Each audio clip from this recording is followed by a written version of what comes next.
Hey guys, like, subscribe and share Light Fanfiction audiobook channel for part 2. Chapter 1. Shinigami World. Soul Society. It's sunny. The blue sky is dotted with white clouds, and below are the green grass and fields. Boom. Suddenly there was a thunder on the ground, a slight shock was felt on the ground, and a wisp of black smoke suddenly inserted into the white clouds. A black object was faintly mixed in the black smoke, and it looked a bit like a dummy. No. It doesn't seem like a dummy. Help, life, ah! In the black smoke floating into the sky, a faint cry for help came. The black object that was shot high into the sky along with the black smoke changed from rising to free falling when it reached 150 meters from the ground. Brother Kaien. Sister Konghe. Sister-in-law. Jin Yan, Yin Yan. Uncle Yishin. Little rock vulture. Someone come and save me. As the cry for help got closer and closer, the little black man fell faster and faster. At this time, he was already less than 50 meters away from the ground. Directly below him is the house where the Shiba family, the former 5 nobles of Soul Society, now lives. Once it is implemented, I am afraid that not only the roof of Shiba's house will be unsafe, but even the living room will inevitably be stained with blood. At the critical moment, a black figure jumped out from the front door of Shiba's house. I saw her strong skills. Using the outer walls and eaves of the house, she rushed to the roof in a few steps. Her movements were extremely skillful, as if she had practiced countless times. Bakut 37 Hanging Star. After a faint murmur, a large blue net suddenly appeared in midair on the roof. The moment the blue net appeared, it came into close contact with the black man falling from the sky. Fortunately, this net was formed by Kid's spiritual power and was very resilient. Even though it had sunk to an incredible extent, it still did not break. Call. Seeing that his kid successfully caught the fallen person, the person standing on the roof breathed a sigh of relief. This is a woman wearing a black samurai uniform, with the traditional samurai sword at her waist, long brown hair tied behind her head, and a standard oval face, looking very gentle. She stepped forward, lifted the net formed by spiritual power, and took down the person wrapped inside. Shiba Tianying, you are naughty again. When Kaku is not playing with the flower crane cannon, she may want to deal with you again when she comes back. She spoke very softly, and even though the person in front of her had just done something extremely dangerous, there was no hint of anger in her tone. Hey! The little black man who was rescued laughed heartlessly, not caring at all that he was covered in dust left by black powder. He writhed in the woman's arms and found a comfortable position. He continued, Sister-in-law Du, you are the best. You won't tell Sister Konghe, right? If you don't tell me, if I don't tell you, how will Sister Konghe know about the Hawaii cannon? You. The gentle woman known as Sister-in-law Du pretended to be angry, flicked the head of the little black man in her arms with her index finger, and then jumped off the roof with him in her arms. This scene has been played out many times in Shiba's house in recent months. The rescuer is not always Shiba. Shiba Kaien, Shiba Kongzu, Shiba Ishin. The names Shiba Tianying called out just now are all people who came out to rescue him. Of course, different people come to save him and he is treated differently. For example, if the person who comes to save him is his eldest brother Shiba Kaien, then Kaien will give him a lecture. If it were Uncle Shiba Ishin, the two would still happily play together.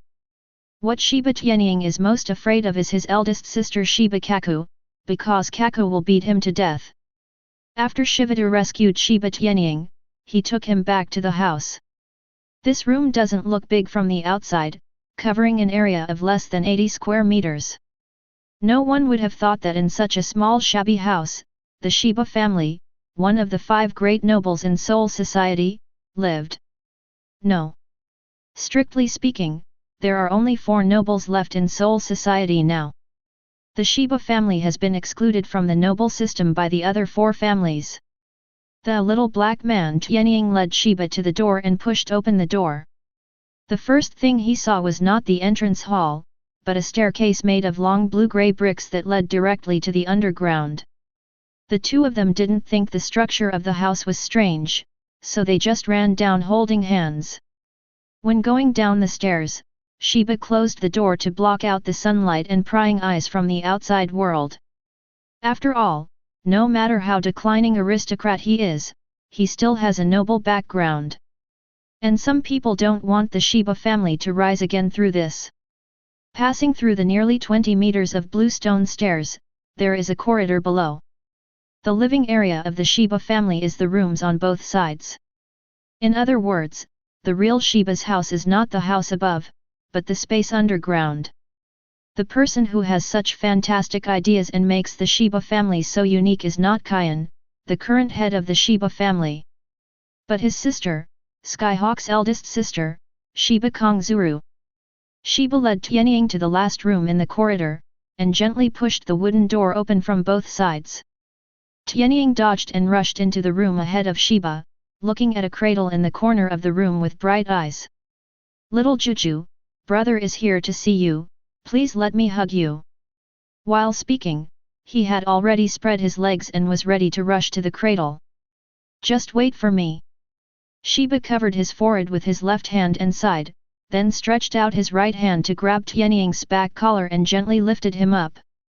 Tianying felt his neck tighten suddenly, and then his whole body was lifted up. His legs were kicking in the air, but he could not get closer to the cradle. Shiba whispered, "If you hug your brother so dirty, are you planning to turn him into a little black man?" "Hey, sister-in-law, I want to let the little Juju feel the strong masculinity from his brother since he was a child."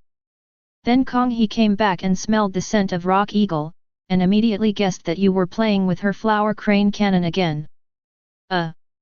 Tianying's dark little face collapsed, thinking of the fear of being dominated by Kong-hee, and stopped struggling. "I'd better take a shower first. Goodbye, sister-in-law." 10 minutes later. The water in the bathtub had turned dark. Tianying walked to the mirror and carefully checked his whole body. After confirming that there were no traces of gunpowder residue on his body, he started to put on his clothes. The sky eagle in the mirror no longer had the naughty smile he had outside. Although he looked only 10 years old in the mirror, he could already roughly tell his future appearance from the outline of his face. Because he had just taken a shower, his short black hair was messily dotted with drops of water, his smooth and white face had sharp edges, and he had a pair of big black eyes under his thick eyebrows. Only this pair of eyes that should have been innocent at first revealed a maturity that was inconsistent with their age. Even though he looks only 10 years old on the outside, his true soul age is already 25 years old. No one knows. A week ago, on his birthday, he awakened the memory of his past life. No one knows either. He actually didn't belong here originally. He is the Shiba Skyhawk of the Shinigami world. It's also Li Tianying from Earth. Chapter 2. Sister-in-law. Tell me quickly, did that little BD Tianying touch my Hawaii cannon again? Where is he now? I must show him some color this time and teach him a lesson. The lobby of Shiba's house. Although it is called a hall, it is actually the first and largest room located in the underground corridor. At this moment, a woman wearing a red short coat with a blank tattoo on her left arm was standing in front of Shiba. Her expression was a little twisted, and she asked loudly with an angry face. Behind her, 2 strong men with mustaches like iron towers stood on the left and right with their hands behind their backs. Except for the color of their clothes, they looked exactly the same. Faced with the angry questioning of the woman in red, Shiba even held the little rock eagle in his arms and looked at her reproachfully. Kong-hee, don't be so loud, it will disturb the rock eagle to sleep. As soon as he finished speaking, the little rock eagle in Shiba's arms cried cooperatively, as if he was cooperating with Shiba. Seeing this, Shiba Kong-hee could only suppress the anger in his heart and sat on the ground angrily with his back to Shiba. She gets annoyed when she sees a kid crying, even if the kid is her biological brother. Although she stopped questioning loudly, she was still talking to herself in a low voice. Every one of them makes people worry-free. Big brother is like this, and Tianying is like this too. By the way, there is also Yanjiu, who cries every day. If the Shiba family counted on these men, they would probably be gone by now. Shiba Kongzuru's chanting voice was not loud, but it was still heard by the other 3 people present in this room that was so quiet that one could hear a pin drop. The corners of the 2 iron tower-like strong men's mouths twitched slightly, and it looked like they were trying to hold back laughter, but their slightly trembling bodies still betrayed them. They managed to attract Shiba Kongzuru's attention. Jin Yan, Yin Yan, why are you 2 laughing? I asked you to take a good look at this little BD Tianying. It would be better for you to sleep until just now. If my sister-in-law hadn't been at home today, that BD would have torn this house apart. Get out. I'm annoyed when I see you. Go and find Shiba Tianying. I must teach him a lesson today. Jin Yan and Yin Yan looked at Shiba Du standing behind Shiba Kongzuru and Kongzuru for help, but did not say a word for a moment. They are all followers of the Shiba family. Although the Shiba family has declined, they have never left. Kaien and Kyokaku both grew up under their tutelage. Kaien joined the Godei 13th Division early and has now become the vice-captain of the 13th Division. His main focus is on handling team affairs. Kyokaku stayed to look after his younger brothers and sisters, and took care of the Shiba family with Jin and Jin Hiko. Compared to Kaien, Kaku is more like the contemporary head of the Shiba family. But don't know why. As Konghe grew older, his temper became more and more violent. When the head of the family came up with his ideas, it not only gave Kaien a headache, but also made both Jin Yan and Yin Yan a little afraid. Okay, don't be angry, Konghe. I know you have paid a lot for the Shiba family, and everyone sees it. I asked Jin Yan and Yin Yan to rest. Anyway, I'm at home today. Shiba looked at Shiba Konghe with a gentle face, and softly comforted him. When Jin Yan and Yin Yan heard this, they both cast a grateful look at Shiba. Shiba nodded slightly and continued. Jin Yan, Yin Yan, you go to the small bathroom and see if Tianying has finished taking a bath. If he has finished taking a bath, let him come over. He is indeed a bit shameful. He should be given a good education by Konghe. Yes. Jin Yan and Yin Yan clasped their fists and slowly exited the hall. About 10 minutes later, there was movement outside the door again, a cheerful nursery rhyme. Shinigami, Shinigami, you can cut a flower with a kitchen knife, and you are not afraid of wind or rain, blah blah blah. Bang! The door was opened again, and the Sky Eagle jumped in after taking a bath. Sister, I heard from Jin Yan and Yin Yan that you were looking for me. What's the matter? He looked at Konghe sitting on the ground with an innocent face, and did not realize that Konghe's face, with his head lowered, was almost extremely dark. Shiba stood behind Konghe and winked at Tianying crazily. Tianying raised his head and finally saw his sister-in-law's code. His heart skipped a beat, and he had a bad feeling that something would happen. But it's too late. Konghe slowly raised his head, his eyes emitting a breathtaking light, locking firmly on Tianying. Shiba Tianying, are you itchy again? Although her voice was not loud, Tianying had already read from her expression that this was the calm before the storm, and the memory of being beaten instantly emerged in her mind. Sister, I remembered that I suddenly had something urgent to do to find Jin Yan and Yin Yan. I'll go out first. Tianying did not dare to look at Konghe's eyes, but stared at Konghe's hands firmly, and his legs had already started to slide backwards. Get out? Where do you want to go? If you dare to step out of this room, you will never come back again. Brother Kaien can't even protect you. I said so. Shiba Kyokaku stood up slowly, and the white short skirt that originally hung around her waist moved without any wind. Tianying swallowed subconsciously. This damn temperament, he always behaves like this every time he beats himself up. No, you must escape. He glanced at the door of the room with the corner of his eye and found that there was still some distance and he had to buy himself some time. In one word, drag. Sister, Brother Kaien will probably be unhappy when he hears what you said. Besides, you can't say that in front of your sister-in-law. Where do you want her to put her face? Oh, you still have the nerve to talk about your sister-in-law. Shiba Kongzuru hesitated slightly on the left side of his face, and slowly walked towards Tianying. Look at the good things you have done. If it weren't for my sister-in-law, you would probably have demolished this house again today. I must give you some color to see. Tianying saw that Kongzuru was already walking towards him, and beads of sweat gradually appeared on his forehead. He couldn't tell whether he had just washed his hair without wiping the water or was afraid, but he knew what he had to do. Sister, are you going to teach me how to recognize colors today? I have already learned this. Your clothes are red, your skirt is white, my sister-in-law's death uniform is black, Yanji's quilt is green. Tianying pointed at things and said the same thing. He was almost close to the door. If he took a step back, he would be in heaven.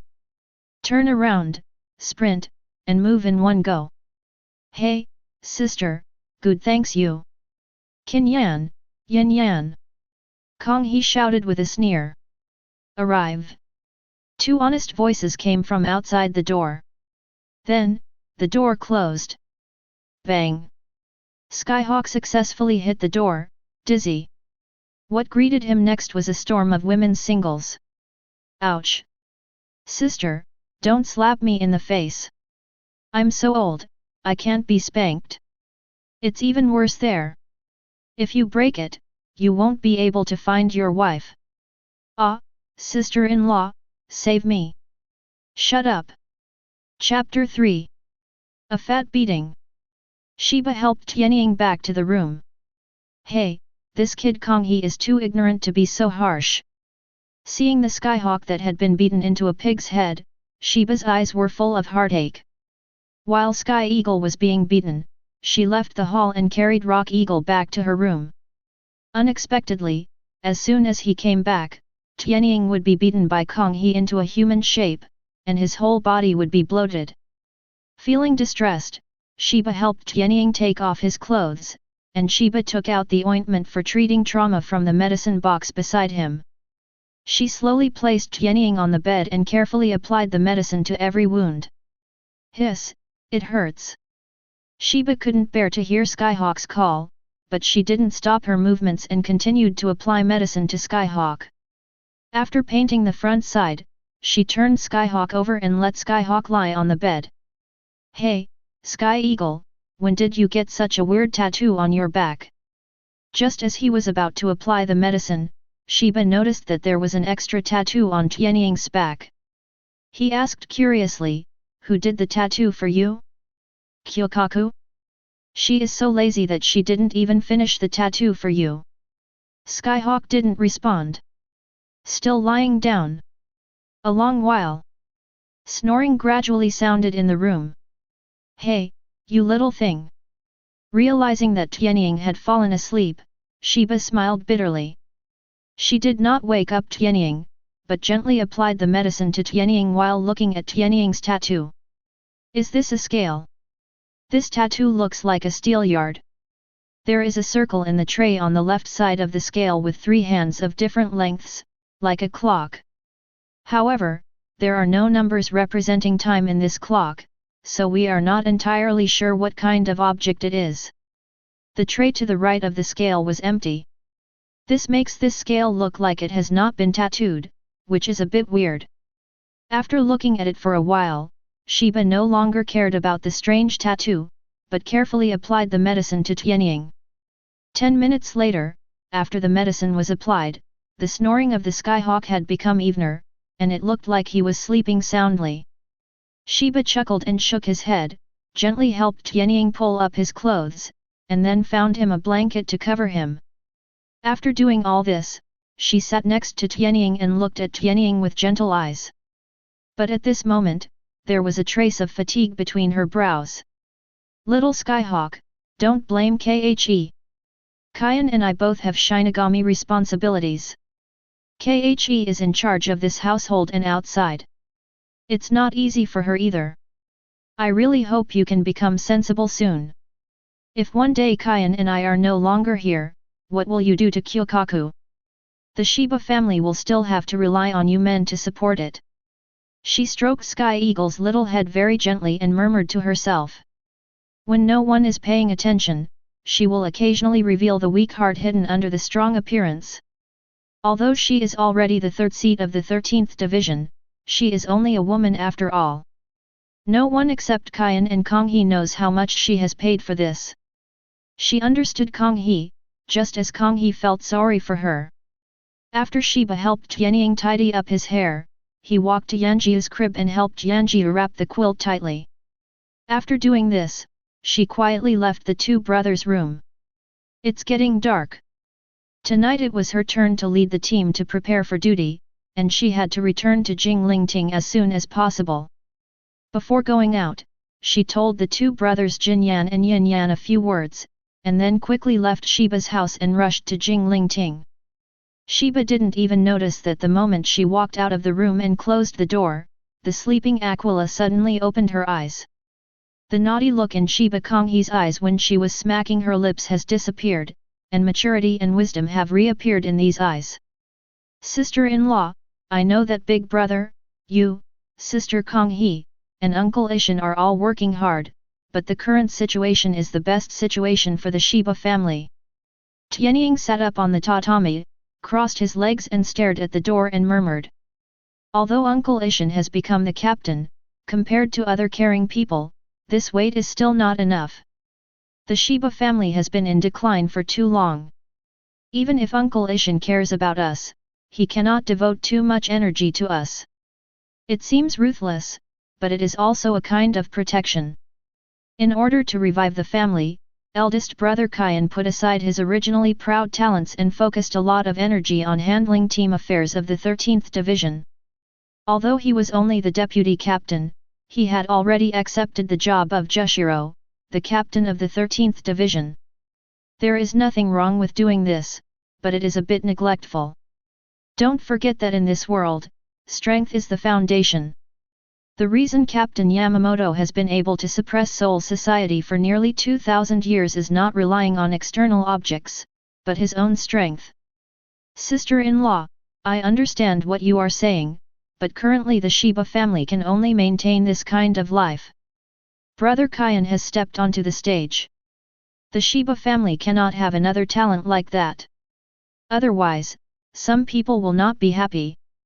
The murmurs in the room gradually died away. The Sky Eagle's pupils turned from black to light, and slowly turned into silver, with a streak of light flowing in the pair of silver pupils. On his back, the scale tattoo suddenly moved, and two pallets of equal height suddenly tilted to the left. In the circle of the tray, which originally had only 3 hands, a circle of numbers appeared, completely completing the clock. Then, something incredible happened.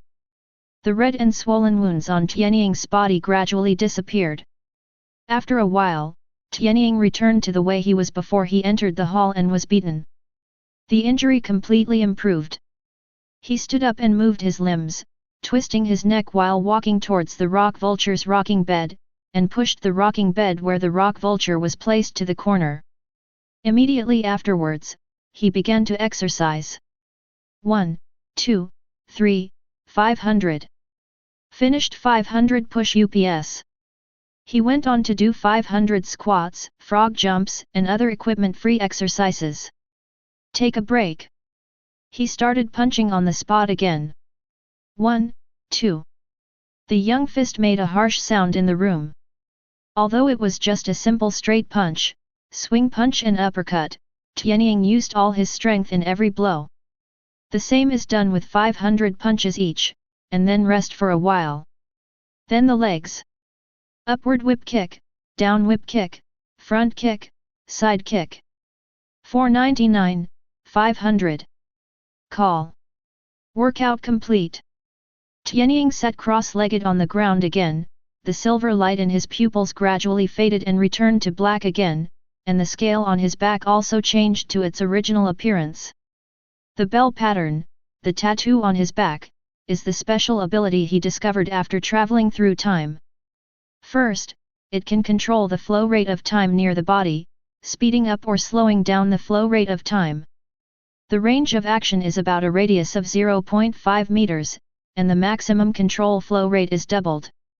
He had just doubled the speed of his own time, so the exercise that originally took 3 or 4 hours actually lasted only 1 or 2 hours. Zhongwen's second ability is to restore his body to the state it was in at a certain time of the day. Tianying has tried it, and it can be restored to 2 hours ago at most.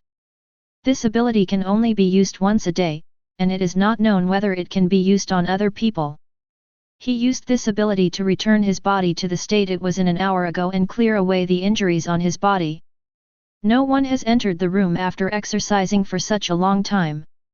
It goes without saying that Shiba should have told him before he left that Kyokaku and the others should not disturb his rest. Thinking of this, Tianying showed a warm smile on his face. Chapter 4. Call. After releasing the bell pattern, Sky Eagle rested for a moment, walked to the corner and moved Rock Eagle's small rocking bed back to its original position. He stared at little Rock Eagle's face for a long time, not knowing what he was thinking. After a long time, a strange smile appeared on his face, and he picked up the little rock vulture. Little Juju, are you a child of the Shiba family? There are 4 in the family, and you are the ugliest. Sky Eagle kept rubbing its index finger on Rock Eagle's little face. The little rock vulture tried hard to open its originally closed eyes. After blinking for a long time, it was still half open, with a trickle of drool at the corner of its mouth. It seemed that he noticed in his dream that his face was being ruined. Even before he regained consciousness, the little rock vulture waved his little hands, trying to catch the culprit of the evil on his face. Haha, I can't catch it. I can't catch it. The Sky Eagle teased the rock vulture and had a great time. My thoughts have drifted away. This kind of family affection from blood has never been seen in my previous life. It's said to be a previous life, but that's not necessarily true. Tianying can't tell now whether he is traveling through time or his destination after death. His life trajectory on Earth was simple. Li Tianying, male. He grew up in an orphanage, went to school, worked at any low-level job. But reality taught him that people are always divided into 3 levels. It is basically impossible for an orphan with no background to get ahead. In order to survive and give back to the orphanage, he reluctantly chose to engage in black boxing. Fortunately, he has good physical fitness and can endure hardships. A few years later, he became famous in the circle. Only later, he was assassinated on the street because he refused a fake match. 25 years old, died. This was his short life on Earth. When he was on Earth, he didn't have many hobbies except training. Watch anime and chase novels. Shinigami was an anime he liked very much, but it was a pity that he didn't see Yujiga regain his strength before he died. This can be considered a pity. No coincidence. Tianying didn't expect that he would actually turn into a spirit body after death and appear in Soul Society. Identity. It turned out to be the 3rd son of the Shiba family who should not have existed in the Shinigami world, Shiba Akyo. Soul age is 25 years old. On his birthday a week ago, he awakened the memory from the earth. The birthday party also ended because of his fainting. After waking up, he understood his situation. Although he can't completely recall the plot of Shinigami, he also understands the current embarrassing situation of the Shiba family. The current Shiba family. To put it nicely, he is a declining noble. To put it bluntly, it is a piece of cake waiting to be divided. The so-called nobles are all beasts that eat people without spitting out their bones. He has heard too many stories about trees falling down and the hosen scattering, and walls falling down and everyone pushing them down. Neither the 4 remaining nobles nor the Central 46, the highest authority in the Siridii, want the Shiba family to rise again. You can know this just by thinking about it with your butt. As long as the remaining 4 nobles are thinking about their old friendship, how can the Shiba family decline? Even, they were squeezed out of Jinglingting, the center of power in the Soul Society. But Tianying knows that restoring the glory of the Shiba family will not happen overnight. There are many things that need to be done, and they must be done step by step. The most troublesome thing for him right now is that he woke up too late. Even with Zhongwen's abnormal ability to control time, he doesn't have much time to grow. Because the Shiba family will face a major crisis soon. The current timeline of the Shinigami world is 50 years after Aizen's disappearance, Hirako and others. That is to say, the uncle Shiba Ishin is still serving as the captain of the 10th Division, and the eldest brother Kaien has also been the deputy captain of the 13th Division for nearly 50 years. If he remembered correctly, his beloved elder brother and sister-in-law would be killed by Aizen's experimental weakness in a few years. No. Tianying, who has the memory of 25 years of life in the Soul Society, has already regarded them as close relatives. No matter what, he must, absolutely, prevent this thing from happening. The only current task: protect my sister-in-law Shiba. If something hadn't happened to Shiba, Kaien wouldn't have been so impulsive that he was killed by an experimental body in front of Jushiro. Tianying determined his current small goal, and his eyes gradually became firm. But he didn't pay attention because he was too engrossed in his thoughts and too angry, and his hand holding the Rock Eagle became harder and harder. Nirvana! Nirvana! The Rock Eagle was in pain from being hugged, and finally burst into loud cries. Bang! The door of the room was pushed open hard, and Shiba Kongzuru rushed in front of Tianying in a few steps and snatched the Rock Eagle from Tianying's hands. Shiba Skyhawk! Did I beat you too lightly? Why did you make Rockhawk cry? Be good, Rock Eagle, don't cry, don't cry. After hugging him for more than 10 seconds, Yanjiu was still crying in Konghee's arms. Blue veins appeared on Konghee's face not long after he had been gentle. It's wrong to still cry. My sister-in-law stops crying every time she hugs me like this. Yanjiu, stop crying. If you cry again, I'll throw you out. I'm annoying you to death. Tianying stood aside and looked at Konghee's poor comfort. He wanted to laugh but didn't dare, his fingers almost dug into his flesh. Fortunately, the twin nannies Jin Yan and Yin Yan ran in, took the Rock Eagle away from Kongzuru, and comforted it for a few minutes before letting the Rock Eagle fall back to sleep. Shiba Tianying, come out. Kongzuru turned around and said fiercely to Tianying, pulling him towards the hall. Tianying had already put on his clothes, but Kongzuru and the others didn't notice that his injuries had healed. Furthermore, because everyone focused on comforting the Rock Eagle, no one cared that the Sky Eagle's face had returned to its original state. Kongzuru led Tianying back to the hall again, and sat down on the main seat without caring about his image, lowering his head and saying nothing. It's the calm before the storm again, Sky Eagle thought secretly in his heart. After a long while, Kongzuru, who lowered his head, finally spoke. Shiba Tianying, tell me, what do you want to do? Can't you be a little wiser? If you are so energetic, you should go to Rukonga and cause trouble to others. Do you want to demolish this home? If you do, I will help you. While speaking, Kongzuru raised his head and stared at Tianying, as if he would strike at any time. Obviously every time I move, it's because you demolished my home, and yet you still ask me. Tianying muttered in a low voice. What did you say? Kongzuru stood up and looked down at Tianying. Tianying lowered his head and rolled his eyes several times. I have never had the opportunity to say that I want to learn the fighting skills of the Shinigami world, so this is a good opportunity. Report. I said I want to learn combat skills. What? Say it again. This time it was Kaku's turn to be shocked. A kid with a soul age of 25 actually said that he wanted to learn fighting skills. You know, People of this age are just brats in the soul society. Even among the nobles, few would make such a request at this age. Based on Tianying's past naughty experiences, Kong He's first reaction was that something was wrong and there was a conspiracy. Reason, I need a reason. Chapter 5. The reasons, of course, have been compiled. And it is the official standard answer. Tianying knows this about exam-oriented education. I want to protect you, the little rock vulture, and this family in the future. Tianying's chest was high and he shouted loudly with a determined look on his face, for fear that Kong He wouldn't hear.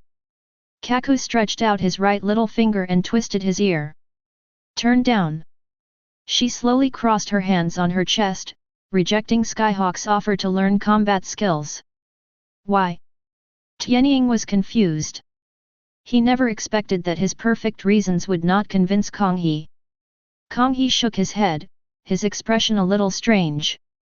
Empty words and clichés, who wouldn't? She wouldn't be fooled by the little devil's lies. How dare a little kid speak so arrogantly without being ashamed? It would be okay if this little devil was really obedient, but he just likes to toss the flower crane cannon style.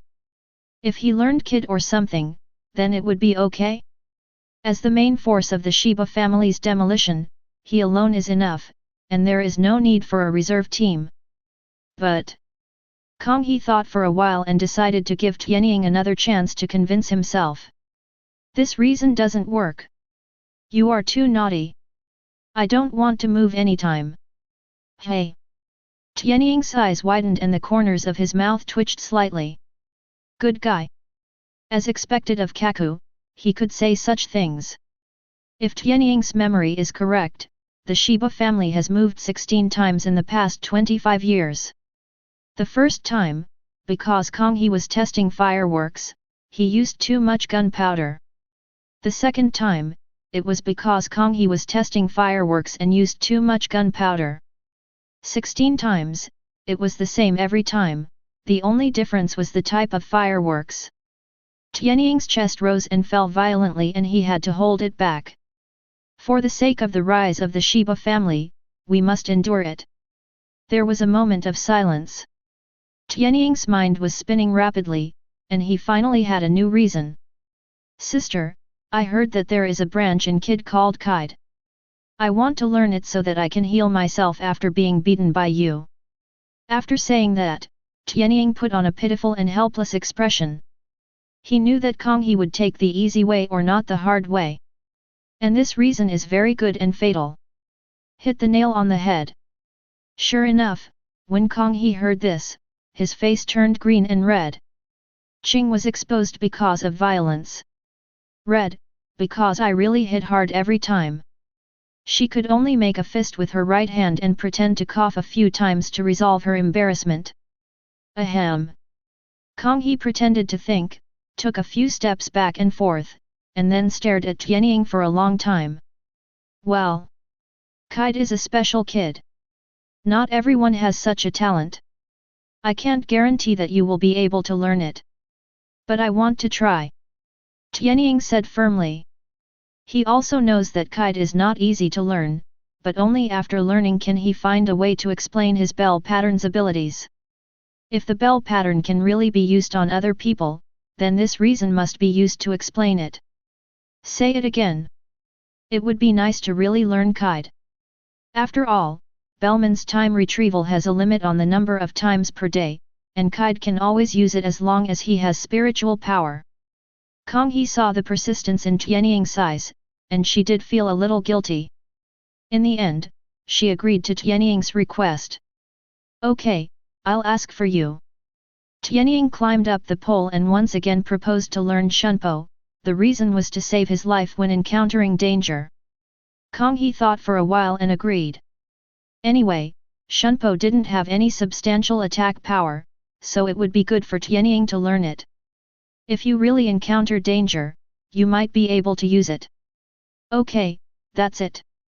You have to be good these 2 days. I will ask Brother Kaien to find someone to ask. Don't think about other combat skills. You are still too young, and your understanding of power is too one-sided. It is easy to accidentally injure others or yourself. Don't think too much, do you understand? After agreeing to Tianying's request, Kong He still gave some serious instructions. Tianying was willing to propose learning, and she was still very happy, which proved that Tianying was gradually growing up and becoming more sensible. But in her eyes, Tianying is still just a child after all, and she doesn't want Tianying to have too much burden. Well, sister, do you have something to eat? I'm hungry. Having achieved his goal, Tianying smiled and acted coquettishly at Kong He, returning to his original naughty appearance. He enjoys this kind of family interaction. Seeing this, Kong He shook his head with a wry smile and poked Tianying's small forehead with his finger. Have you finally thought about eating? It's already past dinner time, but I asked Jin Yan and Yin Yan to leave some food for you. Go to the kitchen and get it yourself. Okay, thank you sister. I'm going to have dinner. Remember to promise me something, otherwise I might miss your Hawaii cannon again. Tianying laughed and ran out of the hall, not forgetting to provoke Kong He before leaving. This can be regarded as his little bad taste. Tianying always felt that Kong He should look like a bad-tempered tigress. The kind that defies the sky, the earth, and the air. Really? Kong He's gentle little daughter posture for 2 minutes was once again broken by Tianying, and he let out an angry roar. Roll! Shiba Tianying, let me tell you, if you dare to touch the Hanakuru cannon again, I will break your legs. After saying that, Kong He grabbed the cup beside him and threw it at the door. But Skyhawk had already run out. The cup hit the wooden door, then fell to the ground and broke into pieces. This BD makes me so angry. Kong He sat down on the ground angrily and funny, took out a dry cigarette from somewhere, and took a nice puff. Oh, by the way, how come the kid's injuries are healed? Does he really have the talent to learn kite? It doesn't matter if you learn kite, you won't have to worry about hitting your hands with sandbags if they feel itchy in the future. Kong He murmured to himself, and took another satisfied puff of his dry cigarette. Boom! There was a sudden sound outside the door, and Kong He quickly hid the dry smoke behind him. After a while, she found that no one came in, so she walked to the door suspiciously, stuck her head out and glanced around the corridor. After making sure that no one was around, she went back to the hall and took out her cigarette and took a deep breath. Hey, why are you scaring yourself? My sister-in-law is on duty today and won't be back. Kong He stretched out comfortably, and his proud figure was exaggeratedly exposed. However, there were no other men at the scene, and no one had such a blessing. Of course, there will be no other men here besides the Shiba family. Yura Harakisuk, the only one who would accompany Shifon Yoryuki to play here, was also forced to escape Soul Society for some reasons. Boring. Kong He found a position that felt comfortable to him, lying lazily on the tatami and smoking a cigarette. It's so boring. Chapter 6. One day later. Jinglingting, the building of the 13th Division. Cough cough cough. There was only one window open in the dark room, and a few coughs could be heard from inside. Near the window of the room, Captain Jaishur Yukatek of the 13th Division was sitting at the table looking down at something. Although he looks very young, he has white hair, mainly because his health has not been good. During this period of time, he has been resting in Yugantang. Today, he felt a little better, so he returned to the team to take a look. He carefully flipped through the team's recent work information, with a trace of sadness between his brows. Recently, Su has frequently appeared in Soul Society. This seems a little abnormal. Kaien handled the situation well. Fortunately, he kept an eye on it for me, otherwise it would have been really troublesome. Ahem. Knock knock knock. A gentle knock suddenly sounded at the door. Captain Jushiro, are you in there? Say Kaien, Kaien arrives. Hearing this familiar voice, Jushiro put down the information in his hands. It's Kaien, come in. Squeak. With the owner's consent, the wooden door of the room was pushed open from the outside. As the sun shone, a black-haired man walked in. This man looked very similar to Sky Eagle. He was none other than Sky Eagle's eldest brother, Shiba Kaien. Jushiro slowly turned around, looked at his right-hand man with admiration, and waved to Kaien to come over. "Kaien, come sit here. Is there anything urgent?" During these years when Jushiro was recuperating, Kaien was responsible for handling team affairs. Kaien said he was the vice-captain, but in fact he had already begun to exercise his powers as captain. Jushiro has also been cultivating Kaien as his successor and constantly delegating power to Kaien. However, Kaien has not yet learned Bankai, and Jushiro has never reported to the captain, asking Kaien to succeed him as the captain of the 13th Division. After hearing Jushiro's question, Kaien walked to sit next to Jushiro and scratched his head in embarrassment. "That, Captain. I'm taking the liberty to bother you this time, mainly because I have something to trouble you with." "Oh? You want to trouble me with something? This is really strange." Hearing this, Jushiro suddenly became interested. Kaien has never made any request to him since he became the deputy captain of Division 13. Thinking about it carefully, this is the first time Kaien has asked him to be kind to him in this way. "Tell me, what's the matter?" Jushiro slightly tightened the coat around his body and adjusted his sitting posture to make himself look more upright. Kaien was still scratching his head, as if he was a little embarrassed about his next request. Jushiro was not in a hurry and waited quietly for Kaien to speak. Kaien hesitated and sighed, "Captain, I have a second brother, you should know, right?" Jushiro chuckled. "Well, if I remember correctly, the child's name is Sky Eagle, right? What's wrong? Is he naughty again?" "I didn't hear the alarm sounding in Jingling Court." Kaien serves as Jushiro's right-hand man. Jushiro certainly has a very detailed grasp of Kaien's family situation. If he remembered correctly, the first time he went to Kaien's house, he was lucky enough to witness Tianying playing with the flower crane cannon and being beaten by Kong He. After hearing Kaien talk about his second brother, Jushiro had a rough idea of Kaien's request. Not surprisingly, this request should be related to Sky Eagle. "Do you remember him?" Hee. Kaien also recalled the scene when Jushiro went to his home for the first time, and laughed awkwardly. "You know the situation at home. Except for the rock vulture that hasn't grown up yet. Neither of the two siblings, Kong He and Tianying, can save fuel. Either explode or fire indiscriminately. The alarm in Jinglingting has sounded many times because of them." However, thinking of what Khe had asked him to do today, Kaien continued to speak. "That's right, Captain. Kyukaku came to me today and said that Tianying wanted to learn kite. I originally wanted to go to the 4th Division and ask if there was a suitable teacher. But you also know that I really have a lot of things on hand recently, and I really can't get away. Please see if you can take the time to ask the 4th Division for me if you are free. Don't worry, if that kid Akio doesn't have the talent to learn kite, we won't pester the teacher to force him to teach Aki. After all, even I don't know kite myself, haha." After thinking for a while, Kaien added another sentence. "Captain, you have also met our Tianying. It is rare that he is willing to do something serious, and we do not want to discourage him. The main reason is that we want him to be able to distract some energy through studying and cause less trouble. Please." After saying that, Kaien knelt on the ground and kowtowed respectfully. He could have asked his wife Shiba to go to the 4th Division to ask.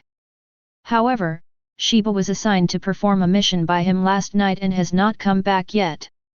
He was worried about the others. Hearing that Jushiro was back today, he had no choice but to ask Jushiro for help. "That's it, I understand, don't worry." Jushiro thought for a moment and agreed to Kaien's request. "I let Kaien do all the things I have to do, and I really should help Kaien solve some family problems. Thank you, Captain." Kaien knelt down and thanked him again. Jushiro gently stretched out his hand to help Kaien up. Kaien, you don't have to do this. If it weren't for you, how could I, the captain, have been able to rest for so long? How is the situation that Bankai has grasped? Kaien sighed, I don't have a clue yet. The recent incidents of virtual invasions into the real world and Jinglingting have happened quite frequently, and I really can't get away. Jushiro remembered the information he had just read and knew that Kaien had been really hard during this period. He sighed and comforted, thank you for your hard work, Kaien. Don't worry, I'll go to the 4th division later. After Kaien saw that Jushiro agreed to his request, he stood up and prepared to leave the room. Thank you, Captain. I'll leave now. I still have some things to deal with. Jushiro nodded, by the way, why does your brother Tianying want to learn kite? I remember that he likes to play with Kyokaku's cannon, right? Kaien paused as he walked to the door and hesitated for a long time. Jushiro waved his hand upon seeing this, it's okay, I just asked out of curiosity, go ahead and do your work. Captain, I'm sorry, it's hard for me to tell you the reason why Tianying learned kite. Kaien's face turned red. Sighing again, Kaien said it truthfully. Tianying said that he wants to learn kite. Once he learns it, he can heal himself and no longer have to worry about being injured by Kong He. Finished. Kaien quickly left the house, leaving Jushiro with a forlorn figure behind him. Cough cough cough cough. Jushiro was also shocked by Amaji's reason for learning kite, and coughed violently. Kaien, I'm sorry for you. He looked at Kaien's back with some sympathy. 2 hours later, Jushiro appeared alone at the door of the 4th Division team building. He must try his best to fulfill Kaien's request. Along the way, he carefully analyzed the members of Division 4 in his mind, and compared them one by one according to their personalities and abilities, who was more suitable to be Skyhawk's kite teacher. I was lost in thought when I accidentally realized that I had arrived at the gate of the 4th Squadron. Suddenly, a familiar voice sounded behind Jushiro. Captain Jushiro, what brought you to me? Are you feeling sick again? Jushiro came to his senses and turned his head to look behind him. A woman stood not far away, looking at him calmly.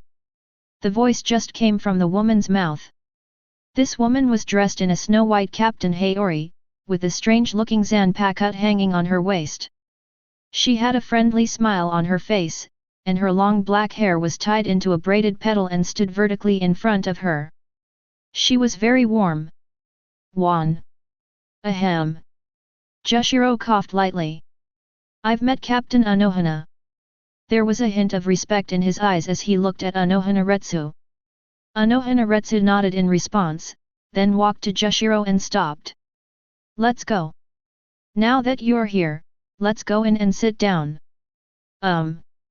Jushiro coughed slightly and followed Anohana Retsu into the 4th Division team building. Along the way, people kept saying hello to Anohana and Jushiro. Their popularity was unique in the entire 13th Division. One is gentle, the other is gentle. The most important thing is that both of them have been captains for more than 300 years. Anohana has even been the captain for nearly 1,000 years. Entering the room where Anohana worked, Anohana poured a glass of water for Jushiro and then motioned for him to sit down together. By the way, you haven't answered me yet. Why did you come to the 4th team today? That's it. Jushiro smiled and told Anohana Retsu about Kaien's request, hoping that Anohana would find a suitable candidate for him. Is learning kite to heal yourself? Anohana also looked strange when hearing Jushiro talk about the reason why Tianying learned kite. Yet, Jushiro couldn't help but smile and nodded. Ms. Hiwa gently stroked her hair petals with her fingers, interesting. She picked up the teacup on the table and took a sip. By the way, Captain Jushiro, the Vice-Captain Kaien you mentioned is the eldest son of the Shiba family, right? Jushiro's hand holding the teacup froze. Yeah, that's right. Is there any problem? Captain Anohana. Yuajiwa smiled and shook her head, "No, I just want to confirm the address of his home with you. Otherwise, where can you ask someone to find this sky eagle?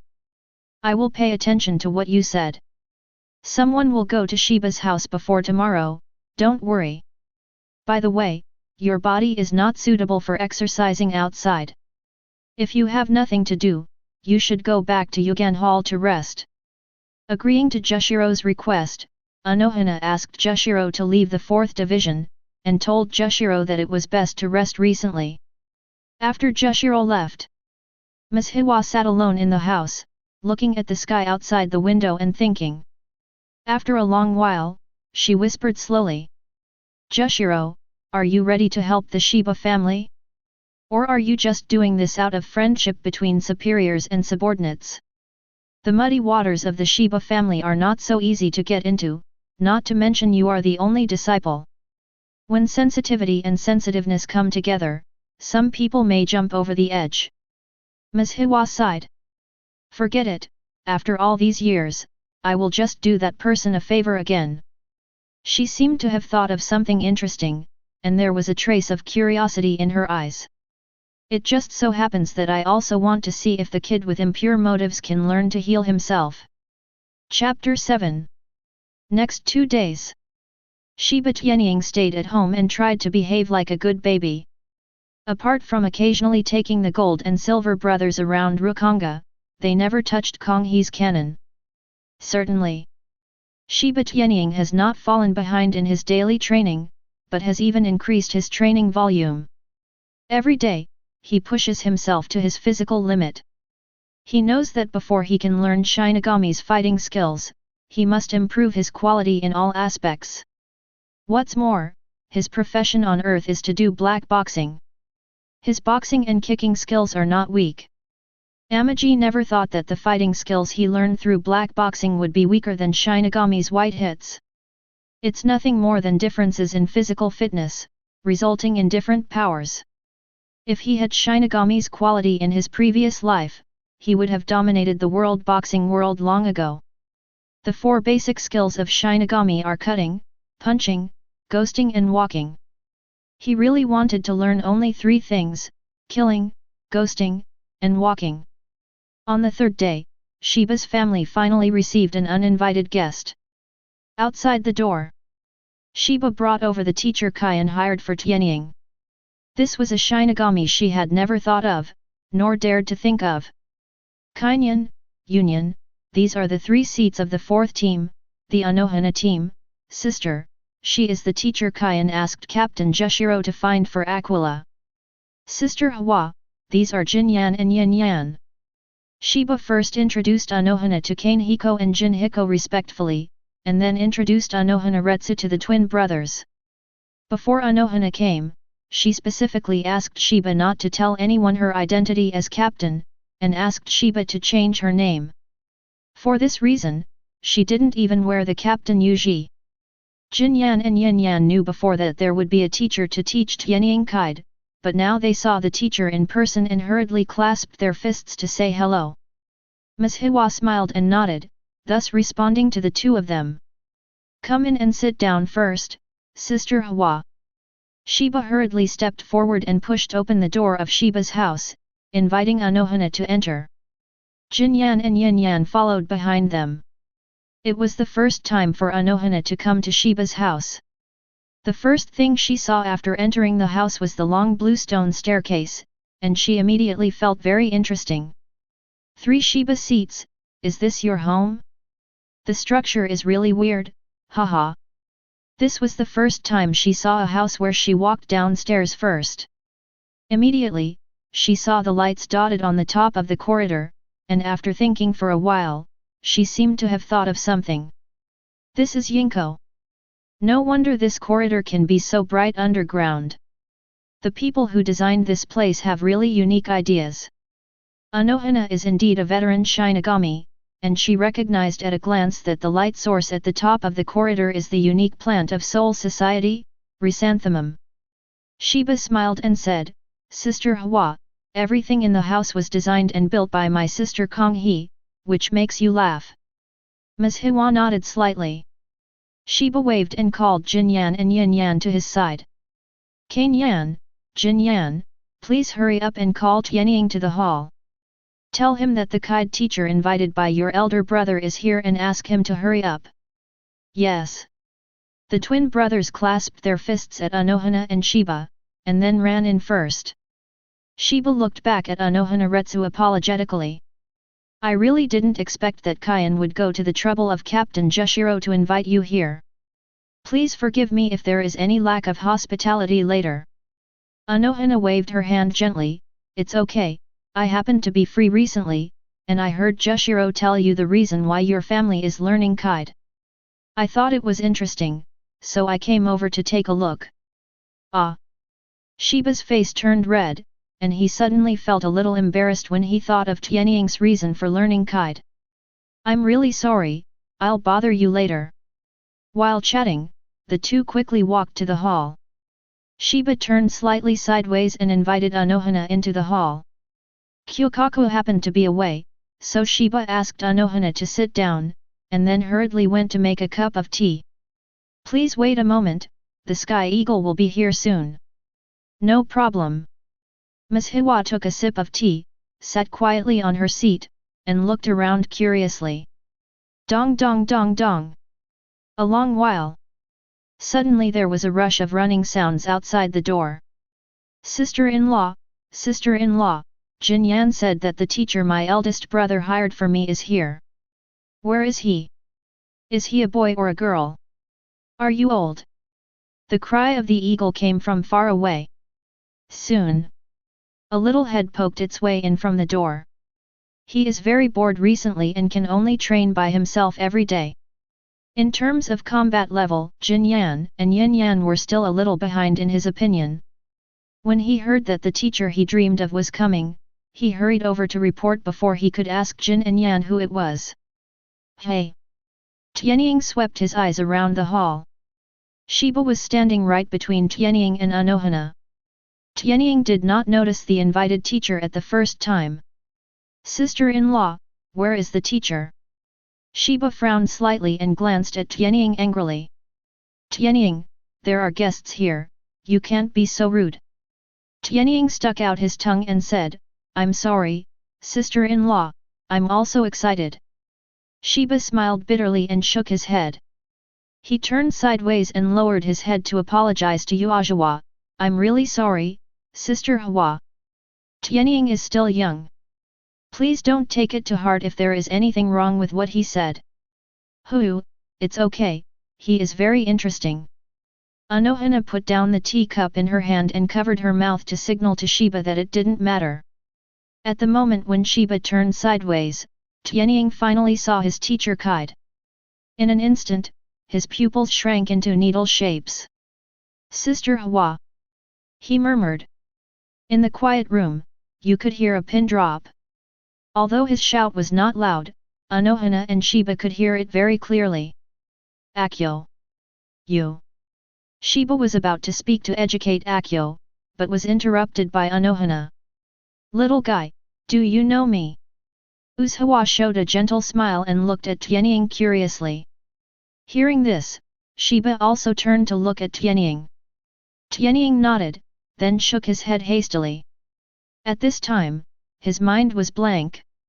Of course he recognizes the woman Amaji in front of him. Although there are not many fighting scenes in the anime, she is still the ultimate boss of the fourth team, Anohana Retsu. Tianying never thought that he would meet the captain of the 13th division under such circumstances. Life is really like a drama. Shiba saw Amaji nodding and shaking his head. Before he could answer Anohana's question, he was stunned again and hurriedly walked to Amazon. Sky Eagle, Usse team, sister is asking you a question. You are nodding and shaking your head. What do you mean? Do you know Sister Hawa? Skyhawk came to his senses. He finally realized that Anohana Retsu Hakize was the teacher Kaien hired for him. He was a little confused for a while, but he still answered Shivatu's question. I didn't know her before, but I just heard you calling this Sister Hawaji. Hey, that's it. Shiba touched Tianying's head, and then introduced to Tianying, this is Anohanaretsu, the third seat of the fourth team, and the guide teacher Kaien asked Captain Jushiro to hire for you. You have to learn from her and not be naughty, you know. Tianying looked at Anohanaretsu sitting not far away and nodded blankly. What is a surprise? What the hell is a surprise? Anohanaretsu teaches me kite? This is called a surprise. Of course, it could also be a shock. Chapter 8. After telling Tianying, Shiba turned around and poured a cup of tea for Anohanaretsu again. Sister Hwa, Tianying is sorry for your trouble. If he doesn't obey, you, just beat him. This is his own choice. Although he said cruel words, Shiba still had a trace of unbearable flash in the corner of his eyes. All the elders of Shiba's main family are gone. Although she is only the eldest sister-in-law of the Shiba family, she has always played the role of mother and treats her other brothers and sisters as her own children. But this time it was Anohanaretsu, and she couldn't say much. Anohanaretsu heard this and nodded. Shiba bowed slightly and left. When leaving the hall, he closed the door behind his back. In the blink of an eye, only Anohanaretsu and Tianying were left in Noda's hall. Anohanaretsu didn't say anything, just stared at Tianying. Tianying felt a little uncomfortable being stared at and moved a few steps towards the door. Anohanaretsu's kite is awesome, but her identity is too sensitive. Tianying remembered that during the Rukia incident, Anohanaretsu did not show any particular enthusiasm, and he did not believe that Kaien's ability could ask Anohanaretsu to teach him kite. In his previous life, he entered society from an orphanage. Tianying had seen too much indifference in human nature. He felt that the world was indifferent and no one would help others for no reason. Anohanaretsu is not familiar with Kaien, and has no reason to deign to become a teacher in a declining noble family. Unless she has some intentions. Anohanaretsu held his head and looked at Skyhawk, who was making little moves in a funny way. She didn't know that because of her appearance, the little guy in front of her was thinking about many strange things. But these small actions of Tianying actually made her more and more interested in Tianying. When others saw her, they were all submissive or asking for something from her, but this little guy in front of him actually wanted to run away when he saw her. This is really interesting. Anohanaretsu hasn't met someone who interests him so much in many years. She has decided that even if she doesn't teach kite to Sky Eagle, she still wants to tease this little guy. Shiba Skyhawk, right? Anohanaretsu spoke slowly, calling to Skyhawk, who was about to slip out of the hall. Tianying's body froze. Anohana team, sister, are you calling me? He almost gave himself a big slap in the face, but luckily he reacted quickly. However, just for a moment, Uzhawa had a smile on her face again. She waved to Tianying, little guy, come here and pour me a cup of tea. Ah! Tianying's head hurt a little. He wanted to leave, but this didn't seem good, so he had to bite the bullet and walk to Uzhawa and poured her a cup of tea. Before he put down the tea, Anohanaretsu suddenly spoke again, you know my identity, right? Bang! Tianying's hand shook and the cup suddenly hit the table. Sister Hwa, didn't my sister-in-law introduce you just now? You are the third seat of the fourth division. Of course I know your identity. Sorry, I'm a little nervous seeing the teacher. I'm going to go out and get a rag to wipe the table now. With that said, Tianying was about to run out. Mao's Hwa saw this and grabbed him by the collar. Don't worry, I'll wipe it off later. Tianying cried and laughed, no, it's not good. Uzhawa smiled and pushed him next to her, sit down, you have already called me teacher, you have to listen to the teacher, you know. I know, I know. Seeing that he was being controlled, Tianying had no choice but to surrender. Ms. Hwa let go of her hand and looked at Tianying tenderly. Come on, tell the truth, why do you know my identity? Stop telling me useless things. The first time you saw me when you walked in, your pupils shrank for 2 seconds. You already recognized me at that time, right? Tianying lowered his head, his mind was running rapidly, and his two small eyes kept spinning in his eye sockets. Seeing that Tianying didn't speak, Anohanaretsu guessed what excuse the little devil was probably making up, and gently moved his head to Tianying's ear. I hate it when people lie to me. If you don't tell the truth, I will you take him back to Division 4 and torture him severely. Amaji stiffened and looked up at Anohanaretsu, almost crying.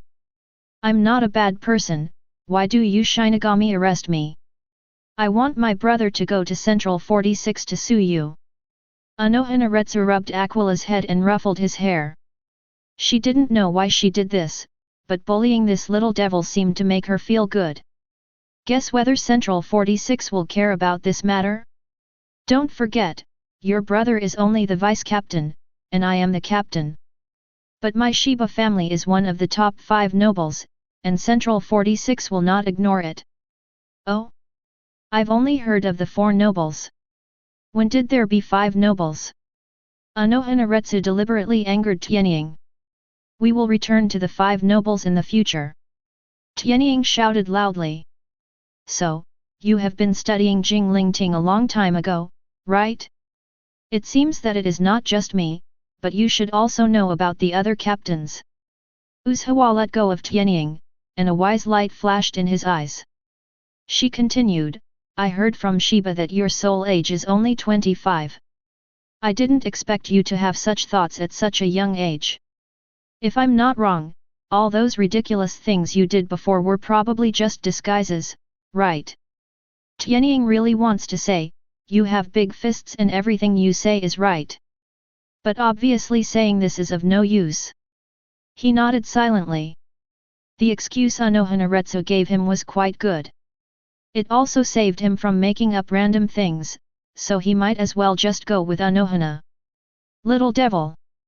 Anohanaretsu rubbed Aquila's head again as if victorious. She liked this feeling a little. Can I go get a rag to wipe the table? Captain Anohana. Since the show couldn't go on anymore, Aquila simply stopped pretending. Go, don't go out. I saw it in the corner over there. Get it and come over right away. Usse let go of Tianying. When Tianying took back the rag, he saw Usse already playing with a strange thing aside.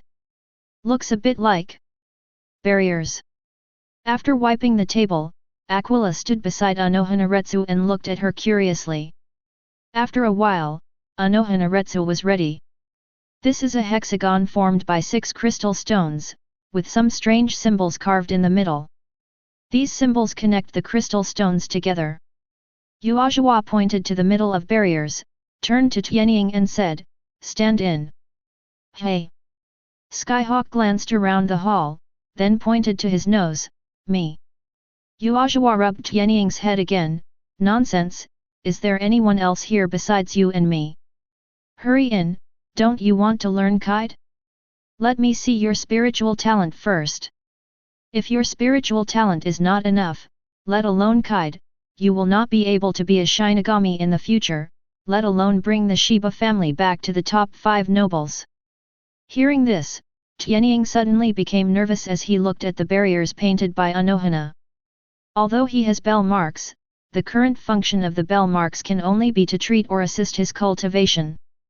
If he has no spiritual talent and cannot become a Shinigami, then it will be useless no matter how powerful the bell pattern is.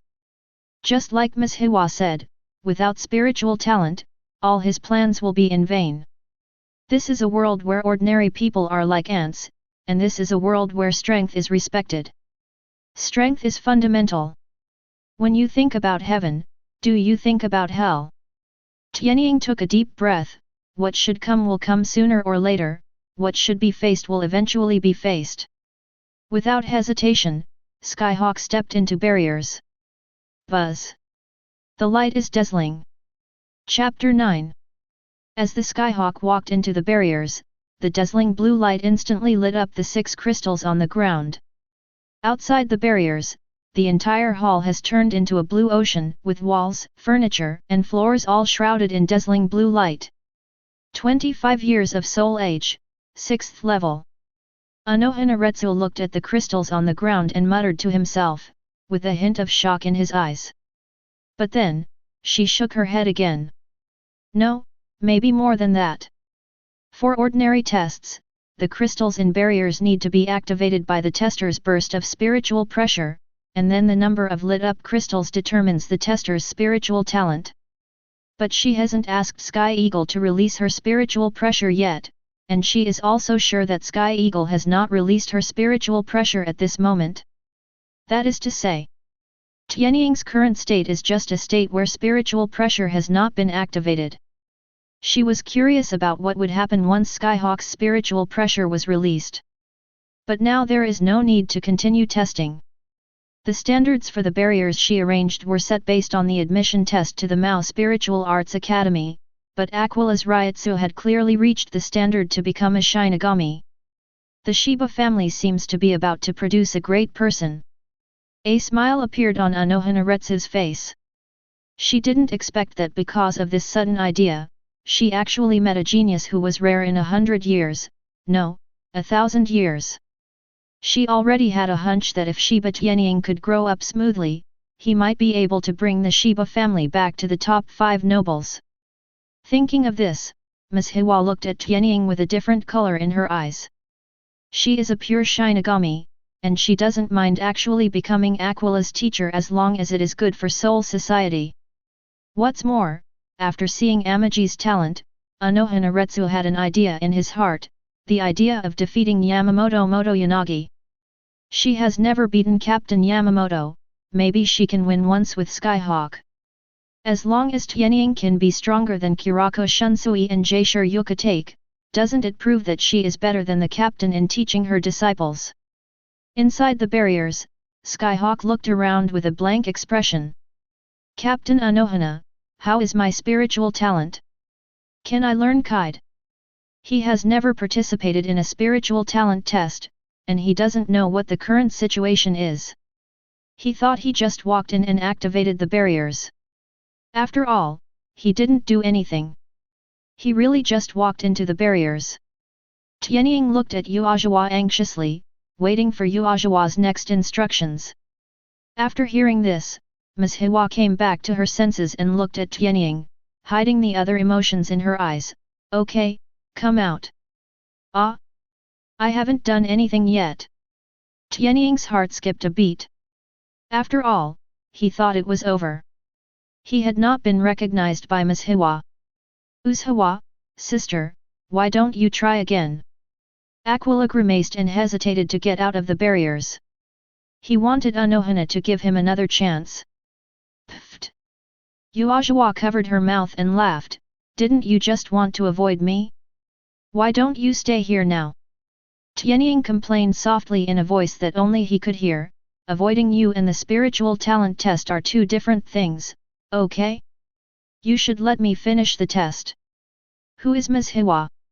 Apart from not being able to read minds, eavesdropping on Skyhawk's chatter is just a piece of cake for her.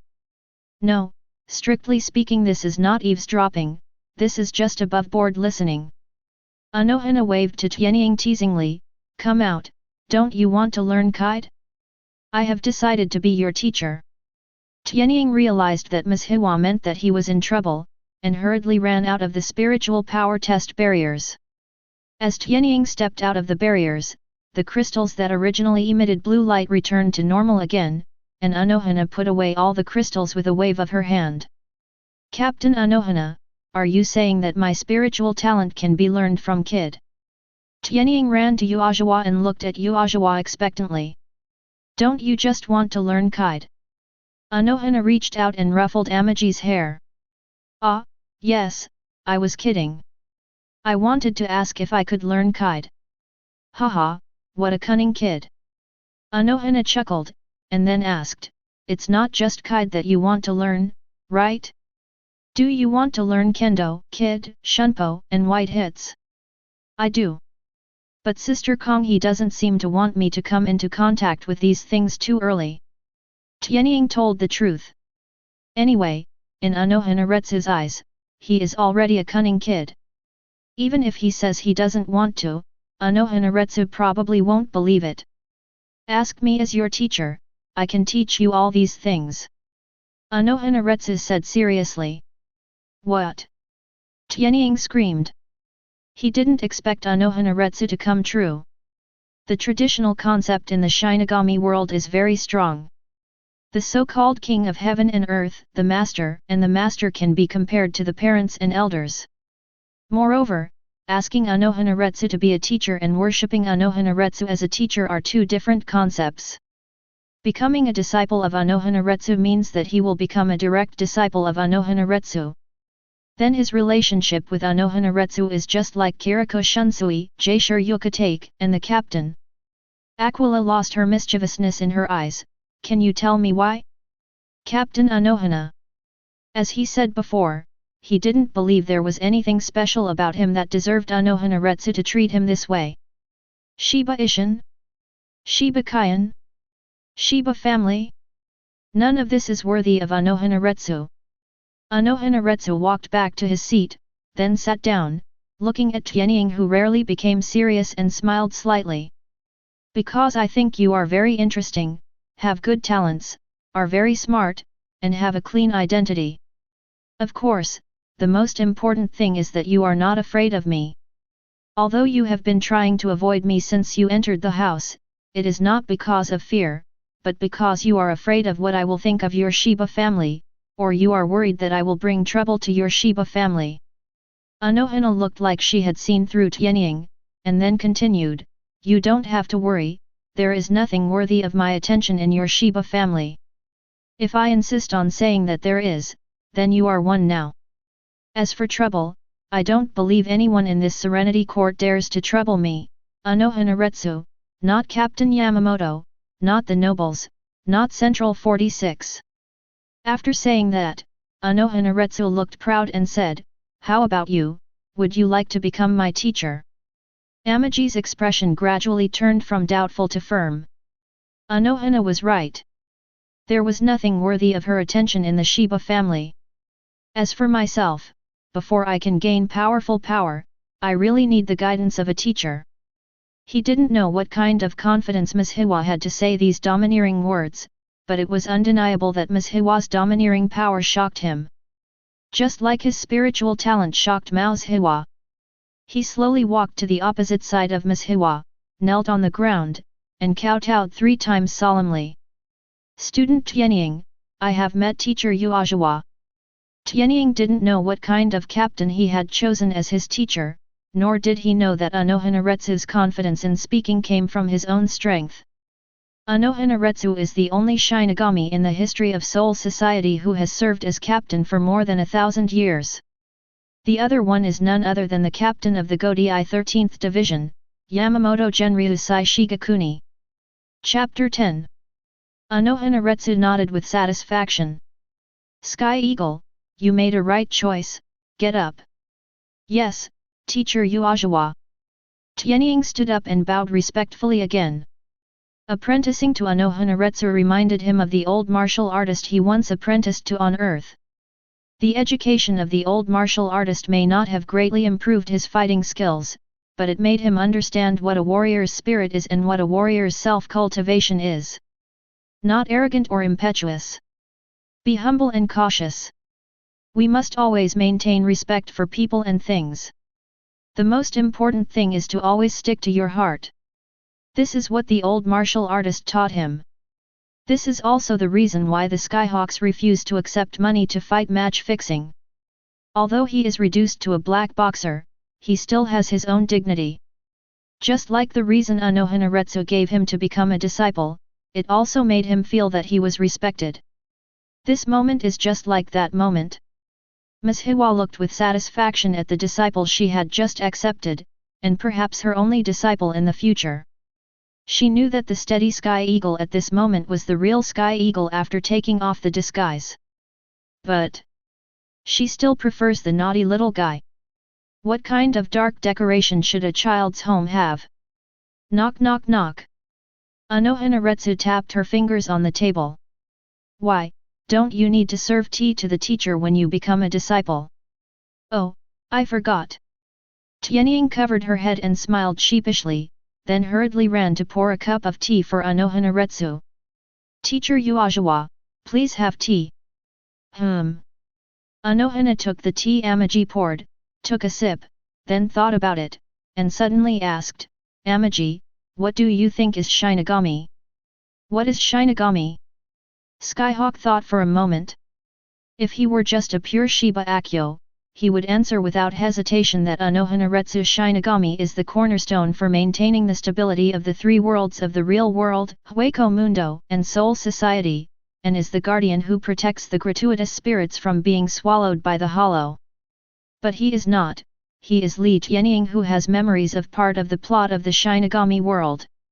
He knew about the incident involving Kukaki Rukia, knew that the Godi I-13 was not an impartial organization that exercised its authority according to its own responsibilities, and also knew that the so-called Central 46 was not as fair and impartial as the rumors said.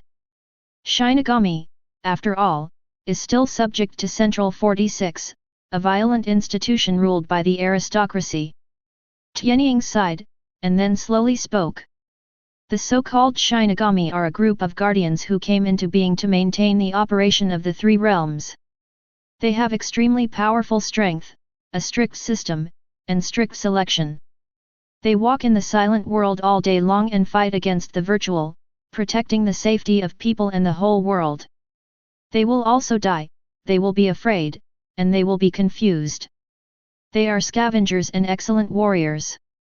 They have flesh and blood and are an indispensable part of this world. Anohanaretsu nodded with satisfaction.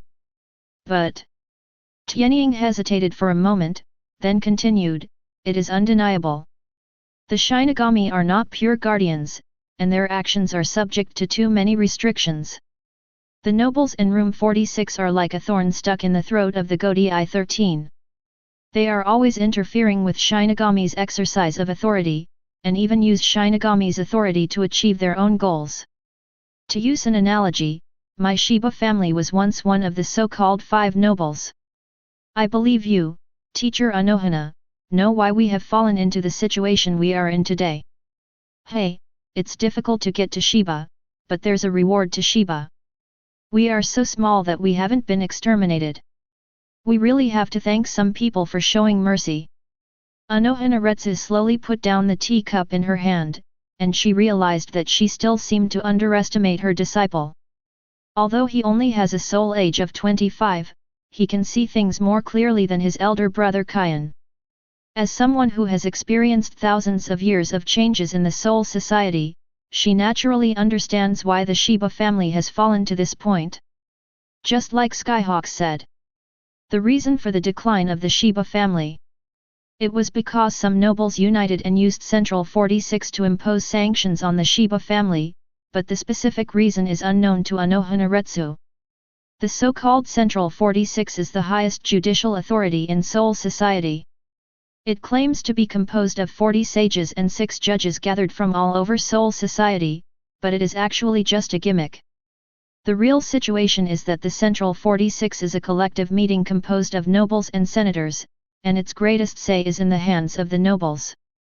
This results in the fact that this judicial institution, which symbolizes the highest power in Soul Society and is supposed to be fair and just, is actually unfair. Nobles and commoners were treated completely differently when they were tried. Anohanaretsu sighed. Then why do you want to join Shinigami? Aren't you afraid of becoming a victim again? She looked at Tianying and asked word by word. Afraid, of course. Hearing this, Tianying smiled and nodded, with a touch of indifference in his eyes. After pondering for a moment, he continued, there's nothing I can do if I'm afraid. We still have to face what we have to face. The world is so big, where else can I hide? Besides, I have my family here, my brother, sister-in-law, sister, brother, and uncle. I have to face it even if I am afraid for them. When trouble comes, deal with it, when problems come, solve them, when enemies come, kill them. After saying that, Tianying smiled calmly. But within 2 seconds, he showed another naughty expression. Hey, teacher Uajawa, didn't you just say that you are not afraid of trouble? With your protection, what should I be afraid of? Besides, I have already thought about it. If I join the Godai 13 and become a Shinigami, then I must strongly demand to join the 4th team. If there is danger, others will take care of it. If there is any benefit, others will take care of it. I don't pursue anything. I just stay at Jinglingting Emergency Center and be my doctor with peace of mind. I don't believe Shinigami can live his whole life without getting hurt. After I save everyone in the Godai 13, I wonder who will dare to mess with me. Tianying still didn't say a word in his heart. I'll just sit there for now, and when my dad grows up, he'll go find the people who offended me one by one to settle accounts. Chapter 11. Tianying held the wooden sword in his hand, and the corners of his mouth twitched slightly. He finally understood what Uajawa asked him to do with the sword. He was planning to beat himself up first and then heal himself. For a moment, he had a bad feeling that if he wanted to practice Kaide, he would have to harm himself first. However, this is exactly what he intended. What he originally asked Kaku was to learn the Shinigami's fighting skills. Kendo is the most basic combat skill of Shinigami. He doesn't know how to do swordsmanship, but as an underground professional worker, he still has some experience in killing people. Tianying pointed the wooden sword in his hand at Anohanaretsu and struck a pose that he thought was cool. Teacher Ms. Hiwa, please enlighten me. Whoosh! A strong wind passed by, Tianying felt pain in the hand holding the sword, and the wooden sword fell to the ground. Lesson 1. In front of people who are stronger than yourself, you must always remain vigilant and never make unnecessary actions. Pick up the wooden sword. Anohanaretsu, who entered the education mode with a wooden sword in hand, seemed to be a different person. The gentleness on his face had disappeared and he looked majestic. Oh! Tianying lowered his head and bent over, reaching for the wooden sword at his feet. Snap! There was another sharp pain on the back of Tianying's hand. Immediately afterwards, Anohanaretsu's cold voice came from the other side. Lesson 2. When fighting the enemy, never let the enemy out of your sight. Is this your attitude towards fighting? To be honest, I'm a little disappointed. Tianying took a deep breath, the looseness in his eyes disappeared, and Anohanaretsu's simple words completely aroused his desire to win. The young man is passionate and fights alone on the streets for justice. Although he faces enemies 10 or 100 times his own size, he still dares to move forward. Standing in the boxing ring, he is willing to be a caged beast for the sake of survival. Even if he faces an enemy stronger than himself, he still dares to fight to the death. Tianying lowered his head and bent down again, reaching out to pick up the wooden sword. There was still a strong gust of wind, but Tianying was ready this time. He pulled back his right hand that was reaching for the wooden sword in time. When Anohana's wooden sword passed in front of him, he picked up the wooden sword with his left hand. Doing a somersault and standing firmly, holding the sword and cupping his fists. Teacher Ms. Hiwa, please enlighten me. Anohanaretsu raised the corner of her mouth slightly. It seems that I underestimated you. Come on, you can use any means to attack me, I won't take the initiative.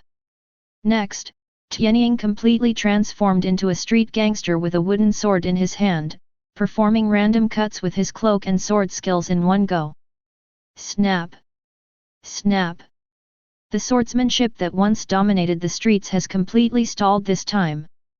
Not to mention cutting Anohanaretsu, he didn't even touch it.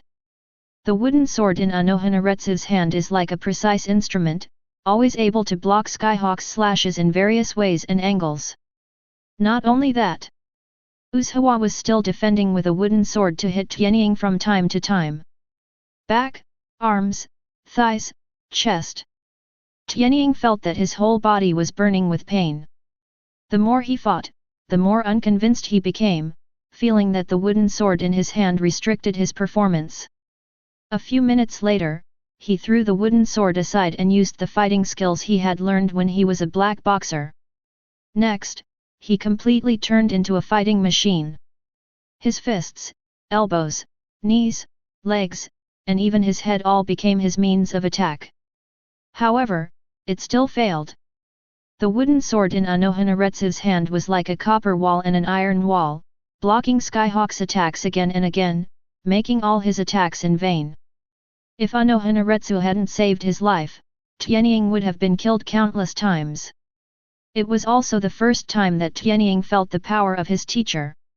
He always thought that Anohana was just Kaide's top Shinigami captain, but it wasn't until they had just fought that he realized that Anohana's swordsmanship was probably also top-notch. He didn't know if all the captains in the Godai 13 were so powerful, but through Anohanaretsu, he felt that he needed to redefine captain-level combat power in his heart. Hey, hey. Half an hour later, Amaji lay on the ground panting and murmured, Anohana-sensei, are all the captains of your Godai 13 team so strong? Usuhawa has put away her wooden sword and sat back to her original position. What do you mean? Kendo. No. Ah. Tianying suddenly sat up, is there anyone better than you? Anohanaretsu nodded. Tianying murmured, if the medical captain of your 4th division has such a perverted swordsmanship, how powerful must the others be? He ignored Anohanaretsu's previous answer and thought that most captains were very strong in kendo. After all, a medical captain like Anohanaretsu, who barely uses a sword in the anime, can have such superb swordsmanship, not to mention those guys who are always fighting and killing. Pervert. Anohanaretsu heard the words Tianying said about her and looked at him with a half-smile. Well, perversion means that you are very, very strong. Tianying explained forcefully. You are perverted, you are strong. Anohanaretsu heard this, thoughtfully.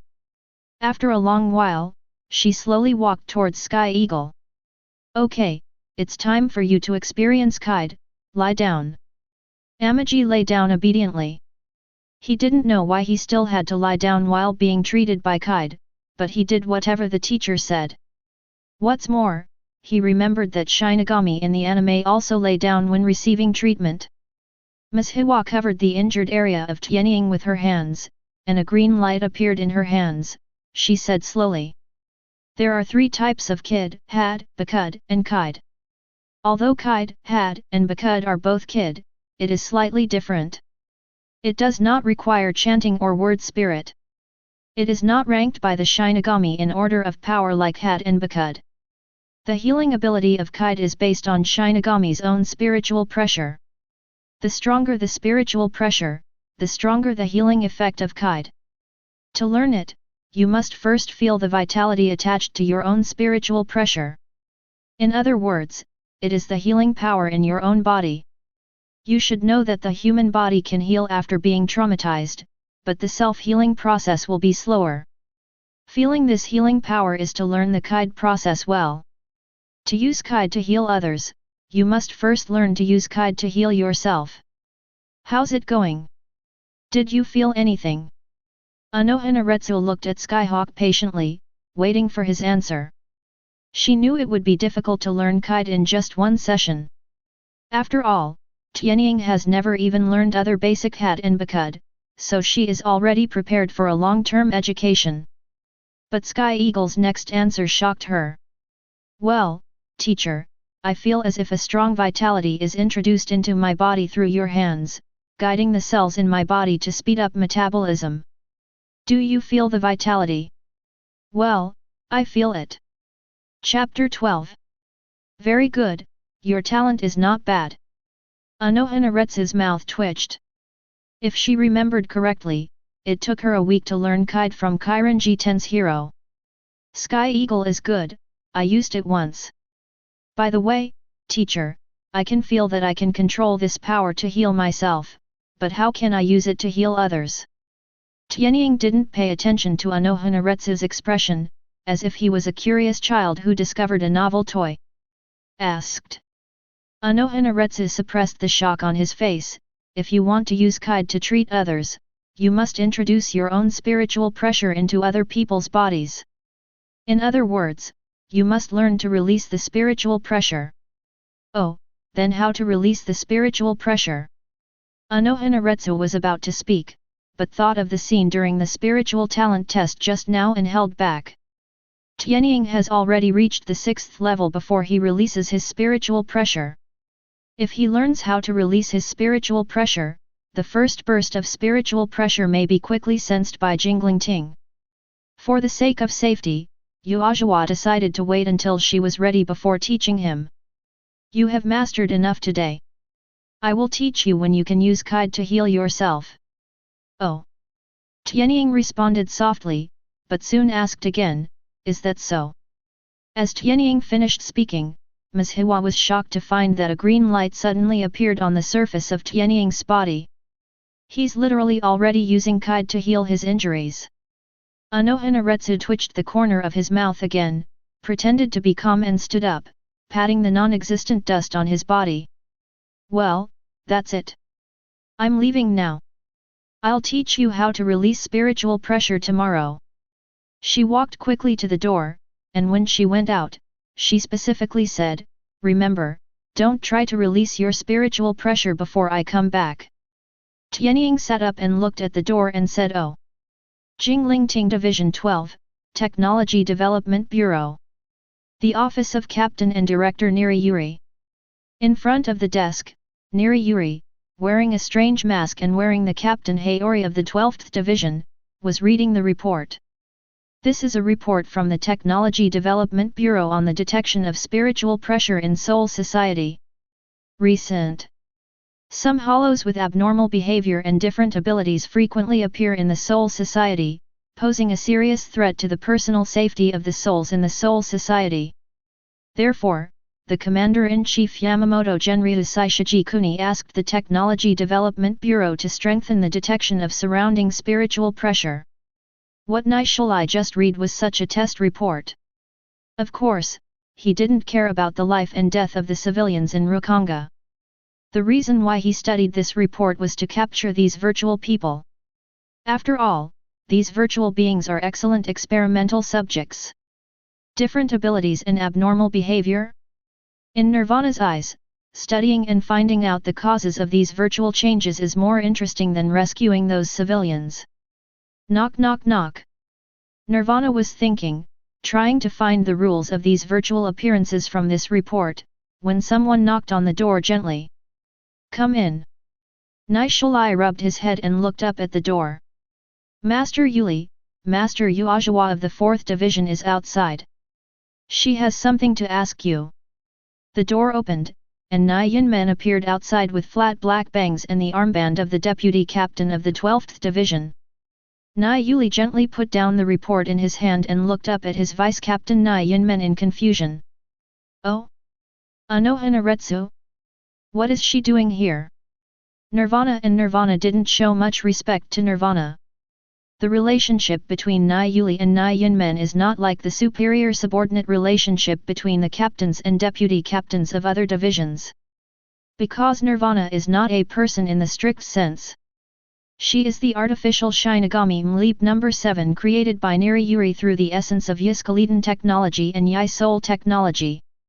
Therefore, in Nai Yuli's eyes, Nai Yunmeng is just an experimental product. At least, this view will not change until Nirvana thinks that Nirvana has human characteristics.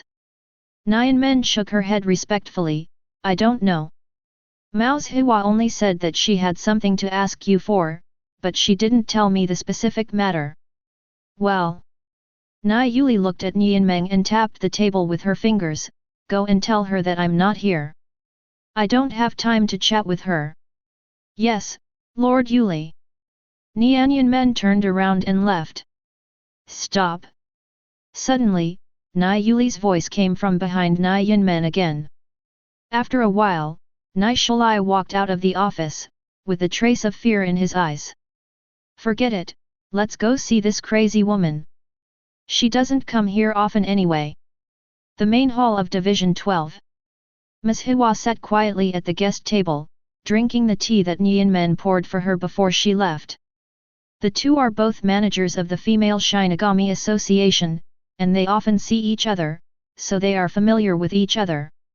Anohanaretsu knew the identity of Nianyumu's artificial Shinigami, but she never looked down on her because of her identity. In Anohanaretsu's eyes, Nai Yunmu is no different from her. Ta ta ta ta. There was a sound of footsteps outside the door. After a while, Nai Yuli wearing a strange mask appeared at the door with Nai Yinmen. Captain Anohana, you must be very busy at this time, right? What are you doing here? The underlying meaning of this sentence is Anohana Retsu, at this time, if you don't stay in your own acre, why do you come to me when you are full and have nothing to do? Anohana Retsu is not angry either, Nirvana has such a character and a mean mouth. She put down her teacup and said, didn't your Technology Development Bureau research a gadget that suppresses spiritual pressure before? Give me one. Hearing this, Nirvana frowned slightly, what do you want that thing for? Haha. Nairi smiled, is it possible that the famous Captain Anohana can no longer control his spiritual pressure? Are you going to give it? Ms. Hiwa stood up and looked at Nirvana calmly. What? Are you planning a robbery? Nai Yuli found a seat at random and sat down. Yinmen, why don't you hurry up and get some tea? Yes, Lord Yuri. Kaid said in a dull voice, then walked aside and poured a cup of tea for Nirvana. Bang! Nai Yuli pushed the tea that Nai Yinmen had just poured to the ground. I asked you to pour tea for Anohana-sama. Yes, Lord Yuli. Nyanemiya walked aside again and poured a cup of tea for Anohana Retsu, then silently squatted on the ground to collect the broken teacup. I'm sorry, Captain Ms. Hiwa, my subordinates are ignorant and made you laugh. Nirvana said casually. Uajawa took a deep breath and forcibly controlled her anger. Captain Nirvana is indeed very powerful. She picked up the tea that Nai Yinmen had just poured and took a sip. Where? Nairi smiled and waved his hand carelessly, Captain Uajika, I'm really sorry. The thing you mentioned before is deemed useless by the Technology Development Bureau, so it's all locked in the warehouse. I don't know. Do you know if you can still find it? The underlying meaning of this sentence is I have it, why should I give it to you? Haha, okay then, farewell. Anohana Retsu put down the teacup in his hand, patted himself gently, stood up, and left. There was a hint of astonishment on Nirvana's face, not knowing what Anohana Retsu meant. Anohana Retsu didn't look back and continued walking out the door. Walking to the door, she suddenly stopped listening and said coldly, I heard that the virtual behavior around Jinglingting has been weird recently and has different abilities. I think such virtual people are too dangerous. Once discovered, we should kill them quickly. It's better, are you right? Captain Nai. Nirvana's eyes narrowed slightly, and she could tell that Anohana Retsu was using the experimental subjects he was researching as a bargaining chip. Wait. Nirvana thought for a while, but still stopped Anohana Retsu. Immediately, he turned his head and scolded Nyanmen, why don't you go to the warehouse to help Captain Uzhawa find a spiritual pressure suppressor? Trash, do you want to ask me about this little thing? After saying that, he looked up at Anohana Retsu again. Captain Anohana, I will have someone send the spiritual pressure suppressor to the 4th Division later. Anohana Retsu turned his back to Nirvana and nodded, then left the main hall of the 12th Division. Nai Yuli's hand clenched his fist tightly, and then loosened it. If other squad captains came to ask him for something, he might not give him face. But the person who came was Anohana Retsu. Nirvana thought for a while and still compromised. He remembered a piece of historical information he accidentally saw while browsing technical information in the Great Spirit Book Corridor. It contains detailed records of the names of successive captains of the Godii 13th Division. Captain of the first generation of the 11th Division, Anohana Kenpeki. Chapter 13. Not long after Anohana Retsu returned to Division 4. As expected, Niri Yuri asked Division 12 to send over the spiritual pressure suppressor as promised. This is a bracelet-style suppressor. It is completely black and does not look anything special from its appearance. Anohana Retsu tried to put the bracelet on her right wrist, and then silently released her spiritual pressure. She wanted to test the strength of this bracelet's suppression of spiritual pressure. As the spiritual pressure was released, Anohana felt part of her spiritual pressure being swallowed by the bracelet. This devouring intensity was as high as nearly 70%. 70%.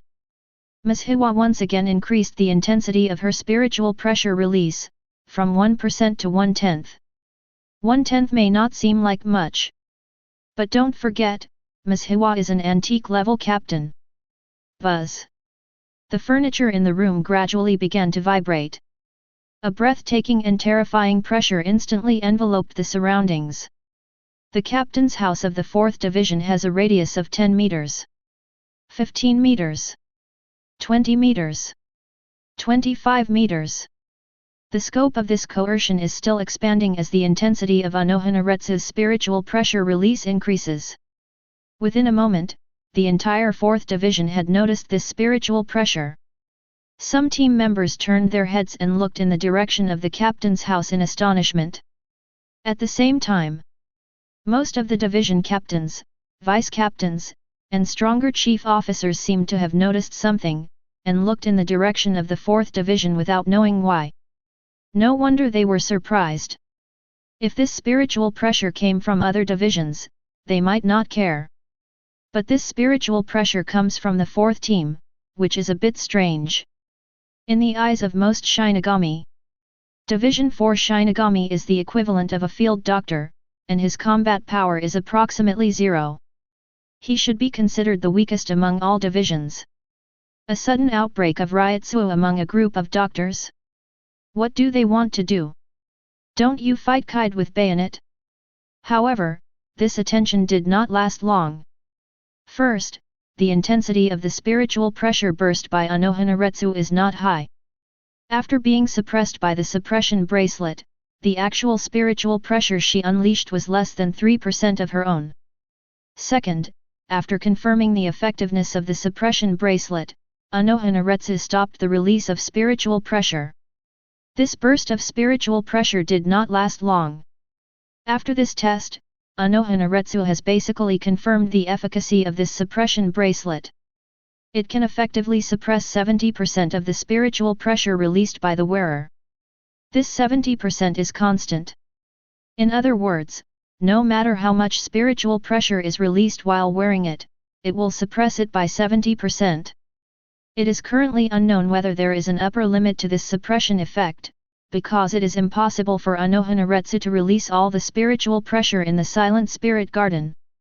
The next day, Anohana appeared at Shiba's house again. This time, Jin Yan and Yin Yan recognized her and respectfully led her into the house. After a while, Tianying, who had just taken a shower, appeared in front of her. "Take it with you, I will teach you how to release spiritual pressure now." Tianying held the bracelet and looked at it for a while, then casually put it on his right hand. "Teacher, come as soon as you come. What gifts can you bring me? I'm so embarrassed." Anohana rubbed Akio's little head. "How is Kaide's control? You can use it on yourself at any time, but you can't use it on others yet." The corners of Uajawa's eyes twitched slightly. "Well, now I'll teach you how to release spiritual pressure."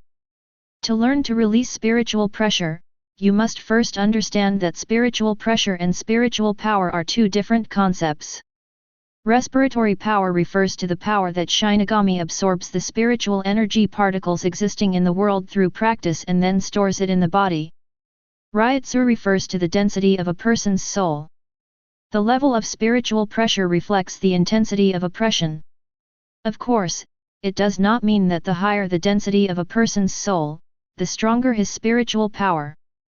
For example, your spiritual pressure is stronger than your brother Shiba Kaien's, but he has practiced for nearly 100 years more than you. Do you think your spiritual power is stronger than his? Skyhawk shook his head. Anohanaretsu continued, "Yes, spiritual pressure can be changed through practice. Some people are talented and have high spiritual pressure since they were born, but if they don't make progress or practice seriously, they will accomplish nothing in the end. There are also people with average talents, but they practice hard and can achieve extraordinary things in the end. Do you understand?" Tianying nodded in understanding. "Teacher, what you mean is that no matter how talented you are, as long as you practice seriously, you will eventually become successful and famous, right? Usse smiled happily. Talked for a long time. She just wanted to tell Tianying this truth. Well, let's get to the point now. I'll teach you how to channel your own spiritual pressure. Half an hour later, Anohanaretsu stared blankly at the scene in front of him.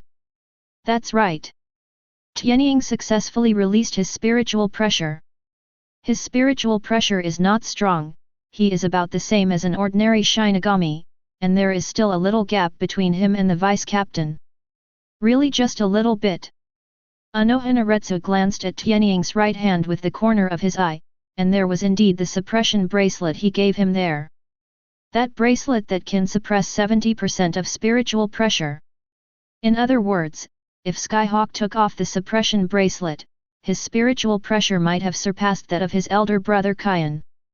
25 years old soul age, deputy captain level spiritual pressure. For a moment, Anohanaretsu even felt that there was something wrong with the world. How could such a monster appear in Soul Society? Teacher Anohana, the bracelet you gave me is so strange.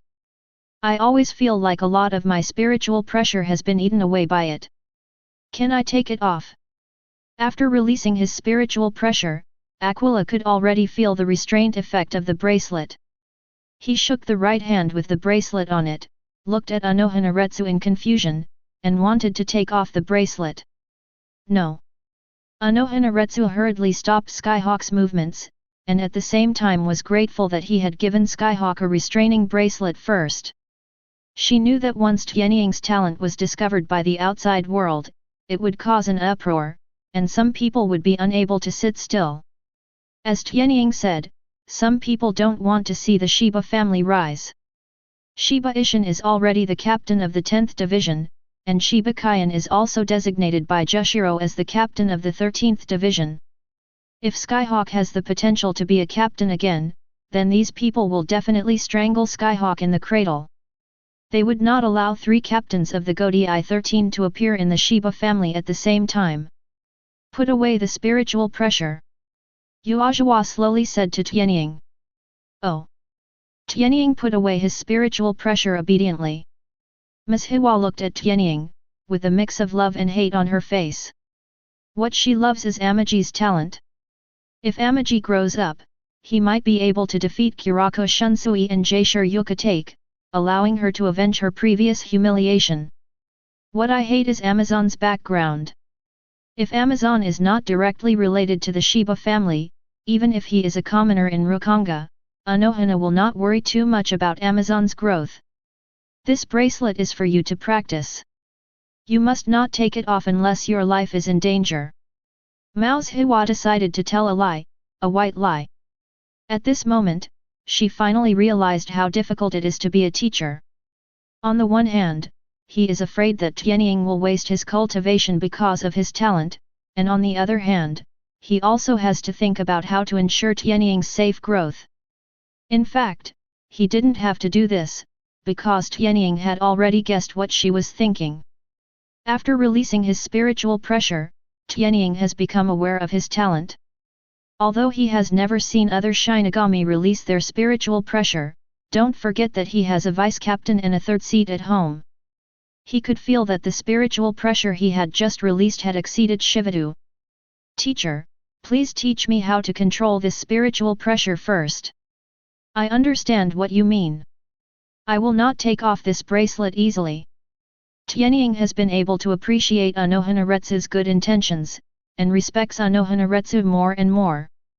Next, Anohanaretsu did not teach Skyhawk other skills, but concentrated on teaching Skyhawk how to control the intensity of spiritual pressure release. Before leaving, she told Tianying the Shinigami's practice of absorbing spiritual power and left him homework at the same time. Swing your sword 50,000 times a week. Practice Shunpo every day until you are exhausted. Chapter 14. In the following time, Tianying practiced hard every day. Kendo, boxing, kicking, Shunpo, he didn't fall behind. Compared with the training set by Ms. Hiwa for him, he constantly forced himself to break through the limits, because he knew that what he lacked most now was time. Fortunately, he has a bell pattern that can delay the passage of time, so that he can have more time to practice than others. He originally completed the practice of swinging the sword 50,000 times a week, but he completed it in 4 days. In the next 3 days, he continued to swing the sword 40,000 times. The practice of boxing and kicking is also increasing day by day. Shunpo aspect. Ms. Hiwa asked him to practice until exhaustion. But he used Zhong Wen's second ability to go back in time, restore his body to an energetic state again, and continue practicing. Every week after that, Ms. Hiwa would take time to check Tianying's training. While surprised by the rapid improvement of Tianying's combat skills, he guided him in a more severe manner. Compared to Kid, Anohana is more responsible for coaching Amahawk in the way of Kendo, and Shunpo is becoming more and more skilled in such battles. Tianying can feel that his actual combat ability is increasing sharply every day. This life lasted for nearly half a year. Anohana Retsu is becoming more and more satisfied with his apprentice. Neither arrogant nor impetuous, modest and prudent is her evaluation of Tianying. During the past 6 months, Tianying continued to pay attention to the situation of the Kukaki family of the great nobleman, focusing on Byakuya Kukaki's wife Kukaki Hyejin. Certainly, he is not going to steal his wife from Byakuya Kukaki. Instead, he wants to use Kukaki Hyejin to judge the occurrence of some events, which are related to the lives of his eldest brother and sister-in-law. Tianying didn't know when Shiba Du and Shiba Kaien would be killed. He only remembered that when Kaien was killed, Kukaki Rukia had already joined the 13th Division. It was Kukaki who killed Shiba Kaien herself. He didn't know how to find Kukaki Rukia, so he could only stare at Kukaki's house. If he remembered correctly, after Kukaki Hyejin passed away, Byakuya Kukaki would find Kukaki and Rukia would accept him as his adopted sister, and later Rukia would join the 13th Division. Once Kukaki Rukia joins the 13th Division, Taka will have to keep an eye on his sister-in-law. Alas, Sky Eagle feels very tired. He obviously wanted to join the 4th Division as a salted fish, but God made him join the Shiba family. It's a new day. In the morning, Tianying completed training in kendo, boxing, and kicking. After having lunch and saying hello to Shiba and Kaku, Amaji threw on a piece of clothing and walked out of Shiba's house. Before leaving, I ran to the kitchen and packed a lot of food. I have been a good baby for half a year. Kaien and Konghe have lowered their restrictions on him a lot, and they won't control his time and whereabouts when he goes out too strictly. Tianying often runs to Rukonga Junjun Renan in the west recently, because he found a very interesting person there. A cold-blooded kid with white hair, he is also the genius Shinigami who will succeed his uncle Shiba Ishin as the captain of the 10th Division in the future, Hitsugaya Toshiro. After learning that Toshiro had not yet joined the Godei 13 or entered the Mao Spiritual Arts Academy, Amaji often took time to wander around Rukonga near the Siraidii. The purpose is self-evident, naturally it is to find Hitsugaya Toshiro. But Soul Society is too big. Plus Aquila doesn't remember which neighborhood Toshiro originally lived in. So it took nearly half a year to find traces of Toshiro in Junranan, Zi Street. However, Toshiro was too aloof and cold. Although Tianying wanted to get close to him, he was repeatedly rejected. Tianying's brain changed and he immediately changed his thinking and prepared to start from other places. For example, Toshiro's family. As far as he knew, Hinamori Momo had gone to study at the Mao Spiritual Arts Academy, and only he and his grandmother were left to depend on each other in Toshiro's family. And Toshiro's grandmother is the target of Sky Eagle's current strategy. Knock knock knock. The Sky Eagle gently knocked on the door of Toshiro's house. Who?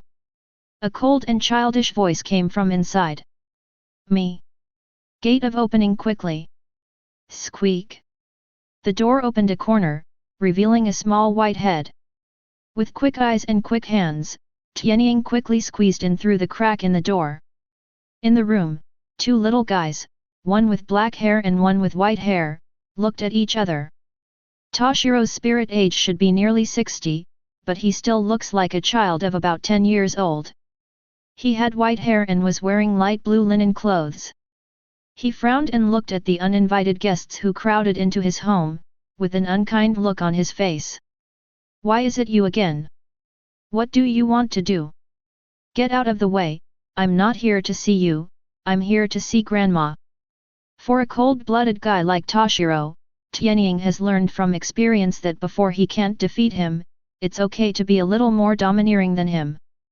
Just as the two were confronting each other, a kind voice came from the compartment in the house.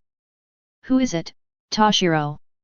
"It's me, Grandma, Sky Eagle." Before Toshiro could open his mouth, Aquila shouted out first. After a while, the door curtain of the compartment was opened, and an old man with a cane and a kind-hearted face walked out. "It is Grandma Hitsugaya who lives with Toshiro." "Oh, it's Sky Eagle. Are you here to play with Toshiro again?" After a few days, Tianying has become familiar with Grandma Hitsugaya, and Grandma Hitsugaya also likes this lively and naughty child.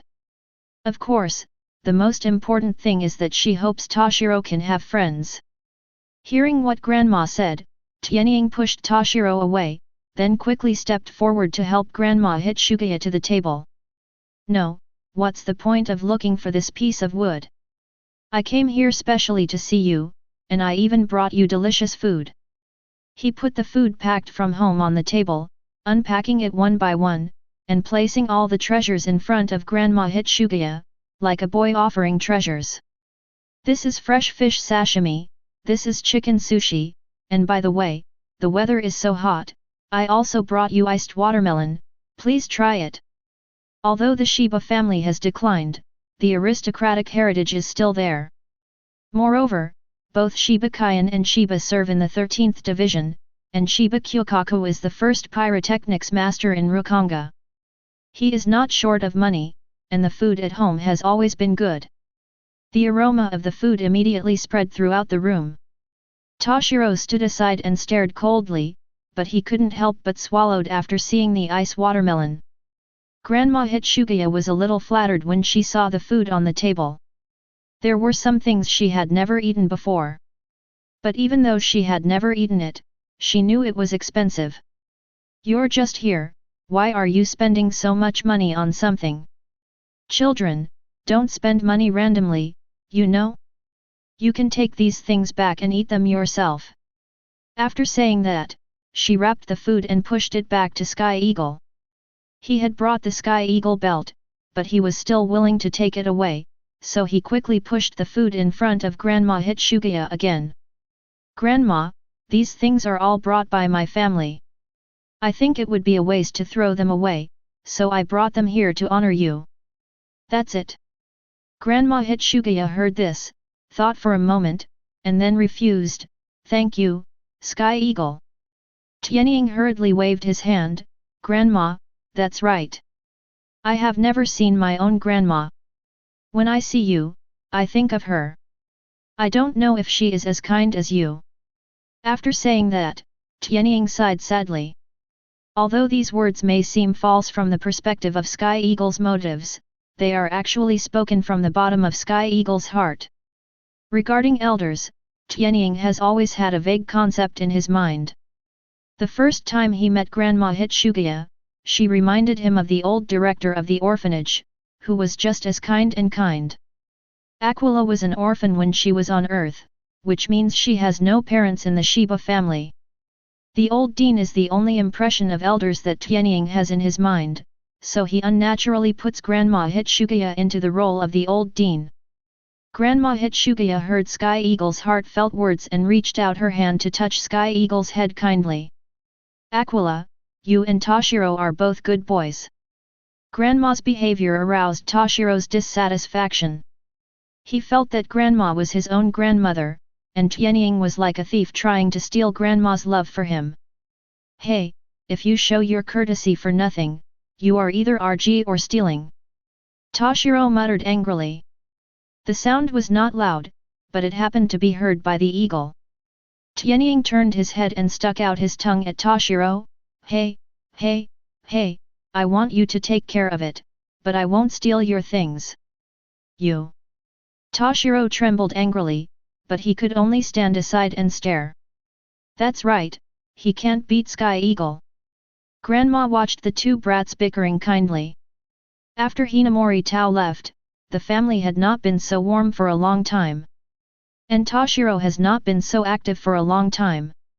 Grandma Hitsugaya waved to Toshiro. Since Aquila brought it here, to Hiro, why don't you come over and have something too? Grandma can't eat it alone. Don't you like iced watermelon the most? Hey, I don't want it. Toshiro ran out of the door proudly. Grandma looked at Tianying with some embarrassment and said apologetically, Tianying, I'm sorry, this is the character of Toshiro. He is relatively introverted. He didn't mean it. Don't be angry with him. When you come to see him, I can see that he is still very happy inside, but he doesn't know how to express it. He hasn't had many friends since he was a child. His only friend Dizzy has also gone to Zhenyang Spiritual Arts Academy to study. Grandma hopes you can accept him and continue to be his friend, okay? Seeing this, Tianying hurriedly waved his hand and said like a brat, Grandma, don't worry, adults don't have the same understanding as children. I won't be angry with him. You eat first, I'll go find him and come back. Sky Eagle, I'm sorry to trouble you. Chapter 15. Number 1 Rukonga Jun Junranan Suburb. It was just afternoon, the sun was blazing in the sky, the temperature outside was very high, and ordinary people were already hiding in their rooms for a lunch break. At this time, no one was moving in the suburbs. Along the river, the blazing sunlight shines on the water, rendering the river water sparkling with gold. Waves of heat waves followed the breeze and blew towards the shore, blowing on Toshiro's face. After being angry with Tianying, he came here. This river bank was his favorite place to come when he was in a bad mood. At this time, it is already the highest temperature of the day. It stands to reason that if someone sits here for a long time at this time, they must be sweating profusely, the heat is unbearable, and they may even collapse from heat stroke.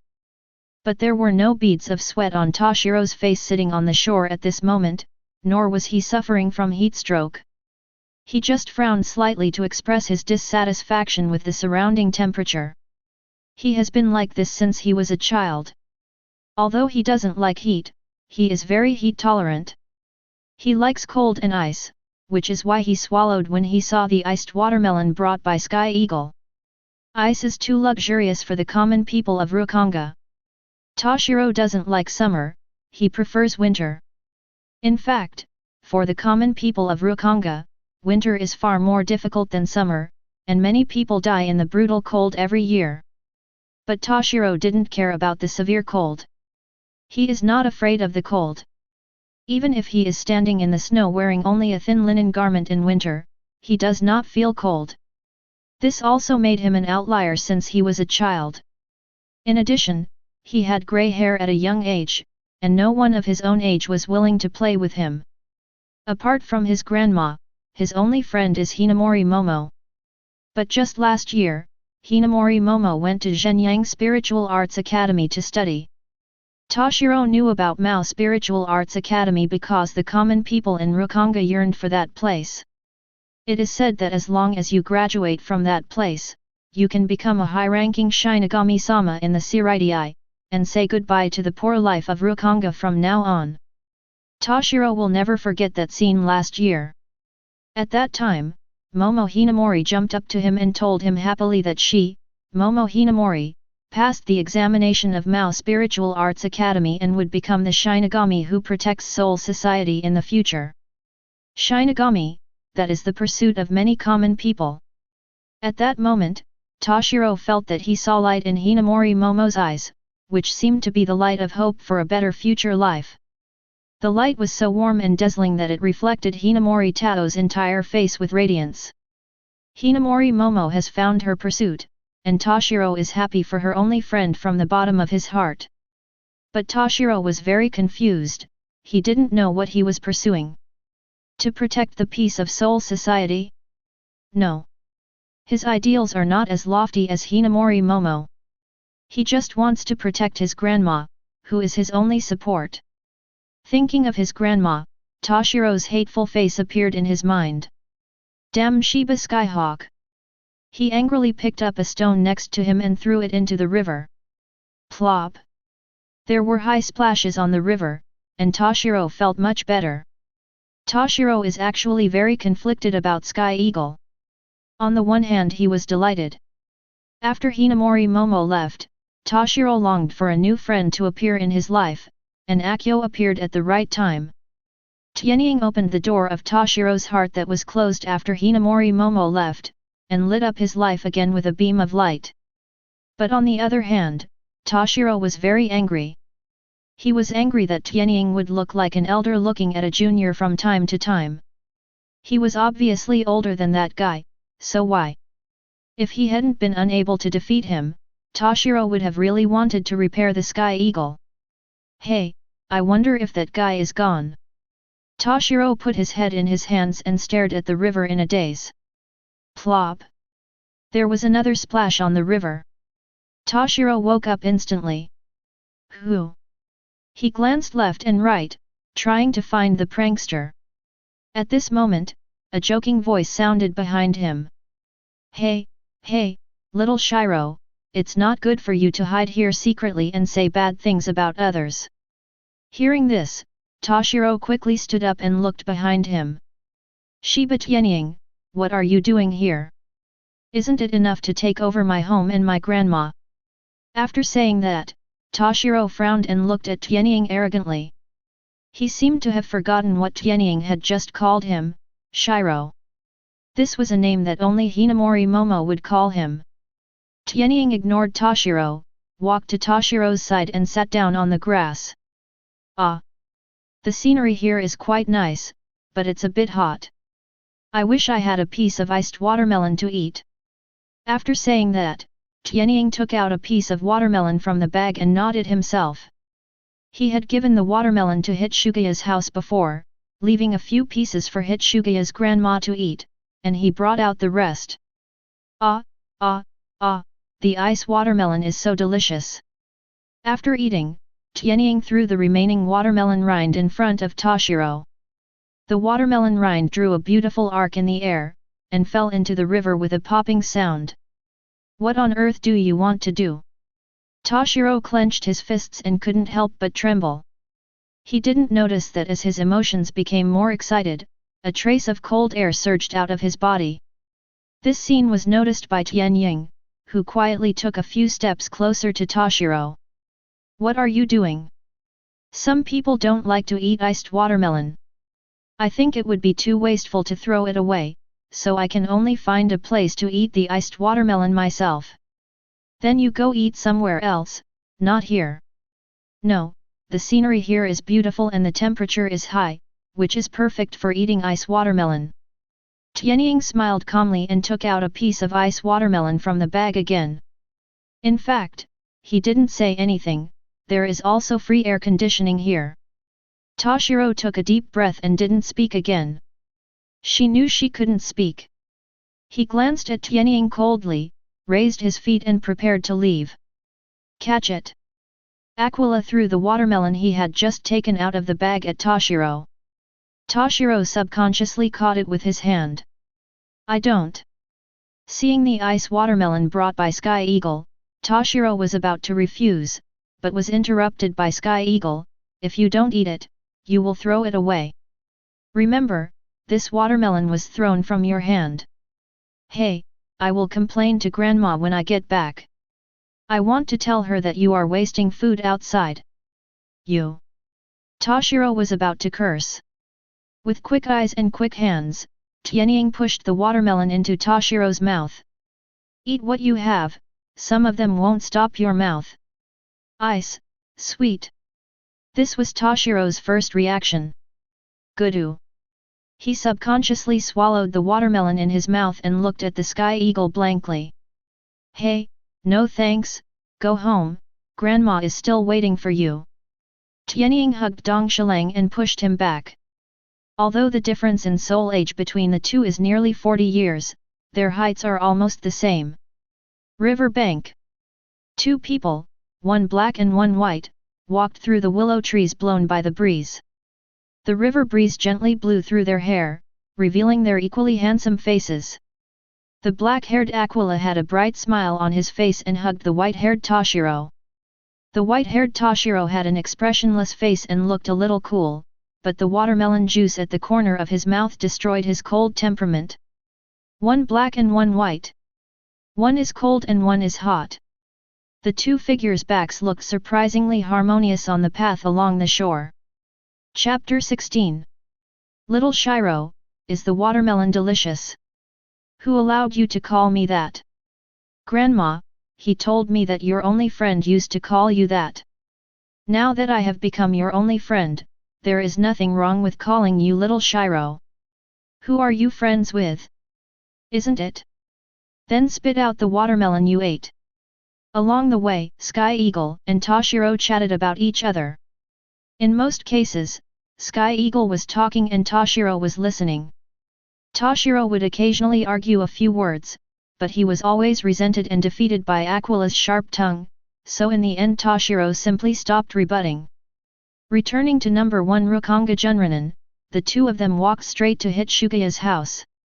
At this time, many people had gathered outside Hitsugaya's house, and they were pointing inside.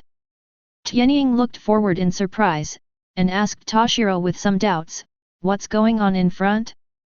Isn't that your home?"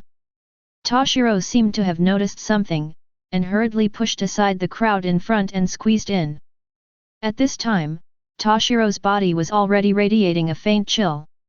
When he squeezed into the crowd, the people in front subconsciously gave way to a way. Seeing this, Tianying wanted to squeeze in with him, but Toshiro's movements were too fast, and the crowd of onlookers crowded together again, blocking Tianying's way in. Tianying could only push aside the crowd and squeeze in alone. At this time, the crowd of onlookers was still talking about the Hitsugaya family. Isn't this family usually quite poor? Why are there so many expensive foods today? I remember that there is only an old man and a white-haired kid in their home. Yet, who knows? Maybe it was stolen. I have seen a black-haired kid frequently appearing in this house before. He seems to be idle. I'm afraid the white-haired kid has followed suit. Tisk, tisk, tisk, it's really possible to say that. I said before that the white-haired kid was not a good thing. Look, I said it. But the old people in the house are really pitiful. They are scared to death by these unscrupulous guys. Tianying's face became increasingly ugly as he listened to the discussions around him. He probably understood what was going on here. Someone saw that he had brought food to the Hitsugaya family, and was stimulated, so he came to bully the orphans and children. Hearing these people say that Grandma Hitsugaya was frightened, Tianying couldn't help but move her hands a little faster again, faintly using part of her spiritual pressure. Just when Tianying was about to squeeze out of the crowd, a heartbreaking cry suddenly came from the room. Grandmother! Tianying recognized that this was Toshiro's voice and hurriedly pushed aside the last person in front and rushed towards the house. Once inside, Tianying saw that the originally smooth and orderly room seemed to have been smashed, with items smashed to the ground and opened drawers everywhere. Toshiro was kneeling in the living room, and in front of him was Grandma Hitsugaya lying on the floor. Hearing Toshiro's scream, 4 people ran out of the room. The man at the head was dressed gorgeously, wearing a navy blue coat, and he looked like he was a member of the aristocracy. Behind him were 3 young men wearing light grey clothes, who looked like attendants. When the nobleman saw Toshiro and Sky Eagle appear, there was a hint of joy on his face. It turns out you 2 little bastards finally came back and asked, "Where did you hide the money you stole from me? You even dare to steal from my Kajimadala family. I think you are getting impatient." Toshiro didn't raise his head, he was still kneeling on the ground and looking at his grandma helplessly. At this time, the chill emanating from his body had already caused the temperature around the house to drop a lot. Tianying didn't speak, looked at the nobleman coldly, and hurried to Grandma Hitsugaya's side. It's not that he's afraid of getting into trouble by dealing with the nobles, but rather than dealing with these scum, it's more important to check on Grandma Hitsugaya's situation first. Phew, it's okay, I just fainted from fright. Tianying checked the condition of Grandma Hitsugaya and breathed a sigh of relief.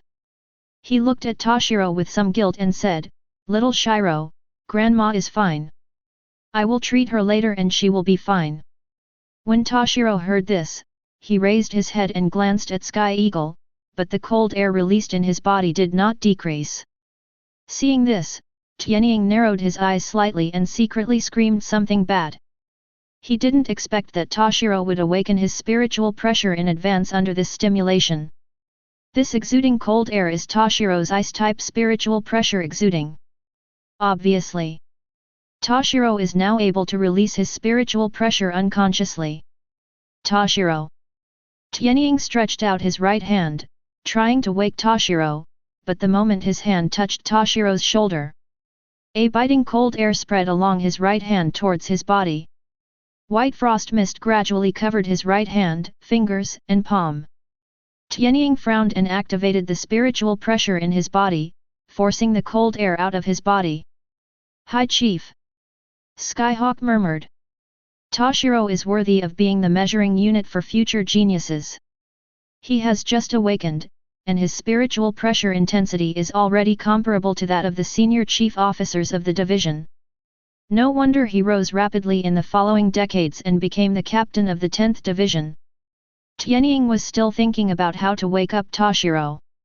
The noble man on the side saw that the two brats ignored him, and suddenly felt that his noble majesty had been challenged. He turned to the three attendants behind him and said, "Why are you still standing there? My uncle's money probably belongs to these two little untouchables. Go over and search them for me." The three attendants looked at the scene in front of them, with a trace of unbearability flashing in the corners of their eyes. They all knew the noble man was lying.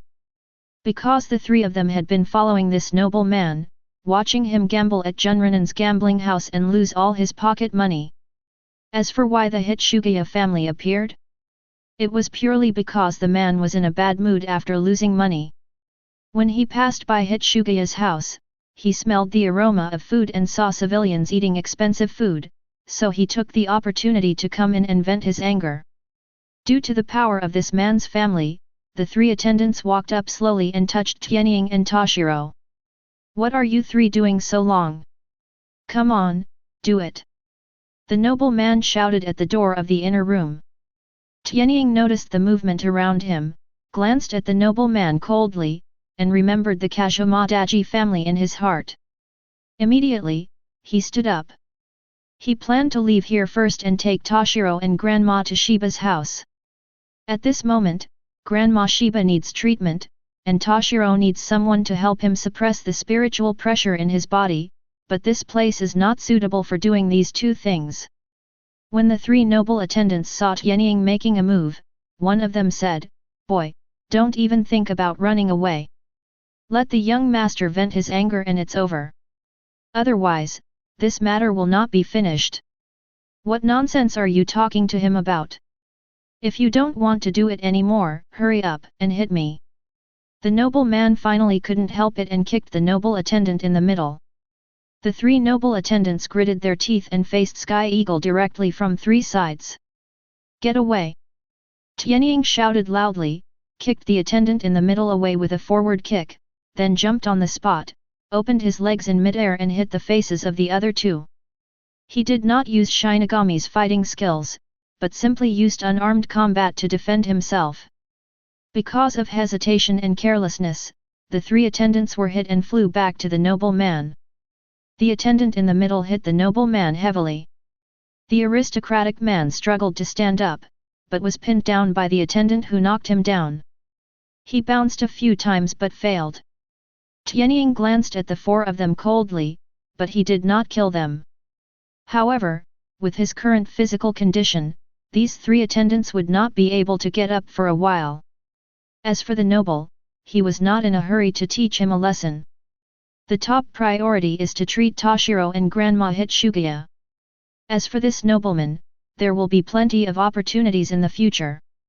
Amaji held Toshiro on his shoulder with one hand and hugged Grandma Hitsugaya with the other hand.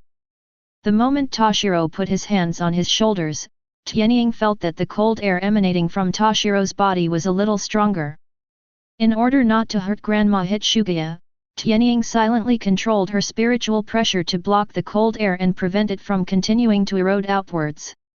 After doing this, Tianying led the two of them out of Hitsugaya's house. Before going out, he turned his back to the room and said coldly, "Xiaotalo's house, I remember it, see you later." After saying that, Tianying turned his head and glanced at the crowd watching outside the house.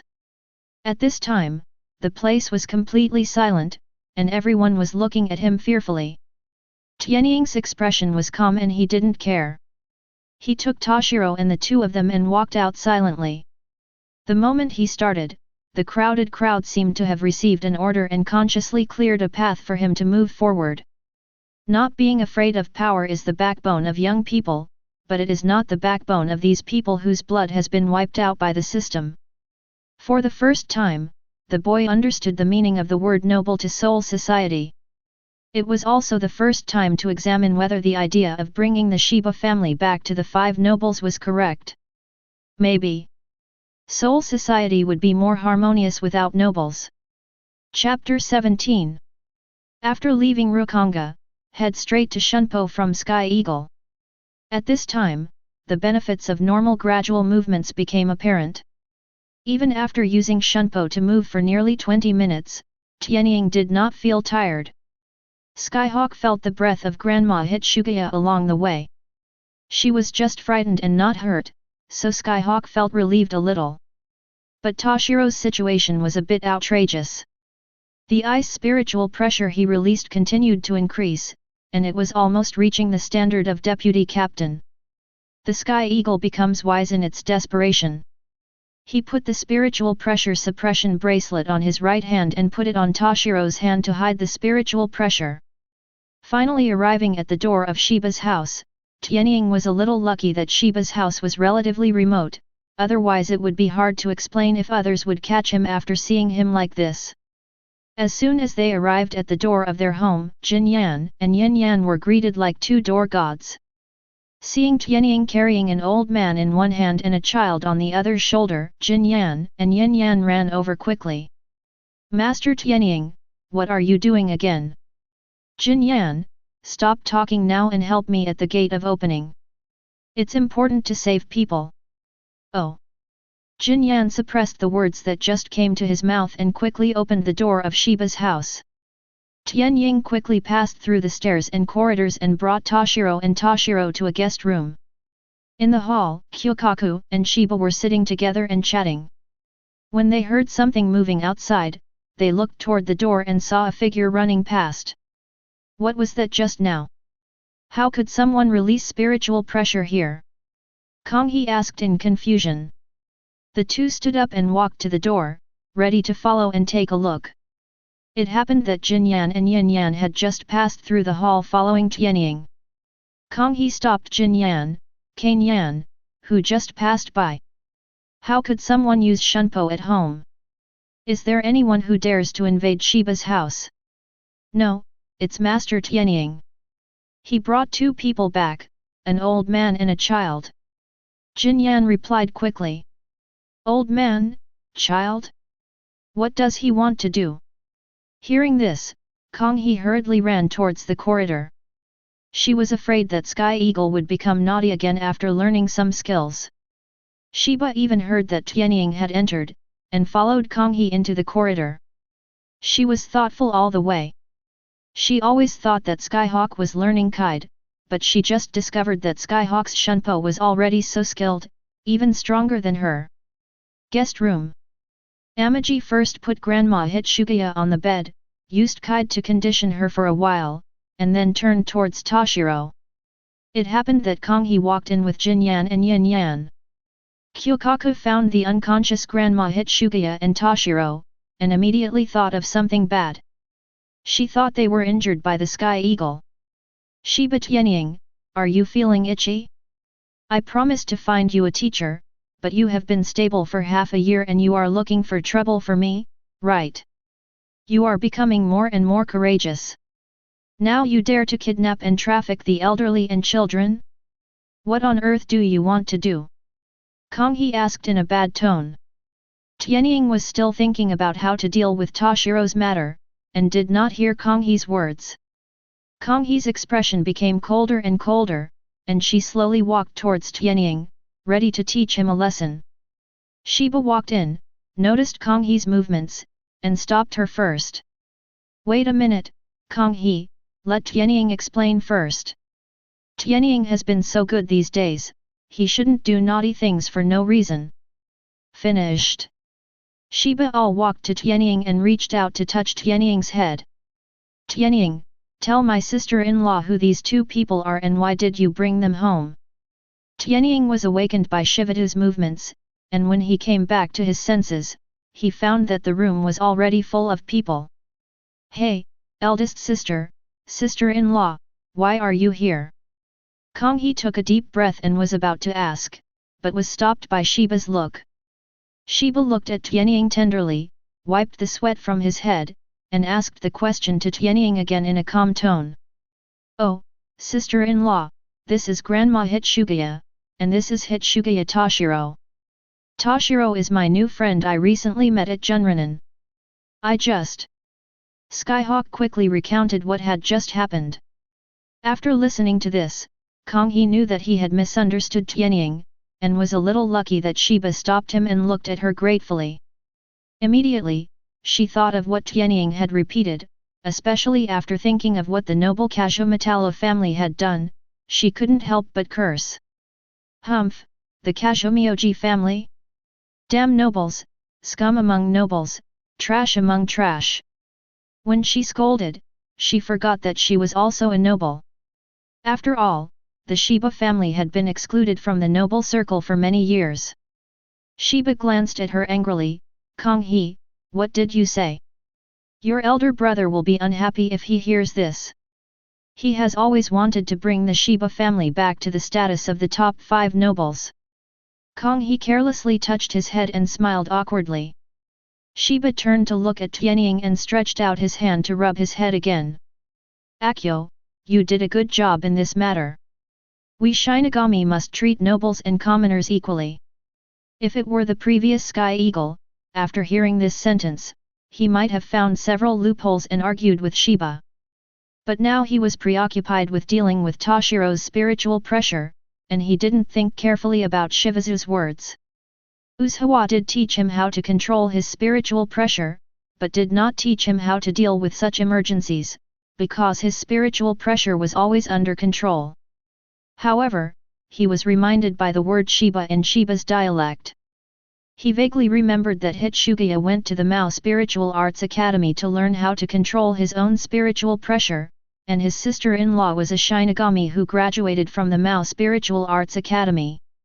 Amaji looked at Shivazu happily, took her hand and asked excitedly, Sister-in-law, do you know how to suppress the spiritual pressure in Toshiro's body? Shiba frowned when he heard this. She had noticed a cold spiritual pressure since Tianying had just entered the door. After entering, she realized that it was emanating from the white-haired child in front of her, but because she was asking about Tianying, she didn't pay attention to it for the moment. Shiba smiled and said, no need to suppress it, Tianying. This is his own spiritual pressure and will not cause harm to himself. As long as your kid wakes up, the spiritual pressure will return to a controllable state again, but he may have to learn how to control the spiritual pressure in his body, otherwise it may affect others once it gets out of control. After hearing this, Tianying breathed a sigh of relief. After all, he had never seen such a thing before, and caring would cause confusion. After all, Toshiro was one of the few people he thought he could make friends with. Seemingly thinking of something, Shiba smiled again and said to Tianying, Tianying, you are lucky this time. You have made a friend with great potential. The spiritual pressure that this child named Toshiro unconsciously emits has almost reached the level of an ordinary shrine officer. If he is lucky enough to become a Shinigami in the future, he might be very powerful. Tianying laughed innocently, and he was completely relieved after hearing that Toshiro was fine. He was non-committal about what Shivatu said. You must know that Toshiro's spiritual pressure at this moment is suppressed by 70% by the suppression bracelet. If the bracelet is removed, it may have surpassed Shiba himself. But he didn't say much. Shiba is right, Toshiro will indeed be very powerful in the future. If nothing else, it would be appropriate to become a captain in a few decades. Tianying has already begun planning a captain training plan, and his goal is to tightly bind Toshiro to himself. The way of binding is, of course, family affection.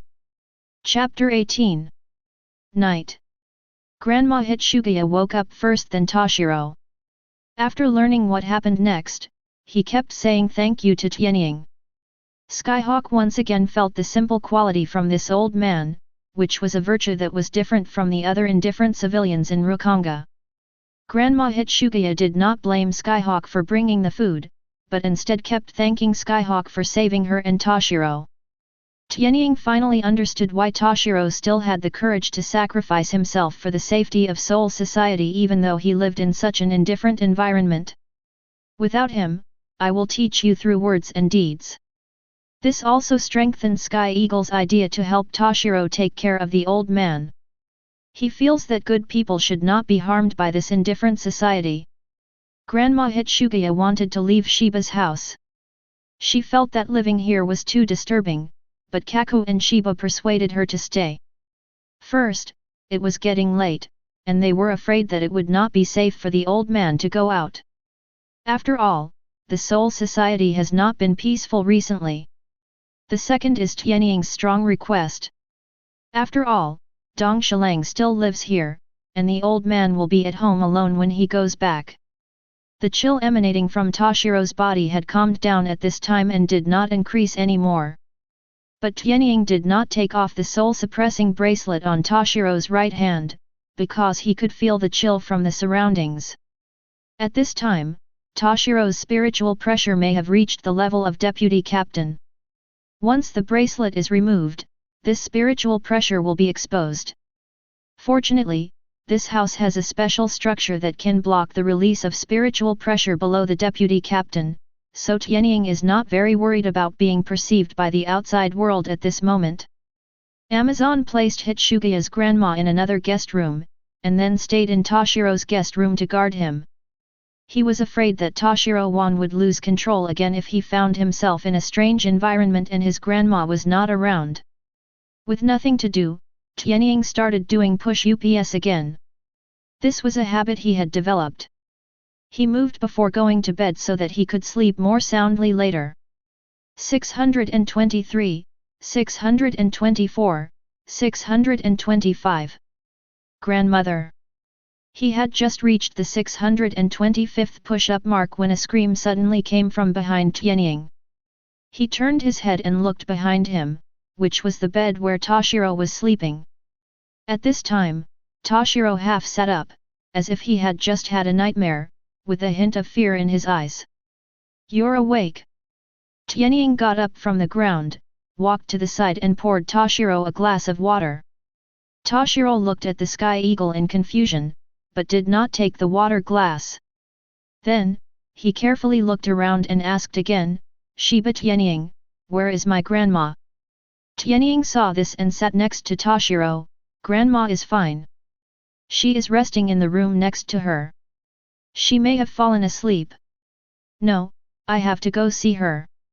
Toshiro didn't quite believe Aquila's words and struggled to get up. SHH, I'll take you to see her. Amaji and Toshiro quietly walked to Hitsugaya's grandmother's room, gently opened the door and let Toshiro take a look. At this time, Grandma Hitsugaya had indeed fallen asleep, breathing evenly and her chest rising and falling gently. Toshiro breathed a sigh of relief when he saw this. Tianying once again pulled him back to the room he was in. During this period, Toshiro was still a little reluctant to give up and looked back several times. Tianying gently patted his shoulder and signaled him with his eyes not to disturb the old man's rest. After returning to the room, Toshiro sat on his bed with dull eyes, staring at the door in a daze. After a long while, he spoke. Shiba Tianying, where is this? My home. Sky Eagle replied calmly. Toshiro shouted, and the room fell into silence again. After a while, Tianying remembered that Toshiro had not eaten at noon, so he walked towards the door. Are you hungry? I'll get you some food. Toshiro still didn't speak. About 10 minutes later, Aquila walked back to the room carrying the meal left for Toshiro in the evening and placed it gently on the table. Eat something while it's hot. You probably haven't had lunch yet. The food was still smoking and had just been heated by Skyhawk. Toshiro looked at the food on the table blankly, and the corners of his mouth twitched. After a while, Toshiro sighed. Shiba Tianying, why do you want to get involved in my life? Why do you show up at my house so often? What exactly do you want to do? He had almost recalled what happened at noon, and knew that the cause of the incident was the food brought by Sky Eagle, so after hesitating for a moment, he couldn't help asking Sky Eagle the questions in his mind. Tianying was silent for a moment, and also sighed. I'm sorry, Toshiro, I didn't expect things to turn out like this. When Toshiro heard this, he clenched his fists tightly, and his mouth turned white from the pinch. He suppressed his voice and said angrily, Is it useful to say sorry? My life and Grandma's life have been disrupted by you, what on earth do you want to do? Tianying looked at Toshiro Kaide, I want to be friends with you. Friend? Why? Toshiro stared into Tianying's eyes and asked word by word, You and I are obviously people from two different worlds. What you eat every day may not be possible for me to eat in my life. What you eat I may not be able to live in a house like this in my lifetime. Please tell me, what reason do I, a commoner, have for you to deign to make friends with me? Facing Toshiro's questioning, Tianying's expression was very calm.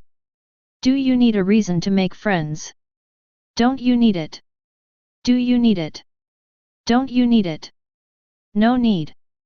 Tianying shouted loudly. The quarrel between the two quickly attracted the attention of others, who gathered outside the door of the Sky Eagles.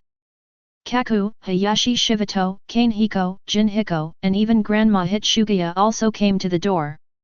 Shiba made a slight silence gesture to signal others to keep silent. Inside the house, Tianying had already noticed that someone was eavesdropping outside the door, but at this moment his temper was also rising and he didn't care about the outside at all. Toshiro didn't know there was anyone outside, so he sat on the bed angrily, staring at the Sky Eagle. Tianying sat on the chair beside the table, staring at Toshiro with his big eyes. A long while. Toshiro turned his head first. He pushed the blanket aside and lay down with his back to the skyhawk. Shiba Tianying, I will take Grandma away at dawn tomorrow. Please don't interfere with my life again. I don't deserve to be cared about by a high-ranking big shot like you, nor do I deserve to be your friend. You fart. Tianying swore directly. He quickly ran to Toshiro's bed, turned Toshiro over, grabbed Toshiro's collar and picked him up. I'm telling you, Hitsugaya Toshiro. I, Shiba Tianying, said I want to be friends with you, so I will be friends with you. I am willing to associate with the person I like, whether he is a commoner or a beggar. Same. Anyone I don't like, no matter if they are nobles or Shinigami, get out of here. Do you understand? Who do you think you are? Let me tell you, from now on I will go to your house every day and disrupt your life every day. What can you do to me? You. Shameless. Toshiro looked at the Sky Eagle in front of him and shouted angrily. Outside the door. When Konghe heard Tianying say such domineering words, he put his right hand on his chest and nodded with his chin. With my old demeanor, I am worthy of being my younger brother, just like my mother-in-law. Shiba glanced at Konghe angrily, and bowed apologetically to Grandma Hitsugaya. Inside the house, the confrontation continued. Aquila heard Toshiro scolding him for being shameless, and dragged Toshiro to the table. Eat! Eat! Get out of here after you finish eating. To be honest, after what happened at noon today, I quite dislike you. You are just a coward. You are the coward. Toshiro struggled to argue, but he could not break free from the hands of the practicing Sky Eagle. Tianying pressed him on the table and placed the food directly in front of him arrogantly.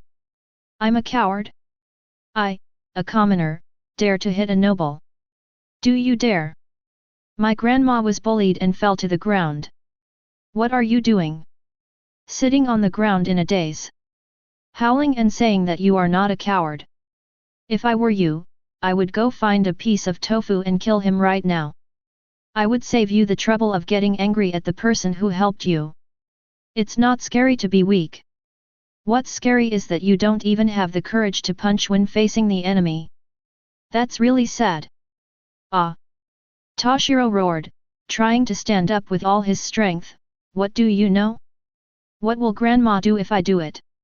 Outside the door, Grandma hit Shugeya sighed sadly when she heard this, with unspeakable pain in her eyes. Snap! Suddenly there was a crisp sound in the room. Tianying pressed Toshiro with one hand, and slapped Toshiro on the back of the head with the other hand. Be honest with me. A coward is a coward. What excuse can you make? People like you who look forward and backward will never become a master. They can only live in Rukonga doing nothing for the rest of their lives. If you really care about Grandma, then work hard to make yourself strong, so strong that no one dares to have bad thoughts about her, nip all dangers in the cradle, and let her live a better life. Think about it, if you were the captain of the 13th Division, would anyone dare to have thoughts about Grandma? If you can stand at the top of the Soul Society, will anyone dare to have bad thoughts towards Grandma? Let me tell you, I am destined to become a man on top of the world. My goal is to eliminate all hidden dangers that may cause harm to myself or my family and friends. I dare to say this and I will do it. This is what a man should look like. Toshiro stopped struggling. At this moment, he suddenly felt that what was pressing on his shoulders was not actually a pair of hands. It's a mountain and a sea. It's a snow-white blue sky. It is the vast starry sky. For the first time, he knew what a man should pursue and what a man should have. He thought of the light in Hinamori Momo's eyes when she learned that she had passed the test of Mao Spiritual Arts Academy. And at this moment, he seemed to have found the light he was looking for. Then what should Grandma do before I become a strong man? He asked in a daze. I raised it for you. She will be my grandma from now on. Tianying's domineering kide. Plop! The door suddenly opened, and 3 people squeezed in, lying on the ground. They are Konghe, Jinyan, and Union. Sister-in-law Shiba and Grandma Hitsugaya stood at the door. Shiba looked pleased. Grandma Hitsugaya looked at Toshiro with tears streaming down her face. When Toshiro saw his grandmother, he also shed tears. He kept mumbling sorry. He was apologizing for his cowardice at noon. Grandma Hitsugaya covered her mouth with one hand and moved the other hand from side to side, as if to say it doesn't matter, Grandma knows. Tianying's eyes felt a little sore when he saw this scene. His nose twitched, thinking of what he just said. He looked at Kyokako lying on the ground and Shiba standing at the door. Sister-in-law, eldest sister, did you hear what I just said? I want to help Toshiro take care of Grandma, okay or not? Shiba nodded gently. With a heroic smile on his face, Konghe slowly raised his right hand. Thumbs up. No problem. Chapter 19. In the next few days, Toshiro's grandfather and grandson stayed at Shiba's house. Shiba doesn't have many family members, and Kaien's personality is very helpful, so he happily agreed to the matter. Of course, it's useless if he doesn't agree. Kaien spent most of his time in the 13th Division, and his family was basically watched by Kyokako and Shiba. As long as they both agreed, the matter was decided. Originally, Grandma Hitsugaya wanted to leave with Toshiro, but Kyokaku and the others took turns trying to persuade her to stay, so she had no choice but to give up. Konghi comforted Hitsugaya's grandma. In fact, she wanted her grandma to stay, and she also thought that grandma could help her keep an eye on the Sky Eagle and take care of the Rock Eagle. This made the old man feel less indebted. During this period, Tianying took Toshiro back to Hitsugaya's house once. I wanted to pack up some things worth remembering for my grandparents, but after I went there I found that the house had been destroyed and in a mess. Tianying asked several times. It turned out that after they left that day, the nobleman brought people from Xiaodalo's house to see them almost every day. Every time he found no one in the house, the noble would vent his anger on the things in the house. His former home was gone, and Toshiro was a little sad, but at the same time he was glad that he and his grandmother had not returned here. This incident made Toshiro even more determined to become stronger, and he silently hid his hatred for Kazumioji's family in his heart. Tianying also guessed Dong Shilang's thoughts and did not offer any words of comfort. He knew that from the moment Toshiro wanted to become a strong man, the Kazumioji family would not have an easy life in the future. Because, he will also help Toshiro. The day came again when Anohanaretsu came to check on Skyhawk's training.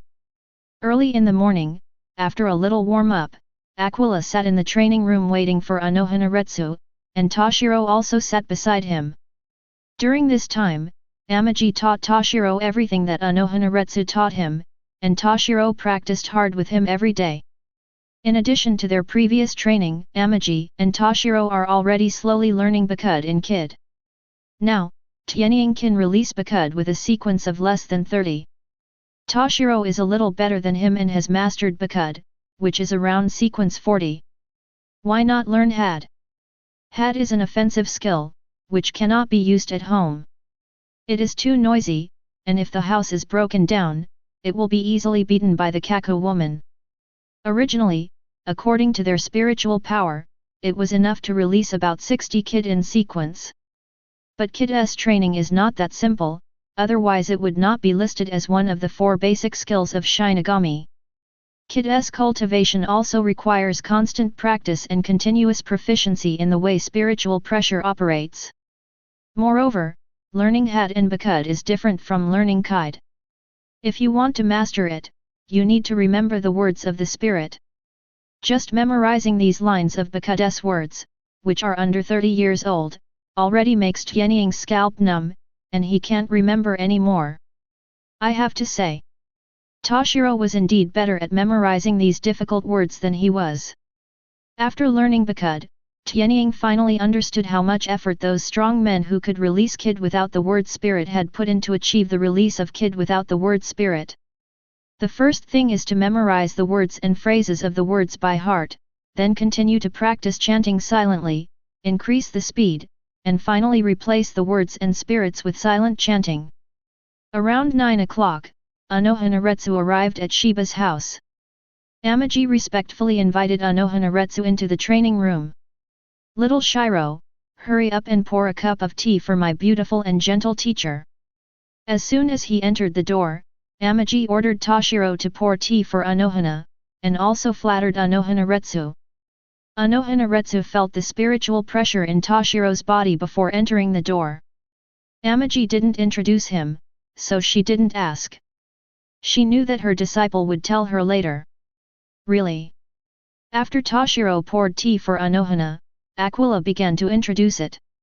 "Shiro-chan, this is the teacher Anohanaretsu I told you about. She is the captain of the 4th Division of the Godai 13th Division. She will also be my captain and direct boss in the future." "Captain Anohana." Toshiro bowed respectfully. He did not follow Akio in calling Anohanaretsu his teacher because he had not yet become a disciple. Ms. Hiwa glanced at Tianying angrily, seeming to blame him for revealing her identity, but she did not speak. Tianying smiled coquettishly, then turned around and started introducing Toshiro. "Teacher, this is Hitsugaya Toshiro, he is my good brother." Usuhawa nodded slightly to Toshiro as a greeting. Although she is the captain of the 4th Division, she does not have that arrogant and condescending captain style. After saying hello, she turned to look at Sky Eagle again. Hee hee. Tianying covered his head and laughed. Teacher, can you also teach Toshiro how to practice? He is a genius. Toshiro looked at Sky Eagle in shock and hesitated to speak. Sky Eagle had never told him about this before. Moreover, after Tianying asked this question, he felt a little restrained standing here. It's okay that Anohanaretsu agreed, but he would have felt embarrassed if he had refused. Anohanaretsu also frowned and glanced at Skyhawk. She didn't know why Tianying had such a plan, and she even felt that Tianying didn't seem to take her seriously. Why? Anohanaretsu put his hand down as he was about to pick up the teacup to drink tea. She didn't refuse directly, which saved face for Tianying and Toshiro. Tianying knew that Anohanaretsu would not agree easily and did not feel anything. After all, it is in the original work. Even if Toshiro is extremely talented, he has never been taught by Yamamoto and Anohana. Fortunately, Tianying had already planned. He pulled Toshiro behind him, and then took off the soul-suppressing bracelet from his hand. Ms. Hiwa looked at Tianying in confusion, she didn't know what Tianying wanted to do. Toshiro was also confused, but he still obeyed and took a few steps back according to Tianying's instructions. Ryutsu! Tianying shouted to Toshiro. What? Toshiro was puzzled. Tianying walked up behind Toshiro angrily, release the spiritual pressure and release it with all your strength. Buzz! Toshiro understood and instantly released all his spiritual pressure. A cold wave suddenly set off in the small training room, and frost gradually appeared under Toshiro's feet and spread outward in a ring. Anohanaretsu's eyes flashed with surprise. This child is also a deputy captain level spiritual pressure, and he looks as young as Tianying. The most important thing is, the spiritual pressure of the white-haired child in front of him seemed to be the same as that of Sky Eagle, which was not fully developed. This cold spiritual pressure didn't appear for long. The moment the spiritual pressure appeared, Tianying was already ready. Click! A second later, Tianying put the soul-suppressing bracelet he had just taken off on Toshiro's wrist. Toshiro looked at Tianying in astonishment, wondering why he was wearing this thing on himself again. Tianying patted Toshiro on the shoulder and said, "Little Shiro, that's it. Put away the spiritual pressure." Oh! Hearing this, Toshiro nodded. Then start to slowly reduce the amount of spiritual pressure released. The time he had learned to control spiritual pressure was too short, and he was unable to burst out all his spiritual pressure and recover it instantly. This is why Tianying put the spirit-suppressing bracelet on his hand. While Toshiro was controlling his spiritual pressure, Aquila ran up to Anohana with a flattering look on his face. "Teacher, are you satisfied with the second disciple I found for you?" Chapter 20. Anohana gently picked up the teacup and took a sip. He glanced back and forth between Aquila and Toshiro. Toshiro had already regained his spiritual pressure within his body. With a calm look on his face, he took the soul-suppressing bracelet off his wrist and handed it back to Tianying. Compared to Aquila, Toshiro never thought that he had to become a disciple of Anohanaretsu. Even if Anohanaretsu is the superior Shinigami captain. So what? If it can be done, that's great. If he doesn't succeed, he won't be depressed. Toshiro firmly believes that as long as he works hard, he will become a strong man.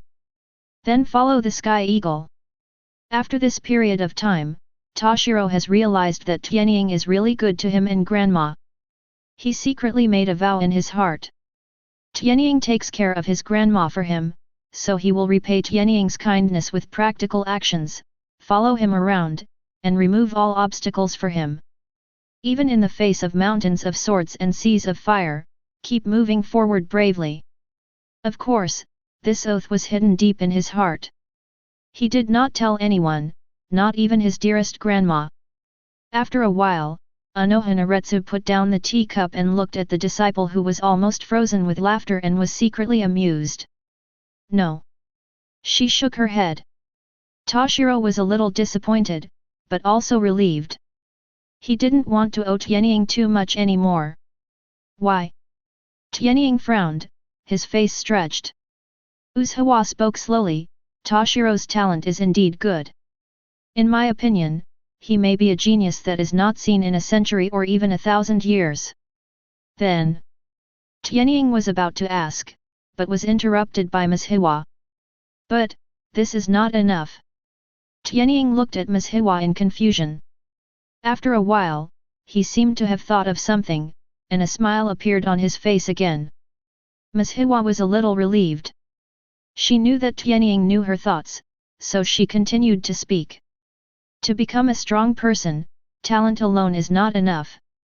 I have seen many talented people, but very few of them become strong in the end. Talent, perseverance, and even luck are all indispensable, but they are not the most important. The most important thing is to have a firm heart, a heart that firmly believes that you will eventually become a strong person, and a heart that is not afraid of any difficulties or challenges in order to achieve your goals. Anohana looked at Toshiro, then turned to look at Sky Eagle, and then turned to look at Toshiro again. Toshiro, are you ready to become a strong man? Although this sentence is asking about Toshiro, it is also asking about Tianying. The expression on Tianying's face did not change. Of course he was ready, otherwise he would not have said so much to Toshiro before. Toshiro nodded, cried firmly, ready, Captain Anohana. Okay. Anohana stood up, walked to the side of the training ground, took the wooden sword he used to teach Tianying in his hand, and threw one to Toshiro. Come on, 10 minutes. We don't have to fight with any Ryotsu for 10 minutes. As long as you can hit me or withstand my attack, then you will be my second disciple of Anohana Retsu. Toshiro took the wooden sword thrown by Anohana Retsu, took a deep breath, and his eyes became firmer. Then he held the sword in both hands and assumed a fighting posture. Captain Anohana, please teach me.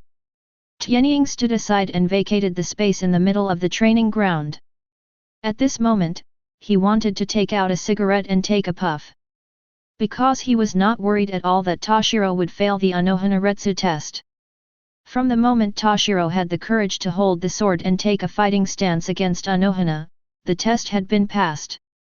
The two goals Anohana set for Toshiro are meaningful. For the current Toshiro, let alone 10 minutes, even if you give him a week, he will not be able to touch the corner of Anohana's clothes. As for withstanding Anohana's attack for 10 minutes. Haha, isn't this nonsense? Anohana must be determined not to let Toshiro pass the test, and one strike is enough. Not to mention Toshiro, even now I probably wouldn't be able to withstand a blow from Anohana in her serious state. The sword in Ms. Hiwa's hand can be called a precise and accurate critical strike, and the sword knows how to hit it. What Toshiro has to do is to fight until the last moment, until he can no longer stand up. Tianying was somewhat grateful to the noble of Seattle family at this moment. If it hadn't been for him, he wouldn't have inspired Toshiro's strong heart in advance. How about interceding with that noble in the future and asking Toshiro to spare his life? Hey hey! Tianying laughed at his unrealistic idea. He found a comfortable seat and sat down. He looked at Toshiro with the eyes of an old father looking forward to his son's success or failure, waiting for the trial to begin. Anohana Retsu suddenly turned his head. Akio, go get a wooden sword, you and Toshiro together. Sky Eagle. In order to test Toshiro's perseverance, Anohana Retsu's attacks in the next 10 minutes must be like a violent storm. He was shot as he lay. Tianying regretted why he had prepared a few extra wooden swords in the training room. It's okay now, you're done. Hurry up and get it. Anohana Retsu urged. Oh. Tianying quickly ran to the side of the weapon rack and took a wooden sword, then ran to Toshiro's side. Teacher Ms. Hiwa, please teach me. After getting into a fighting stance, Tianying became serious. Anohana nodded, and used the other hand that was not holding the sword to strike at Tianying and Toshiro. Come on, let's go together. 10 minutes later, Toshiro was already lying on the ground motionless. Tianying was still fighting with Anohana alone, holding the sword. Toshiro has basically passed the assessment, but Anohana Retsu is still tortured Skyhawk, which is a small punishment for Skyhawk secretly finding an apprentice for her. Snap! Anohana's wooden sword hit Tianying's butt again. Tianying subconsciously covered his butt with one hand and jumped away, looking at Uajawa alertly. Now! Tianying felt burning pain all over his body, and even without touching him, he knew that he was probably swollen into a pig's head. Ms. Hiwa often greeted him in the face. However, this is not what makes him most uncomfortable. What really bothered him was his butt. He could no longer feel the existence of his buttocks. Covering his buttocks with his hands after being spanked just now was a completely subconscious behavior. Pain? Doesn't exist. That's obviously numbness. But even so, Tianying still did not put down the wooden sword in his hand. He felt that he could still fight and was not exhausted. However, Uajawa had already put away the wooden sword and inserted it back into the weapon rack. She looked at Tianying with some relief and said with a smile, "Okay, let's stop here." Anohana can feel that Amaji Kendo and Shunpo have made great progress, which proves that he is not lazy because of the addition of Toshiro. But what satisfied Uajawa the most was Tianying's serious fighting attitude. That's what being a Shinigami should be like. No matter what kind of battles you face, you have to fight until the last moment. Call. After hearing Anohana Retsu say it was over, Skyhawk took a deep breath and sat down on the ground. After a while, ouch! He bounced up from the ground again in a weird posture. A spanking on the butt doesn't hurt. It doesn't mean it doesn't hurt to sit down. Seeing this, Anohana Retsu covered her mouth and smiled. Go ahead and treat Toshiro first. Tianying showed a smile that was uglier than crying, and walked towards Toshiro while muttering in a low voice. We like the new and hate the old, the world is in a hot and cold state, and people's hearts are not ancient. When you have a new apprentice, you don't need the old one. But he was still very happy in his heart. Because he knew that Toshiro had passed the Anohana test. Gloriously became his second junior brother. Chapter 21. Spring passes and autumn comes. 2 years passed quickly. Since this time, the frequency of mutant monsters appearing in Soul Society has increased, and Shiba Kaien and Shiba spend less and less time at home. This made Skyhawk a little worried. He has never forgotten the crisis that the Shiba family will face soon. In the original time and space, the event that really brought the Shiba family to its knees was the death of both eldest brother Kaien and sister-in-law Shiba. Fortunately, there have been no rumors about the death of the wife of the Kukaki family, so Tianying can breathe a sigh of relief. In 2 years, Tianying never dares to slack off in his cultivation. Fortunately, he has the benefit of a time traveler, Bell Pattern. In the past 2 years, his Zhongwen's ability has been continuously strengthened. In terms of controlling the flow of time, Sky Eagle's control over the flow of time can be doubled every year. In the first year, the time flow rate he could control was 3 times. In the second year, now, he can control the time flow rate 4 times. This way he would have more time to practice. After spending 3 or 4 times as much time and effort as others, Tianying has made rapid progress in Kendo, Kid, Shunpo, and boxing. He wants to build himself into a hexagonal warrior, one who can fight several at once. Although Zhongwen's abilities are powerful, they are still somewhat imperfect. His time flow rate cannot affect other people, such as Toshiro, otherwise Tianying would really want to drag Toshiro to enjoy the joy of reinforcing the growth of young people. Now Aquila's spiritual pressure has surpassed Kaien's several times, and according to Anohana Retsu, it is basically close to that of an average captain. Anohana Retsu did not say who this general captain was.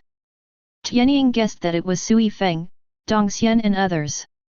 Their spiritual pressure is indeed average among the captains. Of course, Tianying was not secretly happy because his spiritual pressure was strong. He knew that having spiritual pressure close to the captain didn't mean he could fight the captain. To measure the combat effectiveness of a Shinigami, one must consider many aspects. After all, everyone is good at different things. If a captain-level battle is really going to happen, and the spiritual pressure is about the same, if you want to win, the right time, right place, right people, and the right people are indispensable. The so-called timing refers to the weather and restraint. For example, in snowy days, Toshiro has a natural advantage, but when he and old man Yamamoto are fighting, it is just to deliver food. If the location is favorable, it means the environment. For example, if Shinigami wants to fight a hollow of the same level in the real world, he will definitely be the loser if the limitation of spiritual pressure is not lifted. Renhi is relatively simple, it is basic combat skills. Whoever has higher basic skills will have the advantage. Toshiro has also grown very fast in the past 2 years. Although his spiritual pressure is not as good as Aquila, he has surpassed most of the current vice-captains of the Godai 13th Division. Kid is still ahead of Skyhawk. Toshiro can already release Kid with a sequence of about 70, and can even cast a Kid with a sequence of less than 40 with the Silent Spirit. But Tianying can't, he can only release Kid with a sequence of about 60, and Kid with an instant sequence of less than 30.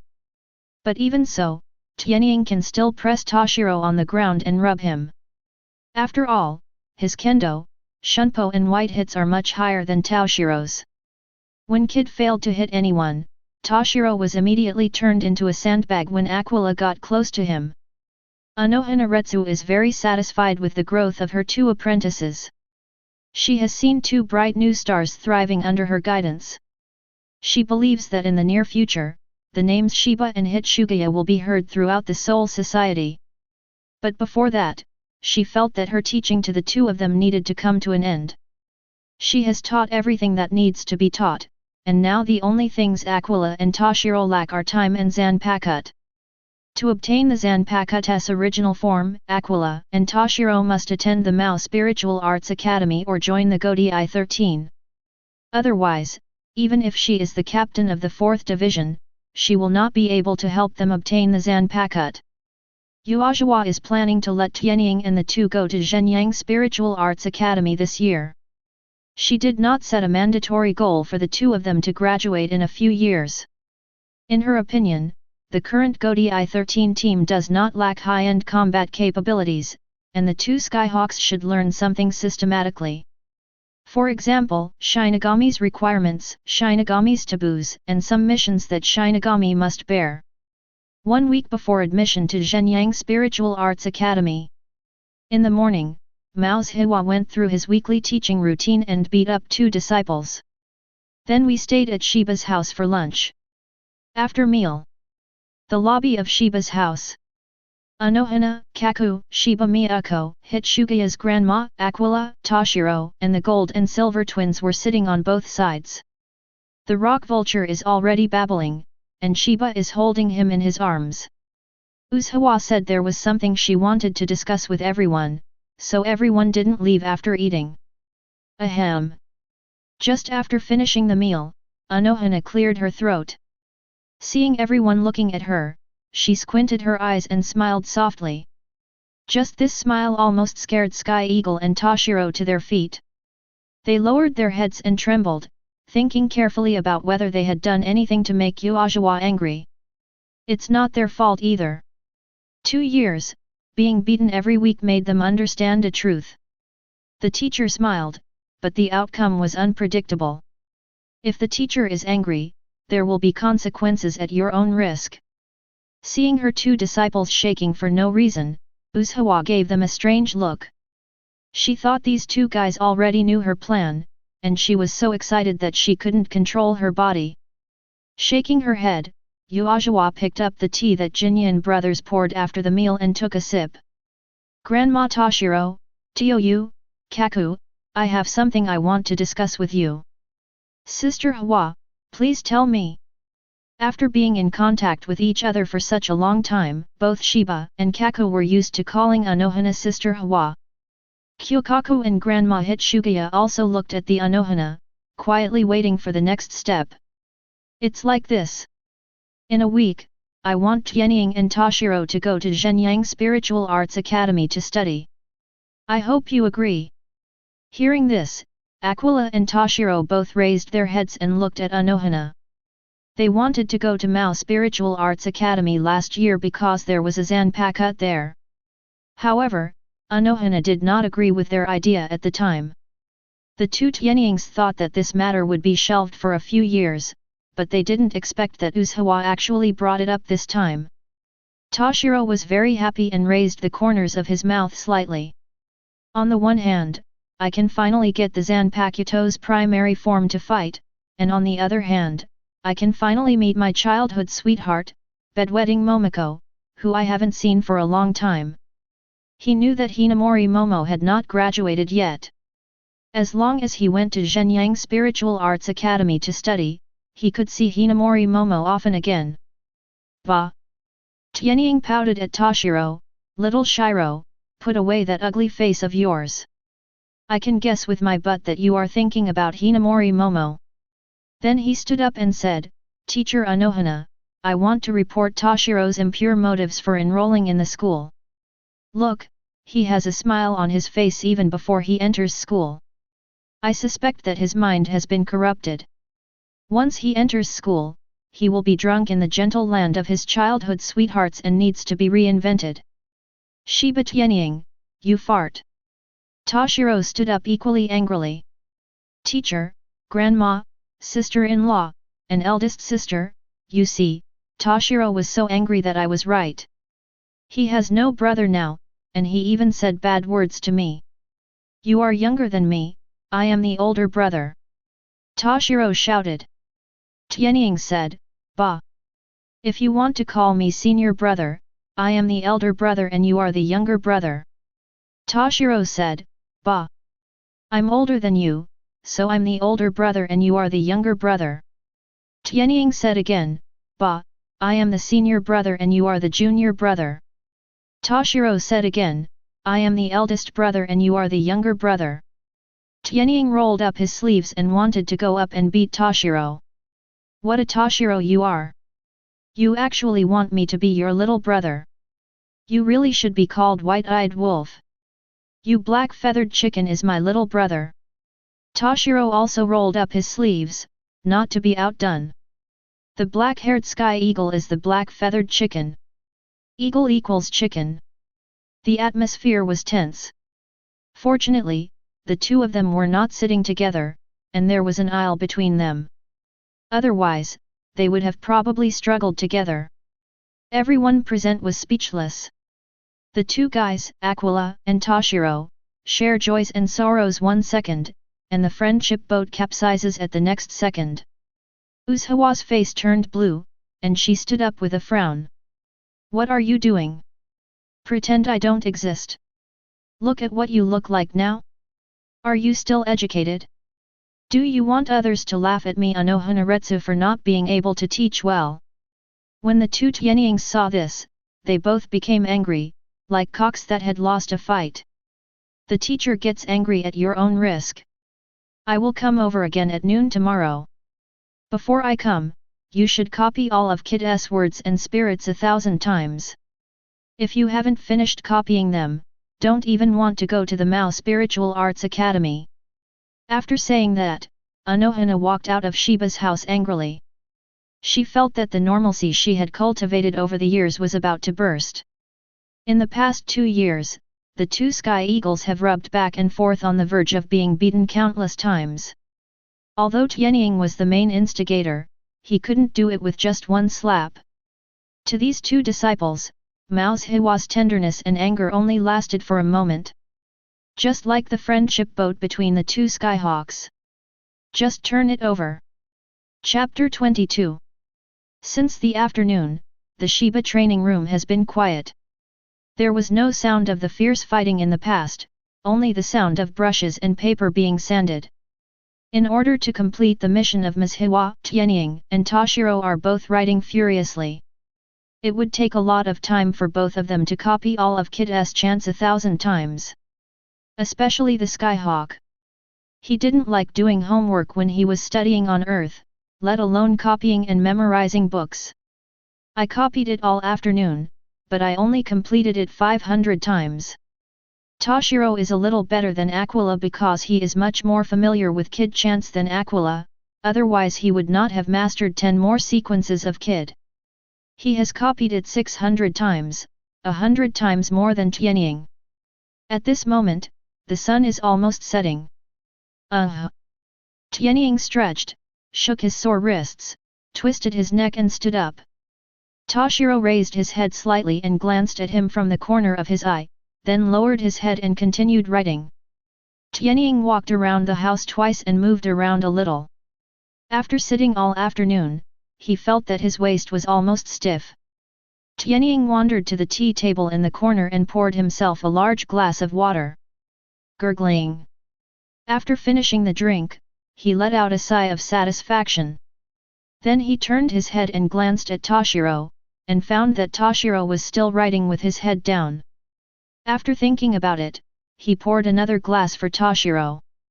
Here, little Shiro. Aquila walked to Toshiro's table and put the water on Toshiro's table, then sat down next to him. Toshiro frowned slightly, glanced at the water glass on the table, and then turned to look at Sky Eagle. Have you finished copying it? Tianying shook his head, no, I only copied half of it. The pen in Toshiro's hand paused for a moment. Then why don't you go quickly? Teacher Anohana is coming to check tomorrow. Do you want to continue being trained? Although Toshiro's tone was cold, he still showed concern. His character is like this, cold on the outside and hot on the inside, hard-spoken and soft-hearted. Even in expressing good intentions, words and actions are cold, which may also be related to the characteristics of the soul. He likes the cold, and his character is like ice in the cold. Fortunately, Aquila has already gotten used to Toshiro's character. He waved his hand and smiled at Toshiro. Hey, what are you afraid of?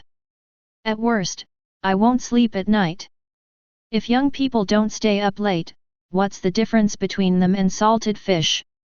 Playing with Toshiro has become one of Sky Eagle's hobbies. He felt that Toshiro was too calm, so calm that it made him feel a little sick. Tianying didn't want Toshiro to be too cold, as life would be too boring. He felt that an emotional and warm Toshiro seemed more complete. Just in the lobby.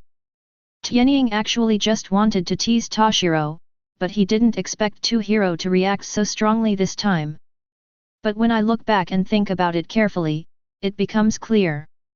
An introvert will be very emotional if his thoughts are exposed. Tianying could only swallow the bitter pill silently, admitting that the cost of provoking trouble this time was a bit high. But although he is the one who stirs up trouble every time, he is also the one who takes the initiative to show kindness every time. This is the truth that if the water is clear, there will be no fish, and if a person is shameless, he will be invincible. Just like this time, he could find a reason to get together with Toshiro again. Aquila knew Toshiro would not take it seriously. Toshiro looked at it and gently put down the pen in his hand, and also moved his neck, waist, wrist, and other parts a little. It was nothing at first, but after Tianying said this, he did feel a little stiff. If you don't stay up late, will you turn into a salty fish? Salted fish and staying up late, are they related? He thought about what Tianying had just said, and the image of a salted fish with black eyes appeared in his mind. What's this mess? Toshiro shook his head and dismissed this image from his mind. He didn't know where Tianying had so many weird logics, but he had gotten used to it in the past 2 years. Toshiro took a sip of the water Aquila poured for him, was silent for a moment, and then turned to look at Aquila. Tianying really laid down next to him in a salty fish position.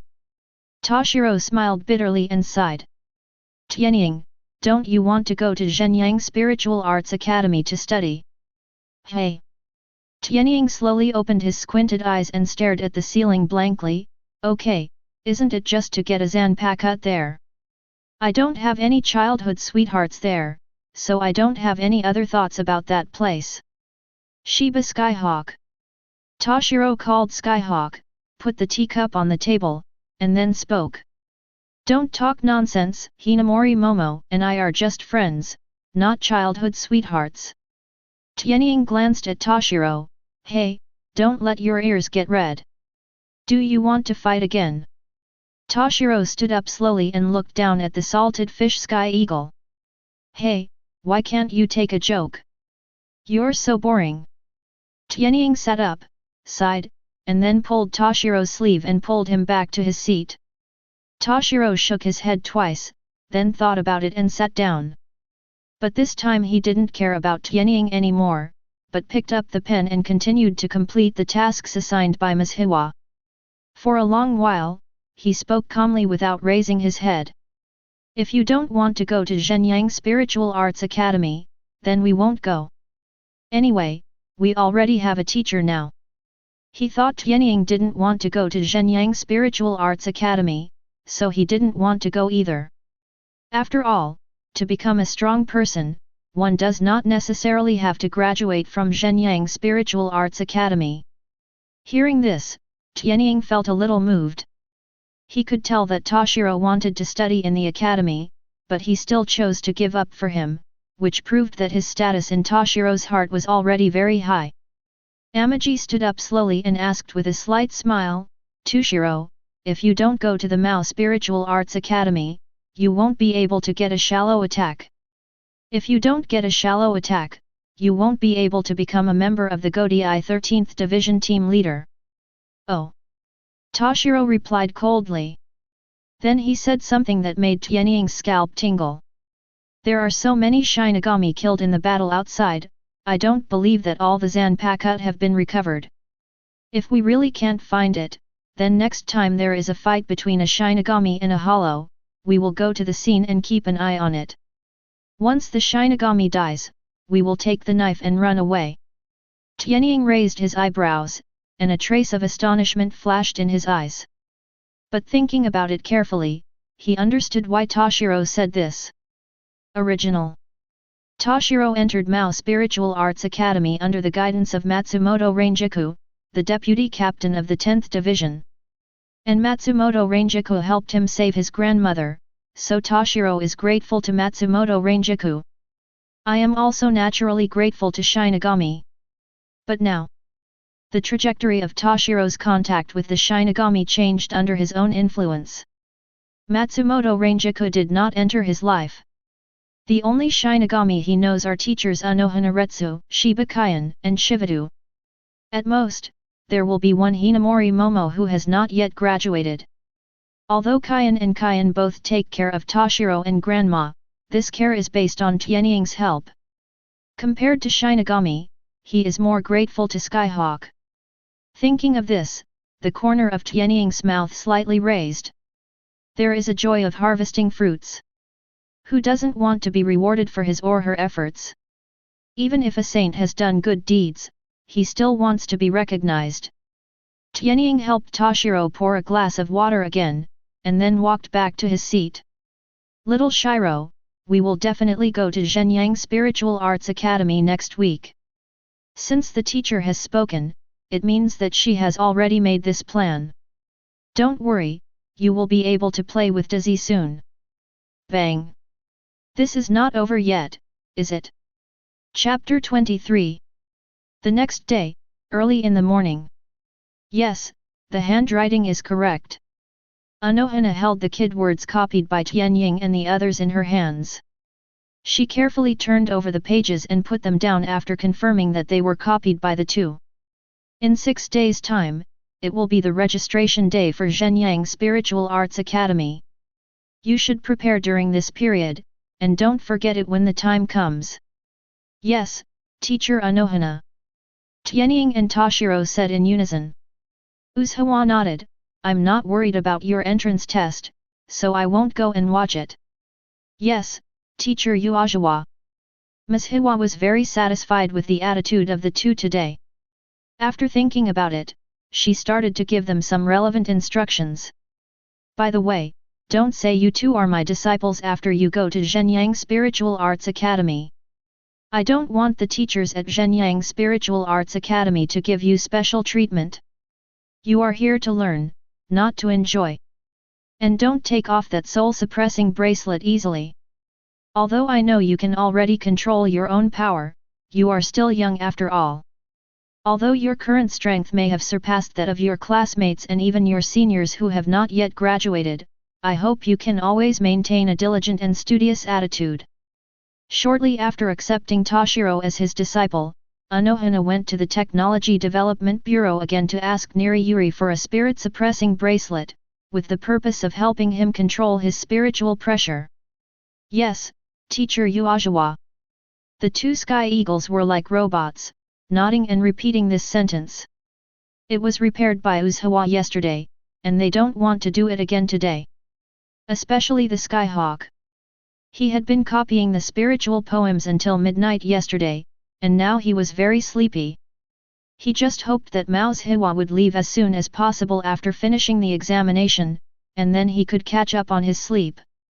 Sky Eagle. Ms. Hiwa suddenly called his name. Arrive. Tianying instantly stood up straight. Teacher, I will definitely obey you. Well, that's good. Uajika stretched out her hand and rubbed Aquila's head, and then rubbed Toshiro. I'm reassured by Toshiro's character and he won't cause trouble, but you and I are still a little reassured. No less. Don't be naughty when you go to Mao Spiritual Arts Academy. Captain Yamamoto will go there if he has nothing to do. Uzawa reminded Tianying, and then continued, Toshiro, go to Zhenyang Spiritual Arts Academy and help me keep an eye on him. If he doesn't obey, tell me with Tentai-kunra. When I have time, I will get rid of him. Toshiro nodded obediently. I understand, Teacher Anohana. Forgive me, he glanced at Tianying in a demonstrative manner. Tianying turned his head, with a bitter look on his face, and muttered softly. When a villain succeeds, it is true that the world is declining and people's hearts are not as old as they used to be. It is indeed human nature to like the new and dislike the old. Well, what did you say? Uzawa frowned and glanced at Tianying. Report, I said that Teacher Mao's Hiwa is really a model teacher. You treat students equally and teach students in accordance with their aptitude. My admiration for you is like the endless river, and like the yellow river that overflows out of control. You are the sun in the hearts of students. 4 students pointed out the way forward. You. That's enough, that's enough. Uzawa covered her forehead and gave Tianying a white look. She knew that if she didn't interrupt Tianying, he would probably be able to talk for an hour or two. Straighten the 2 Sky Eagles upright. Uzawa looked at the 2 of them carefully again and arranged their clothes. Time flies so fast, 2 years have passed in the blink of an eye. She felt a little emotional. I still remember the first time I met you. She thought about her first meeting with Skyhawk. At that time, Tianying was clamoring to learn Kite, but the purpose was actually to heal himself. This reason. It actually looks a bit like myself. At that time, Tianying was naughty on the outside, but actually he was calm on the inside. Responsible for the revival of the Shiba family, he tried to hide himself with such stubbornness, but he didn't know that with his talent, he would eventually come to the forefront and shine in the entire Soul Society. Immediately, she thought of her first meeting with Toshiro. This white-haired boy was as cold as a piece of ice when he first met, and he was indifferent to everything. It seemed like the only thing he could focus on in that training room was the Skyhawk. Even after knowing that he was the captain of the 4th team, he did not show any intention of getting close to him. If it weren't for Tianying, he might not be keen on becoming his disciple at all. One is cold and one is hot. It is the portrayal of Aquila and Toshiro. Sometimes Anohana couldn't help but wonder, with a character like Skyhawk's, how could he be so close to Toshiro in the first place? Did he know Toshiro's talent beforehand? However, this idea was quickly rejected by Anohana. Compared to the somewhat metaphysical view that Tianying knew Toshiro's talent in advance, she was more willing to believe that it was because the two were equally excellent that they met in fate. They are all the cornerstones of the future Soul Society and the pillars of the future Soul Society. Ms. Hiwa's only thought now is to protect these two children and let them grow up on a healthy road.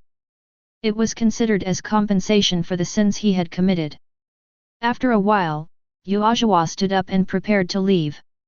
There have been more and more battles taking place in Soul Society recently. Originally, she didn't have time to come today, but in order to give instructions before the two disciples entered school, she still took the time to come. Now she has to rush back to the team. Before leaving, she said one last word to Aquila and Toshiro. Tianying, sometimes you can be naughty like a child, and sometimes you can be calm like an elder. Teacher knows that you have a heavy responsibility on your shoulders. I only hope that you can stick to your heart at all times. Don't go astray. Toshiro, you have a calm personality and like to think, but you don't like to contact and communicate with others. The teacher knows that this may be related to your past, but I still hope that you can open your heart and try to feel the beauty of this world. Yes, Teacher Anohana. Tianying and Toshiro stood upright and respectfully sent their teacher off. Although Mao's Hiwa is very strict with them, they can feel Mao's Hiwa's care for them. They respect Mao's Hiwa very much. Time flies and 5 days pass quickly. One night later, tomorrow will be the registration day for Zhenyang Spiritual Arts Academy. At this moment, both Amaji and Toshiro couldn't sleep, and they were sitting on the roof of Shiba's house, looking at the stars and chatting. Tianying, are you really going to change your name and sign up tomorrow? Well, starting tomorrow my name will be Hitsugaya Skyhawk. Brother Kaien and sister Konghe, do you know? They won't know if you don't tell them. Well, remember to call me brother tomorrow. Temporarily. Let's do this, whoever becomes the captain first will be the big brother. Toshiro said with confidence. Skyhawk pouted. Dreaming. He doesn't want to be the captain, unless he is the overall captain. What's the point of being a captain? Who will be great after graduation? How about who becomes the big brother? It's okay. Toshiro was still confident. The source of his confidence is Kid, and the strong heart he has established himself. It's a deal. It's a deal. Under the stars. Two teenagers, one black and one white, sat on the roof, looking up at the stars, and made an oath that whoever was stronger would be the elder brother. After a while, the two got up and prepared to go back to the room to sleep. Suddenly, a strange roar faintly reached their ears. The sound sounded like the cry of a bird or the roar of an animal, which made people shudder. It's Su. Aquila and Toshiro also looked in the direction close to Nishiji Rukanga, frowning. Although the frequency of hollows appearing in Soul Society has increased recently, this is the first time a hollow has appeared in Rukanga so close to the Siridii. Tianying was a little nervous because neither Kaien nor Shiba were at home at this time. He was afraid that this hollow was the one that killed Shivadu. Toshiro noticed Tianying's hesitation and said softly, "How about we go and have a look?" Tianying came back to his senses and nodded. Although they have never fought hollows and do not have Zanpakut, with the strength of the two of them, there should be no problem as long as they pay attention. Wait a moment. After finishing speaking, Tianying quickly ran back into the house. After a minute or two, he appeared again with two masks. Give. Tianying handed the blue mask engraved with dragon patterns to Toshiro, and put on a silver mask with dragon patterns himself. Although they are both dragon patterns, the Toshiro one has wings, and the Aquila one is the totem of his own race. Toshiro carefully took the mask. He guessed Tianying's intention, probably because he didn't want to reveal his identity. He put on the mask readily. This is indeed what Sky Eagle thought. But the most important thing is that he doesn't want to be exposed to Aizensuke's sight so soon. He knew that most of the hollows in Soul Society at this stage were experimental subjects put in by Aizen, and there should be eyes and monitoring them around the hollows. Let's go, Blue Dragon, be careful. Under the silver dragon mask, Tianying slowly spoke. Toshiro nodded under the blue dragon mask, he understood what Tianying meant. Well, you should also be careful, Silver, Long. Chapter 24. West 2 Rukongashiyun, made up, don't search, suburbs. A strange roar echoed in the woods, and every time this sound came out, it was accompanied by a fierce collision. Hold head high. Under the moonlight, a monster with a pale mask was fighting with 4 Shinigami. The monster was about 3 meters tall, with human limbs and a long tail at the end.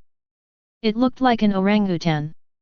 Every time it roars, it can set off a whirlwind. Wherever the whirlwind passes, the trees are generally chopped down by sharp blades. There was another roar, and one of the 4 Shinigami, a male Shinigami with thick eyebrows, was unable to dodge, and was brushed by the strong wind formed by the sound waves, causing blood to fly everywhere. Cover me and trap her. Upon seeing this, the female leader Shinigami made a prompt decision and issued a combat order. Hearing this, the other 3 Shinigami gradually weakened their offensive and widened the distance between them and the monster. They only surrounded it but did not go up to fight. A few minutes later, the leading female Shinigami found an opportunity and quickly released Bakud's 30-mouth flash. 3 huge yellow beak-shaped beams shot out from her hands, fixing the monster's hands and waist to the trunk of a big tree. The monster struggled for a moment, but still didn't break free. Let out a series of angry roars. All the Shinigami breathed a sigh of relief when they saw this. A Shinigami with a bald head wiped the sweat from his forehead and said to the female Shinigami in the lead, Vice Captain Matsumoto, this hollow's condition seems to be very wrong. Hearing this, the thick-browed Shinigami who had just been injured in the arm also stepped forward. Yes, Vice Captain Matsumoto, this monster's spiritual pressure obviously does not reach the Daigzu level, but it seems to have developed intelligence. It is really difficult to deal with. Yet, Shinigami, the remaining silent brown-haired male, also nodded. He fully recognized the views of his 2 colleagues. Hollows are originally monsters created when human souls are swallowed up by emptiness. They have the same powerful physique and weird abilities as the Shinigami. The only difference is that they have no intelligence.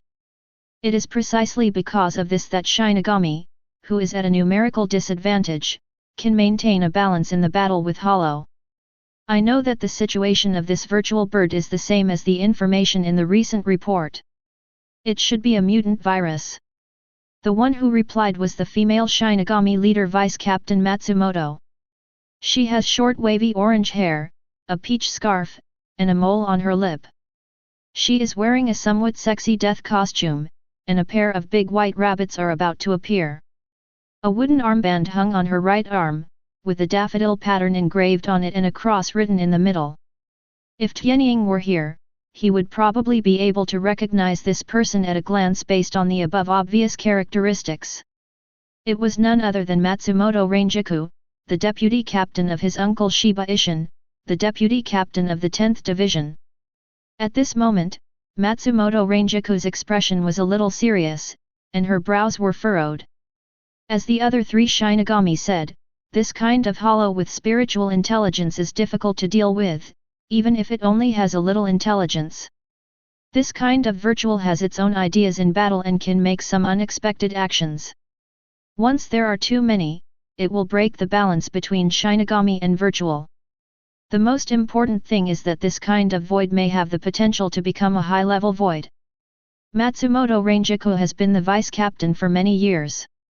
With her status, she has been able to understand some things that ordinary Shinigami has no access to. As far as she knows, in order for a hollow to produce spiritual intelligence, it must break through into a great hollow. And it's not just the ordinary Great Void Jillian, but the intermediate Great Void Chukas. But she did not tell the other 3 people these words, but kept them silently in her heart. The jingling court was already very busy and had no time to deal with the panic caused by public opinion. Seeing that his thick-browed Shinigami was still bleeding, Matsumoto Shunpo appeared beside him and took out a bandage from his pocket to temporarily bandage the thick-browed Shinigami to stop the bleeding. "Are you okay, Damu?" The thick-browed Shinigami shook his head, indicating that it was nothing serious. Matsumoto stood up and turned to look at the bald Shinigami and the brown-haired Shinigami. "Maruans, Honjian, go kill that hollow. It's getting late. We have to rush back to answer the question." "Yes." Bald Madoka and brown-haired Honjian both cried. Immediately, they ran toward Apesu, who was sealed in the tree with knives from both directions, and their target was the mask on Apesu's face. They did not choose to attack from the front. Unless absolutely necessary, an experienced Shinigami will not choose to look at the face under the mask when killing a void. They understood that maybe just by looking at that face, they would lose their lives. This is a valuable lesson learned through countless Shinigami blood lessons. The essence of hollow is human. No one knows who the face under the mask is. It may be a friend that Shinigami once knew, or even a relative of Shinigami. A few seconds later, Yuans and Honjian were already on the left and right sides of Monkey Su, and they were less than 2 meters away from the pale mask.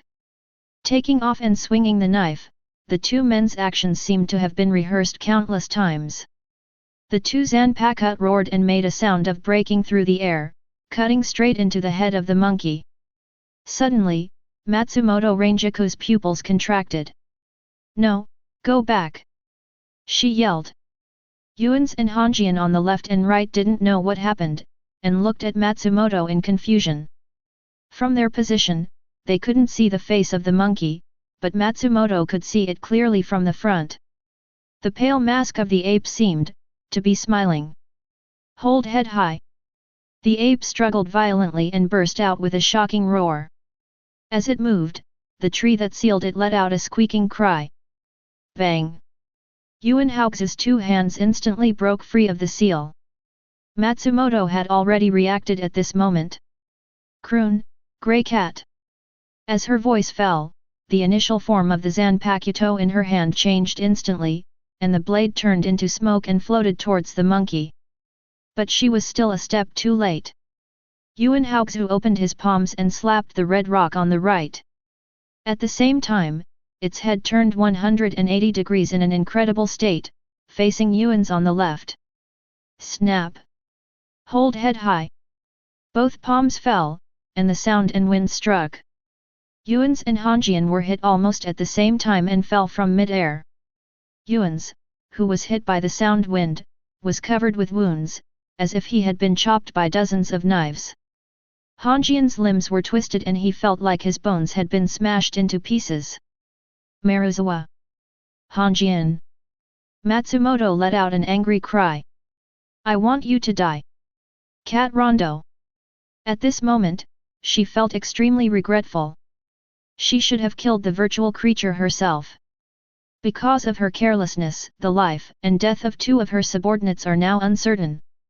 As her voice fell, the dust on the ground seemed to be aroused by a strange spiritual pressure, forming a grey tornado and hitting the monkey Su. Seeing this, Ape Haoxu showed a humanized tremor in his eyes, and let out a sound blast towards the tornado. But his attack had no effect on the tornado. Immediately, he roared up to the sky again, stretched out his hands and grasped the yellow triangle beam that sealed his waist, and pulled it out hard. After doing this, its aura became much weaker. Before the tornado arrived, it stared at Matsumoto Ranjaku coldly, and then quickly fled backwards. Damn it! Matsumoto Ranjaku controlled his Zanpakuto and was about to pursue him, but was stopped by Ogai, who had an injured arm. "Vice Captain, it's important to check on Yuans and Honjian first." Matsumoto had no choice but to stop the pursuit, and together with Ogai, they carried the two people who fell to the ground on their backs. "Then get out of here." A secret room in Jingling Ting. A large screen in the room was showing the scene of Matsumoto and others leaving. In front of the screen, there were 3 Shinigami wearing Captain Hayori looking at it with interest. One of the captains wearing glasses sat in the middle, and the other captains wearing sunglasses and squinting eyes stood behind him on the left and right sides. Vice Captain Matsumoto seems a little careless this time, right? Silver.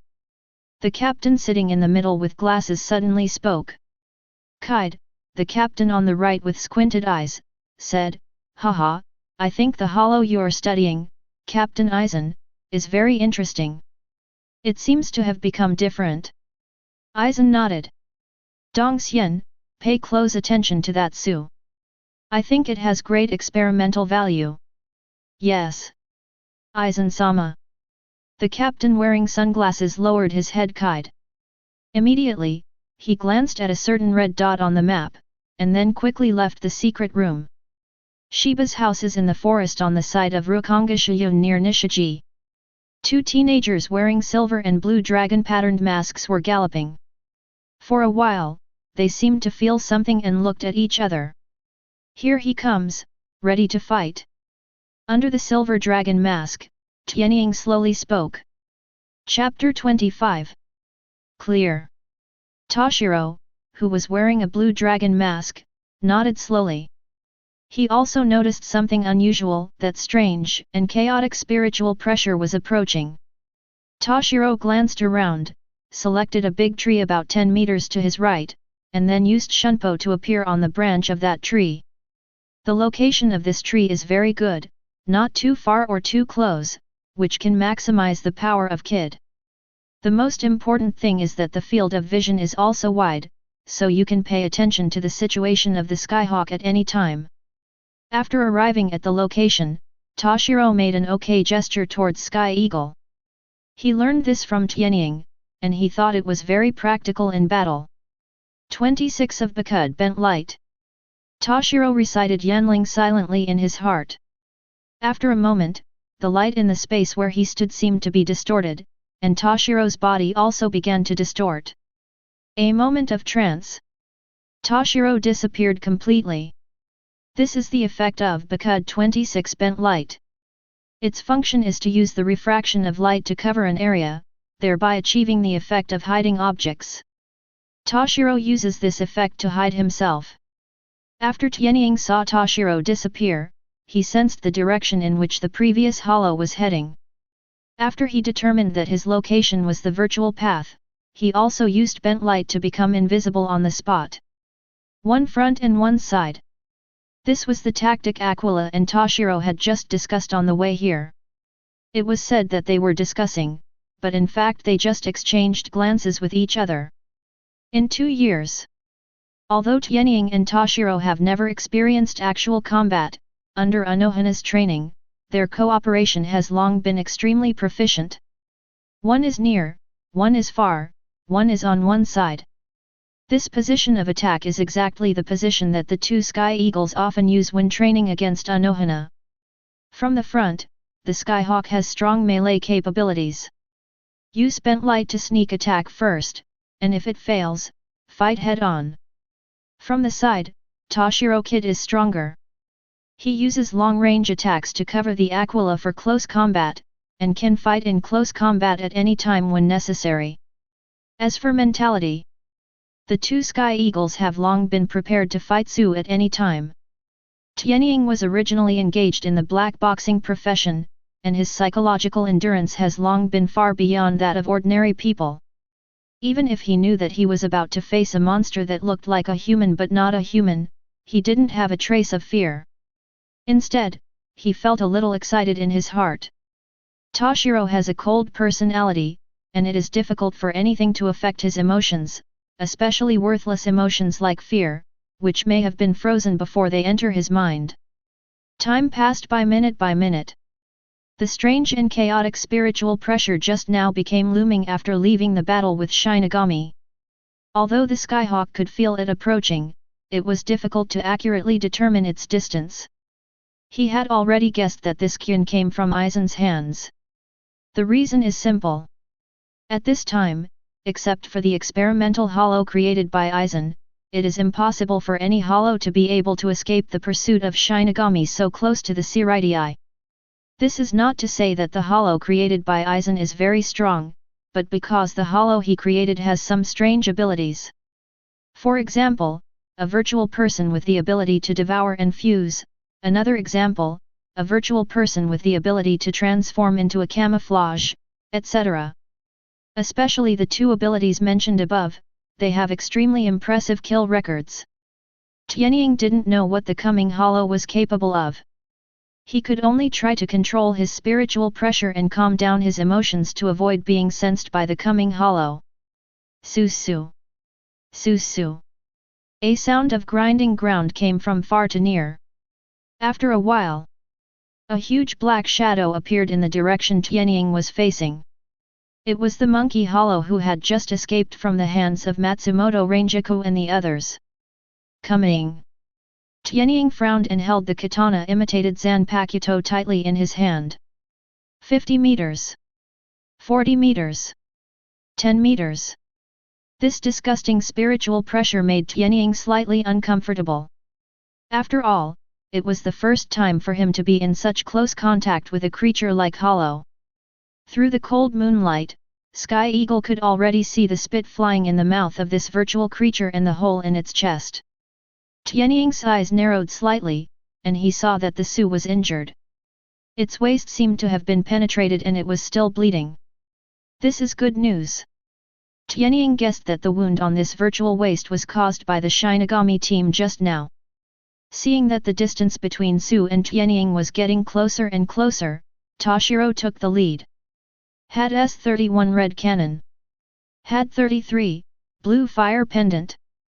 Within 1 second, 2 words of abandoned words called had were shouted from Toshiro's mouth. Immediately afterwards, 2 blazing balls of light, 1 red and 1 blue, were shot at the running hollow on the ground. The target of the red fire cannon is behind Su's body, and the target of the blue fire cannon is Su's mask. Boom! Bang! There was an explosion on the ground, and the running virtual mask was also hit. It covered the mask and let out a shocking roar. Toshiro succeeded with 1 blow. Seeing this, Sky Eagle stepped out of the bent light, jumped, swung the knife, and slashed in one go, as if he had practiced it thousands of times. In an instant, Skyhawk released his own spiritual pressure, becoming deputy captain level. The terrifying spiritual pressure shocked the hollow to the ground. A sword flashed with blue spiritual pressure. Tear. The katana slashed from Hollow's head to the solace of his feet. Under the instantaneous burst of Akio's spiritual pressure, the katana exerted more power than the Zanpakuto. Hold head high. The hollow, which severely injured Matsumoto's team of 4, let out a scream and fell to the ground in pain, holding his head. Its mask has been damaged, revealing a young face. Tianying looked at the unfamiliar face under the virtual mask indifferently, without any mercy in his eyes. He has never taken a class at Zhenyang Spiritual Arts Academy, and he doesn't know the nonsense of killing Su without caring about his face. Of course, even if he knew, he wouldn't care. Because he doesn't know many people, and they are all still alive and well. What he wants to do is to prevent his relatives and friends from becoming monsters like Su. A few seconds later, the virtual creature turned into blue spirit particles and dispersed in the air while struggling. Sky Eagle Shunpo appeared next to Toshiro. The two of them did not feel the joy of defeating Su for the first time, and looked at each other as if everything was normal. Let's go, it's not suitable to stay here for a long time. Tianying said slowly. Yes. Toshiro nodded. Immediately, the two got up and returned to Shiba's house. Amaji and Toshiro didn't know that shortly after they killed the hollow, Izansuke and Ichimaru-jin in a secret room in the Siraidai looked at the disappearing red dot on the map at the same time. It has to be said that the two Tianyings were very lucky. The place where they killed Su was the blind spot of the secret room's video surveillance. So much so that the people in the secret room couldn't determine who killed the experimenter.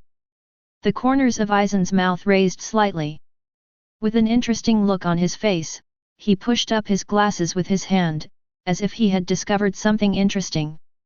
He turned his head and looked at Ichimaru-jin behind him. Silver, it seems that there is some information in Soul Society that we don't have, which is interesting. You and Dong Xian should go look for it together and give me an answer as soon as possible. Yes, Captain Aizen. Ichimaru-jin squinted his eyes, nodded slightly, showed a strange smile, and left the secret room. Looking for someone? Find it. It's important to go see Matsumoto first. Chapter 26. The suburbs of Linrunan. Not long after the two Tianyings left, the captain of Division 9, Shiba, appeared at the place where they had just ambushed Su. In the middle of the night, Dong Xian was still wearing a pair of sunglasses, which made people feel very strange. Logically speaking, given the ample light in the woods and the sunglasses on his nose, he shouldn't be able to see it. But he can walk normally and avoid every obstacle accurately. If Tianying was here, he would definitely not be surprised, because he knew that Dong Xian was actually blind. At this moment, Dong Xian frowned and used his spiritual pressure to sense his surroundings. On the way here, he noticed the fluctuations of fighting in this area. Unexpectedly, he had already sped up and rushed over, but he still missed it. He sniffed it carefully and murmured doubtfully. Burnt smell? All around, the air was filled with the smell of burnt earth and trees, as if it had been hit by artillery shells. Dong Xian followed the smell and walked about 200 meters west. Sigh. He noticed that something on the ground seemed to be crushed by his feet. Then he squatted down, fumbled and picked up a handful of black powder, put it in front of his nose and smelled it. After a moment, he stood up and released part of his spiritual pressure to sense the surroundings. Red cannon. Blue fire pendant. Who is it? While he was deep in thought, a sound suddenly came from behind him. Dong Xian wants to put his hand on the knife silently. Silver, did Lord Aizen ask you to come here? Under the moonlight, Ichimaru-jin, with white hair, walked out of the woods behind Shiba like a lion majesty. It's really boring. You discovered me so quickly. Dong Xian didn't look back, but still stood there waiting for Yin's answer. Jin used Shunpo to appear next to Shiba and looked at the ground. Is the experimental subject dead? It seems that Captain Aizen's guess is correct. Hearing this, Dong Xian lowered his hand holding the knife. He thought for a moment. There are traces of the use of red fire cannons and blue fire pendants at the scene, but judging from the situation, the experimental subject probably did not die at the hands of these two kid. The power of these two kid is not enough to kill it. Someone should have used these two kid to sneak attack and hurt it first, and then killed it using other means. It has to be said that although Shiba is blind, his thinking is very quick. In a short period of time, he has guessed exactly how the two Sky Eagles killed Su. Yin smiled and nodded. As expected of Captain Dong Xian, he figured out how the experimental subject died so quickly, but there's one thing you didn't guess. Yin paused, walked to the side, and pointed at the knife marks on the ground, which were the marks that Tianying had just struck the ground without restraining its force. The experimental subject was killed with a knife. Silver squatted down and touched the knife mark. It's so cruel, killing him with one knife. When did the Soul Society have such a master? Upon hearing this, Dong Xian silently walked to Yin's side, also stretched out his hand to touch the knife mark, and then showed an expression of sudden realization. He felt kid, but could not feel some featureless traces on the ground. With such intensity, could it be those guys from Division 11? The knife marks on the ground are very deep, probably nearly 1 meter deep into the ground. Without an explosion of spiritual pressure, usually only the deputy captain's full blow can do it. Apart from the ordinary vice-captains, there were only those reckless men from the 11th Division who were practicing physical training. No way. Silver shook his head, then continued to smile. If it were those guys, Kid would not be released. Dong Xian was silent. Although he didn't speak, he agreed with Yin's point of view. As we all know, the 11th Division is a group of reckless men who call themselves fighting madmen. They believe that only close combat is the way a Shinigami should fight, so they disdain to use kid in battle. Of course, it's understandable that their kid sucks. After a while, Yin stood up and turned around to return to Jinglingting. After he noticed that Yin didn't return, he asked with some confusion, "What? Why don't you go back and tell Lord Eisen?" Hee. Yin patted the dust on his clothes and stood up. He looked back at Dongxian and continued to squint and smile. "Captain Eisen asked us to investigate the cause of the death of the experimental subject. It would be too hasty to just go back and take orders. I'll wait to go to Vice Captain Matsumoto up front to see if there are any clues. After all, our relationship is not ordinary. We still need to show proper care. Well, I'll leave first. The two of us appearing together will easily make them suspicious." Dongxian nodded kide. As he said, he is the captain of the 9th Division. The 9th Division is the prison team and is responsible for guarding the prison. It is not reasonable to appear here. Ichimaru-jin is the captain of the 3rd Division, and the 3rd Division is the support division. It is normal to support the place where the battle just took place. In the woods, Matsumoto, Ranjaku, and Daki carried Yuansawa and Hanjian on their backs and rushed towards the Siraidii. This direction is exactly the direction where the virtual one escaped just now, so they are all alert. Matsumoto and Omyo kept their hands on the swords so that they could take action at any time. Suddenly, Matsumoto saw a figure in front of him, stopped and assumed a vigilant posture. "Who? Come out." The white moonlight shines on the ground through the gaps between the leaves, and Ichimaru Silver, dressed in white Captain Hayori, steps out of the shadows. "Oh, Ranjaku, am I late?" Matsumoto breathed a sigh of relief after seeing the person coming. She glanced at Yin with some reproach, "Why did you come here?" Then she glanced at Silver again, "Are you the only one? Where are the others?" Yin stepped forward, still squinting his eyes, as if those eyes were born like this. "I came here alone. I thought you were patrolling tonight, and I noticed there was a fight here, so I came here alone." When Yin saw Matsumoto still carrying Madoka, who was half a head taller than her, her face showed a hint of distress, and she stretched out her hand to take Madoka over. "Are you, a weak woman, tired of carrying such a big man?" Matsumoto freed his hand to wipe the sweat from his head and shook his head. "Go back quickly, they too need treatment." After a while, she asked again, "Where's that Su? Did you see it?" "No." Yin shook his head, "There were signs of fighting on the way here. He may have died." "Has anyone been here before me?" "Dead."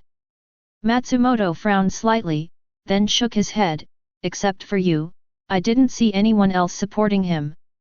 "Forget it, go back first, they won't be able to hold on if it's too late." "Good." Under the leadership of Jin, Matsumoto no longer needs to guard against hollow attacks, and his speed is much faster. Half an hour later, they sent the two injured Shinigami to the 4th team, and then went to the 1st team to report together. At Shiba's house, the two Skyhawks who had just killed Su were already sleeping soundly. It seemed that the battle just now calmed their mood a lot.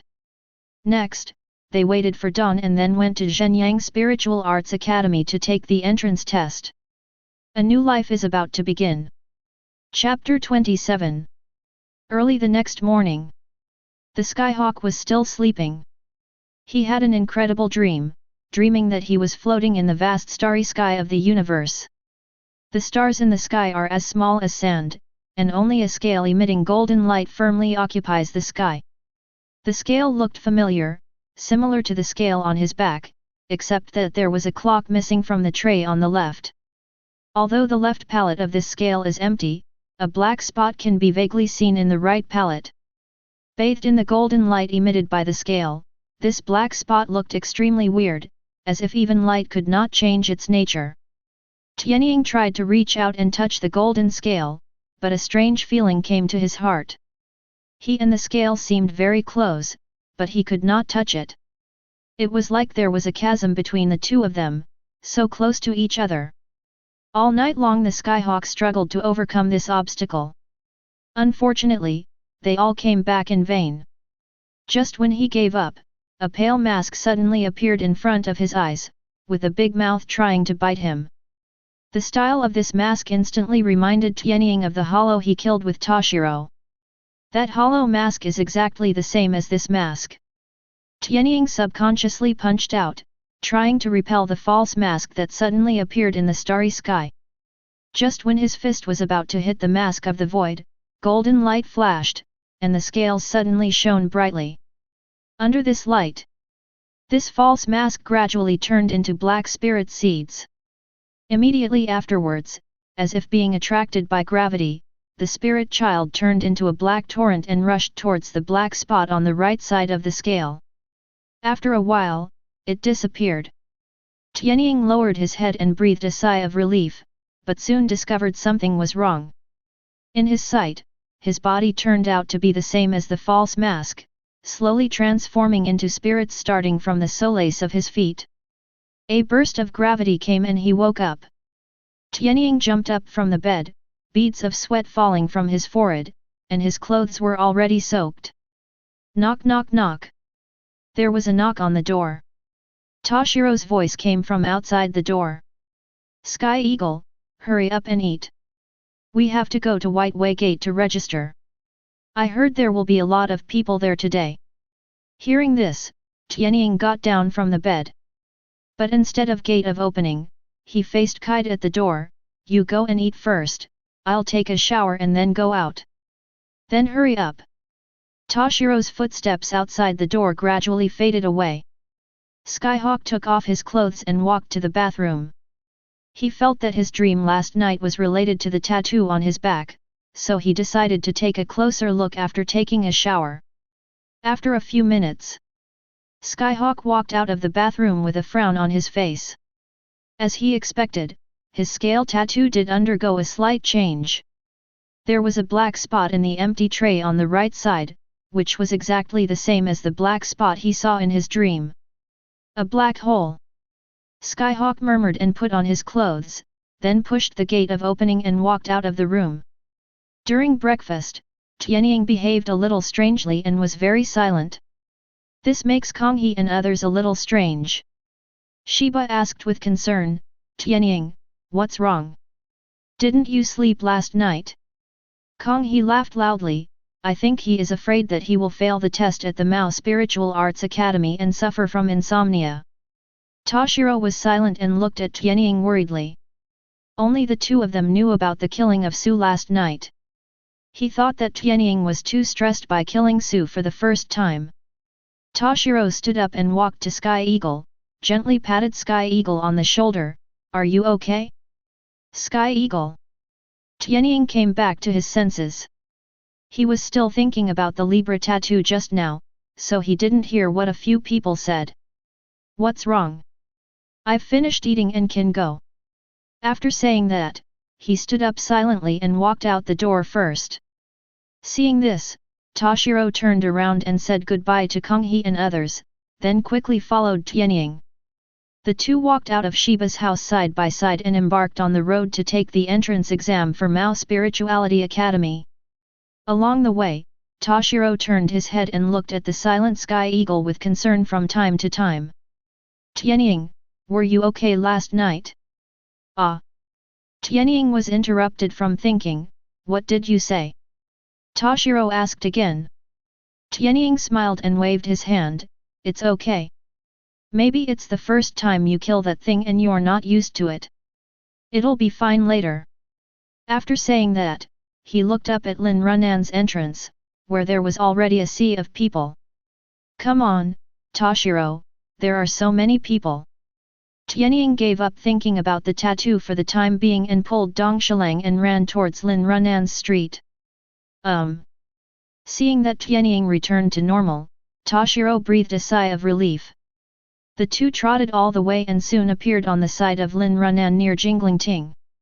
At this time, the originally empty intersection was already overcrowded. At the junction of Rukonga and Siridii, a wall stands tall in the middle, seeming to separate the inside and outside of Siridii into two worlds. There is a wooden door dozens of meters high outside the wall, which is now half open.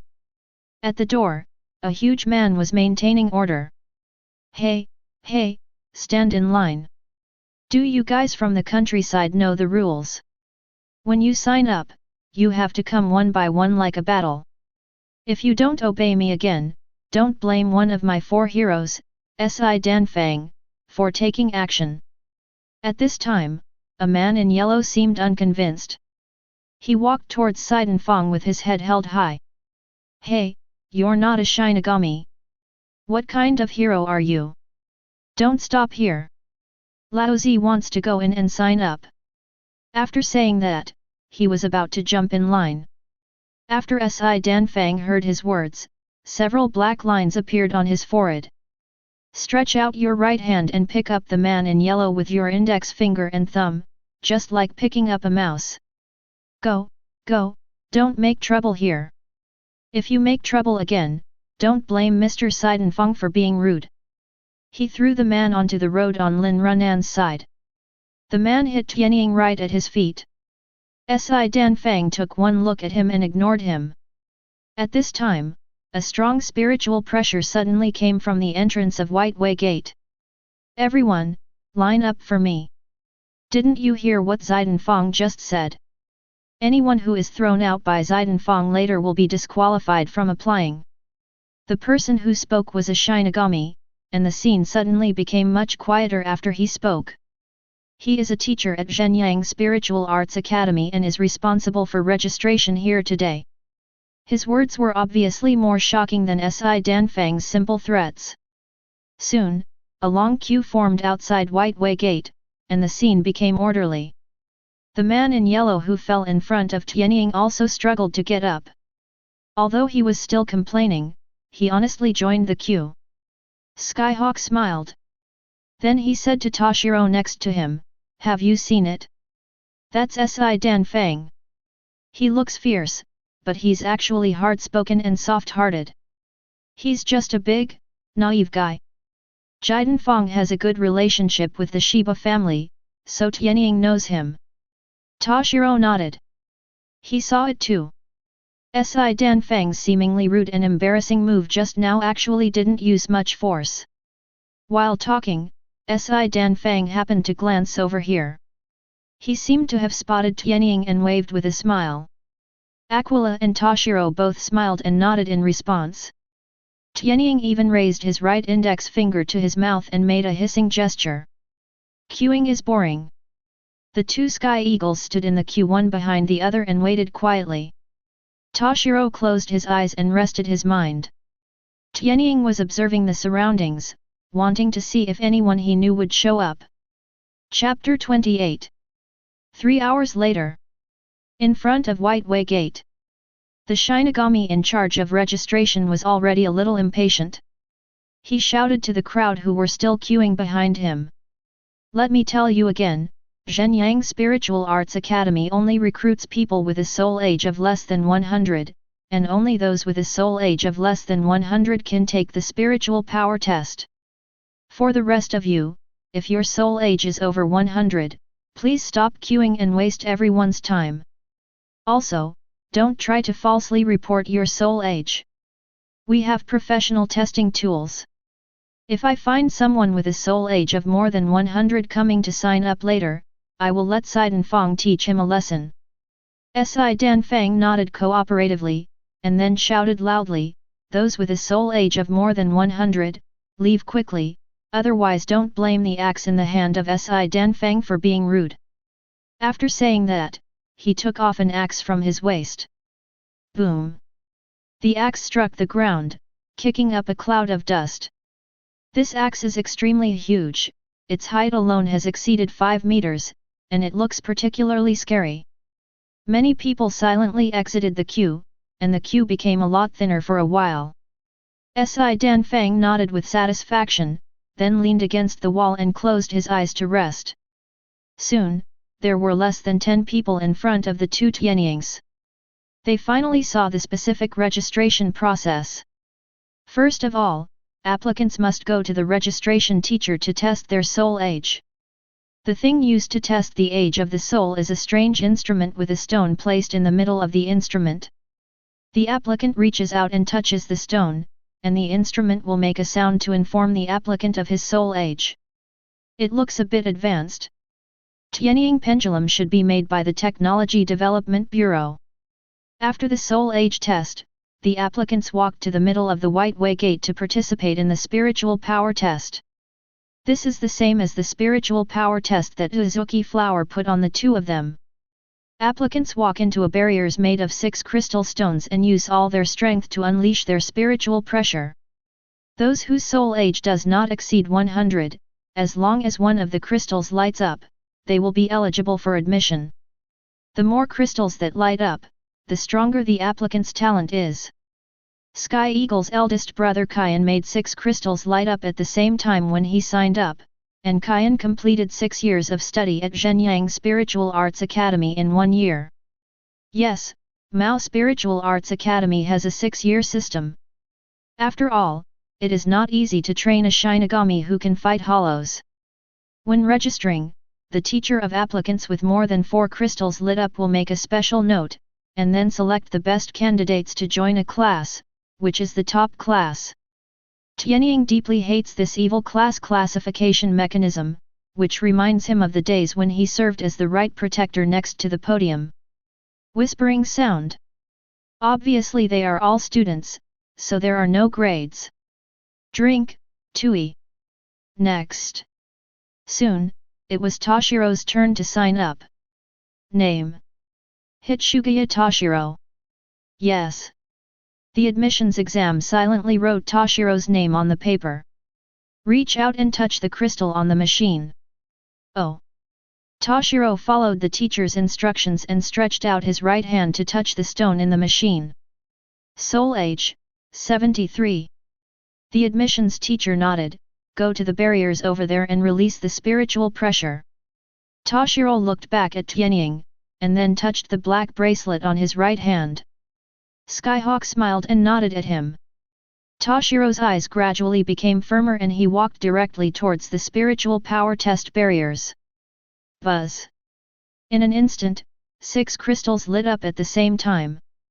6, wait. The admissions teacher stood up in surprise, then quickly picked up a pen and wrote the words 6th grade behind Toshiro. The people in the queue behind all looked at Toshiro. Some are envious, some are jealous, and some are longing for them. Toshiro silently exited barriers, and the admissions teacher quickly stepped forward and explained, asking him to wait aside. It has to be said that no matter where you are, you can feel the differential treatment between good students and poor students. Next one. It was Tianying's turn, and he stepped forward silently. Name. Hitsugaya Skyhawk. The admissions teacher wrote it down and then said the same thing again. Tianying stretched out his hand towards the spirit stone in the machine. Soul age, 27. After hearing about Tianying's soul age, the people lining up behind started talking. Are you kidding? You are here to take part in the test with a soul age of 27. Maybe here to try your luck. Hey, what a waste of time. The admissions teacher frowned and couldn't help but look up. Hitsugaya Skyhawk. After seeing this surname, he turned to look at Toshiro thoughtfully. With the same surname, maybe the two are related in some way. He was just a little surprised as to why this Sky Eagle was so big. Generally, people who come to participate in the test have grown up in Soul Society, and very few people who have been reincarnated in this world join Shinigami. 27 should be a child of only 4 or 5 years old for the average age of people in the Soul Society, but Aquila is already about the same age as the 70-year-old Toshiro. Tianying ignored the comments behind him and slowly asked, Teacher, can I go over there? The admissions teacher nodded and looked at the test barriers with some anticipation. He had a hunch that the talent of this person with a younger soul age would not be bad. After seeing the Shinigami teacher agree, Tianying walked towards barriers on his own. Like Toshiro, he also wears a soul-suppressing bracelet. Otherwise, he was afraid that he would not be able to control the amount of spiritual pressure released and destroy the crystal barriers. Buzz. 1% of the spiritual pressure is released. The 6 crystals instantly lit up at the same time, and Tianying quickly stopped his spiritual pressure upon seeing this. He possesses an average captain-level spiritual pressure, but he only released 10% of his spiritual pressure and received a 6th level rating. Another 6th grade. The admissions teacher couldn't help but wipe his eyes. In previous years, it was rare to see a single 6th level person, but this time 2 of them appeared at once. Still suspected to be brothers? If it hadn't been confirmed that there was no surname Hitsugaya among the nobles, this teacher would probably have regarded the 2 Aquila's enrollment as a prank by a big noble to stimulate the applicants. No, even among the nobility, few have such a high talent at this age. The people in the queue at the back were even more stunned. They even wondered whether the test barriers were broken. At the front of the team, a red-haired woman shouted urgently, "Sir Shinigami, it's my turn, let's start quickly." Shinigami, the recruiter, naturally saw this person's little thoughts. He frowned and waved his hand, "Wait a minute, I have something to do with this." He picked up the registration book and took a look at it. He quickly wrote the words 6th grade behind Hitsugaya Skyhawk, then raised his head and said, "I have something to say with Hitsugaya Skyhawk." Then he walked towards Tianying, with a hexy smile on his face. "You are Hitsugaya Toshiro's younger brother, right? Just like your older brother, wait a moment over there. You have tests coming up." Tianying nodded, ignoring the strange looks from other people at the scene, and silently walked to Toshiro. Toshiro smiled slightly, "Brother, call me brother." Tianying rolled his eyes at Tohiro and looked away from Toshiro. He is very annoyed, and it seems that he will really have to pretend to be Toshiro's younger brother in the next few years. After a moment, he rolled his eyes and called Toshiro brother. With a half-smile. "I'll be able to see sister-in-law Tao soon. I'm really looking forward to the next college life."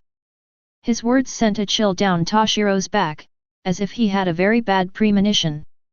Toshiro suppressed his uneasiness and showed an ugly smile. "Brother, you have to be obedient." "Hey hey." What responded to him was an extremely weird smile. Tianying was actually looking forward to the life ahead. Soon. The news that the White Way Gate registration office of Mao Spiritual Arts Academy has recruited the black and white genius brothers of the Hitsugaya family swept through the Siraidii like the wind. The names Hitsugaya Toshiro and Hitsugaya Akio spread throughout the Godii 13 team. Tianying didn't know that actually what he did was a bit unnecessary. Given the attention paid to Shiba's family, others will know his identity whether he changes his surname or not. But it doesn't hurt. After joining the Mao Spiritual Arts Academy, even if someone wanted to do something to him, they would have to consider the old man who was sitting firmly on the Diao Yute of the Godii 13 team. In the Mao Spiritual Arts Academy, he, Yamamoto Genryusai Shigakuni, has the final say. Chapter 29. The 13th Division Team Building. Captain Jushiro and Vice Captain Shiba Kaien are discussing things. Suddenly there was a knock on the door. Jushiro looked at the door in surprise. No one except Kaien would come to him at this time. "Please come in." He tightened his grip on Captain Yuri and coughed lightly. Squeak. The door was pushed open, and when they saw the person outside, Jushiro and Kaien showed surprised expressions at the same time. The visitor turned out to be Shivadu, the third seat. Shiba apologized and bowed respectfully to Jushiro. "Sorry, Captain Jushiro, I have something to talk to Vice Captain Kaien." "Oh." Jushiro became interested after hearing this. He looked at the two of them with a half-smile, then joked with a teasing expression, "Let me guess, is the Shiba family finally having a next generation?" "Captain." Kaien suddenly stood up with a look of shame and anger on his face. Shiba was so embarrassed that he turned red from his ears to his chin. "Ha ha ha, cough cough cough cough." Jushiro laughed happily, but the movement was too big and he couldn't control his coughing. He waved. "Go on Kaien, just come back later." Kaien hesitated for a moment, seemed to have figured out something, and sat down again. If you have anything to do, just say it in front of Captain Jushiro, he is not an outsider. Shiba's expression was slightly astonished. After a while, she walked to the door and knelt on the ground. Can I come in? Captain Jushiro. She will not step into this room without Jushiro's permission. This is the most basic upbringing. Seeing this, Jushiro waved and motioned for Shiba to sit next to Kaien. Shiba glanced at Kaien. Kaien nodded slightly. Shiba came in and sat down on his knees again. She glanced at Jushiro, then at Kaien, and spoke slowly. I just received news that the admissions office of Zhenyang Spiritual Arts Academy at White Way Gate admitted 2 6th-level geniuses within one day. Shivatu's words attracted the attention of both Jushiro and Kaien. Shivatu continued, one of them has a soul age of 73, and his name is Hitsugaya Toshiro. Another soul age is 27, named Hitsugaya Tianying. Base. Kaien stood up again. What's it called? Jushiro looked at Kaien's abnormal performance thoughtfully, but he did not speak and continued to wait for Shiba to speak. Shiba rolled his eyes at Kaien angrily. Hitsugaya Toshiro, Hitsugaya Skyhawk. After hearing this, Kaien rolled up his sleeves and walked out without noticing that Jushiro was looking at him. Shiba even pulled him back. What are you doing? Hit him!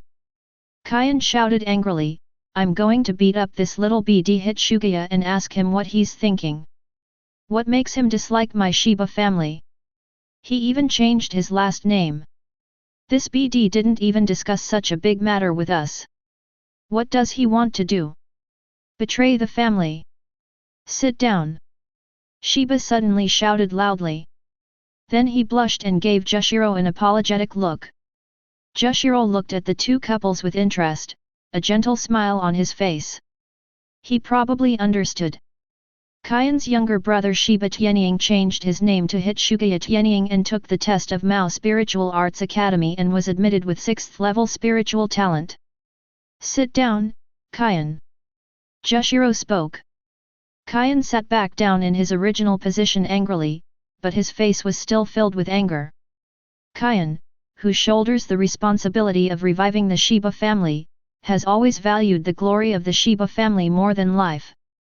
Normally, no matter how naughty Sky Eagle is, he can turn a blind eye. Only this incident touched his bottom line. Jushiro turned to look at Shiba. "Tou, please go get Kaien a glass of water and I'll talk to him." "Yes, Captain Jushiro." Shiba stood up obediently and walked aside to first pour a glass of water for Jushiro, and then a glass of water for her husband. "Captain Jushiro, Kaien, I'm going out first, there are still things outside."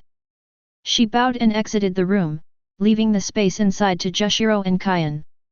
This is Shivatu, when Wanru, she wisely chose to leave here. Jushiro advises Kaien that she shouldn't be there. The door slowly closed. Jushiro chuckled lightly, lifted the water that Shiba poured for Kaien just now, and handed it to Kaien. "Drink some water to calm down, Vice Captain Shiba." Kaien sighed urgently, took the glass of water and drank it in one gulp. After a while, his anger seemed to have not subsided, and he said angrily, "Captain, why do you think so? Why did that boy Tianying change his last name? Is the Shiba family so miserable for him?" He clenched his fists tightly and dug his nails into his flesh. Jushiro touched Kaien's head, something he hadn't done in a long time. Kaien has always been mature and steady, and Jushiro rarely has the opportunity to enlighten him. Under Jushiro's touch, Kaien's mood gradually calmed down, but there was still a sense of loss in his eyes. "Kaien, you have always been calm, why are you so impulsive this time? You might as well think about this issue from the perspective of a Skyhawk, then it will be clearer. Although Skyhawk is naughty, he has never done anything out of the ordinary that is detrimental to the Shiba family. Maybe he did this because he didn't want to cause trouble to the Shiba family. You are so outstanding, but many people are already jealous. Jushiro pointed out Tianying's thoughts in just a few words, and I have to say that he was indeed wise. You mean he's worried? Kaien came back to his senses, frowned and spoke slowly. Jushiro nodded, after all, he is different from you. You are an adult, but he is still young. The glory of the Shiba family's revival presses on your shoulders and forces you to work hard, but it is a burden for him. After such a long time, you should understand how difficult it is to revive the Shiba family. Of course Kaien understood that he couldn't help but work so hard. He must be good enough to prevent the Shiba family from being forgotten, but Tianying doesn't have to be like this at all. After a while, he thought about it and sighed. Let it be. Jushiro nodded with satisfaction. At this moment, an interesting idea appeared in his mind. Maybe it would be a good idea to bring Shiba Skyhawk to the 13th division, so that he and Kaien would be a lot more relaxed. But he didn't know. Tianying's ambition is not here, the 4th division is the place he has longed for. At the same time Kaien left Jushiro's room, Anohanaretsu also walked out of the captain's office. She went to Yamamoto for one thing. Claim sovereignty.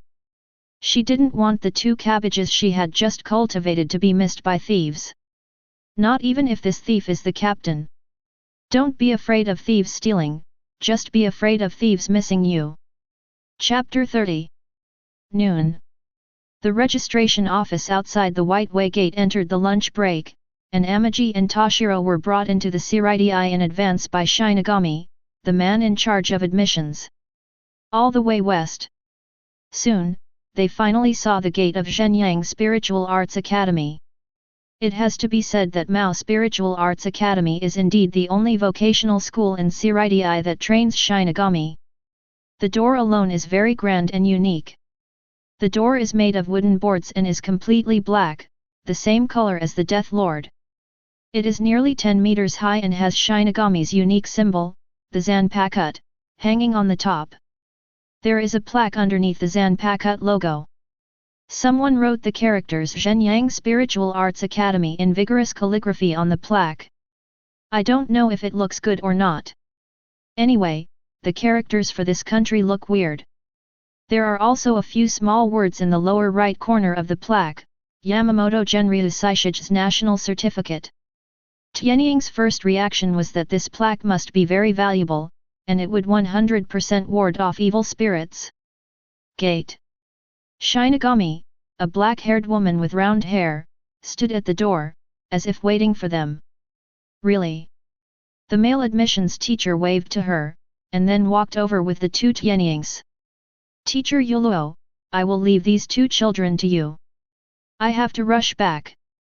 There are still many people waiting in line outside the White Way Gate. The teacher known as Yuluo nodded slightly and bowed to the admissions teacher. Thank you for your hard work, Mr. Miyamoto. Only then did Tianying suddenly realize that the teacher who brought them here was named Miyamoto. Then they smiled and waved to Miyamoto and said goodbye to him. Haha. Miyamoto smiled heartily, and then patted the 2 sky eagles on the shoulders seriously. 2 little guys from the Hitsugaya family, remember, my name is Miyamoto Daizo.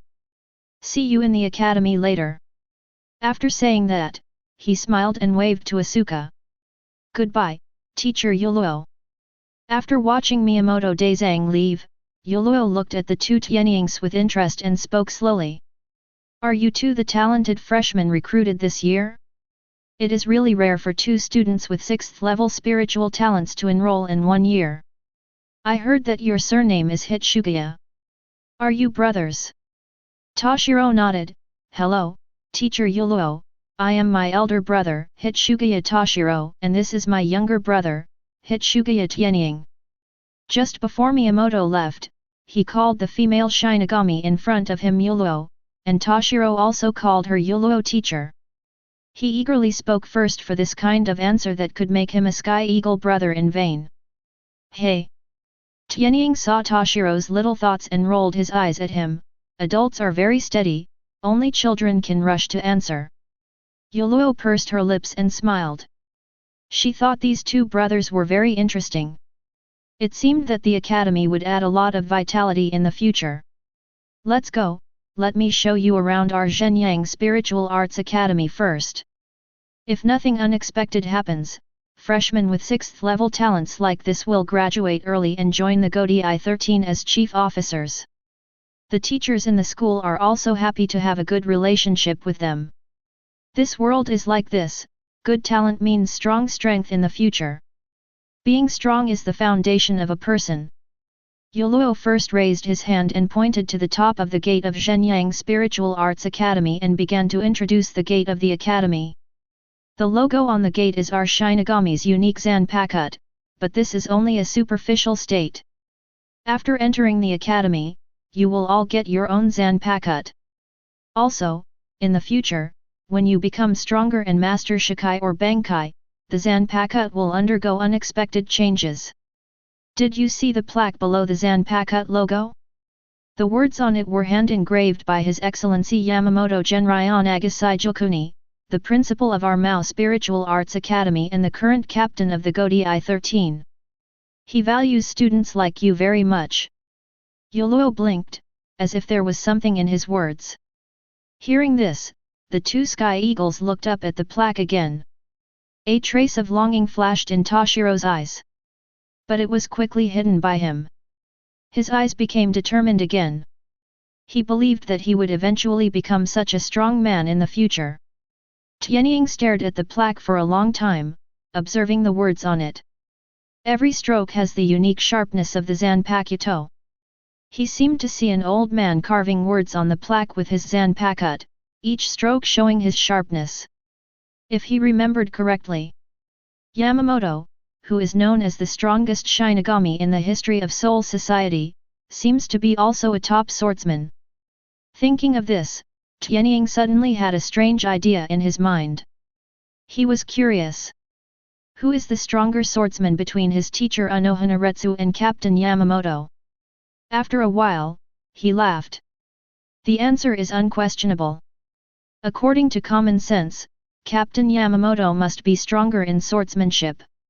Otherwise, why would the captain be Yamamoto and not Anohana?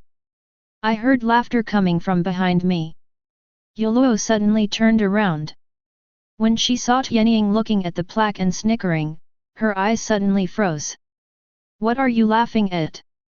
Her voice lost the kindness it had before, and had a hint of sternness. The teachers at Mao Spiritual Arts Academy all have a natural respect for Captain Yamamoto.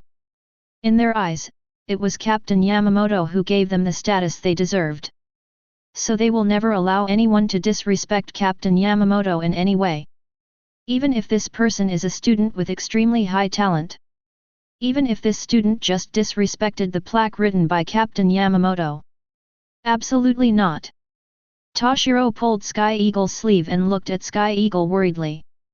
He didn't expect that Tianying would start causing trouble before he even started studying.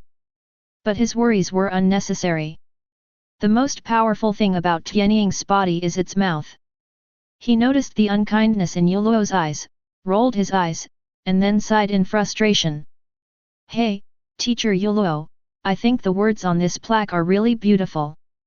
I wonder if I can write such beautiful words in the future. But I think it's impossible. After all, I don't even want to write a word, and I may have no chance in this life, so I can only laugh at myself for overestimating my capabilities. Pfft! Yuluo was amused by Tianying's funny expression. He stretched out his finger and flicked Tianying's forehead, and the gloom on his face disappeared instantly. You kid is really interesting. Come on, it's getting late. Let's take you inside to familiarize yourself with the academy. After saying that, Yuluo took the lead in stepping into the gate of Zhenyang Spiritual Arts Academy. The two Tianyings followed Yuluo, one on the left and the other on the right, and also walked into the academy. Along the way, every time they passed a building area, Yuluo would introduce the name and function of this area to the two of them.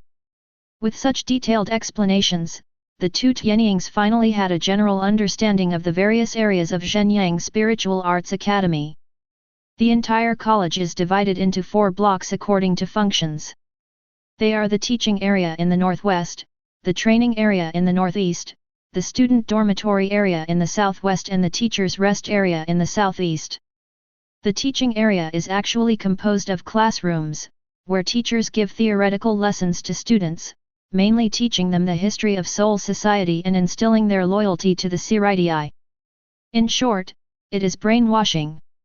The training area is where students learn the 4 basic skills of Shinigami: cutting, punching, ghosting, and walking.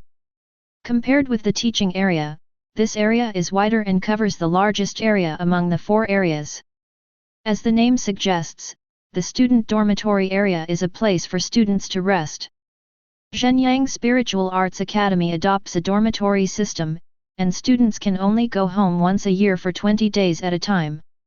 So once enrolled, students will spend most of their time here. Needless to say, the classroom rest area is naturally a place for teachers to rest. In Shenyang Spiritual Arts Academy, not all teachers are full-time, there are also some part-time teachers. These part-time teachers are either Shinigami of the Godei 13 or Kid members. They will come to the college to teach in their free time. While chatting, time flew by quickly, and before they knew it, the 3 of them had walked through the entire academy. At last, Yuluo brought the 2 Tianying people outside a quaint courtyard located in the deepest part of the college, and then stopped. Go in. Principal Yamamoto is waiting for you inside. I won't go in. I will take you to the dormitory when you come out. Finished. Yuluo respectfully pushed open the wooden door of the courtyard and motioned for the 2 of them to enter. Toshiro frowned, with no expression on his face. But Tianying was confused. His experience in his previous life told him that once the principal comes to find you, it's either you or you who have something to do with you. Anyway, he is here to cause trouble. He was a little confused. Didn't it say that the assessment will be conducted later? Why the hell did no one tell me that I need to see the principal before I'm divided into classes? Chapter 31. Outside the quaint courtyard. The sun is shining freely and the temperature is a bit high. A breeze blew out from inside, bringing a bit of coolness. Tianying looked at the antique wooden house in the courtyard and couldn't help but narrowed his eyes. Beside him, Toshiro took the lead and walked towards the yard. Seeing this, Tianying could only bite the bullet and walk inside.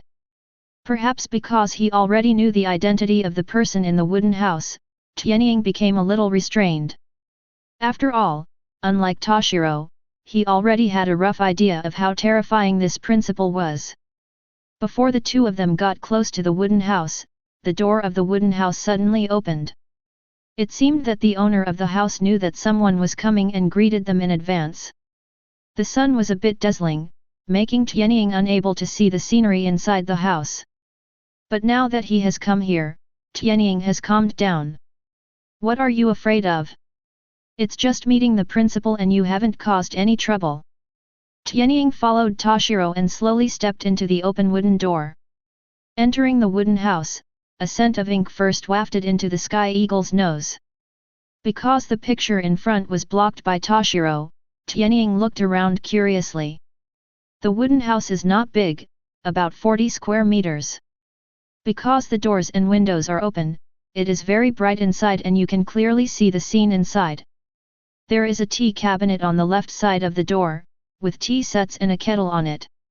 It seems that the owner of the house likes drinking tea, because there are a lot of tea leaves in the cabinet.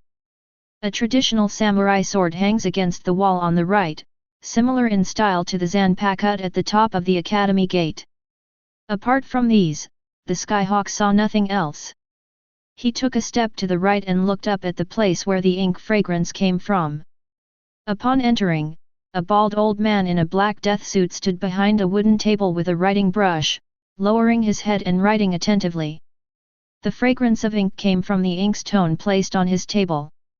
There was another person standing behind the old man, looking at him and Toshiro. Tianying narrowed his eyes slightly, and he recognized the identities of the 2 people at a glance.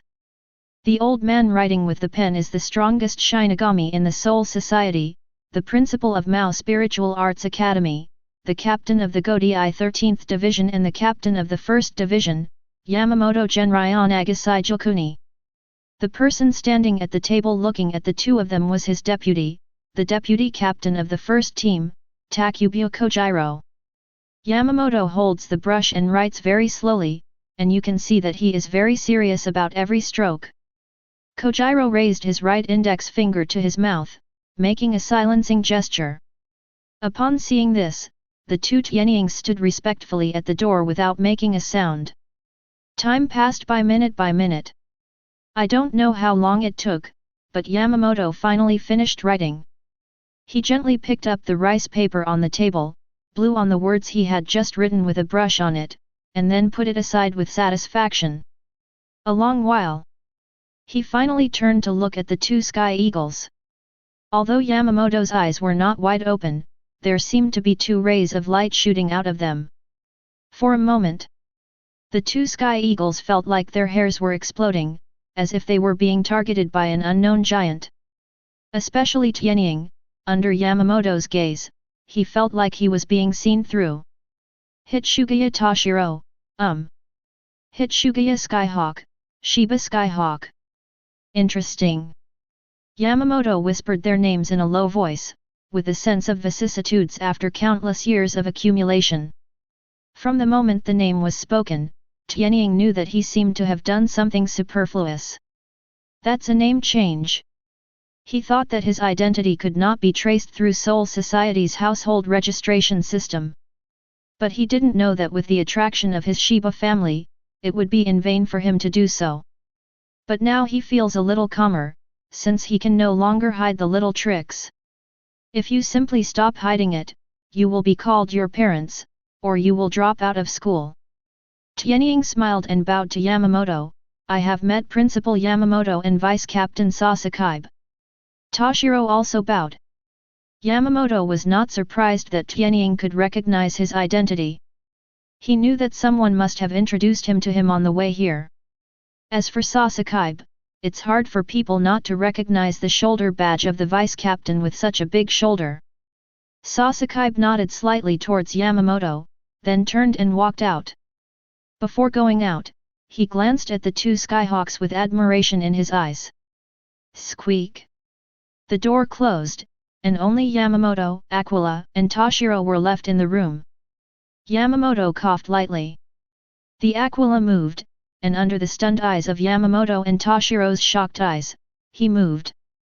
He quickly ran to the chair next to the wooden table, picked up the white Captain Hayori draped on the chair, and handed it to Yamamoto respectfully. Grandpa Principal, you are prone to catching cold as you get older, so put it on quickly. Yamamoto subconsciously freed up a hand and took over his Captain Yuri.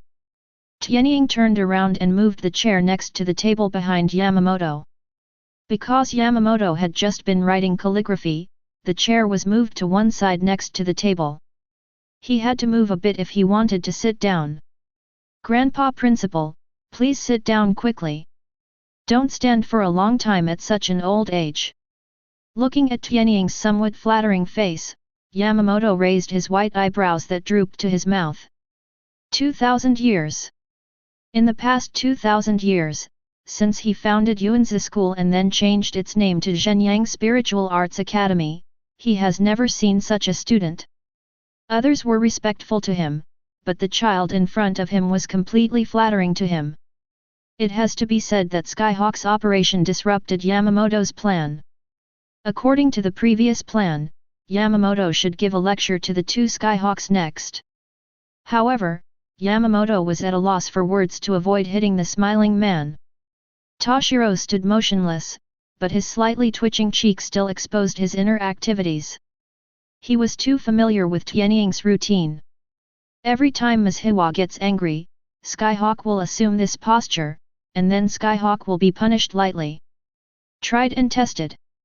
Toshiro's eyes followed Aquila's body as he moved quickly.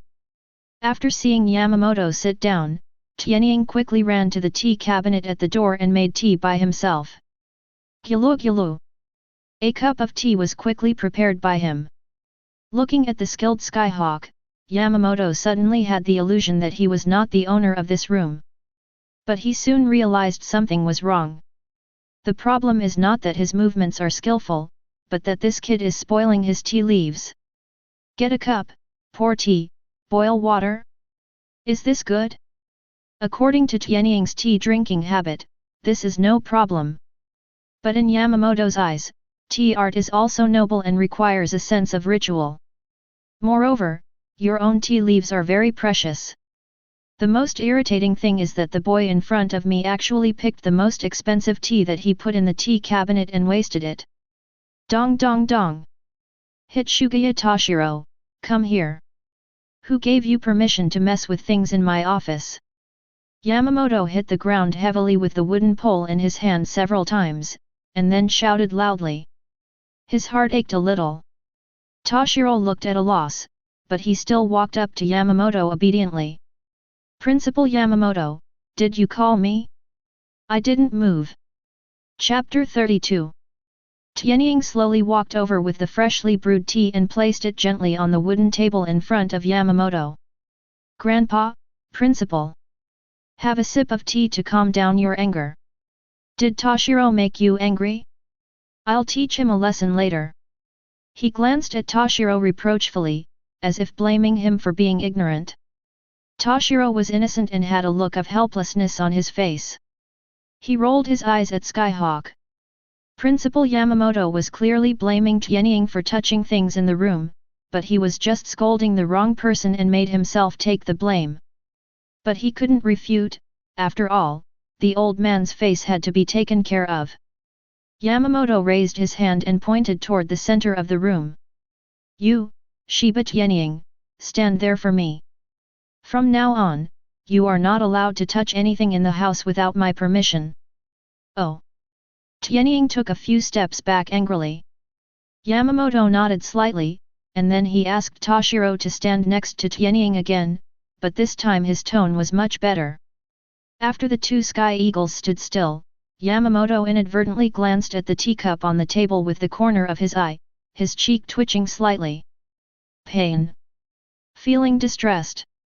After a while, he squinted his eyes and looked at the two sky eagles. Shiba Tianying, tell me, why did you change your name and join the Mao Spiritual Arts Academy? What are your intentions? Still, the surname Shiba is something you despise. Yamamoto opened one eye slightly and locked it on Skyhawk. Tianying smiled awkwardly. What are you talking about, Grandpa Principal? It's just a name change. I didn't steal, rob, or kill anyone. Boom. The wooden stick in Yamamoto's hand hit the ground again. Don't be playful with me. Also, you have to call me Captain Yamamoto and Principal Yamamoto. Don't call me Grandpa Principal. I don't have a grandson like you. Toshiro wanted to step forward to help Tianying out of the siege, but Yamamoto opened his other eye and glanced at Toshiro. Just this glance made Toshiro stop in his tracks. At this moment, he felt as if a huge burden was pressing on him. Yamamoto spoke again. Anohanaretsu has already come to see me about the matter between you two. Shiba Tianying, Hitsugaya Toshiro, I give you a choice. Sky Eagle and Toshiro were slightly startled when they heard this. They didn't expect that their teacher Anohanaretsu would find Principal Yamamoto in private. Amaji still remembered that Anohana warned the two of them a few days ago, asking them not to reveal their identities as Anohanaretsu disciples. Of course they didn't know that Anohana was going to declare sovereignty, and they didn't know that Yamamoto was still a little angry because of this. The two sky eagles quietly waited for Yamamoto's next words. You two have two choices. First, give up your identity as a disciple of Anohanaretsu and become a disciple of Yamamoto, so that I cannot pursue the matter of Shiba Tianying using a pseudonym. I have to say, this option is very tempting. Yamamoto only had two disciples in his life. These two disciples are different from other students in the academy. They have been trained by Yamamoto himself. These two are Captain Kirako Shunsui of the 8th Division, and Jaishur Yukatake, the captain of the 13th Division. There are only 13 captains in the Godai 13th Division, and Yamamoto's disciples are the only two. In terms of status, Kiraku, Jushiro, and Anohana are on the same level. It can be said that as long as the two Tianyings change their families, they will definitely be inseparable as captains in the future. But Aquila and Toshiro didn't care, they waited quietly for Yamamoto to say his second choice. 2. Reject the first choice I gave you, and you will be expelled from Zhenyang Spiritual Arts Academy together. Remember, as long as one of you refuses, both of you will be expelled from school. This move was a bit cruel. No matter who Tianying or Toshiro refused to become his disciple, neither of them would be able to enter the Mao Spiritual Arts Academy. These two choices not only test the two people's loyalty to Ms. Hiwa, but also test the righteousness between them. As long as one person cannot stand the temptation, both of them will enter a passive situation. But he underestimated the two Sky Eagles. Aquila and Toshiro glanced at each other, then smiled at each other at the same time. Then they turned their heads and saluted Yamamoto with fists in their hands, without even bowing this time. Tianying slowly said, "Principal Yamamoto, I'm sorry. Although teacher Anohana is very strict with us, she is also good for us. We are very proud to be her disciples." Toshiro nodded. Although they did not explicitly say that they refused to become Yamamoto's disciples, their words revealed their refusal. Yamamoto's half-closed eyes flashed with a hint of appreciation and a bit of regret. For some reason, he seemed to see the shadows of Kiraku and Jushiro in Aquila and Toshiro. One black and one white, one quiet and one lively. He admired their determination and loyalty to Mao's Hiwa, but also regretted that he did not discover these two people earlier. But his test wasn't over yet. "What, don't you want to become a Shinigami? Or you don't want to get a Zanpakuto?" Zanpakuto. The two of them came here just to get the Zanpakuto, and Yamamoto was tempted by the red fruit. Tianying and Toshiro glanced at the wall on the right inadvertently, and there seemed to be a shallow hammer hanging there. This small gesture was seen by Yamamoto, and a smile flashed in the corner of his eyes, but Toshiro's next words made his face freeze. "Principal Yamamoto, as far as I know, many Shinigami are killed in battle every year, and there are also many Zanpakuto that are lost. There are even more Shinigami who are not graduates of the Mao Spiritual Art Academy and join the Godai 13. I think that even if we don't join the Mao Spiritual Arts Academy, we can still obtain the Zanpakuto, we can still join the Godai 13th team, and we can still become the captain, right?" Aquila secretly gave Toshiro an appreciative look. "I don't usually know, which makes sense." Buzz. Suddenly, a terrifying spiritual pressure was released from Yamamoto's body, and the two Skyhawks suddenly felt that their surroundings were shaking. For a moment, the spiritual pressure in Aquila and Toshiro's bodies was stimulated at the same time and continued to increase, trying to offset the shock of Yamamoto's spiritual pressure. Yamamoto slowly stood up, and the white captain Haori Wufeng was draped on his shoulders automatically. "What? You still want to steal the Zanpakuto?" His spiritual pressure continued to increase. Tianying gritted his teeth and suppressed the discomfort and said, "It's obviously picking it up. How outrageous! The Zanpakuto is a Shinigami-specific weapon. If you intend to possess it without permission, you are stealing it." Tianying said nothing and continued to control the spiritual pressure in an attempt to resist Yamamoto. Toshiro was also struggling to hold on. Yamamoto spoke again, "Shiba Akyo, you pretended to be a fake person and tried to sneak into the Mao Spiritual Arts Academy. I now suspect that your Shiba family is plotting something against the Godai 13. I will take down Shiba Kaien and Shiba for interrogation later."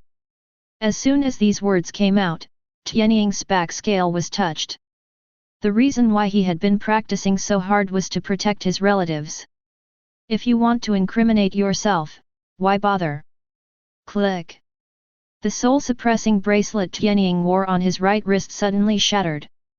A violent spiritual pressure shot into the sky. Vice Captain level, General Captain level. Tianying's spiritual pressure continued to rise.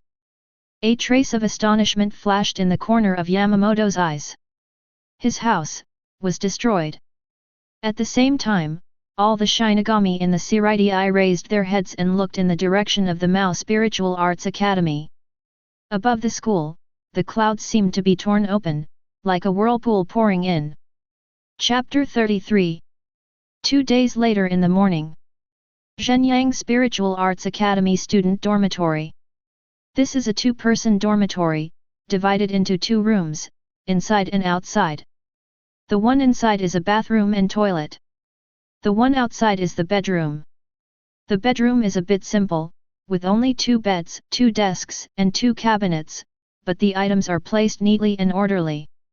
At this time the sun has risen to mid-air. Logically speaking, the students of the college should go out at this time and go to the teaching area or training area for classes, but there are not many of them in the bedroom. A black-haired boy lay quietly on a bed on the east side. His eyes were closed, his breathing was even, and he looked like he was still sleeping. On the side of his bed by the window, a white-haired boy was sitting on a chair, looking out the window in a daze. Needless to say, the 2 are Sky Eagle and Toshiro. 2 days ago, Tianying fell into a coma due to excessive release of spiritual pressure. Yamamoto immediately stopped the test on the 2 of them and announced that they would join the special class. After that, Tianying has been in a coma until now. It's been 2 days and I haven't woken up yet. If he hadn't been breathing evenly, Toshiro would have thought something had happened to him. During this period of time, Anohana visited them once in the name of treatment. She confirmed that Tianying was fine, which made Toshiro breathe a sigh of relief.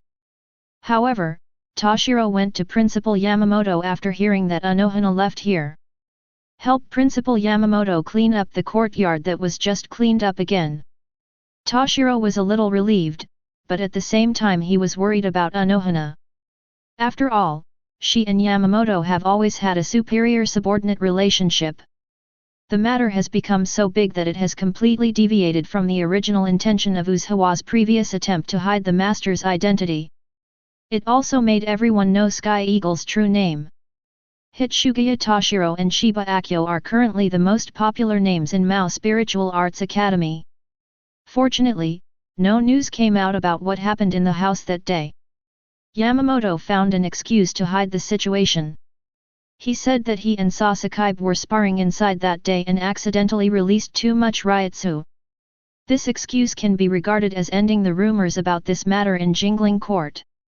This was also due to the fact that there were not many people in the academy that day. Yuluo, the only one present outside the courtyard, was repeatedly asked by Yamamoto not to discuss what happened inside with others. The academy also granted Toshiro the 2 a few days leave, naturally for the purpose of allowing Toshiro to greet the injured Sky Eagle. The 2 of them also became the students of Shenyang Spiritual Arts Academy who had not attended classes for a few days since the school started. Why? Toshiro sighed. Almost all the students who came in with them had already received their Zanpakuto. And he and Tianying missed the time to receive the Zanpakuto because of that incident. He turned his head to glance at the Sky Eagle, and then looked out the window again in ecstasy. After a while, there was a sudden knock on the door. Toshiro frowned and looked at the door. Little Shiro. Hearing this crisp and lively voice, Toshiro suddenly showed a slight smile on his face. Come in, bedwetting Daisy, the door is unlocked. Squeak. The door was pushed open, and there was a pretty girl standing outside the house. It was Toshiro's childhood sweetheart Hinamori Momo. Hinamori Momo has a petite figure, a pair of big brown eyes, and her hair is tied back in a bun. She looks very cute. It seemed that because she heard Toshiro call her a bedwetting peach, her face was slightly angry at this moment. Humph, how many times have I told you not to call me that? Pushing the gate of opening, Momo Hinamori walked in with some food in her hand. She put the food on the table angrily. In the past 2 days, Toshiro has not been out of the house, and Hinamori Momo brought the food for him. Seeing Tianying still sleeping on the bed, Hinamori Tao showed a trace of concern on her face. Isn't Sky Eagle awake yet? Toshiro shook his head. Hinamori Momo walked up to Toshiro and gently touched his head, then comforted him, "It's okay too, hero, Tianying will wake up soon." "Yet?" Toshiro replied uninterestedly. The two of them just stood by the window quietly, touching their heads. After a while, Toshiro seemed to have thought of something, and angrily grabbed Hinamori Momo's hand from his head. "How many times have I told you, don't touch my head again, don't call me little lion again?" Hinamori Momo was held by Toshiro's hand and smiled lightly, "Then I've told you many times, don't call me that name." After a while, Hinamori Momo found that her hand was still held by Toshiro, and she twitched slightly, with a blush on her face. Toshiro also noticed that there was something wrong with this action, and his eyes flashed unnaturally. He let go of his hand and looked away from the window. The two fell into silence again. One person lowers his head and the other looks out the window. The scene feels a bit like a campus romance movie. Neither of them noticed that the Sky Eagle lying on the bed was already awake and looking at them with his eyes open. Ahem.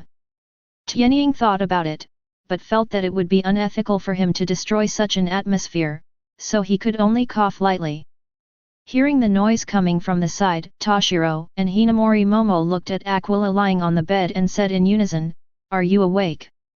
They looked at each other and suddenly said in unison, "When did you wake up?" Tianying struggled to sit up, leaned against the wall and chuckled, "I woke up when Daisy knocked on the door, but you two were too immersed in it and didn't notice." During the 2 years that Toshiro lived at Shiba's house, Abula had already gotten to know Hinamori Momo, so they started joking without hesitation. Hearing Akio's teasing, a look of uneasiness flashed across the faces of Toshiro and Hinamori Momo at the same time. Sky Eagle, little. Toshiro, the food is on the table. You can eat it yourself. I'll leave first if I have something else to do." After saying that, she ran out of the dormitory like a gust of wind. Bang! The door was slammed shut, leaving the two Sky Eagles alone in the room. Tianying glanced at Toshiro with a half-smile, "You're so quick. We've already made an appointment in the dormitory. Don't talk nonsense. I'm here to take care of you. I haven't been out for 2 days and Hinamori came to deliver the food." "Oh, thank me for your thanks," Tianying said with a smile. After finishing joking, Tianying looked around curiously. "Are we in the dormitory of Zhenyang Spiritual Arts Academy?" Toshiro nodded, and then slowly told him what happened after he fainted that day. After hearing what happened recently, Tianying ate the food that Toshiro had given him, his face surprisingly calm. So we were exposed." Toshiro nodded. Tianying continued, "Is teacher Uajawa so brave? Even Mr. Shan dares to offend him. You are indeed my teacher, you are just one word strong." When Toshiro heard Tianying address the principal, he covered his head and had a headache. Hey, it's Principal Yamamoto, not Old Man Shan. Don't talk about your name outside, otherwise I'm afraid you'll have to go back here and lie down. Don't get me into trouble then and I won't be able to get my Zanpakut." Zanpakut.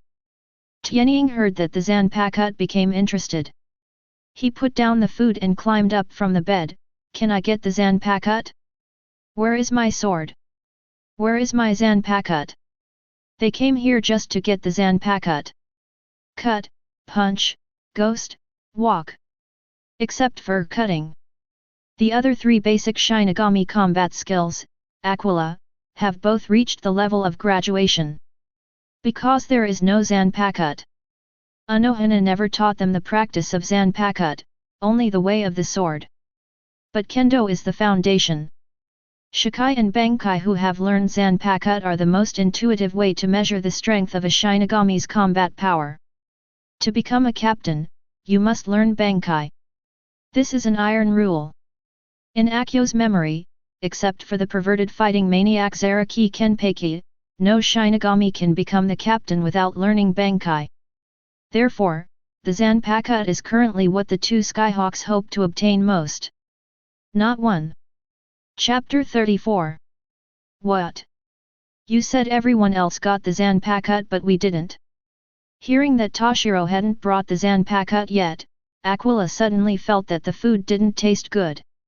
He quickly put on his shoes and ran out dragging Toshiro.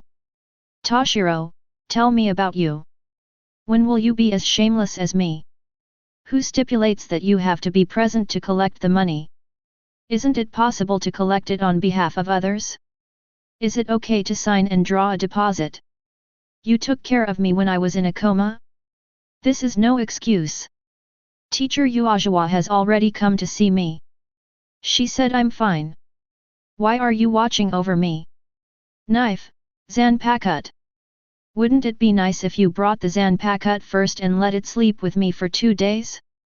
What if it develops feelings for me in these 2 days? Do you know that I graduated 2 days late just because of your stupidity? Let me tell you, I have decided that I will be the fastest graduating student in the history of Shenyang Spiritual Arts Academy. Along the way, Tianying kept whispering in Dongshalang's ears. The strange behavior of the two also attracted many students on the roadside to watch. After all, Toshiro's white hair is indeed a bit conspicuous. Besides, neither of them dressed like everyone else. There are very few other people coming to the Shenyang Spiritual Arts Academy, except for the teachers in Death Tyrant uniforms and the students in student uniforms. The two of them didn't receive their Zanpakuto, and naturally they didn't receive their clothes either. Tianying dragged Toshiro and ran all the way, his legs like clockwork, passing through the white brick streets of the academy, kicking up a cloud of dust. Finally, the Sky Eagle chattered like a fly, successfully stimulating Toshiro's inner dissatisfaction. Shiba Tianying, shut up. Deo deo deo. I want a Zanpakuto too. If it weren't for you, I would have brought the Zanpakuto here. You are indeed shameless. Even if you don't thank me for taking care of you for 2 days, you still blame me for half a day. You call me stupid. You took me around the academy for a long time. Aren't you stupid? Do you know where to get the Zanpakuto? Yes, where is it? Tianying stopped and looked at Toshiro blankly. Did we go the wrong way? Nonsense. The place where you get your Zanpakuto is in the reserve in the training area. Are you a pig? I don't know if you don't tell me. Come on, take me there. Toshiro sighed, holding back his anger and trotting towards the training area in the northwest with Sky Eagle. After a while, they finally arrived at their destination. The structure of the reserve is somewhat different from other buildings in the college. Because the Zanpakuto is stored, the walls are not made of wood but of stone. The gate is entirely made of fine iron and is completely black. Call out. A breeze blew by, and a few crows seemed to fly across the sky. The time to receive the Zanpakuto has passed, and the door to the reserve is now closed. Tianying lay down at the iron door and took a few hard glances into the door. I patted the iron door lightly with my hand a few times. Dong dong dong. The iron door made a dull sound. From the sound, it must be very thick. Is anyone there? Is there anyone in there? Skyhawk shouted several times. Seeing no one responded inside, Tianying knocked on the door a few more times. Still no one responded. Why? Toshiro sighed, shook his head, and turned to leave silently. Just then, a somewhat familiar voice came from the left side of the two of them. Hitsugaya Toshiro? Hitsugaya, oh no, Shiba, what are you two doing here? Hearing this, the two Sky Eagles looked to the left in confusion. Miyamoto-sensei. The person who came was an acquaintance, it was Miyamoto Daizo who was in charge of admissions that day. Sky Eagle quickly greeted him. Miyamoto Daizo appeared at the entrance of the reserve. Even if he is not the person in charge here, he should be able to enter. Mr. Miyamoto, are you responsible for managing the reserve? Tianying asked. Miyamoto Daizo glanced at the two of them and suddenly realized when he saw that they were still dressed as they were on the day they signed up. "Oh, you're here to get your student uniform and a light slap, right?" Skyhawk nodded hastily. "Okay, come with me." Miyamoto waved his hand, smiled cheerfully, took out a bunch of keys from his pocket and walked towards the reserve. "You guys are really lucky. The reserve is rarely open to begin with. It just so happens that you can go in when I come over to find something." As he spoke, Miyamoto rubbed the key into the lock. "Shiba Tianying, how is your health? I heard that you fainted when you saw Principal Yamamoto. You're really good. You were still unconscious for 2 days. I guess your glorious deeds will be recorded in the history of our college in the future." Hearing this, Tianying looked at Toshiro in confusion. "Meeting the principal? Excited? Fainted?" Toshiro suppressed his laughter and nodded expressionlessly. Tianying's face twitched slightly. He knew why the school was so generous in granting him leave. It was because of this reason. He took a deep breath and forced to control his facial expression. "Yes, Mr. Miyamoto, Mr. Shan. This principal is so famous that I was so excited that I couldn't control myself for a moment." "Haha, Principal Yamamoto is of course very famous. He is the strongest Shinigami in the history of our Soul Society." Miyamoto Daizo proudly puffed up his chest. "Remember, from now on you will all be regarded as Shino Spiritual Arts Academy. I am proud to be a student." Click. The door to the reserve was opened, and Tianying followed Toshiro numbly and walked in. Some time passed. The two Skyhawks walked out of it. At this time, Skyhawk had forgotten what happened just now, because he had received a shallow attack, which was an authentic Zanpakuto. In addition, Miyamoto gave them the student uniforms that they had not received before. Student uniforms look relatively simple. The tops for both men and women are uniformly white. The trousers on the lower body of male students are blue, and the trousers on the lower body of female students are red. After receiving a light beating, the two of them were in a good mood. Especially Tianying, he smiled and waved goodbye to Miyamoto Daizang who came out of the reserve room. "Mr. Miyamoto, thank you. Goodbye." "Wait a minute." Miyamoto Daizang was locking the door and called out to the two of them. "Is there anything else?" "Teacher Miyamoto." The two Skyhawks stopped in confusion. "You haven't had class for 2 days, right? Remember to go to the training area for class in the afternoon." Miyamoto said with concern, "Although you have good talents, you must not slack off in practice. You must know that if you work harder now, you will be better at fighting against the void in the future. It's less dangerous." It can be seen that Miyamoto's words came from the bottom of his heart. Aquila and Toshiro bent down and said respectfully to Miyamoto. "You've learned a lesson, Miyamoto-sensei." In the afternoon, the neatly dressed Tianying walked out of the dormitory with his chest puffed out. It has to be said that after changing into a student uniform and holding a Zanpakuto, Skyhawk already looks like a quasi-Shinigami. The same goes for Toshiro who followed behind him. The classes at Zhenyang Spiritual Arts Academy are very regular. Half of the students take theoretical classes in the teaching area, and the other half take skill classes in the training area. This afternoon it was Tianying's turn and the special training class 1's turn to take skills classes, so the two Tianyings once again set foot on the road to the training area. On the way, happy nursery rhymes sounded again. The sun is shining brightly, the flowers are smiling at me, and the birds are saying morning, morning, morning, why are you carrying a bag of explosives? Chapter 35. Afternoon. Training Area. The training area of Zhenyang Spiritual Arts Academy is actually a courtyard surrounded by dojos. After all, there are many classes in the academy. In order to prevent different classes from influencing each other in the same space, the academy specially separated the training area with a dojo. It was past noon, but the scorching sun did not weaken the intention of releasing ultraviolet rays.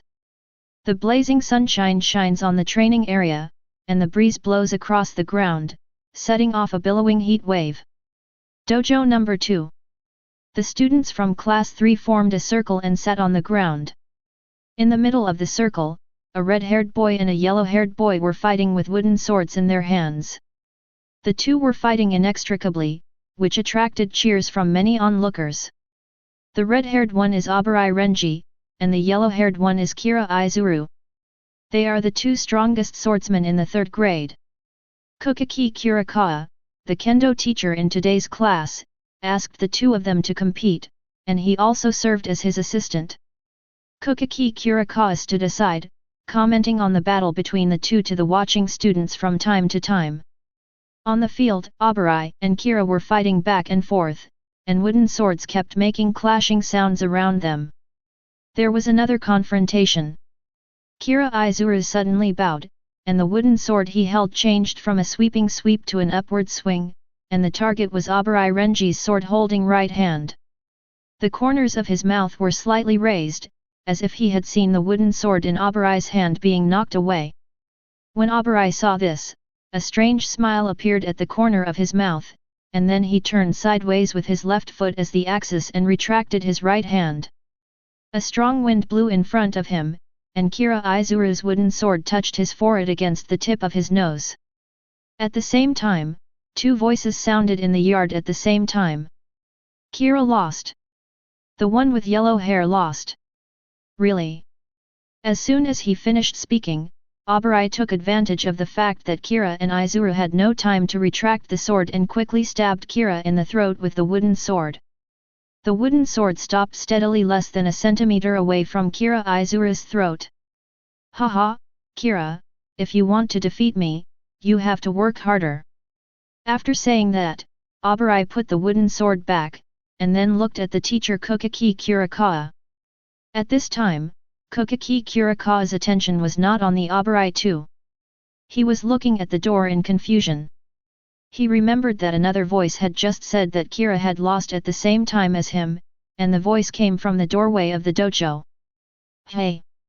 Kukaki Kurikawa frowned slightly, who are you two? Hearing Kukaki Kurikawa's words, the students in the 3rd grade class all subconsciously followed his eyes and looked towards the door of the dojo, including Abarai Renji and Kira Izuru who were walking back to their seats. Outside the door, there were two teenagers holding punches. The black-haired boy was half leaning on the door, and the white-haired boy was standing straight. Shiba Skyhawk. Hitsugaya Toshiro. Two young men holding shallow bats spoke at the same time. They were Aquila and Toshiro who came to class. It's just that the training area is too big, and there are many dojos. They just heard that the afternoon class is in the training area, but they don't know what dojo number it is. I heard the sound of fighting here, so I was attracted here. In class 1 of grade 3, Hinamori Tao saw a surprised expression on the faces of two people. She didn't expect the two of them to appear here. However, she didn't make any other moves, because the sudden appearance of Tianying seemed to disturb the progress of her class. Toshiro also saw Hinamori Momo, and a smile appeared on his originally expressionless face. Tianying happily waved to Hinamori Momo, Momo. Hearing Tianying call him, Hinamori nodded, but his face was a little red. After all, because of the cry of the Sky Eagle, many people in his class looked at him. On the side, Kukaki Kurikawa was slightly startled when he heard the two Aquila announce their names. He thought for a moment and showed an expression of sudden realization. You are the only 6th class freshman in this class, Hitsugaya Toshiro and Shiba Akio, right? The two Sky Eagles nodded slightly. Kukaki Kurikawa smiled slightly and said gently, it seems that Miyamoto Daizo is very lucky. You two seem to be not only talented in spiritual power, but also have a good foundation in kendo. I heard that you are the direct disciples of Captain Anohana. What do you think? Are you interested in competing with the seniors? Although Kukaki Kurikawa is a member of the noble Kukaki family, he has a gentle personality and does not have the domineering behavior of the nobles. He was not unhappy that the two Skyhawks were interrupting his lecture. Furthermore, he has a good relationship with Miyamoto Daizo, and he wants to help his friend test the skills of these two thorny freshmen who have taken leave since the beginning of school. Of course, he also wanted to see how his students compared with Captain Anohana's disciples. Behind Kokaki Kurikawa, Abarai, who had not yet sat down, heard his teacher's words and showed an expression of eagerness to try. He took 2 steps forward and said, "Are you the junior students that Hinamori has been visiting frequently these past 2 days? Do you dare to come and give it a try?" When the other male students in the class heard that Hinamori had recently visited the 2 Skyhawks, their faces showed a look of shared hatred. Hinamori looks cute and has a lively personality, but she is loved by them. How could 2 newcomers steal the peaches that my group had not picked for 3 years? Aquila didn't care, but Toshiro shook his head. He didn't want to cause trouble for Hinamori. "Teacher, where is the training place for the first-year class? We promised Mr. Miyamoto to go to class in the afternoon." Kokaki Kurikawa was about to give 2 hero directions when Abarai, a militant, tugged on his sleeve. Kokaki Kurikawa understood the meaning in Abarai's eyes and knew that he wanted to have a fight, but the 2 children in front of him were freshmen after all, and he could not force them. So he said, "Let's let Renji take you there." Renji smiled slightly and gave Kurikawa a grateful look. He has been practicing hard in order to become a strong man in the future. He does not believe that talent can determine his future strength. He only believes that practicing hard can determine his future. He has no hostility towards the 2 Skyhawks who were rumored to be very talented when they first entered school. But when he heard that the 2 were disciples of Captain Anohana, Abarai's inner desire to win was aroused. "Come on, let's have a fight, win or lose, I will take you there." He hooked his hand. "You 2 can go up together, just use the Zanpakuta in your hands." Chapter 36. Hearing this, Sky Eagle lazily got up from the door he was leaning on. Toshiro saw that he wanted to go up and fight, and stretched out his hand to stop him, but thought that the 2 of him seemed to be looked down upon, so he took back his outstretched hand. "Be careful," he warned in a low voice. Tianying nodded slightly, moved his hands and feet, and slowly walked towards the crowd of Class 3. Before enrolling in school, he had his name changed and was found out, and then took Yamamoto's test of loyalty and bravery. Tianying's mentality has slowly changed. Especially after seeing Renji and the others, he felt a sense of urgency. If he remembered correctly, Kokaki Rukia also entered school in the same year as Renji, which meant that she would join the 13th division soon. Tianying doesn't dislike Kokaki Rukia, but just thinking about her makes him worry about the safety of his family. According to the original direction, Kokaki Rukia would be forced to kill Kaien shortly after joining the 13th division. Now, what Tianying has to do is to prevent that from happening. The surname was exposed, and the identity of Mao Zedong's disciple was exposed. Since we can't hide anymore, it's better to rise strong. Just as Yuluo said at the beginning of the school year, Old Man Yamamoto attaches great importance to Jinnu Spiritual Arts Academy. Since he has Yamamoto and Anohana as his backers, what small tricks is he afraid of? He set a small goal for himself, to graduate from Zhenyang Spiritual Arts Academy within 1 year. This year he has only one mission, and that is to learn Shikai. Tianying walked up to the weapon rack in the number 2 dojo, pulled out a wooden sword, and then threw his shallow attack to Toshiro. Then he walked into the circle surrounded by Class 3, holding a knife and holding his fists. "Senior Abarai, please enlighten me." Abarai raised the corner of his mouth slightly, held his sword and raised his fist in return, saying, "Junior Shiba, although you are the only one here with a wooden sword, I won't let you offend me." Everyone around looked at the 2 of them with interest. Half a minute later, the 2 were still standing face to face. Abarai frowned slightly. As a senior, he was waiting for Tianying to make the first move, but Tianying did not move at all. "Junior Shiba, since you don't take action, I will do it first." The moment the words fell, Abarai stamped his foot on the ground, and his whole body was like an unsheathed zanpakutte heading towards Skyhawk. Bang! He left a deep shoe mark on the solid ground in the courtyard of the dojo, causing mud to splash everywhere. Kira Izuru sighed deeply. From this momentary outburst, he could see that Renji had not tried his best in the competition with him just now. Tianying looked at the fierce Abarai Renji and nodded slightly. I have to say that purely in terms of physical talent, Abarai Renji is indeed strong. However, he is not bad either. Tianying's body sank slightly, and he raised the wooden sword with his right hand to the top of his head. Snap! The two wooden swords collided and made a crisp sound. Tianying stood on the spot and blocked Renji's powerful and heavy sword. Good! The first confrontation between the two immediately attracted a round of applause, and the onlookers could see that Renji had no intention of letting off steam with his sword. Renji's eyes changed slightly, and he looked at Tianying more seriously. He took advantage of the forward momentum of this sword and did not let the young boy in front of him retreat even half an inch. Then he showed a war-loving smile. As expected of the young man who became a famous figure right after he entered school, come again. Abarai sheathed his sword and swept sideways, but was held by Sky Eagle again.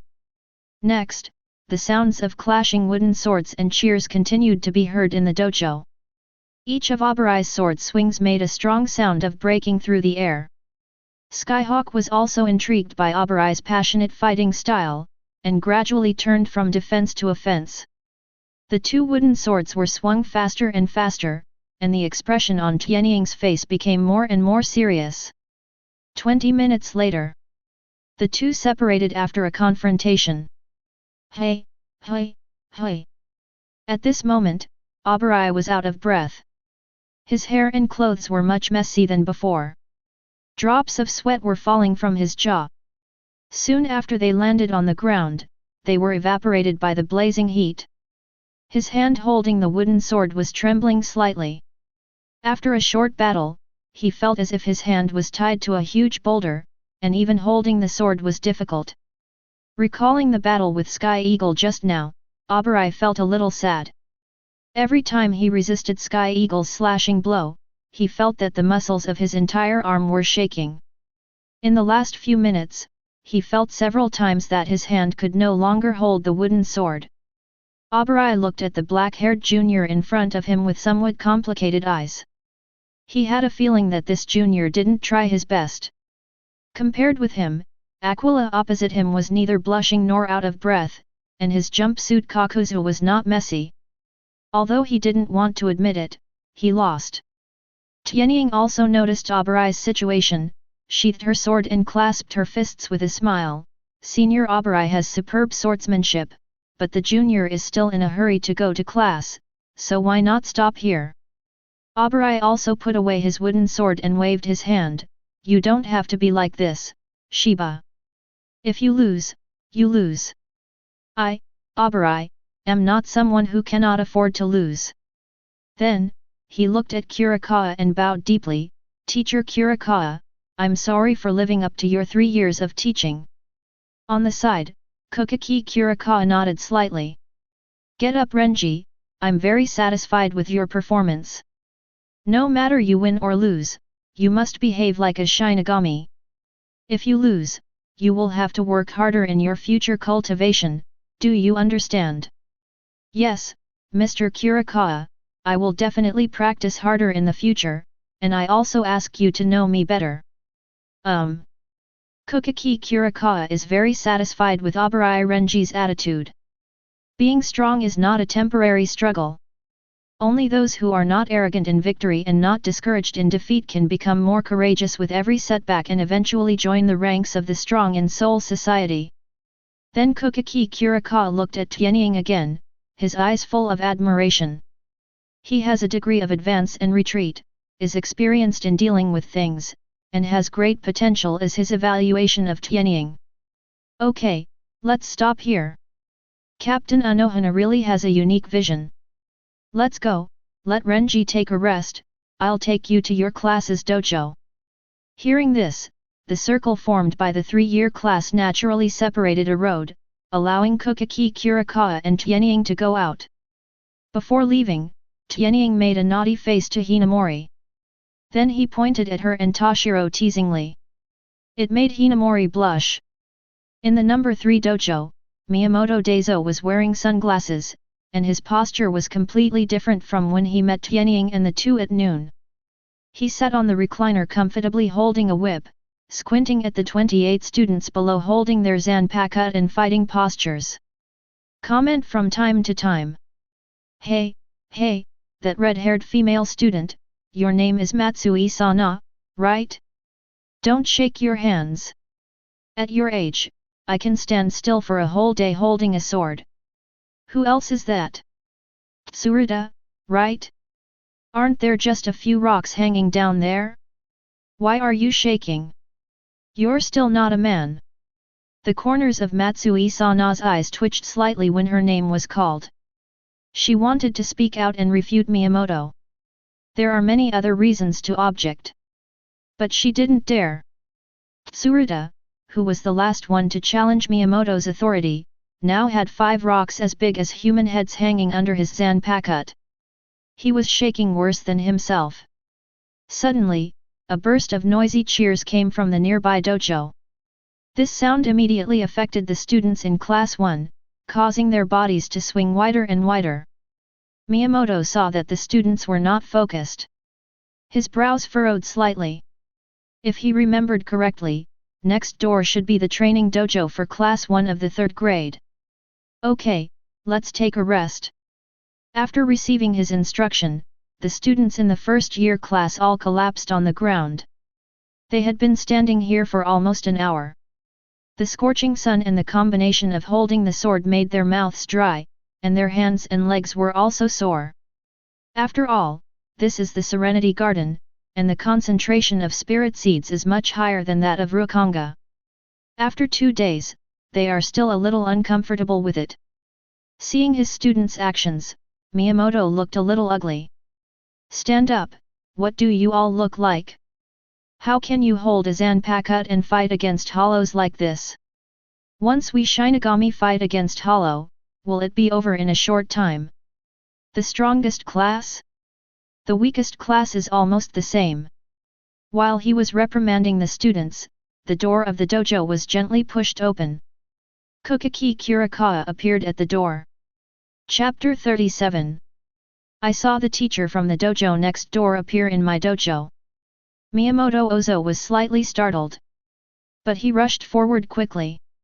After walking a few steps, he discovered that Kokaki Kurikawa was followed by Tianying and Toshiro. Miyamoto showed a surprised expression. The first thing that came to mind was why his student was brought here by Kokaki Kurikawa. The second reaction was that Kokaki Kurikawa wouldn't be here to investigate. Fortunately, he had a good relationship with Kurikawa. He didn't show any special respect because Kurikawa was a noble of the Kokaki family. Instead, he made a joke. No wonder a cloud came from the sky just now to help me cover the dazzling sunshine. I was wondering why God was so good to me, but it turned out that you are here, Kurikawa. Kokaki Kurikawa pretended to snort, pointed at the 2 Aquila and said to Miyamoto. Daizang, didn't you tell these 2 children the number of the class dojo? Miyamoto Daizo realized that he seemed to have forgotten about it at noon. He scratched his head in embarrassment. They have been asking for leave before, I forgot, ha ha ha ha. When can you have some snacks? Kokaki Kurikawa sighed. Hearing that the teacher who had tortured them for 2 days was ridiculed, many students in Class 1 sat nearby and suppressed laughter. Several black lines appeared on Miyamoto's forehead. Oh, Kurikawa, please save some face for me, I'm in class. After saying that, Miyamoto quickly winked at the 2 sky eagles and asked them to come behind him. By the way, are these 2 boys causing trouble for you? I'll criticize them later. Although he said this, he quickly opened his hands to protect the 2 eagles behind him, just like an eagle catching a hen among its chicks. Kokaki Kurikawa glared at Miyamoto. He finally figured it out. The palace thought he was here to cause trouble, so he said angrily, "They did cause some trouble for me. How about I detain them?" "That won't work. They haven't had class for 2 days. I think they may no longer need to follow you." "Why?" Miyamoto looked confused. "Why? On the first day I came to the training area, I went to the wrong dojo and picked my strongest kendo student. Do I still need to take first-year kendo lessons?" Kurikawa didn't shy away and directly kaied. Miyamoto was a little surprised. "You mean Abarai Renji?" Kukiki Kurikawa didn't answer, turned around and said, "Let's go. Sometimes I really envy your luck." After saying that, he stepped out of the dojo directly, leaving only a group of people looking at each other. Most of the freshmen who were taking a rest remained silent and stood up silently to start training again. Class 1 is an elite class, and most of them are arrogant people. This group of people has been stimulated by Kurikawa's words just now.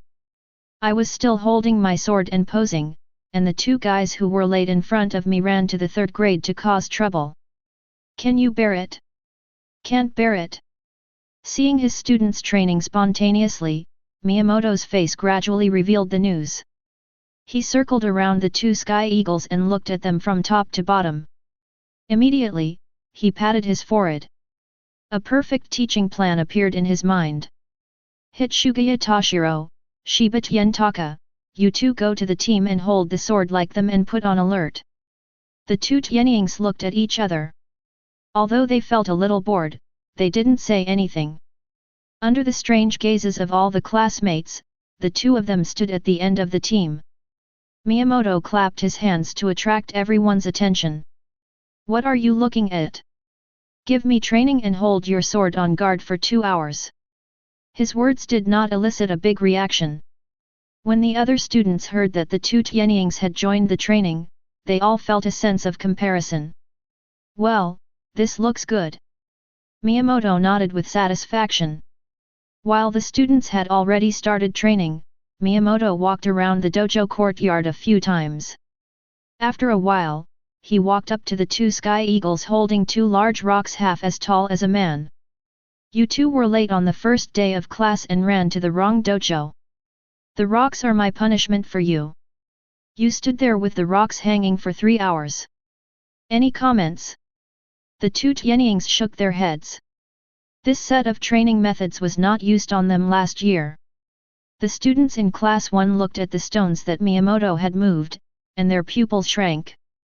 Compared with these 2 stones, the 7 stones hanging on Tsurada's sword can only be regarded as younger brothers. Under the shocked gazes of all the classmates, Miyamoto hung the stone on the zanpakut of the 2 skyhawks. "Well, not bad." He gently patted the zanpakut of the 2 skyhawks, using a little more strength in his hands. But the zanpakut of the 2 skyhawks didn't move at all. Miyamoto nodded with satisfaction.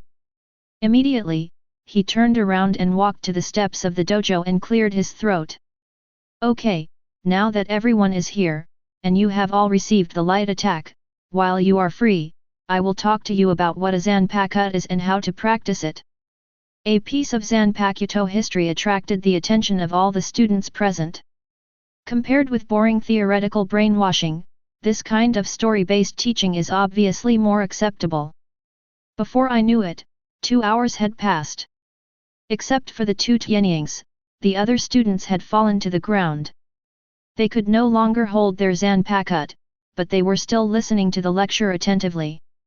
Through Miyamoto's teaching, Tianying also gained a new understanding of the zanpakut in his hand. He had always thought that the zanpakuto was made by the Mao Spiritual Arts Academy or the Godi 13 using an assembly line, but today he learned that this was not the case. It turns out that every zanpakut was made by a Shinigami named Nigia Oue. Because he forged the zanpakut, he won the title of Sword God. And now, Sword God Namiya Wang Yu has been specially approved to join the royal agent and is now accompanying the Spirit King. Spiritual King.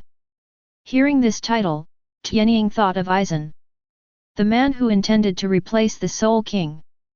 Amaji doesn't know if Aizen has paid attention to him. He just wants to learn Shikai and Bankai quickly and then join the Godai 13. He doesn't have time to stay in this academy for long. After talking about the history of the Zanpakuto, it was rare for Miyamoto to start talking about the practice of the Zanpakuto, sword Zen, so early. Most of the students listened in confusion, only Tianying and Toshiro listened with gusto. Because they come here mainly to learn this. Originally, Miyamoto would not start talking about the practice of sword Zen so early, but today the two Tianyings gave him face, and he was in a good mood, so he spoke up in advance. Miyamoto lectured on the practice of sword Zen for an hour. At the end, it was time for get out of class to end, so he waved his hand to announce the end of get out of class. Students from the Gate of Life were already walking out in twos and threes, looking at the two sky eagles with curious eyes from time to time. Because the two of them were still holding their Zanpakuto, like unconscious machines. Miyamoto's practice of sword Zen really pointed the way for the two of them.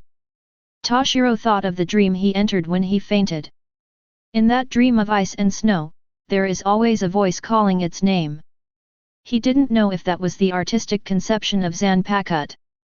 Because when he fainted and entered that dream for the first time, he had not yet obtained the Zanpakuto. But this gave him some inspiration, and he couldn't wait to go back to practice sword meditation. Tianying thought of the tattoo on his back. He still remembered the dream he had when he killed Su for the first time. He wondered if the scales in his dream were related to his Zanpakuto. But he really hopes that his Zanpakuto can have the ability that Libra brings him. He has a hunch that the ability must be very strong. Night. The two of them held their Zanpakuto and each practiced sword Zen. A hint of chill gradually emitted from Toshiro's body. The skyhawk has started snoring. Chapter 38. The next day. Early in the morning, Toshiro woke Tianying up and forcibly dragged him out of the dormitory. There is a calligraphy class this morning. Although it is an elective class, Toshiro still wants to take a look. He is very envious of Yamamoto's fine calligraphy carved at the entrance of the college. He felt that he must learn calligraphy well, and he would definitely have such an opportunity in the future. As for why Tianying was dragged here by him? Good brothers should naturally learn together. In the teaching building number 1 in the teaching area.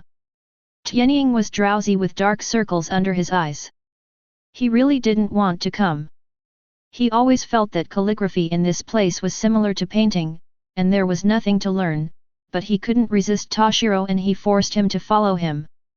Last night, Tianying practiced sword Zen and sat cross-legged with his Zanpakuto in his arms for most of the night, staring at the sword with his big eyes for most of the night. Coupled with the time delay granted by the bell pattern, he stared at the Zanpakuto for nearly 10 hours. 10 hours. The artistic conception has not entered, but the dream has. Finally, he couldn't bear it anymore and fell asleep on the bed, not even noticing that his Zanpakuto fell to the ground. Toshiro, why did you wake me up so early? What's the point of taking a calligraphy class? It can't make you stronger. With this time, I think I should sleep with my Zanpakuto for a while, maybe it will recognize me. After saying that, Tianying squinted his eyes and put his Zanpakuto against his face and rubbed it affectionately. Toshiro rolled his eyes at Tianying. You still have the nerve to say that you didn't even know you dropped your Zanpakuto on the ground while you were sleeping. He will never recognize you in this life. Whoa! Before he could finish speaking, Sky Eagle covered his mouth with his hand. Shhh. Tianying made a silencing gesture. Don't talk nonsense. What if he hears you? Hey! Toshiro's cheek twitched slightly, you are so shameless. You have done it and you are still afraid of others saying it. You take care of me. I can't control you, why don't you let teacher Uajawa take care of it? Toshiro glanced at Tianying speechlessly, and continued, Teacher Uajawa seemed to have asked me to contact her using Tentakenra before. Come on, should I tell her that you don't even want to go to class? Tianying hugged Toshiro and said, Come on, aren't I on my way to class? I think as a strong person, I must have good calligraphy. What if someone asks me for an autograph in the future? Haha.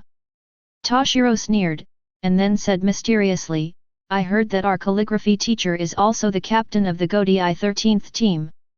The captain is here to be a teacher, or a calligraphy teacher. Is he full and has nothing to do? The Sky Eagle screamed, attracting the attention of many people in the teaching building. At this moment, a gentle voice suddenly came from behind the two of them. This voice was slightly smiling. This classmate, your name is Shiba Tianying, right? The captain of the Godai 13 is here to give you a calligraphy lesson. Is there any problem? Tianying subconsciously replied. Of course there is a problem. As he spoke, he turned back, there are so many voids outside now. If you don't purify the void and teach writing, is it sick? Tianying saw the person standing behind him, and his voice became weaker and weaker. Immediately, his pupils vibrated. I couldn't help but say FK. Aizen-suk. The person behind him is Aizen-suk, who is wearing black-rimmed glasses and wearing a white captain's haori. At this time, Aizen-suk still looked gentle wearing a pair of black-rimmed glasses. He looked at Tianying with a smile, and waved to the students who greeted him next to him from time to time. Although Aizen looks like a spring breeze now. But Tianying knows that in a few decades, this guy will crush his glasses that have been with him for many years, comb his hair like an adult, and transform into the ultimate boss. At this moment, Tianying secretly scolded the scriptwriter of Shinigami anime for being lazy and didn't even tell himself that this guy was actually a teacher. Bah, the screenwriter got me wrong. Although he was ridiculed by Tianying, Aizen did not show any anger on his face and still stared at Tianying with a warm expression. He once again asked gently with a voice like a subwoofer, Shiba-san, is there any problem with the captain of the Godai 13 having classes at the Mao Spiritual Arts Academy? This time he said the word true very seriously. No. No problem. Skyhawk shook his head like a rattle. Isn't this a joke? You stand in front of me and I dare to say there is something wrong. You don't want face or I don't want my life. Haha. Aizen smiled with satisfaction and reached out his hand to touch Tianying's head. Tianying subconsciously wanted to hide, but held it back. He was afraid that hiding would make him look unnatural. No matter whether he hides or not, Aizen has already set his sights on him. Shiba-san, I heard that you are very talented in kendo. Yesterday you defeated third-year student Abarai. How about it? Are you interested in joining our 5th division after graduation? Sky Eagle. Come on, give me a hammer. I won't let you kill me when I come. He felt as if he was exposed, but he didn't dare to show it on his face. Teacher, are you the captain of the 5th division? He did not answer Aizen's question directly, but showed an innocent smile and pretended to ask Aizen. But this smile is really a bit fake. A trace of doubt flashed across Aizen's eyes, and he felt that the child in front of him seemed a little afraid of him. He thought about it and realized that he didn't seem to have done anything to frighten the child just now. But he didn't think much about it, he just thought it was the student's reverence for the teacher, not to mention that he was still a captain. It never occurred to him that Sky Eagle knew that the hollow was created by him. After all, how could a child know about his own great experiment unless he could predict it? Aizen stretched out his right hand and continued to smile with gentle eyes like sunshine. Yes, Shiba-san, I am Aizen-suk, captain of the 5th division. Hello. Skyhawk was confused. To hold or not to hold? That is the question. But he thought about it carefully, and it seemed that the handshake would not be affected by Kaika Suijutsu hypnosis. So, you still have to hold on. Tianying stretched out his little hand and held it with Aizen. Hello Captain Aizen, my name is Shiba Skyhawk. After saying that, he wanted to take his hand out of Aizen's hand. But Aizen held his hand with no intention of letting go, but stared at his wrist thoughtfully.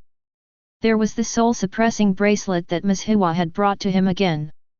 Shiba-san, your Shiba family lives in the suburbs of Linrunan now, right? Ah? Yes. Tianying realized that Aizen had begun to test him.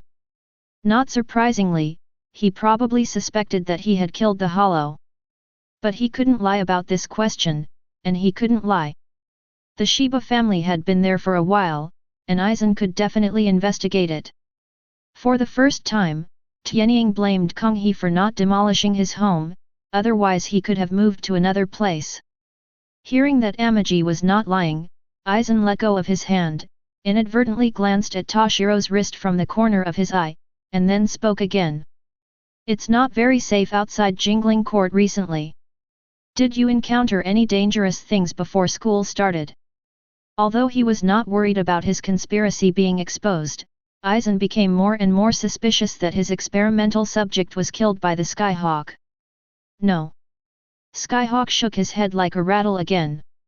The place where they killed the hollow was still some distance from Shiba's house, so it was impossible to hear the hollow's cry. Aizen heard this and straightened his clothes with a smile, as if he didn't care about Tianying's answer. Okay, hurry up and go to class. Have you chosen the calligraphy class? No, goodbye Captain Aizen.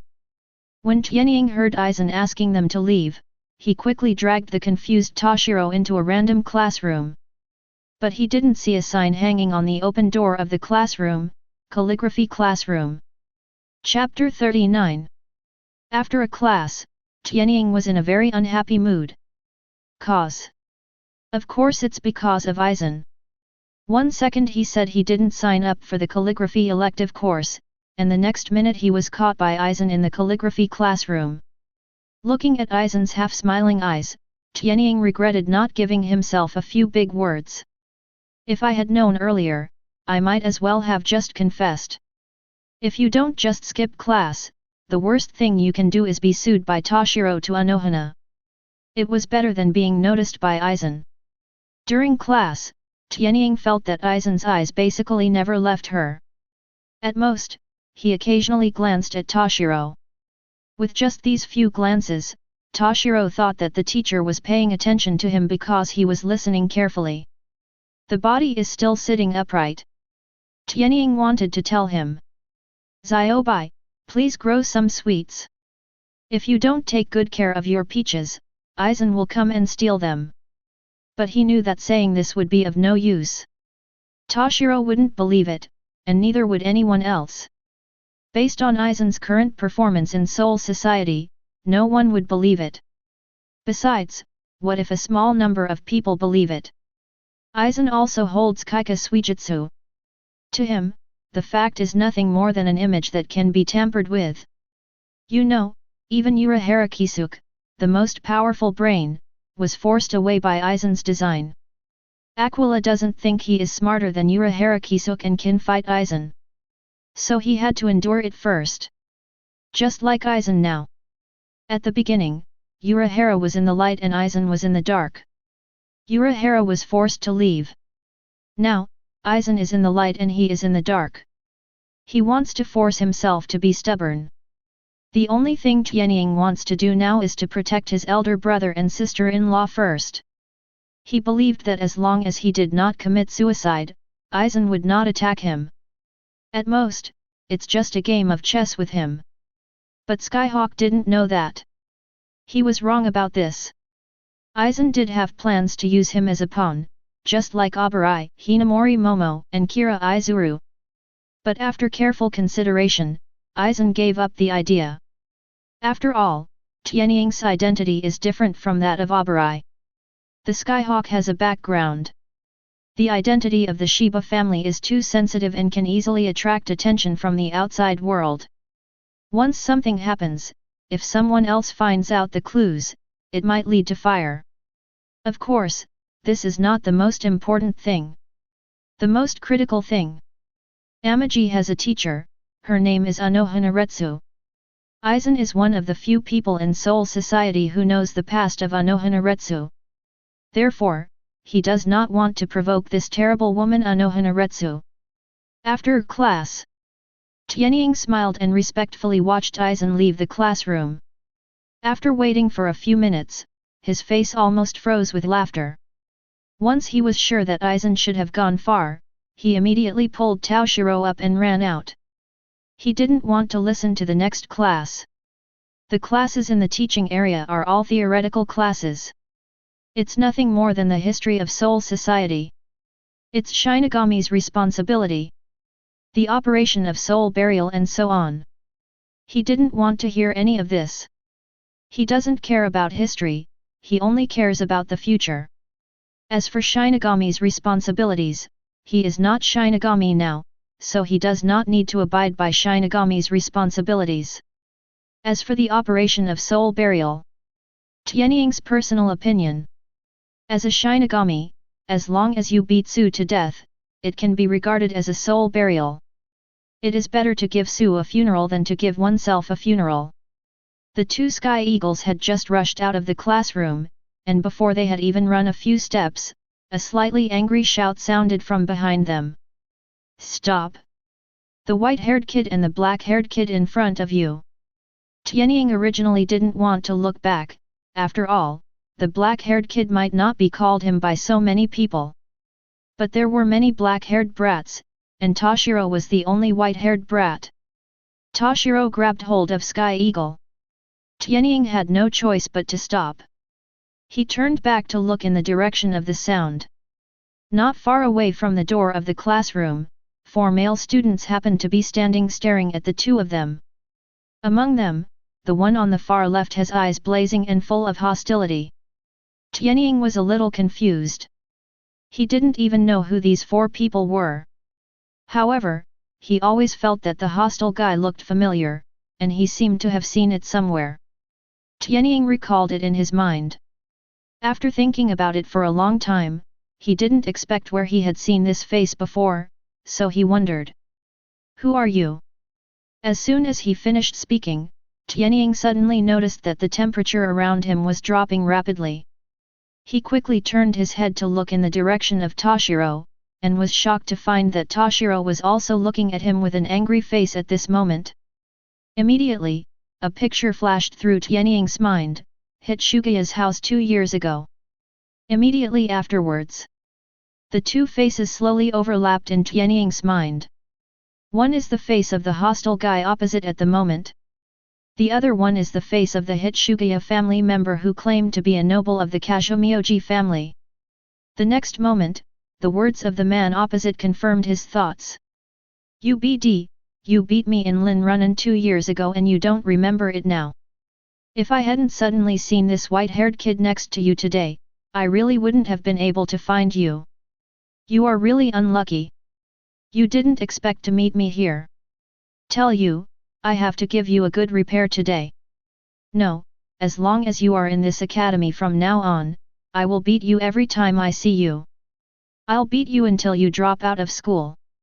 When you quit Zhenyang Spiritual Arts Academy, ha ha ha. Remember, my name is Kazumioji Kazama. It was the hostile student opposite who spoke. His tone was exactly the same as at Hitsugaya's house at that time. When he opened and shut his mouth, it was me. Skyhawk frowned slightly. He had noticed that Toshiro was about to lose control of his murderous intent. Although the target on the other side was himself, he had hurt Toshiro's grandmother that day. Toshiro has always kept this incident in his heart and has never forgotten it. If this is outside, the worst possible thing is to find an opportunity to kill him and then bury him somewhere. But this is Zhenyang Spiritual Arts Academy, and killing people will be judged by Central 46. Once Toshiro takes action here, the consequences will be disastrous. Hearing the shouting from the other side, Aquila took action one step ahead of Toshiro. He directly used Shunpo to appear in front of Kazumioji Kazama, and hit his abdomen with his right fist. This punch Tianying did not use all his strength, but only used less than 20% of his strength. He just wanted to knock Kazumioji Kazama out, and then take Toshiro away. He didn't want to kill him here. Snap! Before his fist hit Kazumioji Kazama, a brown-haired student next to him reached out and stopped him. Tisk, tisk, tisk, Are all the brats from the Shiba family so rude? It's really uncultured for you to take action before someone has finished speaking. Tianying frowned slightly and increased his power output. The brown-haired student's pupils shrank slightly, and he felt that his palm holding Tianying was almost unable to withstand it. For a moment, Tianying's fist burst out with astonishing force for the second time, hitting Kashomidala Kazama's abdomen hard through the brown-haired student's palm. Vomit! Kashomidala Fengma knelt on the ground, covering his abdomen. Yellow-white liquid kept spitting out of his mouth. Fortunately, Tianying flashed quickly and Shunpo returned to his original position again. The yellow-white liquid that poured down did not touch his body. But the brown-haired student was in a worse situation. There was a lot of vomit everywhere on the hands and sleeves of the students' uniforms. For a moment, the whole person exuded an unpleasant smell. The remaining two of the four covered their noses with their hands and subconsciously distanced themselves from Kashomidala and Kazama. Seeing this, Tianying exhaled with a smile and blew his right fist as if to demonstrate. What? Do you have any objections? If you keep making noise, believe it or not, I'll beat you up too. The brown-haired student's face became increasingly ugly. This was the first time he had been provoked like this. He glanced at the two people next to him with an angry look on his face. Go ahead, kill him. If anything happens, Tsuneya will be responsible for Nagano. After saying that, he took the lead in drawing out his Zanpakuto and rushing towards Sky Eagle. At this moment, a person suddenly appeared on the left side of Tianying. He held a Zanpakuto and rushed towards the brown-haired student Tsuneya Shiro Nagano. Senior Tsuneya Shiro, isn't it wrong for you, a 6th-year student, to bully a first-year freshman? The majority bullies the minority. How about I, Abarai Renji, be your opponent? The person who came was none other than Abarai Renji. He just passed by after class when he saw Tsuneya Shiro Nagano and 3 others rushing toward Akio and Toshiro with knives. As a person with a strong sense of justice, Abarai did not hesitate to draw his sword to help. He knew that Tsuneya Shiro Nagano and others were nobles, but he didn't care. Because he, Abarai Renji, is destined to become the top powerhouse in Seoul society. A mere nobleman could not bend his back. Chapter 40. Bang! Bang! There were bursts of fighting sounds in the corridor of the teaching area, which attracted the attention of male and female students wearing red and blue school uniforms. But when they saw the people fighting, they all looked sideways. There were 6 people fighting. 3 against 3. The lower grades fight against the upper grades, and the common people fight against the nobles. On the civilian side, Abarai Renji, the 3rd-year kendo leader, and 2 first-year freshmen known as the Black and White Twin Stars. On the noble side, there are 3 6th graders from the Tsuneya Shiro family, the Kashomioji family, and the Mada family. The lineup is unprecedentedly luxurious. Needless to say, the attraction is natural. Fights are relatively rare in Zhenyang Spiritual Arts Academy, not to mention that the people involved are all prominent figures in the academy. The most important thing is that the 3 noble students who are about to graduate have been being suppressed and beaten. Especially the leader, Tsuneya Shiro Nagano, was pinned to the ground by the black-haired boy at this moment, and even his Zanpakuto was thrown aside. The black-haired boy was Tianying. Shiba Skyhawk. Tsuneya Shiro Nagano calls him an uneducated guy. At this moment, he is indeed doing something uneducated. Amaji is riding on Tsuneya Shiro Nagano. A pair of white fists kept greeting Tsuneya Shiro Nagano's face. It can be said that the fists touch the flesh and the palms can see blood. You are the only one who calls me a noble. Education? If education can be a meal, what do you need Shinigami for? Even if I didn't pay attention to you, why the hell did you come to fight me yourself? I don't think you are Tsuneya Shiro, are you out of your mind? Idiot! The onlookers looked at the scene in front of them, their mouths opened in an O shape. Physical and mental dual attacks? What's this? It's heartbreaking to kill someone. Not to mention that the person lying on the ground was a member of the noble Tsuneyashiro family. Even an ordinary person would probably be eager to find a crack in the ground and crawl in. The other two nobles originally wanted to rush over to rescue Tsuneyashiro Nagano, but they were stopped by Toshiro and Renji, and they could only use verbal threats in vain. Shiba family BD. You are dead. The Tsuneyashiro family will not let you go. Now, let go of Mr. Nagano, so that you can still choose a decent way to die. The two of them had just finished speaking. As if Tianying didn't hear it, he punched Tsuneyashiro Nagano twice in the face again. Hey, do you think I will die first or you? Tsuneyashiro's breath was very weak at the moment, and his eyes were staring at the eagle riding on him with hatred.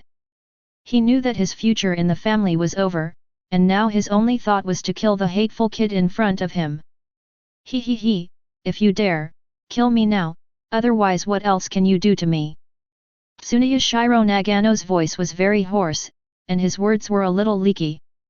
It was obvious that several teeth had been knocked out and blood had filled his throat. Come on, take out your zanpakuto and cut my neck, he. He stretched out his right hand and made a beheading gesture towards his neck, with a hint of morbid joking in his eyes. Tsuneyashiro Nagano was convinced that Tianying would not dare to take action. Indeed, he guessed correctly. Sky Eagle did not draw his sword. He is not stupid. If he kills a nobleman here, not even Yamamoto can save him. Amaji chuckled lightly, patted Tsuneyashiro Nagano's face with his hand, stood up from him, and looked down at him. You have no brain, are you really mentally ill? If the so-called nobles are all like you, then I'm really glad that the Shiba family has withdrawn from the nobles. Haha, a bunch of worms from the Soul Society are worthy of being called nobles. Tianying sneered, and then said disdainfully, if you want to die, just find a void to be your nourishment. I am not responsible for cleaning up the garbage. Buzz. Suddenly, a terrifying spiritual pressure appeared at the door of the teaching building. Under this spiritual pressure, the onlookers, including the nobles who were fighting just now, were all shocked to the spot and did not dare to move. Some of the weaker ones fell to their knees directly on the ground. Abarai Renji held his zanpakuto and wanted to turn his head to look in the direction where the spiritual pressure was coming from. He struggled several times but failed. Throughout the corridor, only Tianying and Toshiro were not shocked by this spiritual pressure. The temperature around Toshiro began to gradually drop again, and the ice spiritual pressure that had been controlled just because Kazumi Daiji Kazama was knocked down by Tianying was activated again. Sky Eagle, on the other hand, acted more naturally. His spiritual pressure automatically circulated on his body, as if forming a barrier, blocking out the shock of the outside world. Although this spiritual pressure made him feel a little uncomfortable, it did not have much impact on him. Fortunately, the sudden burst of spiritual pressure at the door of the teaching building did not last long. It lasted for 2 or 3 seconds and then suddenly disappeared. Tianying and Toshiro looked at each other, then turned to look at the door of the teaching building, which was the end of the corridor. Da-da-da-day. Da-da-da-day. At the end of the corridor, 3 footsteps were walking towards inside. 2 light and 1 heavy. Toshiro immediately locked onto the person on the far right, who was Kazumi Aji Kazama, who had just escaped from the teaching building without making a sound. He subconsciously took a step forward. Sudden. A hand stretched out from his left side and stopped him. Toshiro was a little confused, but he still turned to look at the Sky Eagle on the left. Don't go, look at the man in the middle. Tianying said to Toshiro in a low voice as if facing a powerful enemy. Hearing this, Toshiro turned to look at the door again. Immediately, his expression became like that of a Sky Eagle. Just now, his attention was all on Kazumi Kazama, and he didn't notice the other 2 people, but now he can see it clearly. Among the 3 people walking at the door, there was nothing unusual about Kazumi Daiji Kazama and the other woman, both wearing student uniforms. But the man in the middle is handsome, with long black hair neatly combed behind his head. He wears the star clamp hair accessory that only the nobles have the right to wear. He is wearing a Death Overlord outfit, and there are also wearing a Snow White Captain Yuri. Even if Toshiro didn't recognize this man, he still recognized the Captain Hayori in him. Like his teacher Anohanaretsu, this man is also the captain of the Godei 13th team. Behind Aquila and Toshiro, they didn't notice, and Abarai Renji looked shocked when he saw the person coming. Especially when he saw the female student, a trace of pain and fascination flashed across his face. He murmured, "Rukia." Tianying heard Renji's murmuring voice, and his pupils immediately shook. Of course he knew the man named Captain Yuji. Who else could it be besides the current head of the Kokaki family, Byakuya Kokaki, the captain of the 6th division? It's just that he didn't recognize that the person behind Byakuya Kokaki was Rukia. There are still many airports at Zhenyang Spiritual Arts Academy. Aquila just didn't expect Byakuya to find Rukia so quickly. While the three people in Tianying were silent, Byakuya Kokaki slowly stepped forward. He stared at Tianying indifferently, with no expression on his face. "Shiba Skyhawk, did you just call the nobles the worms of Soul Society? Do you want to die?" Chapter 41. Skyhawk frowned. Byakuya Kokaki, it was exactly what he thought. Arrogant, cold, and paranoid, he values his noble title more than anything else. He only said that nobles were worms in Soul Society, but this guy dared to say that he wanted to kill him in front of so many people. What? Isn't it? Tianying sneered. He knew that if he showed weakness at this time, Byakuya Kokaki would be looked down upon even more. Just be tougher. Ha ha ha ha. Before Byakuya could speak, Kazumi Aji Kazama behind him suddenly laughed. "Lord Byakuya, you see, I told you that this guy is an arrogant person and doesn't take our nobles seriously at all." Cough cough cough cough. After saying the previous words, he seemed to start coughing because he was laughing so wildly. It looked like he was injured by Tianying's punch just now. Hearing this, Byakuya showed a hint of displeasure. He doesn't like people interrupting while he's talking. But right now he didn't rebuke Kazama. "Shiba Tianying, after seeing you, I finally understand the reason for the decline of the Shiba family." Byakuya stared at Tianying and said coldly. "When a nobleman spurns the honor of being a nobleman, then this honor will also leave him." Ha ha ha. Tianying suddenly laughed. "Glory?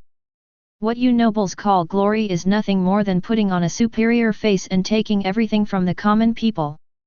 As he said that, Tianying indifferently glanced around the corridor of the teaching building. Then he tightened his grip on the Zanpakut.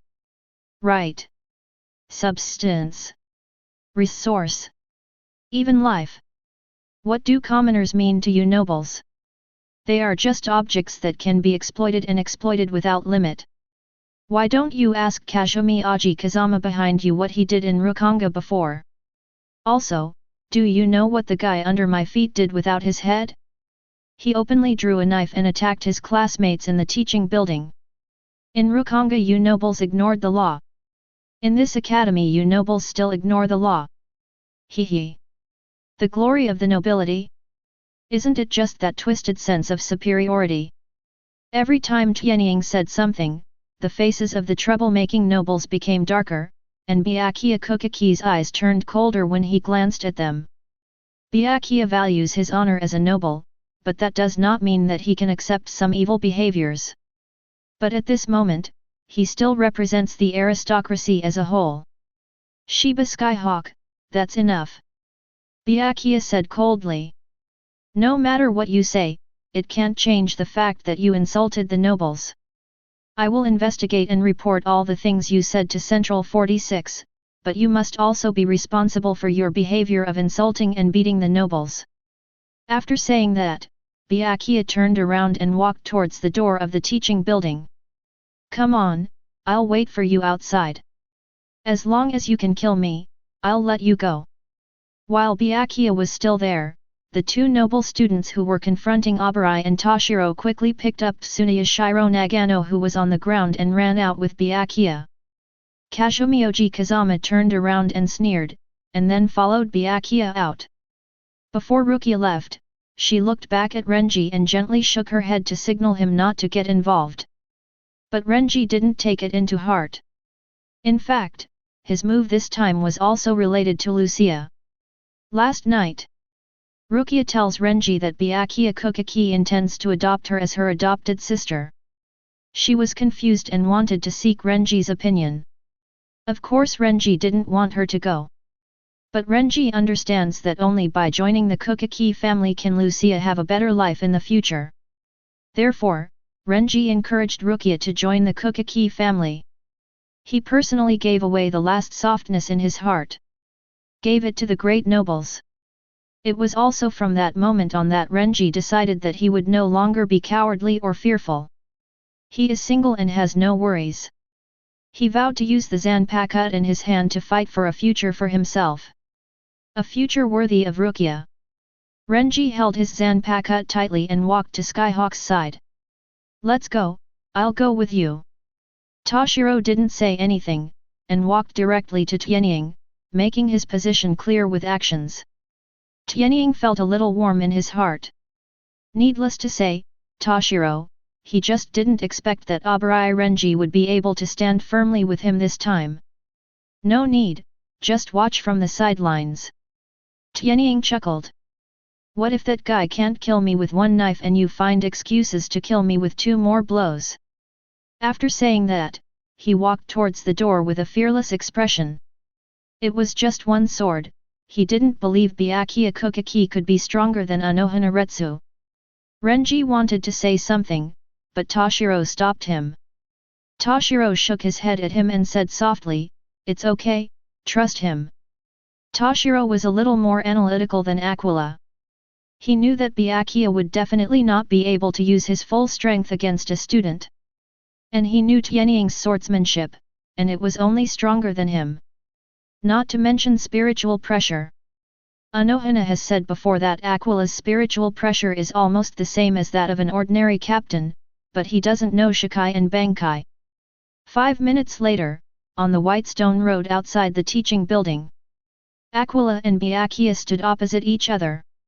Toshiro and Renji stood not far behind Aquila. The 4 nobles and Rukia were standing behind Byakuya. Compared to the nervousness on the faces of Toshiro and Rukia, the faces of the 4 nobles were full of viciousness. They wished Byakuya Kokaki could kill Skyhawk with one blow. A breeze blew. Byakuya's cold voice drifted around in the wind. "Draw your sword, Shiba Skyhawk." When Tianying heard this, he was not polite and directly pulled out the Zanpakuto from the scabbard. "Come on, let me see how strong the captain of the 13th Guardian team is." He waved to Byakuya. The moment he finished speaking, Byakuya disappeared from the spot. Whoosh! Tianying's pupils contracted. Fast, so fast. It was so fast that it almost left an afterimage on the spot. Without thinking, Tianying quickly leaned back with his right foot and held the knife in his right hand to block. At the same time, a harsh gust of wind came out from the direction where his Zanpakuto was sweeping.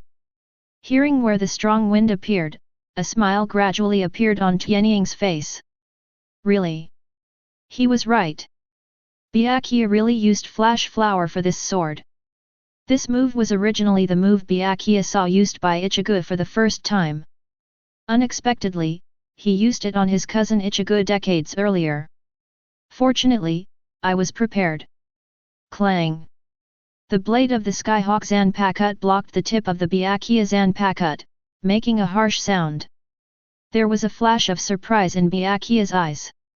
"Ah, blocked!" Rukia couldn't help but let out an exclamation. Hearing Rukia's exclamation, Byakuya shook his head slightly. Although this knife was blocked, it was not over yet. Zhi! There was a slight sound where the 2 Zanpakutos met. Tianying's pupils gradually contracted. Where? Penetrated. Byakuya's sword tip penetrated his own blade and was stabbing him. Skyhawk knows. If this knife is stabbed, his knot and soul sleep will be destroyed. His only choice now was to let go of the Zanpakuto and use Shunpo backwards. But he didn't want to do that. He could accept that he accidentally dropped his Zanpakuto under the bed while sleeping. But he would never accept that he would take the initiative to let go of his Zanpakuto hand during a battle. Toot! Byakuya's knife tip was getting closer and closer to him, but Tianying felt the sound of heartbeats. He was sure it wasn't his own heartbeat. This heartbeat sound seemed to come from the Zanpakuto in his hand. He felt the rhythm of the knife. Chapter 42. Toot! Toot! A feeling of blood connection appeared in Tianying's mind. At this moment, he felt that the Zanpakuto was the continuation of his soul. He felt the Zanpakuto's emotions. Its unwillingness. Its shame. Its anger. The tip of the knife that pierced the body seemed to have trampled on its dignity. It roared silently. It, followed by this rapid heartbeat, wanted to express something crazily. Time seemed to be frozen in an instant. The scenery before Tianying's eyes changed in vain. He returned to the previous dream and found himself in a vast starry sky. Stars as small as sand and huge scales shining with golden light appeared in front of him again. Toot! Toot! Skyhawk heard the familiar heartbeat again. The heartbeat was getting faster and faster. The golden light on Libra also flickered faster and faster. After a while, Tianying finally discovered that the frequency of the heartbeat was actually synchronized with the frequency of the golden light of the Libra. That is to say, this heartbeat sound actually comes from the scale in front of me. Aquila seemed to feel Libra's emotions. It seems dissatisfied. Suddenly, the golden light emitted by the scale stopped flashing and gradually disappeared. The scenery around the Skyhawk grew darker and darker. Time passed by minute. The Sky Eagle is still floating alone in the starry sky, waiting quietly. He didn't know why he came here, nor what was waiting for him. He could only wait. Time was still passing slowly, and Tianying felt that his emotions seemed to be changing. Without the golden light emitted by the scales, the starry sky was extremely dark, and he seemed to be in an abyss. Being alone in such an environment, Tianying finally couldn't help but start to grow fear in his heart. Hold head high. He vaguely heard a familiar cry, which was full of chaotic and violent emotions. Hold head high. This voice appeared again, and Tianying felt that he was coming towards him from the direction where Libra disappeared. Hold head high. The sound is getting closer. Skyhawk felt a twinge of pain in his chest. Fear gradually took over his brain. He felt that many pale masks suddenly appeared around him, drooling at him at the moment. Just when he was about to collapse, a gentle voice suddenly sounded in his ears. This voice seemed to have a soothing ability, causing Sky Eagle to gradually calm down. Don't be afraid, Skyhawk. Tianying thought that he had hallucinations in his head and did not dare to speak out. Just then, another cold voice appeared. Do you think he can hear you? He's too weak. That's not certain. After all, he is holding a medium like a Zanpakuto in his hand. The gentle voice appeared again. What a joke, what is in his hand deserves to be called a Zanpakuto. The cold voice sneered, and then said, give up, he can't feel us at all. Why? The gentle voice sighed. Just when he was disappointed again, the voice of Sky Eagle finally appeared. Who are you? Toot! Toot!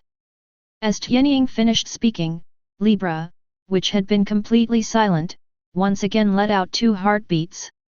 For a moment, the trays on the left and right sides of the scale simultaneously emitted a faint golden light. Although this golden light was not as dazzling as before, it restored the brightness to the dark starry sky. The sudden bright light made Tianying subconsciously cover his eyes with his hands. While squinting his eyes and gradually adapting, he moved his eyes to the trays on both sides of the scale. Immediately afterwards, Tianying's pupil shrank. He saw two people standing in the trays on both sides of the scale. This feeling made Skyhawk extremely weird. Based on the distance between him and Libra, you shouldn't be able to see what's in the tray at all. At that moment, he felt as if he had switched perspectives. Just as he thought, he had indeed switched his perspective. In the blink of an eye, he appears at the top of the scale. Opposite him were the two people he just saw. One person is wearing black clothes and the other person is wearing white clothes. They all wear a golden mask on their heads. There is a black hole-like pattern on the top of the mask of the man in black. The top of the mask of the man in white is a clock. At this time, the man in white slowly spoke. "Aquila, it's nice to finally meet you." His voice was gentle, exactly the same as the one that asked Skyhawk if he was afraid. Tianying nodded subconsciously. He now has a problem but doesn't know where to start. The man in white seemed to see the confusion in Tianying's eyes. Just as he was about to step forward and say something, the surroundings suddenly started to shake. The scale actually started to break. Seeing this, the man in white looked around and quickly appeared beside Tianying. He took Tianying's right hand and looked into Tianying's eyes seriously. "Sky Eagle, time is running out. Follow me and shout, reverse time." While he was speaking, the two ends of the scale had cracked, and the pallets on both sides were falling. The man in white looked at Tianying with more and more urgency. Tianying seemed to be infected by the emotions of the man in white, and subconsciously murmured, "Reverse time, time." Hearing Tianying read these words, the man in white breathed a sigh of relief. He glanced at the man in black inadvertently and nodded slightly. But the man in black seemed not to notice and turned his head in another direction. As Tianying finished reciting reverse time, time, an incredible scene occurred. A rewind-like scene appeared around Libra, and the originally broken parts were gradually recovering. Tianying was about to ask the man in white. As soon as his eyes darkened, he found that he was back far away from the scales. In his sight, the scale regained its previous brightness. At this time, two figures, one black and one white, appeared next to him again. Tianying didn't waste any time and asked directly to the man in white, "Guanjian, are you my sword spirit?" He has realized that the words he just said seemed to be a kind of liberating language. Guanjian nodded, then shook his head. "You can think of us as the sword spirits of Zanpakut, but strictly speaking, we are somewhat different from the sword spirits." Tianying heard it in confusion, and it didn't mean it was true. There are never two answers to true or false questions, okay? He could only ask the questions he was more concerned about. "Can I Shikai Zanpakut now?" "No bear va. Why?" Tianying was a little confused. "Here." Guang Guang pointed at the man in black, and then said, "I recognize you, so you know my name, but this guy hasn't recognized you yet." "Humph." The man in black snorted coldly and then disappeared. Tianying stared blankly at the place where the man in black disappeared. He didn't know where he had offended the man in black. "That, ahem." Guangyang gently patted Sky Eagle on the shoulder. He glanced at the direction of the scales, and then whispered in Tianying's ear, "Remember to hold your Zanpakut tightly when you sleep at night. Don't drop it on the ground again. That guy's temper is not as good as mine. Cuddle him more at night from now on." Click. As soon as Guanjian finished speaking, his right foot suddenly shattered like glass. Tianying's scalp felt numb when he saw it. Fortunately, in the blink of an eye, time returned to its original state. He helplessly shouted to Libra, "Okay, okay, I won't say anything anymore. I will go back after giving you the final explanation." Seeing no response from Libra, Guang Guang looked at Tianying again. "Don't worry, you can also restore your body to the state it was in for a certain period of time, right?" Skyhawk nodded. Sure enough, Guanjian represents the power of the bell pattern on his back, which is time. He was about to ask in detail how to use this power, but Guangyang interrupted him. If you have any questions, ask them later. You are too weak now and cannot bear too much of my power. Now you only need to remember one thing. Immediately after you go out, recite the liberation language I taught you silently. I'll keep you safe. Chapter 43. Zhenyang Spiritual Arts Academy. Outside the teaching area, there was a sudden fluctuation in the frozen time. For a moment, Tianying's consciousness returned to the scene of the fight with Byakuya. The starry sky, the scales, and the time in white clothes have all disappeared. Everything that just happened seemed so unreal. In front of his eyes, there was only the cold light that penetrated the blade of his zanpakut. The sun shone on the tip of Byakuya's knife, and the refracted light made Sky Eagle feel chilled. Tianying subconsciously wanted to take something from the back of his waist. But after a moment, he seemed to think of something. After some struggle in my mind. Tianying's eyes gradually became firm and he quickly muttered silently, "Reverse time." Tick-tock. Suddenly, Sky Eagle seemed to hear the ticking of a clock.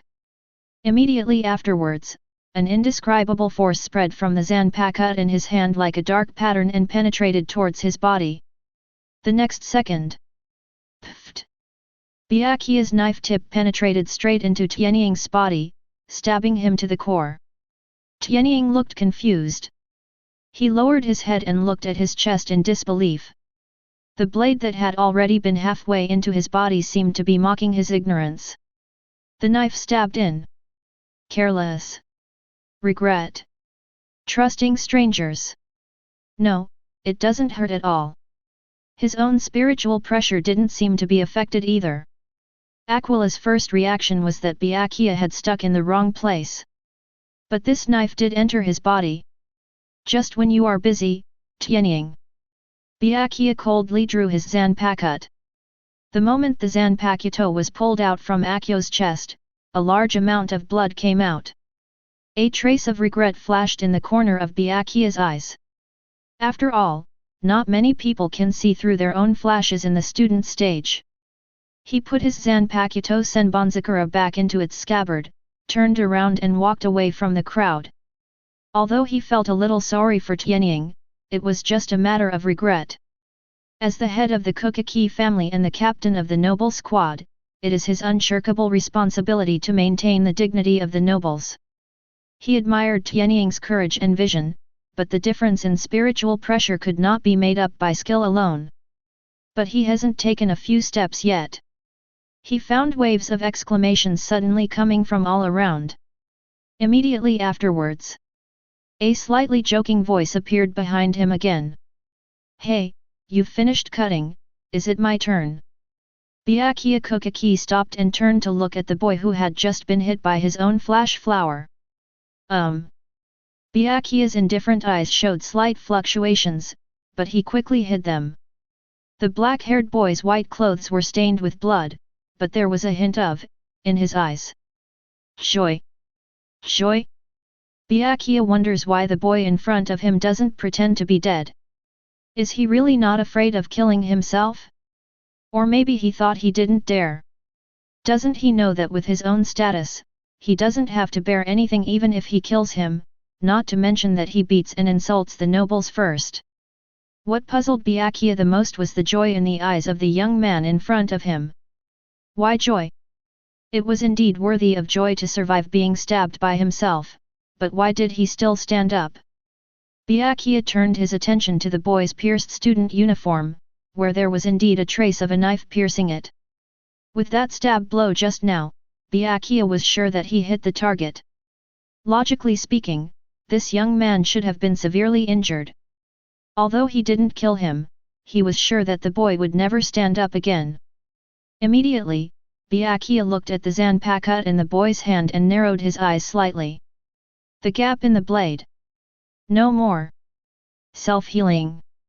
Byakuya murmured. He thought of a possibility. This young man's zanpakut's ability was to repair himself. If this is the case, it can also explain why this young man can stand up. It must be that while the zanpakut was being repaired, the boy's body was also repaired by the power of the sword. That's it for now. Byakuya turned his head indifferently, and then continued, I said that as long as you take one strike from me, I will let you go. There is no need for me to strike a second time. After saying that, he was leaving. Whoosh! A figure appeared in front of him, it was Tianying. Byakuya's eyes flashed with displeasure. Do you really think I won't kill you? Shiba Skyhawk. As he spoke, his hand rested on the Zanpakuto again. Haha. Tianying laughed, then raised his head and looked at Byakuya seriously. Master Kokaki, I'm so sorry. I can eat anything, but I just don't want to suffer. Generally speaking, I won't mess with others, but I won't tolerate it if others mess with me. You cut me with a knife, and I'll give you a knife in return. Is this fair? After listening to Tianying's words, Tsuneyashiro Nagano, Kazumioji Kazama, and others looked like they were watching a good show. They thought that Shiba Tianying escaped this time, but they didn't expect that this guy jumped out to seek death again. Byakuya Kokaki stopped and looked at Tianying calmly, not knowing what he was thinking.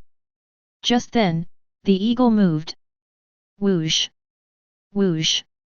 Under several consecutive high-frequency shunpo, the skyhawk kept changing its direction and approached Byakuya. After seeing Tianying use shunpo, the scene was filled with excitement. So fast. Is this an afterimage? Is this shunpo really used by a first-year freshman who has just started school for 2 days? Every time it changes position, the skyhawk leaves an afterimage on the ground, although the afterimage does not last long.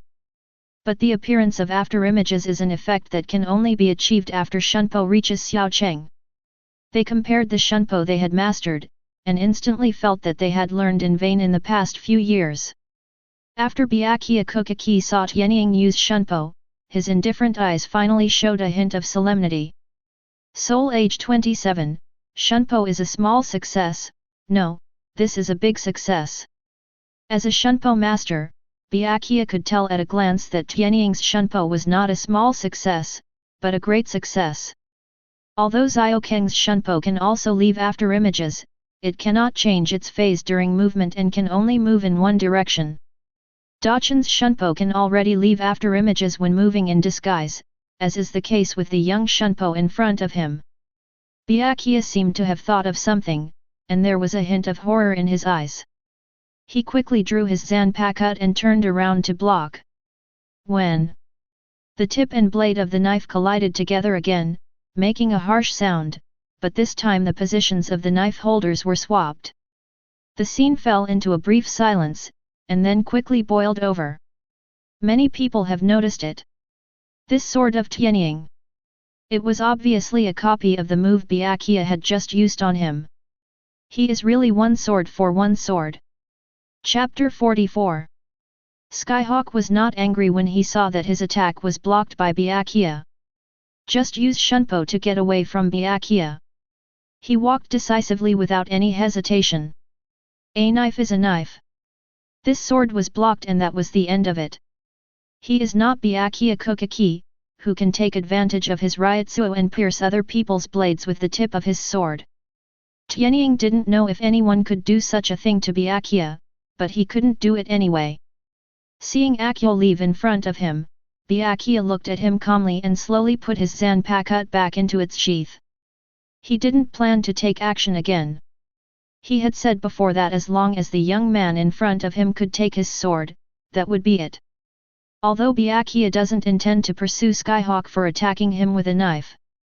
But Tsuneyashiro Nagano and Kazumioji Kazama did not intend to stop there, they wanted to make a big fuss out of this matter. After all, it was a big deal for a civilian student to openly attack the head of the noble Kokaki family and the captain of the Godai 13 with a knife. Kazumioji Kazama suddenly jumped out and shouted, Shiba Tianying, you actually dare to attack Lord Byakuya. You are dead. I must report this matter to the academy and the Godai 13. Tsuneyashiro Nagano also said, Mr. Byakuya, please don't worry. I will report this matter to Central 46 when I get back. I believe no one will dare to protect this little BD. Enough! Byakuya suddenly shouted. He glanced at Tsunoya Shiro Nagano and the four others indifferently, and then spoke slowly. Haven't you four had enough trouble? In your eyes, your status as a noble is a tool for scoundrels to do mischief. I will handle Shiba Skyhawk's matter on my own. As for you, I will ask the 6th Division to investigate your past behavior. If you let me know that you have done anything that violates the laws of Soul Society, I will deal with it impartially. Byakuya's words caused the pupils of Tsunoya Shiro and Nagano to shrink. They were more worried about themselves than what to do with Shiba Skyhawk. Because they knew that once the Godai 13 team started investigating them, some of the things they had done before would be exposed. Tsunoya Shiro Nagano and others looked at Tianying and others resentfully, and then quickly left in the other direction. Bang bang bang bang! Suddenly, a burst of applause sounded from the crowd. Immediately afterwards, another figure wearing Captain Hayori walked out of the crowd. What a wonderful competition!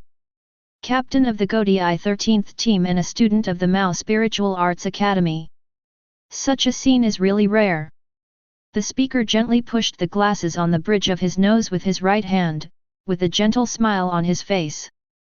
Tianying turned his head and glanced at the visitor, frowning slightly. The visitor turned out to be Aizen-suk. He didn't leave. Coincidentally, Aizen also looked at Skyhawk at the same time. Looking into each other's eyes, Aizen greeted with concern, Shiba Skyhawk, are you okay? Tianying secretly cursed the hypocrisy, but still replied respectfully, it's okay, thank you Captain Aizen for your concern. Haha, you kid, didn't you say you would call me teacher in the academy? Aizen smiled softly, walked between Byakuya Kokaki and Skyhawk, separated them, as if to protect Skyhawk behind him. Captain Kokaki, as a Shinigami of the Godai 13th Division, it's not easy for you to do anything in the academy. If there is anything Shiba Skyhawk does that offends you, why don't you just ignore it for my sake? Aizen's words were like a breath of spring breeze, and he instantly won the favor of almost everyone present. He himself is also very satisfied with this timing. Kira Izuru, Abarai Renji, Hinamori Momo, almost all the chess pieces he liked are already there. Of course, the biggest gains are Shiba Tianying and Hitsugaya Toshiro. Aizen plans to use the two as a breakthrough point to win Anohanaretsu's trust. Although he just said those words to Byakuya Kokaki, Aizen's eyes were always on Aquila and Toshiro. However, he was disappointed. Neither Sky Eagle nor Toshiro seemed to express their gratitude. Aizen could understand Toshiro's reaction, after all, Byakuya was not targeting him. But Shiba Tianying, why should he? Why wasn't he even remotely grateful for his help in times of need? Of course Aizen didn't know, Tianying had long understood who he was. No matter how good his acting skills are, how perfect his entry point is, or how moving his words are. In Tianying's eyes, he is just an actor. As expressionless as Aquila and Toshiro, there was Byakuya Kokaki standing on the other side of them. Byakuya didn't care about Aizen's appearance. If he wanted to take action, he would do it whether Aizen was there or not. But he has decided to leave now. From the time Aizen appeared until now, Byakuya has not even looked at Aizen. Rukia, let's go, I'll take you to meet someone. He said to Lucia coldly, and then walked out first. Byakuya's aura was so strong that the crowd of onlookers inadvertently gave way to a path. Seeing that Byakuya ignored him, Aizen's eyes narrowed slightly under his glasses, but they soon became gentle again. To be honest, among the other 12 captains of the Godai 13, the one Aizen dislikes the most is Byakuya Kokaki. It's not because they have any grudges. Purely because of Byakuya's character and identity. A cold nobleman. Hee. As Tianying said, in Aizen's eyes, the so-called nobles are just maggots in the Soul Society. After slightly controlling his facial expression, Aizen turned around and waved to the three Skyhawks with a smile and said, Amaji-san, Toshiro, and Renji-san, if there's nothing else to do, I'll leave first. Please take care of yourselves. After saying that, he and Byakuya walked away together, without any sloppiness in their movements. He had done everything he had to do, so he didn't plan to say anything more. There is still a long time to come. The crowd gradually dispersed. Only 5 people were left at the scene. Kira Yahi and Hinamori Momo walked towards the 3 Aquila. After some concern, he and Abarai left together. But what Abarai said before leaving made Tianying feel a little panicked. The world turned out exactly as he expected. His appearance is like a butterfly effect, quietly changing the course of history. Rukia was indeed taken away by Byakuya, but Byakuya's wife Hyjin did not die. In other words, the trajectory of both Rukia and Byakuya's lives has changed. Tianying once thought that he could only change the people around him. For example, Toshiro, or people from the Shiba family. Because of his appearance, the Shiba family has an additional legitimate son, and Kaien and others have an additional younger brother. As for Toshiro's fate, Tianying intervened in his life and asked him to become a disciple of Anohanaretsu and enter the Mao Spiritual Arts Academy in advance. Toshiro's life trajectory is being accelerated by Sky Eagle. But after learning that Hyjin was still alive, Byakuya found Rukia. Skyhawk finally realized. Those affected by him are not only the people around him, but also the entire world. His appearance. It's like a bug has been stuck in the Shinigami world. This bug is gradually leading some originally designed programs into unknown directions. What the future holds, he has no way of knowing. Chapter 45. Time flies, and 2 months have passed. After learning about the changes in Lucia, Tianying's sense of crisis became stronger and stronger. The change in the plot process means that his control over the future trend is getting weaker and weaker. Everything is heading towards unpredictable discovery. In the following classes for Kid, Shunpo, and White Hits, Tianying only made an appearance, and after a small show of strength, he got the right to be exempted from classes. Although Zhenyang Spiritual Arts Academy has its own training system, the system can be adjusted for students with strong talents like Tianying. Otherwise, students like Ichimarujin and Kaien would not have graduated early. For this type of talented students, it is impossible for schools to limit their growth step by step. As long as their abilities are recognized by their teachers, it doesn't really matter whether they attend class or not. But, although there is no need to attend technical classes, Tianying still has to attend some theoretical classes. After all, as a Shinigami, he must at least understand what the Shinigami's responsibilities are. Besides, as a Shinigami, he has to learn to use things like world gates and hell butterflies. Otherwise, how would you leave Soul Society to perform missions in this world, and how would you get in touch with Soul Society in this world? During these 2 months, Tianying slept with his Zanpakuto in his arms every day. With the adjustment of time, the man in black in Libra's dream finally appeared in front of Tianying again. Although Tianying still doesn't know his name, he finally has a breakthrough. At least now the man in black still taunts him occasionally. Sarcasm is better than silence. Early in the morning, Tianying reluctantly changed his clothes. There was another theory class this morning, and both he and Toshiro had to go. At the gate of opening, Hinamori, Renji, and Kira were already waiting outside. They were now students in the same class. That's right, the 2 Skyhawks skipped a grade. Jumped directly from 1st grade to 3rd grade. Through the introduction of Love and Hinamori, Tianying also met Kira, a big enemy, and became friends. Talking and laughing all the way, the 5 of them headed to the teaching area together. As soon as they entered the building, they met Aizen. Hinamori and others happily greeted Aizen, and Tianying was no exception. He can't act too deliberately, it's just normal communication anyway.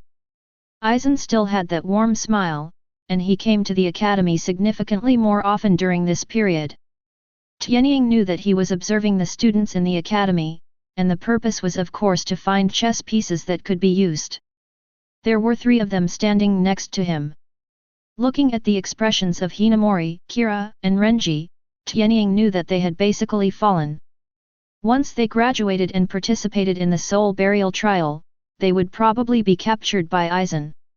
While Amaji was thinking, Aizen suddenly stopped him. Amaji-san, I heard that you and Toshiro no longer participate in the training of Zankan Kaizei, right? Yes, Aizen-sensei. At Aizen's repeated requests, Aquila and Toshiro both changed their names for him. Hearing this, Aizen nodded slightly. Your talents are truly rare to see in 100 years. It seems that you will be able to participate in the soul burial trial in the near future. Upon hearing the soul burial trial, the alertness in Tianying's eyes flashed away. Aizen had sent several invitations to him and Toshiro in different ways in the past 2 months, but Aquila had always made excuses to pass them by. But Aizen still seemed a little unwilling to give up. Amaji laughed and laughed. There's nothing we can do, Mr. Aizen. Anohana is keeping a close eye on us. If we don't graduate quickly, she's afraid she'll say Toshiro and I are lazy. After all, she has taught us everything we need to teach before. Haha. Aizen smiled slightly. He didn't know whether the kid in front of him was intentional or not. Every time he wanted to poach this kid, he would either move out of Shiba or move out of Anohana Retsu. Even Kaien, who was the vice-captain, was one of his excuses. But there's nothing we can do about it, because there are indeed people in the Godai 13th team. By the way, do you know one thing? Aizen's eyes flashed. Tianying was stunned for a moment, then shook his head. He has been in the academy during this period and has not heard of anything special.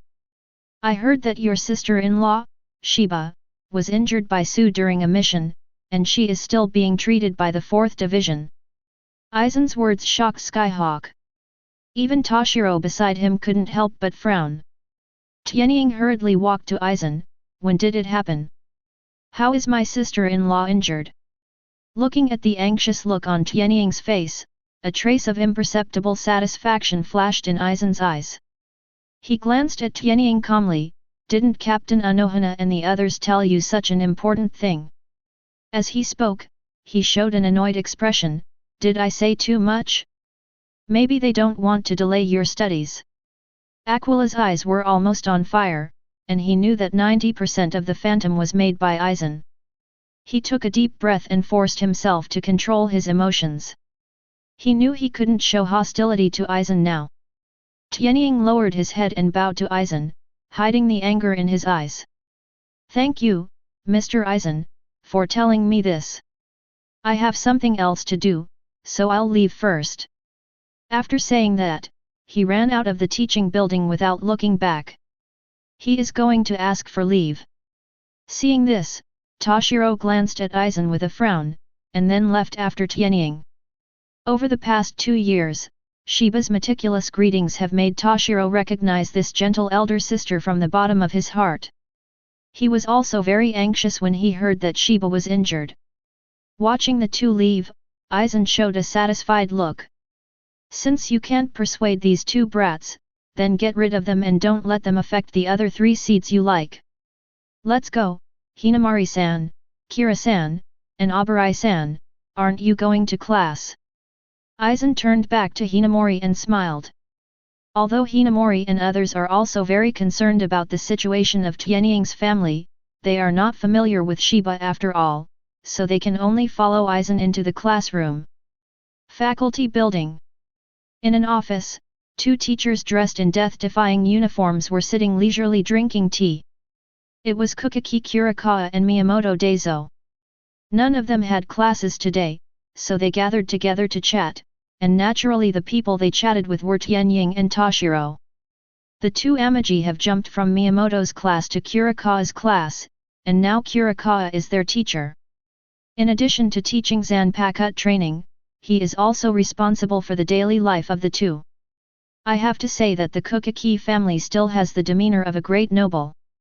Although Skyhawk and Byakuya had a brief unpleasantness before. But the Kukaki family did not deliberately make a big fuss about this matter, and acted as if nothing had happened. The same goes for Kurikawa. His character is not as unreasonable as that of ordinary nobles. After knowing the cause of what happened that day, he went to Byakuya to express his opinion. While the two were chatting and joking, there was a knock on the door. Knock knock knock.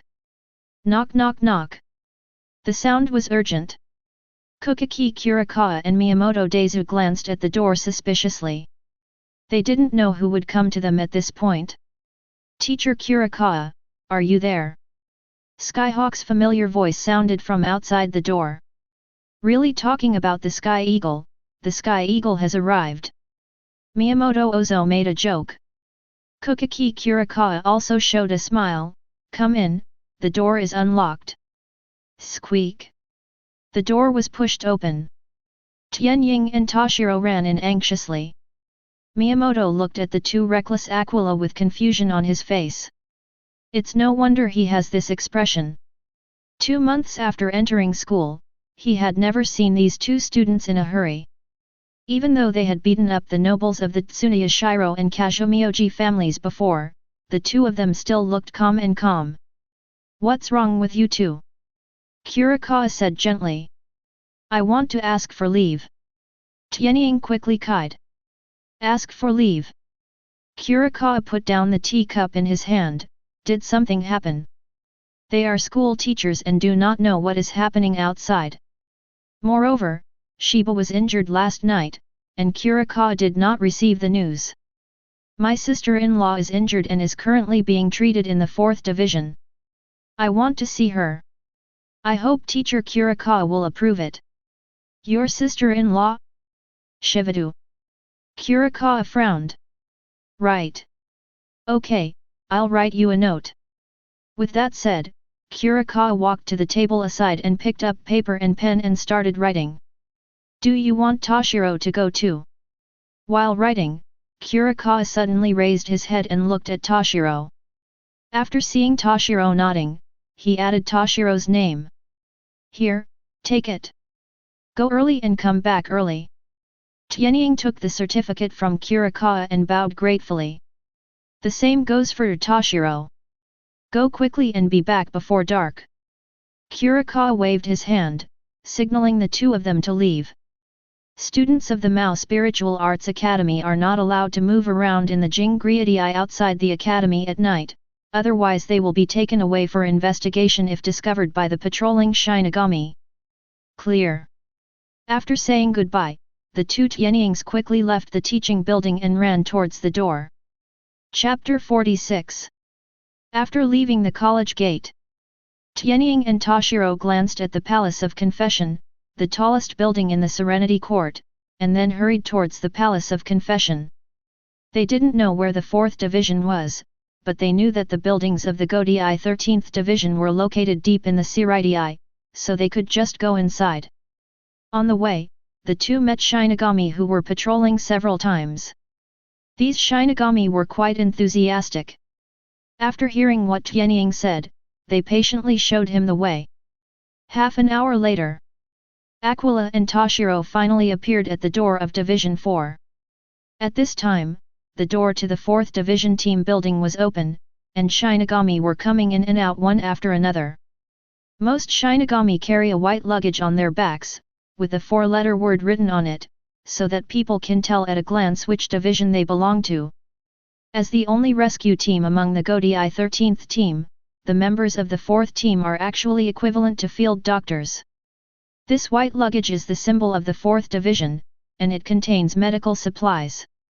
These Shinigami who were coming in and out looked at the two Aquila at the door with curious eyes from time to time, as if they were a little curious as to why there were students from the Mao Spiritual Arts Academy here. Tianying was about to go up to say hello and ask, when suddenly a weak voice came from behind. Hello, what do you want to do when you come to the 4th division? The two Sky Eagles turned their heads and looked in the direction of the sound. A short black-haired Shinigami was seen standing behind them, looking at them with concern. Tianying saw the medical bag slung on the Shinigami's shoulder, and a smile appeared on his face. Hello, my name is Shiba Skyhawk, and I'm looking for Captain Anohana. Looking for Captain Anohana. The black-haired Shinigami heard Amaji say that he wanted to find Captain Anohana, and there was a hint of confusion on his face. What do you want to do with Captain Anohana? Captain Uajawa is busy inside right now. I'm afraid I don't have time to see you.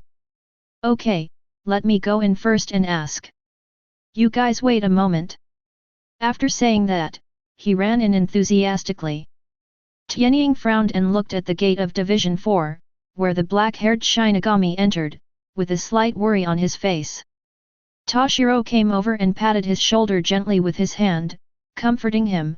Don't worry Tianying, sister-in-law will be fine. Yeah. Skyhawk whispered Kide. He guessed that Shiba was fine, otherwise Kaien and Anohana would have no reason to hide such a big thing from him. He just heard Uzawa being busy and subconsciously thought more about it. After all, a busy doctor is only busy saving people. After a while, the black-haired Shinigami from before came out. I'm sorry, Amaji-san and Toshiro-san, for keeping you waiting for so long. Come in with me and I will take you to Captain Anohana. It seems that when entering, Anohana specifically asked who was coming outside, otherwise this black-haired Shinigami would not know Toshiro's name. Seeing the two sky eagles walking towards him, the black-haired Shinigami showed a kind smile. By the way, my name is Yamada Hanadaru. You can call me Hanadaru. Nice to meet you. Please come with me. He turned around and walked towards the 4th squadron. Yamada Hanadaru. Aquila muttered. He always felt like he had heard this name somewhere, but he just couldn't remember it. Aquila shook his head, gave up the idea of reminiscing, and followed Hanadaru in with Toshiro. As soon as he entered the 4th division, Tianying smelled a pungent smell of herbs. He looked around and found that the yard was full of busy people.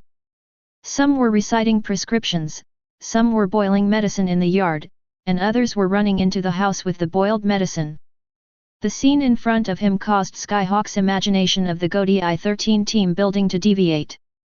He always thought the Godai 13 team building should be a lively training scene. The Shinigami are either lining up to practice kendo or competing together. But that's not the case here. It looks more like a medical clinic. Hanadaru seemed to notice Tianying's confusion and explained in a low voice. Recently, the frequency of hollows appearing in Soul Society and the real world has been much higher than before. The Shinigami of each division are actively fighting on the front lines, and many personnel have been injured. The 4th division is also relatively busy during this period. It was not the case before. Like this. Tianying nodded silently and did not speak. He naturally knows why the world has become like this, but he can't do anything at the moment. Expose Aizen? It's useless.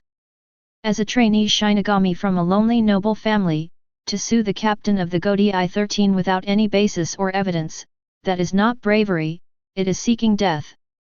Toshiro suddenly spoke at this moment. Sir Hanadaru, has the 13th division performed any missions recently? Hanadaru sighed after hearing this. It is said that a very powerful hollow appeared in a city under the jurisdiction of the 13th division last night. That hollow not only seriously injured the resident Shinigami, but also Shiba who led the team to support him.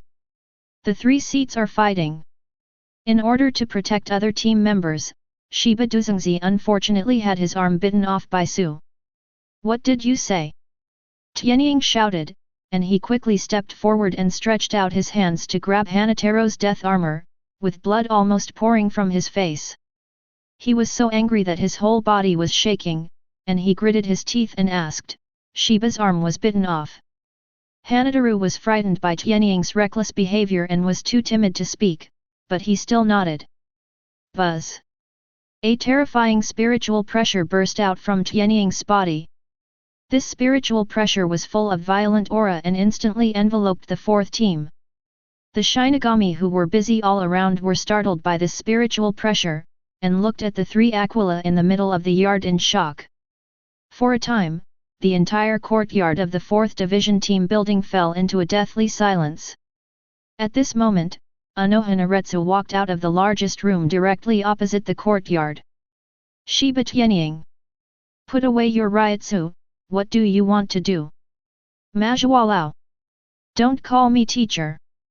Before Tianying could finish speaking, Yuajua frowned and interrupted him from calling her.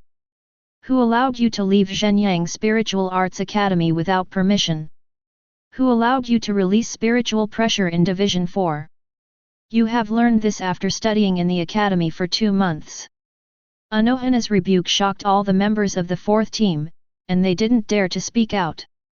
This was the first time they saw the usually gentle Uzzhawa angry. Teacher, Tianying is also worried about his sister-in-law. Dong Shilang spoke at the right time and defended Tianying. After hearing Toshiro's words, Anohana looked a little better, but the anger between her brows had not completely dissipated. She flicked her sleeves, turned around and walked towards the house behind her. Come here, I'll take you to see Shivadu. Chapter 47. Let's go. Toshiro walked up to Sky Eagle, stretched out his right hand and patted his shoulder. Tianying glanced at him and nodded silently. The two followed Anohana into the largest house in the 4th Division. This house has 2 floors. After entering the door, you can see the stairs to the 2nd floor. When Tianying came in, Anohana was already on the stairs. Toshiro pulled him and quickly followed. There were several rooms on both sides of the stairs on the 2nd floor, and Yuajawa led the 2 of them to the innermost one. As soon as he reached the door, Tianying heard a voice that was familiar to both Kaien and Shiba. Kaien seemed to blame himself, and Shiba was comforting him. Uzzhawa knocked on the door lightly, and the voices inside suddenly stopped. It seemed that they had just felt something abnormal below and knew that the Sky Eagle was coming. Tianying slowly walked to the door and looked into the room. For a moment, his eyes were wet with tears. Tianying bit her lip, trying not to shed tears. I saw Shiba sitting on the snow-white hospital bed with a pale face, a bandage on his head, and no blood at all on his lips. Sister-in-law! The Sky Eagle screamed softly, its pupils trembling. Toshiro also shouted, clenching his fists a little tight. Seeing Tianying and Toshiro come in, Shiba cheered up and sat up a little with Kaien's help. She showed the same gentle smile as before. Sky Eagle, Toshiro, you are here.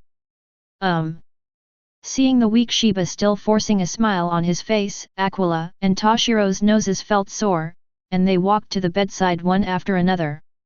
You are here, please sit down first. Kaien stood up and gave up his seat next to the hospital bed, patted the 2 Sky Eagles lightly on their shoulders and walked out the door. Kaien didn't ask why the 2 Sky Eagles knew what happened last night, but sighed. When Mao's saw this, she felt a little unbearable. Thinking that she had lost her temper in the yard just now, she also walked out. Only Shivazu and Amaji were left in the ward. Shiba smiled and asked the 2 Sky Eagles to sit next to her, looking at them tenderly. Sitting on the edge of the bed, Tianying saw Shiba's empty sleeve on his right hand at a glance. He didn't dare to look directly, so he could only glance at it with the corner of his eye. But after these few glances, his tears could no longer be controlled. The crystal tears fell down the cheeks drop by drop, staining the white sheets. This is his sister-in-law. That gentle, mother-like sister-in-law. The sister-in-law who tolerated me no matter what she did since she was a child. At this moment, he was lying weakly on the bed, without even an arm. Sensing Tianying's sadness at this moment, Shiba stretched out his remaining right hand and gently wiped Tianying's tears. What's wrong, Tianying? Isn't my sister-in-law fine? She smiled, trying to smile away Aquila's sadness. But at this moment, Tianying's tears seemed to burst. The more it flows, the more it flows. The more you rub, the more you rub. As he wiped it, the corners of Shiba's eyes became moist. After a while, Tianying's eyes were red, and he walked to the side where Shiba had lost his arm. His hand glowed with green light, and he touched the empty sleeve. He wanted to see if he could help Shiba recover his injured arm. No need to bother anymore, Aquila, Captain Anohana has already been treated with Kide. Shiba said softly. Amaji didn't seem to hear, and was still using Kide on Shivatu's right hand. At this time, his eyes had slowly closed, and the bell pattern on his back was slowly completed. He thought about the ability to go back in time, hoping to restore Shivatu's arm through time backtracking. As he mobilized the power of the bell pattern, a trace of silver light appeared faintly in the green light, covering his hand. Tianying wanted to transfer this power to Shivatu, but he was helpless to find that this silver power did not obey his orders at all. Just when Tianying was about to despair, a gentle voice sounded in Tianying's mind. It was the man in white, Guangyang, in the dream. Stop it, Skyhawk, in order to heal your sister-in-law's arm, you must gain more power, you must master Shikai. Only after you free the Zanpakut and use the Zanpakut as a carrier to carry our power, can you use time backwards to treat your sister-in-law's injuries. The words just fell. The scene in Tianying's consciousness suddenly changed, and he appeared in the dream universe. Not far from the starry sky, two figures, one black and one white, stood with their hands behind their hands, looking at him. Tianying remembered what he had just said. Shikai. He had to learn Shikai as quickly as possible. As long as you can Shikai, you can heal Shivatu's broken arm. Tianying couldn't wait to float towards the two of them, and asked eagerly, how can I master Shikai? Guang said nothing and pointed at the man in black next to him. Immediately, Tianying thought of what Guangjian had said to him before. If he wants to master Shikai, he must gain the approval of two people at the same time. One is time, the other is the man in black. Tianying must make the man in black willingly say his name, thereby giving himself the power of speech. 2 months down. Although the relationship between Sky Eagle and the man in black is no longer as cold as before, the man in black has never told him his name, and Sky Eagle has always called him Hey. In the past at school, Tianying was not in a hurry to ask, but now he can't wait. Tianying turned to look at the man in black and looked into his eyes seriously. Hey, can you tell me how I can get your approval? Tianying's words made the pupils under the black mask flash with a hint of surprise. He didn't expect Tianying to be so straightforward, and thought this guy would still be coy about it for a while. It seems that Shivatu's injury has completely stimulated this boy's desire for power. Although he hoped that Tianying was also practicing, in Kuro's opinion it was not hard enough, otherwise he wouldn't have fallen asleep holding his Zanpakut and his first sword Zen. Moreover, Black and Time are different. Time had recognized him from the very beginning when Tianying regained his memory, but Black had not. What He hopes to see is a host who has a strong heart, not a host who always thinks that he is not capable enough. He took a step forward, looked down at Tianying with a pair of deep eyes, and slowly said, "It is difficult to gain my approval, and it may even cost you your life. Are you ready?" Tianying felt the momentum of He release for the first time, and this momentum was different from that of Time. The momentum of Guangjian is very soft, while the momentum of He is very cold. Tianying took a deep breath. He thought of Shiba's injuries and the scene of Kaien's death in the future, and his eyes gradually became firmer. He nodded slightly. He and Guangjian looked at each other, their faces slightly raised under their masks. They are very satisfied with the Skyhawk at this moment. Immediately, the two of them suddenly disappeared, and the dream universe began to dissipate, leaving only one sentence lingering in Sky Eagle's ears. "I'll take you to a place in 2 days. As long as you can kill a big void there. I'll tell you my name." Chapter 48. Hue Circle, the Great Zoo Forest. This is a deserted land. Desolation and deathly silence are the only tones here. On the rugged land, except for giant white trees that tower into the sky, no other plants survive. The sky was dim and dull, as if a giant curtain covering the sky covered the land. The smell of dampness, decay, and snow stars can be smelled everywhere. The one after another strange roars and the whistling of strong wind through the gaps between the trees are the main theme of this strange space. Suddenly, a black ripple appeared next to a giant white tree. As the ripples rippled, a black-haired boy walked out of it. He looked around, seeming a little confused, and then his pupils trembled. Here it is! The forest of the Great Void! The young man murmured in disbelief, showing a ghostly expression. He was clearly at Shiba's house just now, but he didn't expect him to appear here with a wave of his hand from the man in black. The young man is Sky Eagle. In order to complete Shikai, he agreed to the request of the man in black and went to an unknown area alone to kill a big void. Before leaving, he asked Anohana to take a week's leave for him on the grounds of taking care of Shiba. After sending Shiba home, Tianying directly left a letter returning to the academy, and then asked the man in black to send him for a trial in advance.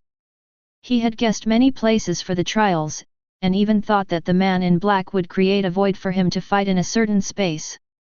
But he didn't expect that the man in black would send him to the Great Zoo Forest in Hueco Mundo. Fortunately, there was no Daegzu where he came out, otherwise he might have been on the way to escape by now. Hey, is this the place where you want me to complete my mission? Kill Daegzu here, one person or a group? This is the forest of Daegzu. Tianying asked with gritted teeth in his heart. The Great Void Forest is located at the bottom of Hueco Mundo.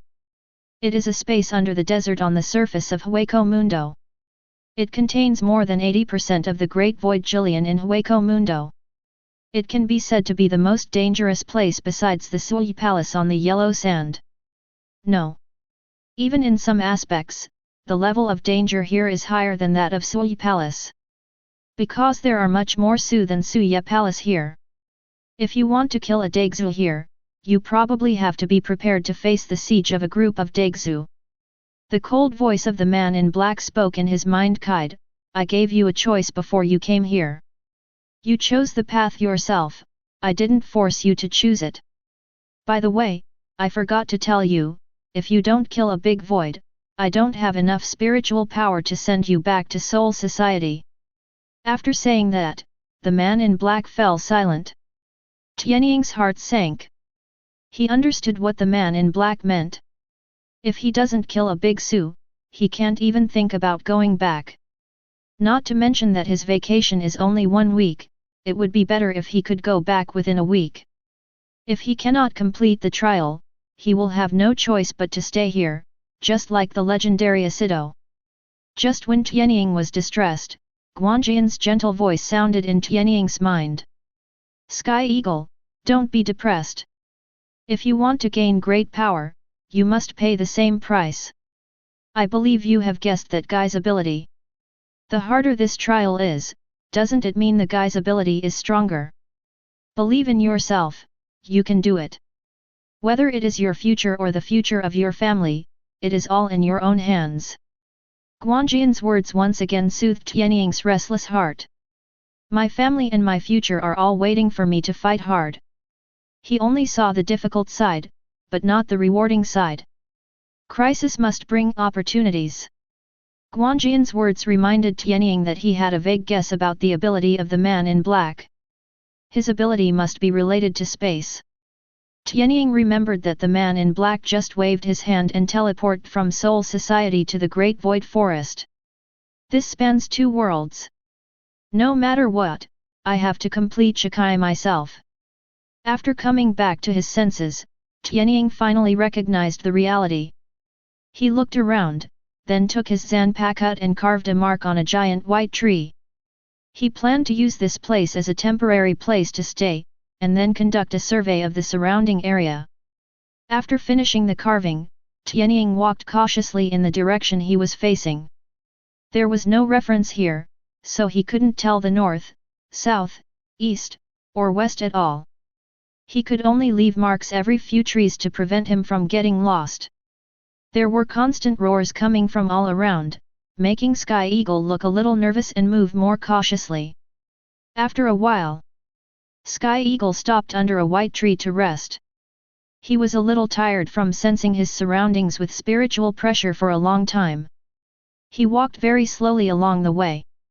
He knew that in such a strange and dangerous environment, it was very dangerous to rush hastily, so he could only explore patiently. He did not rashly search for spiritual pressure and go to fight with Su. That was not completing the trial, that was seeking death. It has to be said that the Great Void Forest is indeed a forbidden place in Hueco Mundo. In this period of time, he has sensed powerful spiritual pressure in several places. The strength of those spiritual pressures is almost the same as his, and according to his analysis, it may be the location of the subordinate Daegzujilian. Skyhawk did not rush to check. Although Anohanaretsu said that he already has the spiritual pressure of an ordinary captain, it does not mean that he can have the combat power of an ordinary captain. There are too many comprehensive factors to consider in combat power, and spiritual pressure is only one aspect. For example, most of the captains of the Godai 13 have mastered Bankai. Not to mention that Bankai can directly increase their spiritual pressure several times. The ability brought by the liberation of the Zanpakut cannot be underestimated. Skyhawk looked around boredly, picked up his Zanpakut and prepared to carve a mark on the tree behind him. Before he could take action, he stopped. Less than 40 meters to the left of the Sky Eagle, there are two strange trees. After walking for so long, Tianying saw two trees so close for the first time, less than 10 meters apart. He didn't move and looked at the place first. The light was relatively dim and he couldn't see very clearly. Although these two trees are also all white, they are not as strong as other trees, and the texture on their surfaces is relatively delicate. The Skyhawk looked up along the bottom of the tree. The light above seemed a bit dim. It was so dark that nothing could be seen, and the tree trunk was also covered. This is... Tianying was shocked. About 60 or 70 meters above the ground, Sky Eagle saw several white spikes. Where the spikes were parallel, the darkness seemed to have broken through a hole, revealing the dark scenery behind the hole. The hollow of void. Just when he was shocked, the two white trees in front of him seemed to move. Then, a huge white mask appeared in front of him. It has red eyes, a ferocious mouth, and black stripes on its face. Skyhawk's heart sank. The subordinate Daegzujilian. And, judging by the mask, this is not an ordinary Jillian, but a Jillian with the potential to evolve into an intermediate Great Kaikas. He found himself. Chapter 49. Skyhawk looked at Jillian blankly. He didn't expect that he would be so lucky, dodging an ordinary Jillian all the way, only to be bumped into by a special Jillian. This kind of Jillian is different from other Jillians because he has the possibility of evolution, so his intelligence has not dissipated. Hold head high. Alien Jillian turned around and let out a strange roar. A hint of excitement miraculously appeared in its eyes. Yes, the Skyhawk saw the excitement in its eyes. Is it excited about its own appearance? Thinking of itself as food?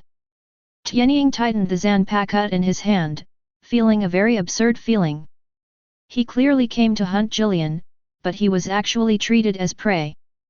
Beast bones, spears, red crystals scattered all over the place, the sound of spears hitting each other filled the virtual city, had no 63 fiery lightning howl. Tianying didn't get used to it, he opened his mouth and started chanting the spirit. Now that I have encountered it, I have to give it a try. Just in time to try out the power of fiery lightning howl and see if it can hurt this alien Jillian. As the spirit of words ended, golden thunder quickly gathered in front of Tianying. Boom! The lightning made a piercing sound and shot out towards the mask of the alien Jillian at lightning speed.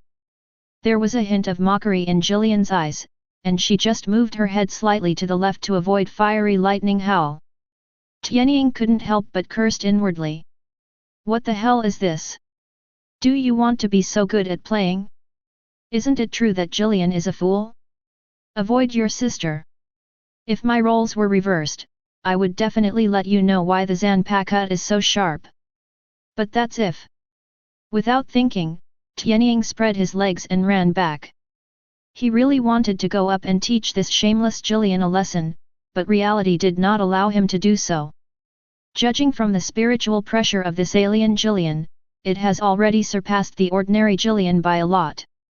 I am afraid that it is about to evolve into Achiuka's, otherwise I would not be able to sense it.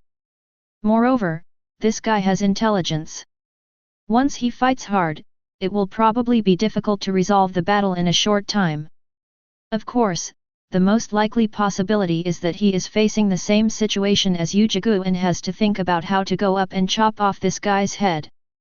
And the most crucial point is that this alien Jillian can even bark at people.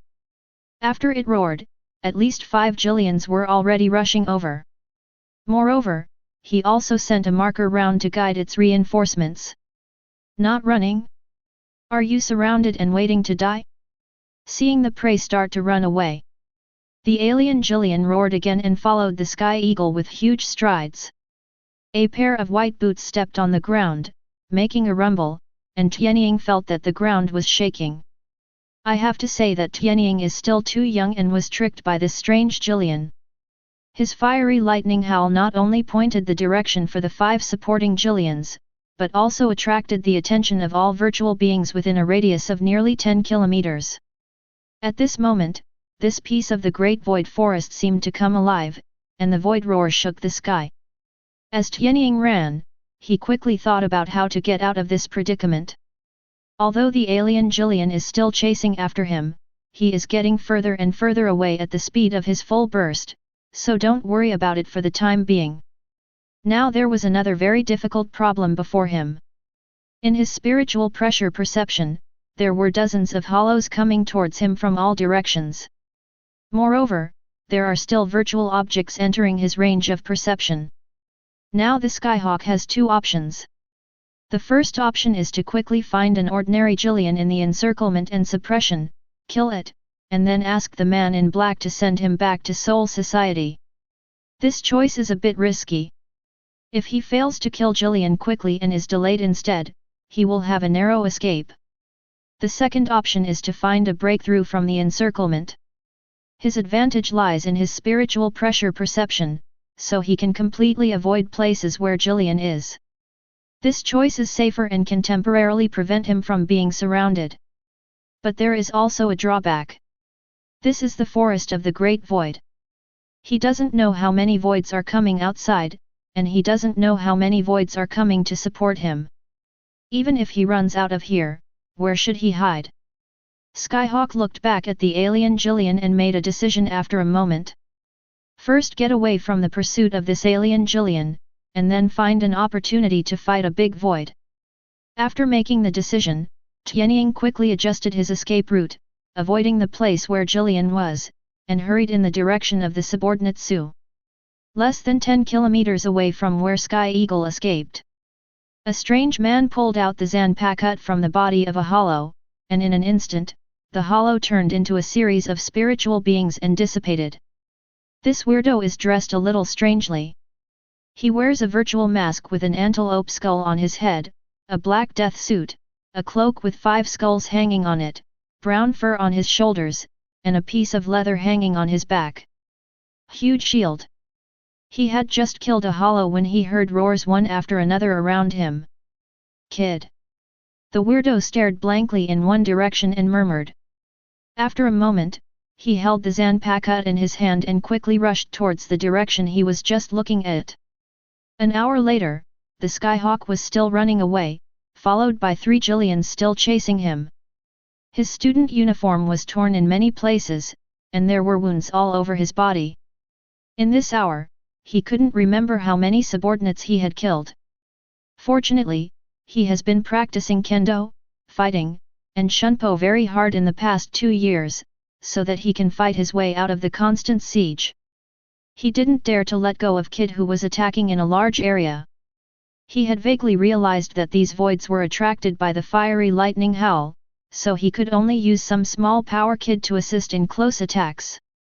Although he was able to crush these lower-level voids, he could not withstand the large number of these lower-level voids, not to mention there were 3 Jillians following him. After several waves, he was still hurt. Fortunately, he continued to use Kide to recover from his injuries, and the wounds did not continue to worsen. Seeing 5 more low-level hollows and a Jillian coming out in front of him, Sky Eagle felt a flash of irritation in his heart. After a long period of killing, his spirit has been in a highly tense state, and his emotions have become somewhat uncontrollable. Especially when he saw Sue wearing a mask, he wished he could just chop off that disgusting mask. Ignoring the 3 Jillians following behind, Sky Eagle rushed directly towards the 5 hollows who came to intercept them. Shunpo, pick and chop, Shunpo, sweep. In the blink of an eye, 5 lower-level virtual beings were killed by him again. Tianying raised his head and glanced at the Jillian above. He sensed that the 3 Jillians behind him were still 200 meters away, and he could no longer control his thoughts. Kill it! Chapter 50. Kill! The Sky Eagle roared loudly and shot out from the ground like an arrow from a string. A circular airwave spread out around him with him as the center. The ground beneath his feet exploded instantly under this powerful explosive force, leaving 2 deep footprints. Sand and stones splashed, constantly hitting the surroundings and making dense sounds. Jillian, who was blocking the road in front of her, was not affected by the overwhelming momentum. Judging from its mask, this is obviously a Jillian without the ability to evolve and without intelligence. It was like a puppet, calmly staring at its feet with its red eyes. The next moment, it raised its huge left foot and stepped down towards the sky-blocking eagle that had just jumped up. The moment his left foot leaves the ground, there seemed to be a strong hurricane all around, and even the air pressure was stirred up. Its size is simply too large. Just a slight movement is enough to affect the surroundings. The left foot raised high, like a mountain, blocked the boy's direction. At this moment, Tianying's face was cold. After truly entering the state of fighting, his brain was like a high-speed machine, analyzing possible situations all the time. He looked at the giant white foot above him, his expression not changing at all. It was as if it had been expected. Bakud no 9 bang gluon. The words fell. A yellow rope-like spirit shot out from the fingertips of Sky Eagle's left hand and wrapped directly around Jillian's left foot. The rope wrapped around Jillian's left foot and then stopped stretching. This is already the maximum effect that Kid can exert, and it is unable to bind Jillian's body at all. Bakud no 9 bang luon. Its original function is to release the spirit rope to bind the subject's body. But Jillian's body was too big. With such a huge body, Bang Luon cannot function at all. He couldn't even delay the landing of Jillian's left foot for a moment. But what Skyhawk wanted was not to restrain Jillian in the first place, but approach him. One end of the rope was put around Jillian's feet, and the other end was firmly held in his hand. Mid-air, Tianying held the rope tightly with his right hand and used the power of the rope to climb onto Jillian's left foot. Bang! Jillian's left foot stepped on the ground, making a huge roar. But the Sky Eagle standing on his instep remained motionless, looking coldly at the huge mask on his head. He has succeeded in the first step. Next comes the second step, getting closer to Jillian's head. Skyhawk turned his head slightly and glanced behind him from the corner of his eye. Alien Jillian is coming with 2 other Jillians, and they seem to have no intention of letting go of the intruder. Especially that alien Jillian. Skyhawk even saw the cunning in its eyes. Perhaps, after cleaning itself up, it planned to take the opportunity to devour the Jillians next to it. Haha, I'm thinking too much. Tianying cursed inwardly. Immediately, he moved again. With the high-speed movement and Shunpo, the Skyhawk left a series of afterimages on Jillian's instep. In an instant, he appeared under Jillian's black cloak. This Jillian seemed to have noticed the small bug on her foot, and raised her foot again, stepping on the ground at a faster speed, trying to knock the Sky Eagle down. Boom! The moment its feet were about to hit the ground, Skyhawk inserted the Zanpakut directly into its white boots. A cloud of dust kicked up from the ground, covering the lower half of Jillian's body.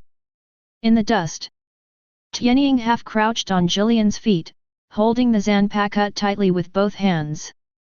Using the cover of dust, he quickly ran towards Jillian. Jillian's head looks far away.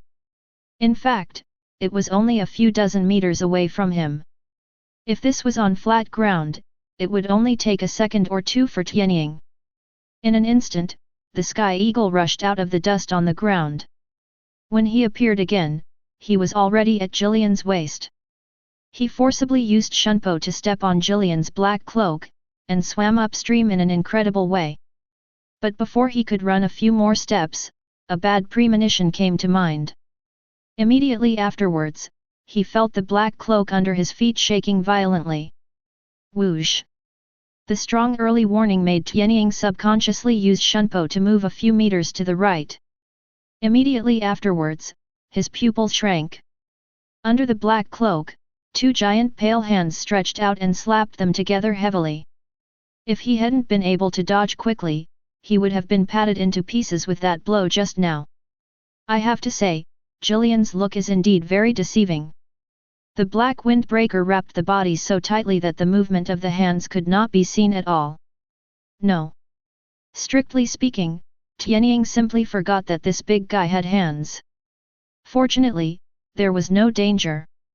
Even after escaping the attack just now, Tianying was a little happy. When Jillian's two hands came out, nothing could hinder him.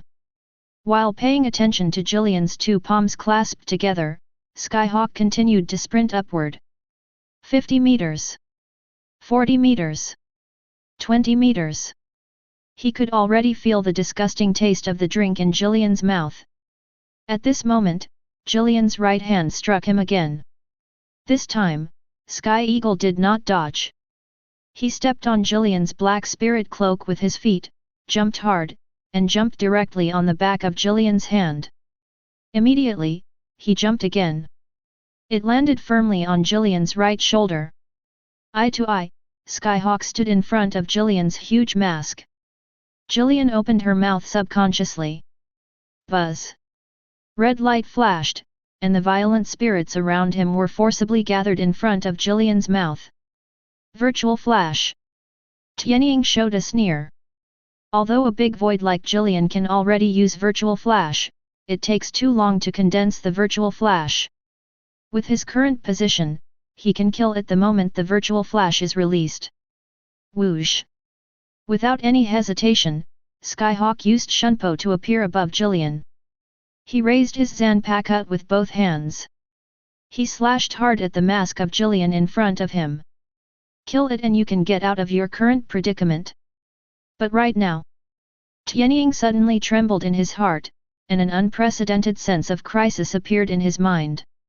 He felt like he had been locked tightly by something, and there was a chill in his back. Is this virtual flash?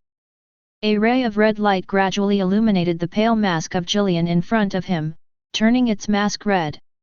No need to think. From this angle, it must be the false flash of the three Jillians behind him. They are preparing to destroy themselves and this Jillian together. Skyhawk's eyes flashed with a trace of madness. The Zanpakut had already struck, and he had no time to dodge. In this case, let's see who moves faster. Chapter 51. In a strange and dark forest. The Sky Eagle soared in the air at an altitude of 70 meters, facing the terrifying Daegzu in front of him. He waved the Zanpakut in his hand. Click! The Zanpakut hit the big void on the forehead, making a crisp sound. But this was not enough, he had to cut off this mask completely. Drink! Tianying turned slightly sideways and pressed his right arm on the back of the Zanpakut. He leaned forward and poured all his strength into the Zanpakut through his elbows. Cut it off! After a loud drink, the Zanpakuto in Tianying's hand emitted a faint blue light, which was a sign that spiritual pressure was transmitted to it. This is also the first time it has been instilled with host's spiritual pressure. Pfft! In an instant, the spiritual pressure on the Zanpakuto penetrated Jillian's mask directly through the blade. Hold head high! Jillian let out a scream, and a black crack appeared on the pale mask. This crack runs from its forehead to its chin, splitting the mask into two. But at the same time the mask was cut apart.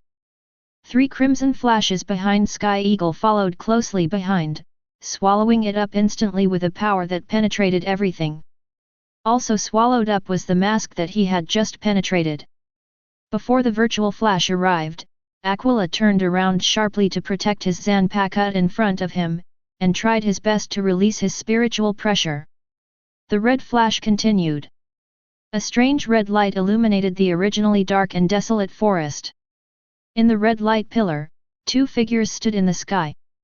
Tianying stared blankly at the strange man who suddenly appeared in front of him, his eyes filled with shock. Just now, he had already made plans to resist the false flash. But in the blink of an eye, this weirdo suddenly appeared in front of him. The weirdo held up a strange-looking mask and shield with both arms, blocking it directly in front of him.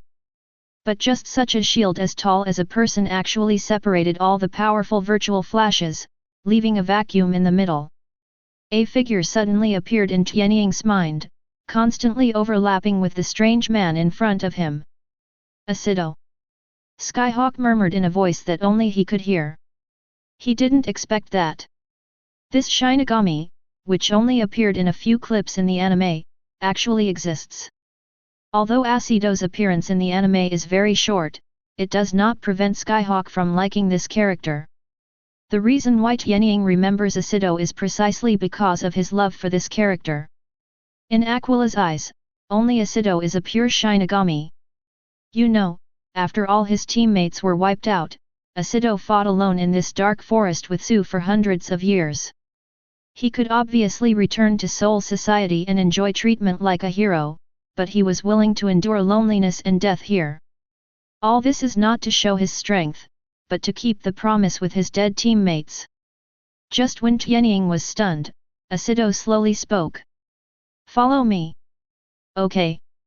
Tianying replied directly. The Shinigami did not have the ability to fly in Hueco Mundo. After a short period of time in the air, they were about to fall. The Sky Eagle stuck closely behind Asido, keeping the same height as him and falling in the red light. A long while. There was a sudden fluctuation in the virtual flash. 2 figures, one black and one white, jumped out from inside. After emerging from the virtual flash, the 2 of them stepped on the dissipating body of Jillian and rushed to the ground. Let's go. Get out of here first. After landing, Asido only said one sentence and then quickly ran in one direction. Tianying didn't hesitate at all and followed closely behind Asido. He knew that Asido was familiar with this area. I don't know if it was because of Asido's appearance that the alien Jillian didn't follow her again. Next. Asido led the Sky Eagle all the way up and down the trunk of the giant tree, and was not attacked by Su in the process. Tianying didn't know how long he had been running, but he just followed Asido silently. He knows. Asido is taking him to where he is hiding. Soon after, the 2 came to a desert. Asido jumped directly from the tree trunk to a cave in the gobi, and then walked in. Skyhawk followed closely behind. When you first enter the cave, there is a long and narrow passage. This passage is about 20 meters long and about 3 or 4 meters high. Passing through the passage, a relatively large space appeared inside. A blue light group hangs at the top of this space. Amagi felt that it was Kid's spiritual power. But he won't be as surprised as Lucia when she first came here, because he already knows Asido's identity. Looking around, Tianying took a moment to size up the space. There is no decoration, no furniture, just uneven walls and stone pillars hanging from the top. Although Tianying had already been mentally prepared, he still couldn't help but sigh. He couldn't imagine it. How much perseverance does a person have to live alone in such a place for nearly 100 years? The only bed left here is just a flat stone platform and a little grass spread on it. Asido was sitting on what could be called a bed. He had already removed the false mask on his head and looked blankly at the Sky Eagle who was still standing in the cave passage. Your clothes? Are you a student of Shenyang Spiritual Arts Academy? His voice was very calm, and although he was asking Sky Eagle, there was no expression on his face. Yet, Tianying nodded and sat on the ground. After being hunted for so long, he was a little tired. Seeing that Tianying was silent, Asido asked again. Why are you here? What happened in Soul Society? Obviously, the identity of Tianying's student made him a little confused. After all, Hueco Mundo is not a place where a student should appear, not to mention that this is the Great Sioux Forest. In the past 100 years, even Shinigami has not appeared here. Upon hearing Asido's question, Tianying raised his head and glanced at Asido. He didn't know how to explain his appearance, so he could only simply reply, I'm here to test. Trial. Asido murmured, and then said, Trial in the Great Void Forest. His expressionless face gradually changed slightly. There seemed to be anger, but also concern. Are all the Shinigami of the Godei 13 team dead? How dare you, a student who has not yet graduated, come to a place like this for a trial? Tianying touched his head helplessly, his expression a little embarrassed. He wanted to explain that this was not a trial for the Godei 13, but a trial about his own Zanpakuchikai. But he didn't speak. This reason sounds really ridiculous. Soul Society has had Zanpakut since its inception, but I have never heard of anyone whose Zanpakuchikai needed to travel to Hueco Mundo. In desperation, Tianying could only change the topic. Senpai, is he also a Shinigami of the Godei 13? Which squad are you from? Chapter 52. Tianying's question made Asido fall into memories. Is he Shinigami? Asido was a little confused. He's been here too long. I have forgotten many people I once knew and many things I once remembered. He glanced around. Dilapidated caves, dim light, and rugged walls. The environment here is not the same as that of Jinglingting. There is no sunshine, no grass, no human habitation. Would Shinigami live alone in a place like this? Probably not.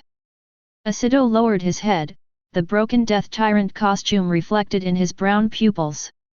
Yes. Besides myself, which Shinigami would do this? Apart from the clothes and the Zanpakut in his hand, how else does he look like a Shinigami? Tianying sat on the ground and looked at Asido in a daze quietly without saying anything to disturb him. He knew that this Shinigami had become very silent due to being alone for too long. Perhaps, this is the sadness of Soul Society at this stage. The superior sat firmly in the corpse-eating position in the jingling court, gazing indifferently at the tranquility piled with flesh and blood.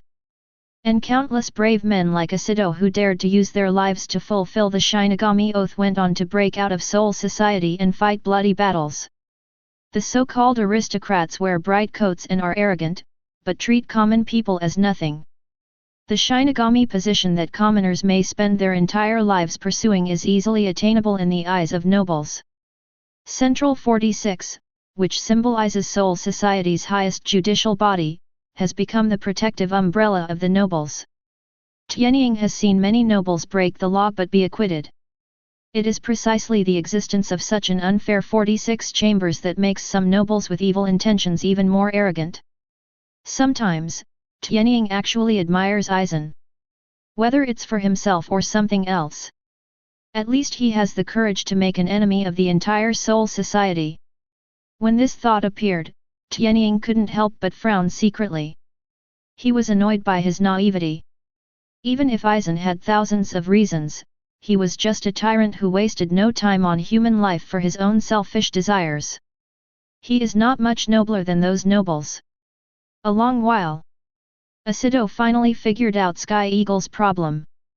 His eyes gradually brightened, dispelling the confusion. Asido slowly pulled out the Zanpakut from the scabbard, then used the sleeve of his right hand as a rag and wiped it back and forth on the blade several times.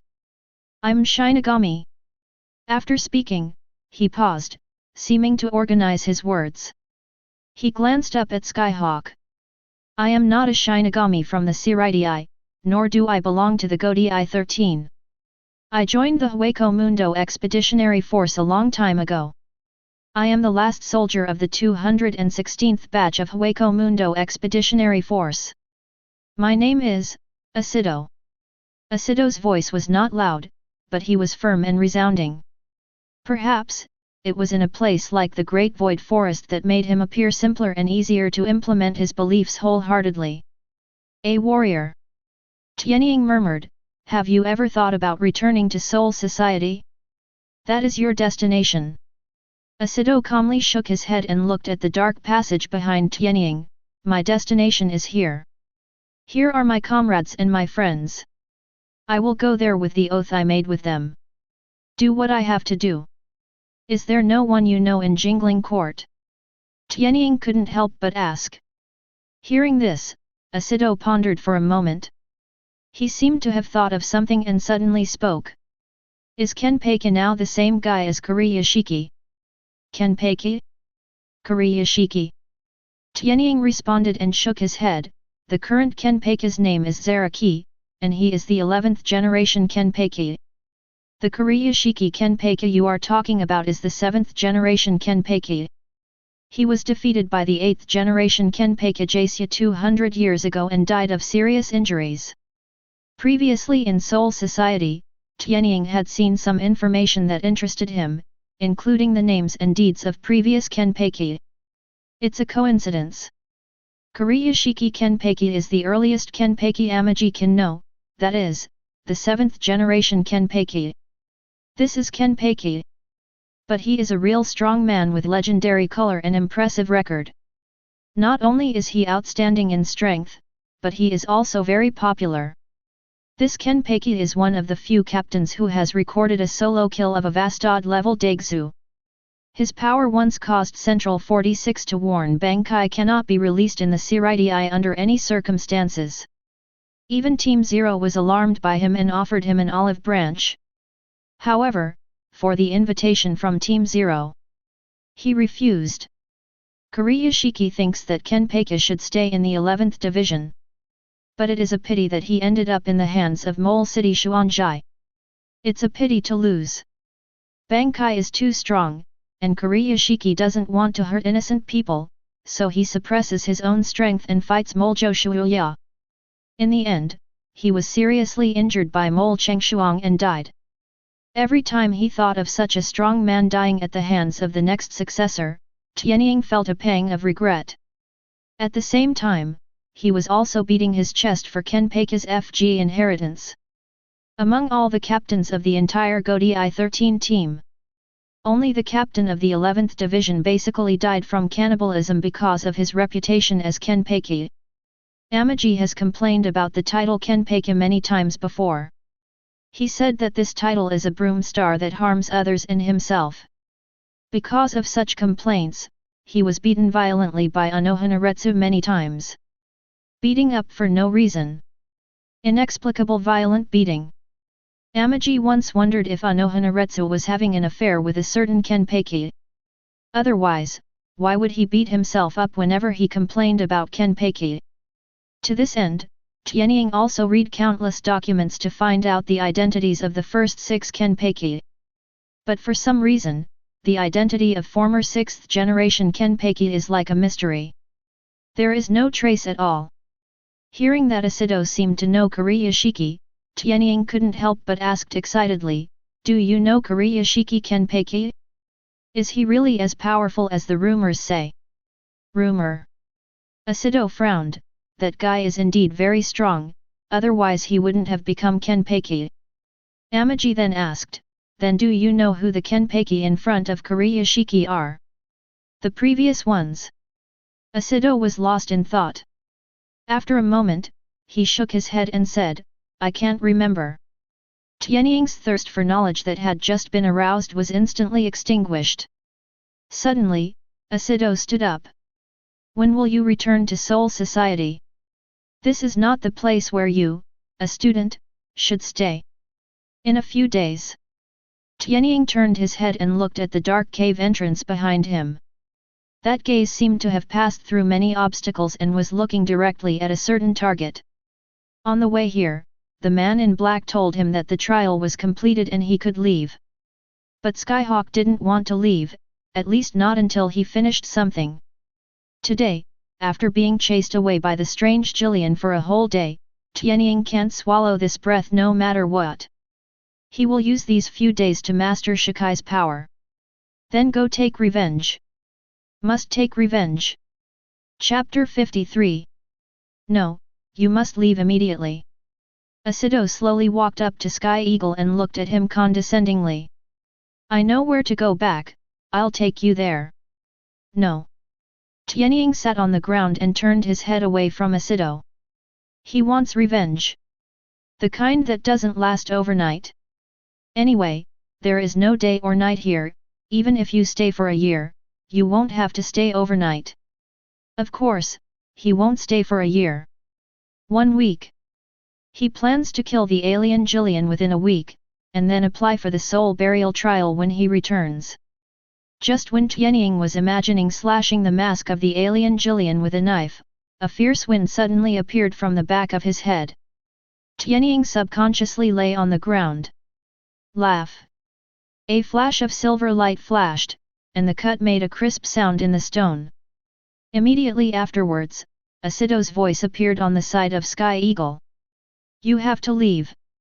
Skyhawk slowly stood up with his Zanpakuto supported on his hands. Asido watched coldly from the side. After the attack just now, he did not attack again.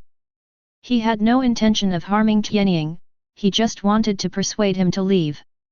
However, Tianying already had his own plan and would not listen to him at all. Tianying patted the dust on his body and laughed softly.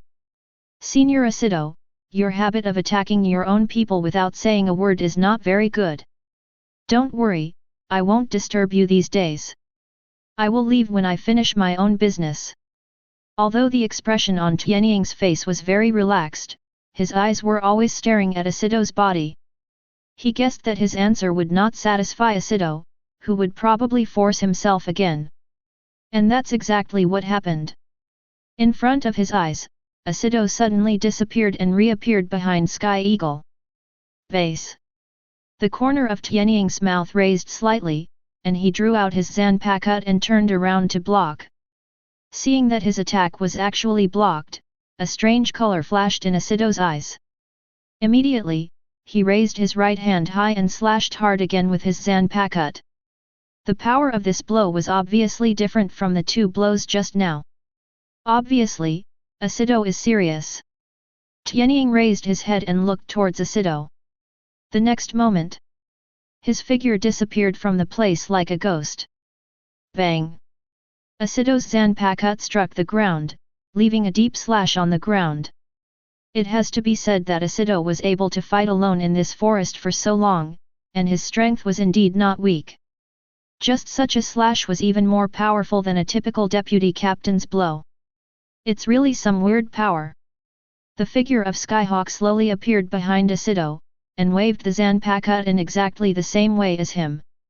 Clang! This attack was also blocked by Asido. Asido's expression remained calm. But the slight frown revealed his innermost feelings. He didn't expect that the young man in student uniform in front of him could have such fighting power. At this moment, Asido finally reacted. Just now, the guy in front of him killed a Jillian in front of him. A ridiculous idea appeared in Asido's mind. If even the students of Zhenyang Spiritual Arts Academy can have such strength, does that mean that Soul Society has reached its most powerful moment in history? Tianying didn't think so much. Since it was a rare opportunity to meet such an opponent, he simply let the fight go. Then he turned the wrist holding the knife outwards and swept across Asido's blade sideways. A strong fighting spirit also rose in Asido's eyes. Having fought with Su for hundreds of years, he did not think that he would lose to the junior in front of him. He leaned back and avoided the sweep of the knife. The tip of the Skyhawk Zanpakuto brushed across the tip of his nose, causing a strong wind to lift his long brown hair. Immediately afterwards, Asido used the hand that was not holding the knife to flip backwards with one hand on the ground to get rid of Skyhawk's pursuit. Head number 4, White Thunder. A ray of blue electric light shot out from his fingertips, targeting the sky eagle not far away. However, Tianying was already prepared and was close to usse again the moment Bai Lei was released. Clang! Clang! The figures of the two kept disappearing and appearing, and every encounter was a collision of Zanpakut. The two Zanpakutos continued to make harsh sounds throughout the cave, sparks flying everywhere. This battle lasted for nearly 20 minutes, and the two men appeared again and had returned to their original positions. Usse appeared on the edge of the stone bed, and the sky eagle appeared at the entrance of the cave. For a long while, Usse looked at Skyhawk as if he were looking at a monster. "What's your name?" "Skyhawk, Shiba Skyhawk."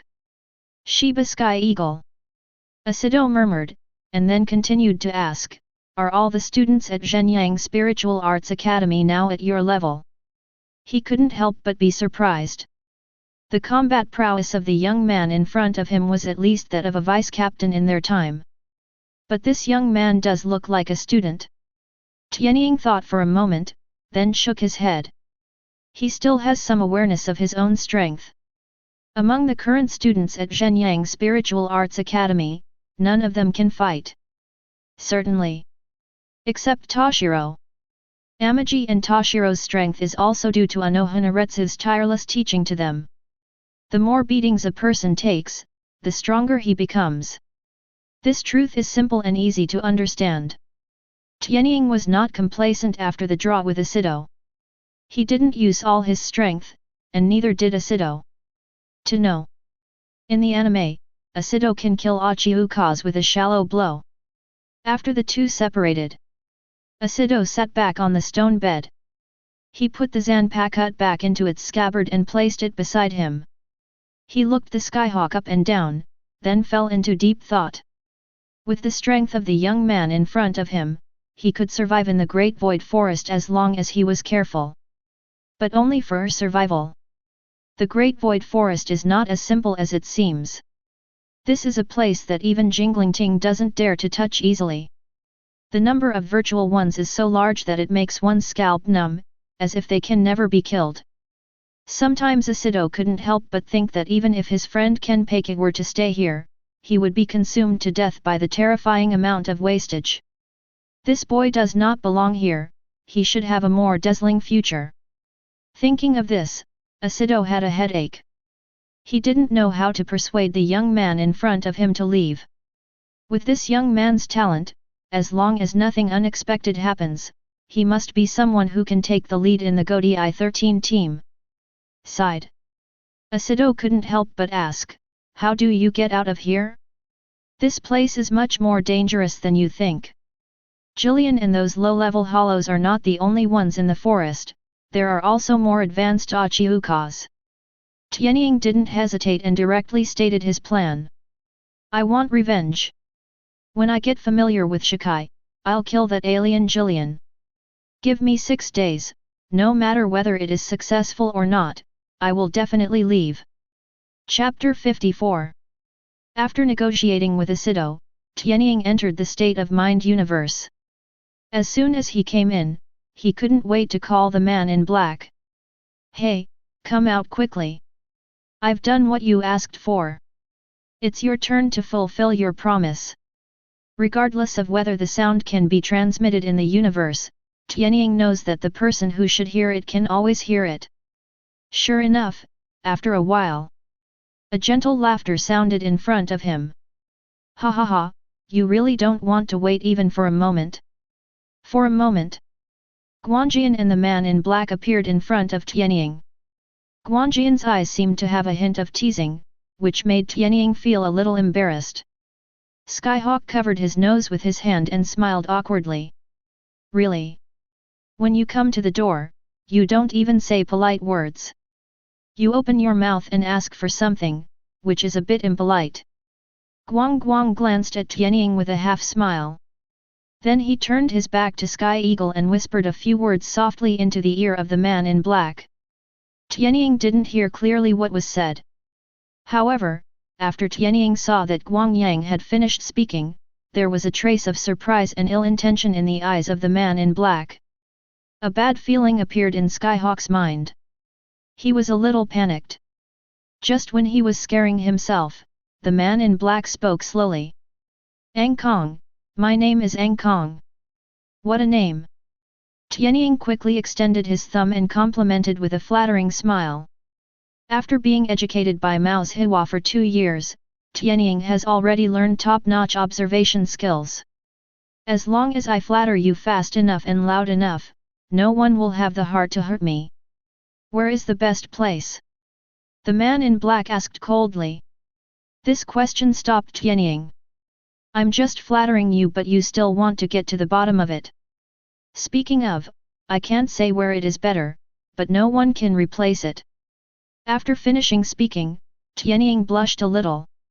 He felt that he was gay, as if he was confessing his love. Cough cough cough. The man in black also coughed violently, with an unknown meaning flashing in his eyes. You should already know that my ability is related to space. Are you going to try to master it now? Skyhawk nodded. He had indeed guessed it. Okay. The man in black replied, then turned and pointed at the black hole on the right end of the scale. Do you see that there? When you come out of it, you will be able to master my power. When Tianying heard this, his eyes opened wider and wider. What a joke! I am a literary young man who has received 9 years of compulsory education, not a martial artist like those in the Shinigami world. Is that a black hole? Can you come out after you go in? The man in black didn't give him time to complain, and waved his right hand. Skyhawk didn't even have time to say FK. When he opened his eyes again, he was already in endless darkness. The black here is completely different from the black in the outer universe. Only when he was in a black hole did Sky Eagle know what unspeakable terror was. In it, all he can feel is himself. Light, sound, matter, everything seems to be non-existent. Suddenly, a pain that hit his soul hit him, and Tianying couldn't help shouting. In an instant, he felt that his soul was torn into countless pieces. And that's exactly what happened. Being in the darkness, he was torn into countless pieces by the black hole. The fragments were torn apart into spirit particles, molecules, atoms. The entire black hole is like a space meat grinder, obliterating everything. So is the Sky Eagle. The all-pervasive gravity pulled Sky Eagle's soul irregularly and forcefully from all directions, and the raging space cracks everywhere tore every corner of his body wantonly. At the last moment, Skyhawk only had time to control time and force himself back. But then, he was torn into pieces again. Restore, shred, restore, shred. In this hell-like black hole, all he can do is go back in time to restore himself again and again. This moment, the power of time in Sky Eagle and the power of space in this black hole began a long competition. Thousands of times, 10,000 times, billions of times. What goes around comes around. Sky Eagle's soul instinctively resisted the tearing of space as it was pulled again and again. I don't know how long it took. Finally, he doesn't need to use time retrieval anymore. His spirit body has resisted the tearing of this black hole. FK. Tianying, who regained his consciousness, finally said the 2 words he was holding back outside. Only these 2 words could perfectly express what he was thinking at the moment. In the darkness, he couldn't see anything, but he guessed that his face should be very pale now. People will fall into exhaustion after enduring severe pain, and this is the case for Sky Eagle now. He wants to sleep. Anyway, it's dark enough here that you don't even need to turn off the lights. But he forgot that his current state was almost like sleeping. This is the state of mind universe, how could he fall asleep again?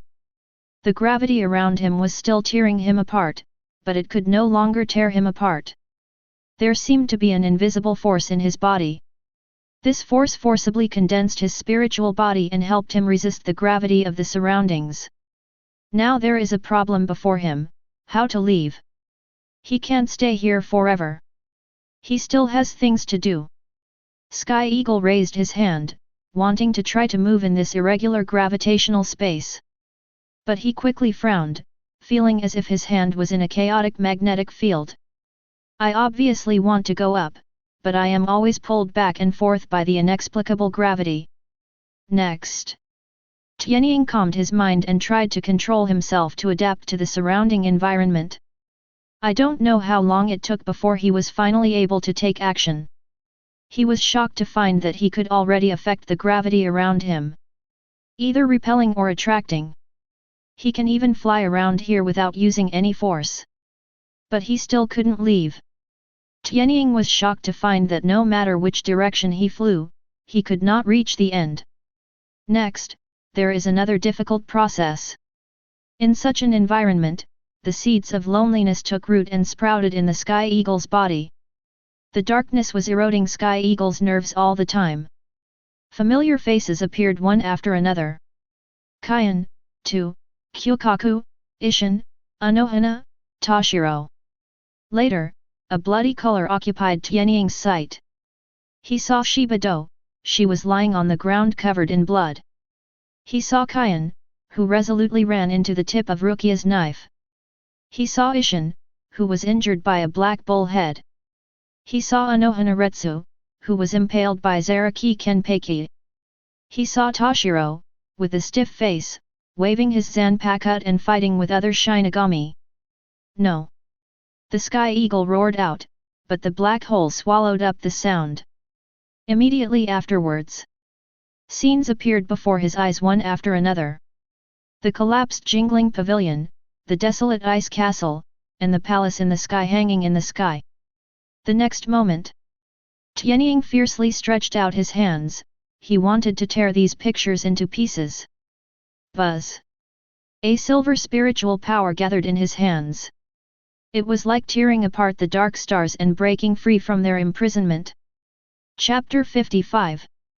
5 days later. The Sky Eagle came out of the cave where Asido was hiding.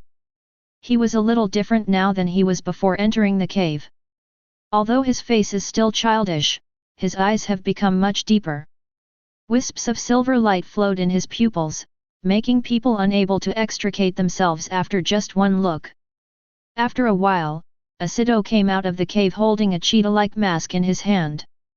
This mask was obtained by killing a virtual one in the past few days. Asido glanced at Tianying's back, with a hint of shock in his eyes. The young man in front of him has been sleeping since he came back that day, and when he opens his eyes again, he seems to be a different person. Are you going to find that Killian now? Yeah. Tianying nodded. Take this with you. Asido handed the mask to Tianying, and then said, the mask of Hollow can cover the aura of Shinigami. Wearing it can reduce the probability of being attacked by Hollow. Skyhawk stared at the mask for a while, then reached out and took it. Good. He put the mask on his head at an angle, covering most of his forehead. He knew Asido was doing it for his own good. Although wearing a mask was a bit weird, he still accepted it. After putting on the mask, Tianying turned his head and glanced at the dim Daegzu forest outside. The top of the head is still grey. Wisps of faint light penetrated through the sand layer at the top, and were basically negligible after arriving at the Daegzu forest. This eternal night is the scene of this forest all year round. But it's much better than the black hole space in the mental universe. At least you can see something clearly. I don't know if it was because I had been in that darkness for a long time, but Tianying felt that his night vision ability was much stronger. He stared carefully at a gap in the sand above his head. It's like trying to peer through this tiny hole into the upper desert scenery.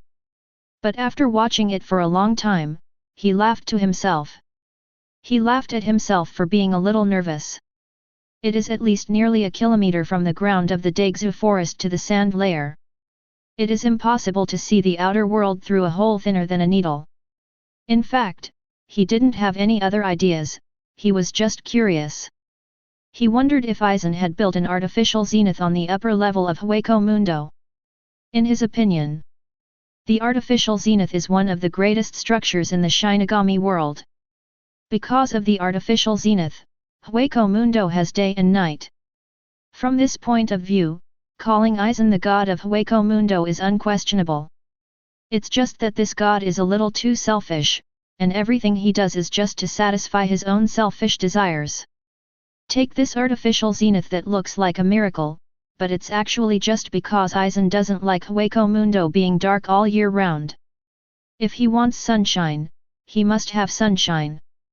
As for whether Su Xi likes it or not, it has nothing to do with him. Seeing the sky eagle looking up at the sky in a daze, Asido thought for a while and suddenly spoke. Do you need me to take you to find that hollow? The forest was so big that he thought the sky eagle was confused because it was afraid of not being able to find the one. No, I remember that place. Sky Eagle rejected Asido's kindness. Seeing this, Asido turned around and walked towards the entrance of the cave again. Remember what you said, kill it and leave. Okay. Tianying put the mask on his face. After a while, he seemed to think of something, and suddenly turned his head to look at Asido. Are you really not going back to Soul Society? That's where you belong. Asido turned his back to Tianying and waved his hand in a smart way. I won't go, let's talk about it next time. As soon as the words fell, Asido had already walked into the darkness of the cave. Next time. Tianying murmured, and a smile suddenly appeared on his face under the mask. Next time, then next time. A gust of wind blew by, and the sky eagle disappeared on the platform in front of the cave. When he reappeared, he was already on a branch nearly 100 meters away. Immediately afterwards, after images continued to flash in the great void forest. Branches, the ground, even mid-air. Tianying's Shunpo can be used again without any help.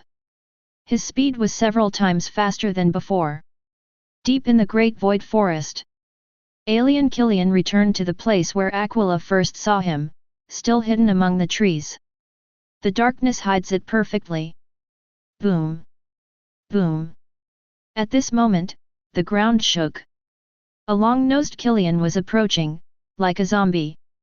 Alien Killian stared at the approaching prey and waited quietly. 40 meters. 30 meters. 10 meters. Dong dong. The alien Killian suddenly jumped out of the darkness and directly pressed the long-nosed Killian to the ground. The long-nosed Killian began to struggle instinctively, and his huge legs kicked out ravines on the ground. But the strength of alien Killian seems to be much greater than it, and long-nosed Killian cannot break free from control at all. Sudden! A burst of red light gathered in front of the long-nosed Killian mask, flashing frequently. It wants to release virtual flash. A trace of disdain flashed in Alien Killian's eyes, and he bit Alien Killian's neck directly. Hold head high.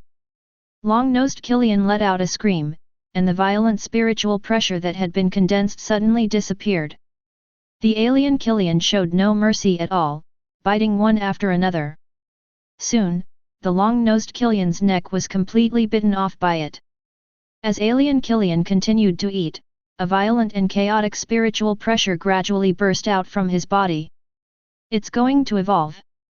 After absorbing enough energy, the alien Killian got up directly from the long-nosed Killian and walked back to the place where he was hiding step by step. It wants to hide and complete its evolution from Killian to Ashoka's. Go one step further. It can break away from Killian's shackles and step onto a higher level. Sudden! A thin virtual creature appeared in front of it, blocking its way. This Su is a bit weird. It clearly has a mask that looks like a cheetah, but it has a human body and a knife hanging on its waist. Human doubt flashed in alien Killian's eyes. Is the subordinate weak? Is it afraid that it doesn't have enough to eat? Or maybe I want to eat what I have left. Alien Killian thought for a while, ignored this uninvited guest, picked up his feet and continued walking forward. It has no time to deal with this kind of rubbish. If it is trampled to death, it will be lucky. But the next second, its eyes blurred. The thin subordinate Su suddenly appeared in front of him. Bass. A crisp sound of a knife continued to amplify in its ears. Alien Killian seemed to have thought of something, and a figure appeared in his mind. White clothes, knife. It's not hollow, it's those damn Shinigami. Then a trace of anger flashed in its eyes.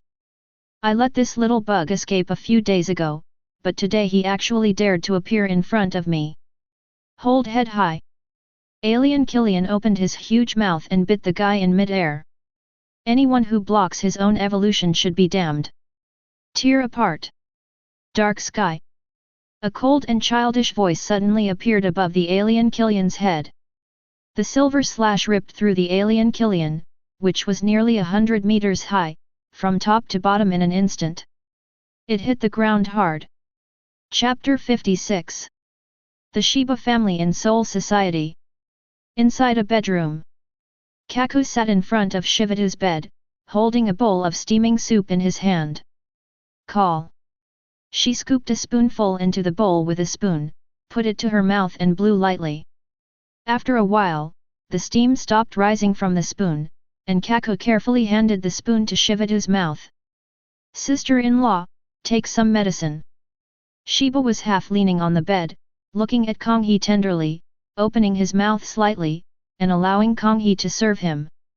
Originally, she didn't want to let Konghe serve her, but she couldn't overcome Konghe's weird temper. This was the first time for Shiba to see such a patient side of Kyokaku, and she found it quite interesting. In the past, Konghe's character has always been carefree, and he always does everything in a hurry. Not to mention sitting down to take medicine, even eating is like fighting. It was rare for her to sit quietly beside him, and Shiba was very satisfied.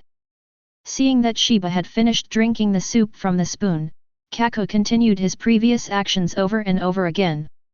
Scoop, blow, feed. After a while, Shiba drank all the medicine in the bowl. During this period, Shiba watched quietly. Kyokaku picked up the handkerchief on the side and gently wiped Shiba's mouth. He stood up and placed the bowl on the table in the middle of the bedroom, and then sat back down by Shiba's bed again. Sister-in-law, are you feeling better? When she finished speaking, Kaku tried her best not to look at Shiba's empty sleeve on the right side. She was afraid that she would be irritable and that Shiba would be sad. Shiba stretched out his remaining left hand and gently held Konghe's hand on the bed, looking at Konghe with a somewhat distressed look. Konghe, I'm actually fine now. I can do all these things by myself. On the contrary, you must be exhausted these days. You are busy both inside and outside the house, and you have to take care of me and Yanjiu. No way. Konghe smiled sheepishly. She's really not busy these days. Hitsugaya's grandma is helping to take care of Iwaharu, and Kanehiko and Jinhiko are taking care of some chores at home. She just comes to chat with Shiba every day. Sister-in-law, do you want to go back to the team? Konghe's voice was a little low. Well, let's give it another 5 days. During this period, the 13th Division is short of manpower. Even Captain Jushiro is taking charge of the team despite being uncomfortable. But you... Konghe stopped mid-sentence. She wanted to say that you have lost your right hand, what can you do if you go back? But she couldn't speak. It's okay. Shiba squeezed Kyokaku gently. Sister-in-law, don't you still have one hand? After training for a while, you can pick up the Zanpakuto once you get used to it. After hearing Shivatu's answer, Kaku's face gradually turned ugly. Sister-in-law. Her voice suddenly became louder. There are so many people in the Godi 13, why are you going back? Our Shiba family has already paid enough for the Serenity Courtyard. Uncle Ishin, Brother Kaien, and even Tianying are all in the Serenity Courtyard. There is no need for you to take risks again. Seeing that Konghe was a little excited, Shiba quickly reached out and hugged Konghe into his arms. I know, I know. As she spoke, she gently stroked Konghe's back with her left hand and whispered as if comforting a child. Kyokaku, they are them, but I am also a Shinigami. Hearing these words, Konghe couldn't bear it anymore. She broke free from Shiba's arms. Shinigami. Shinigami. How can you do Shinigami when you're like this?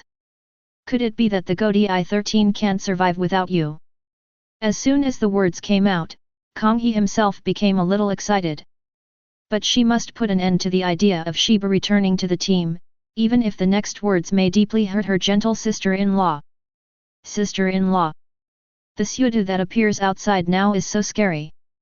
With you like this, even if you go there, you will only end up risking another life. You said you can retrain to hold a knife with your left hand, but what if you can train it well? Can you return to the way it was before? If you can't fight with both hands, it's not the same if you have one hand left. Even if you go back, you won't be the third person in the 13th division. You managed to escape death, isn't it good for us to live a stable life? Finally, Konghe said with tears in his eyes and a pleading tone, Sister-in-law, don't go back. Okay. The room suddenly became quiet. At this time, Shivatu's face had turned very pale. She clutched the sheets tightly with her left hand, and her fingers became devoid of any blood because she grasped them too hard. A long while. Shiba took a deep breath. She looked at Konghe, who was like a child who had done something wrong, and wanted to blame him, but she couldn't bear it. Kyokaku. Can you go out for a while? My sister-in-law is a little tired and wants to take a nap. Shivatu's voice was very calm. Although there was no anger, it was not as gentle as before. Sister-in-law. Kaku wanted to speak, but he held back after seeing Shiba's sad eyes. She knew that what she just said was a bit harsh, so she could only sigh helplessly. Let me help you lie down. After saying that, she didn't care whether Shiba agreed or not, she just walked to Shiba's bed and helped her lie down on the bed. After lying down, Shiba turned to the side with his back to Khe. In a position where Konghe couldn't see, tears finally poured out of Shiba's eyes and wet the pillow. Although Kyokaku didn't see Shiba shed tears, she could see Shiba's sadness from the slight trembling of his delicate body. She felt a pain in her heart, but she did not step forward again. Kyokaku knew in his heart that Shiba didn't even want him to see her weak side. Sister-in-law, you should have a good rest. I'm going out first. After saying that, she walked out of the bedroom. After Konghe left, Shiba sat up again. She wiped the tears on her face with her hands and stared blankly at the door, lost in memories. 6 nights ago, she took 5 members of the team to an emergency city called Karakura Town in the present world to support the station Shinigami. As soon as they exited the boundary gate, their team was attacked by a virtual creature that looked like an octopus. Just one face-to-face encounter resulted in heavy losses. 2 team members were killed on the spot and 1 was seriously injured. She had no time to think, so she could only hastily organize the remaining 2 people to fight. But they are no match for Octopus Su. Not only could that hollow fly freely, but it was also extremely powerful, and could even use its tentacles to block her full-strength slashes. The battle lasted less than half an hour. She was the only one left alive in the 6-person team. Her right hand was also penetrated by one of Octopus Su's tentacles at that time. After killing the others, the octopus just floated in the air quietly, looking at him with a hint of teasing in his eyes. The bodies of the 6 Shinigami were skewered on its tentacles like candied haws.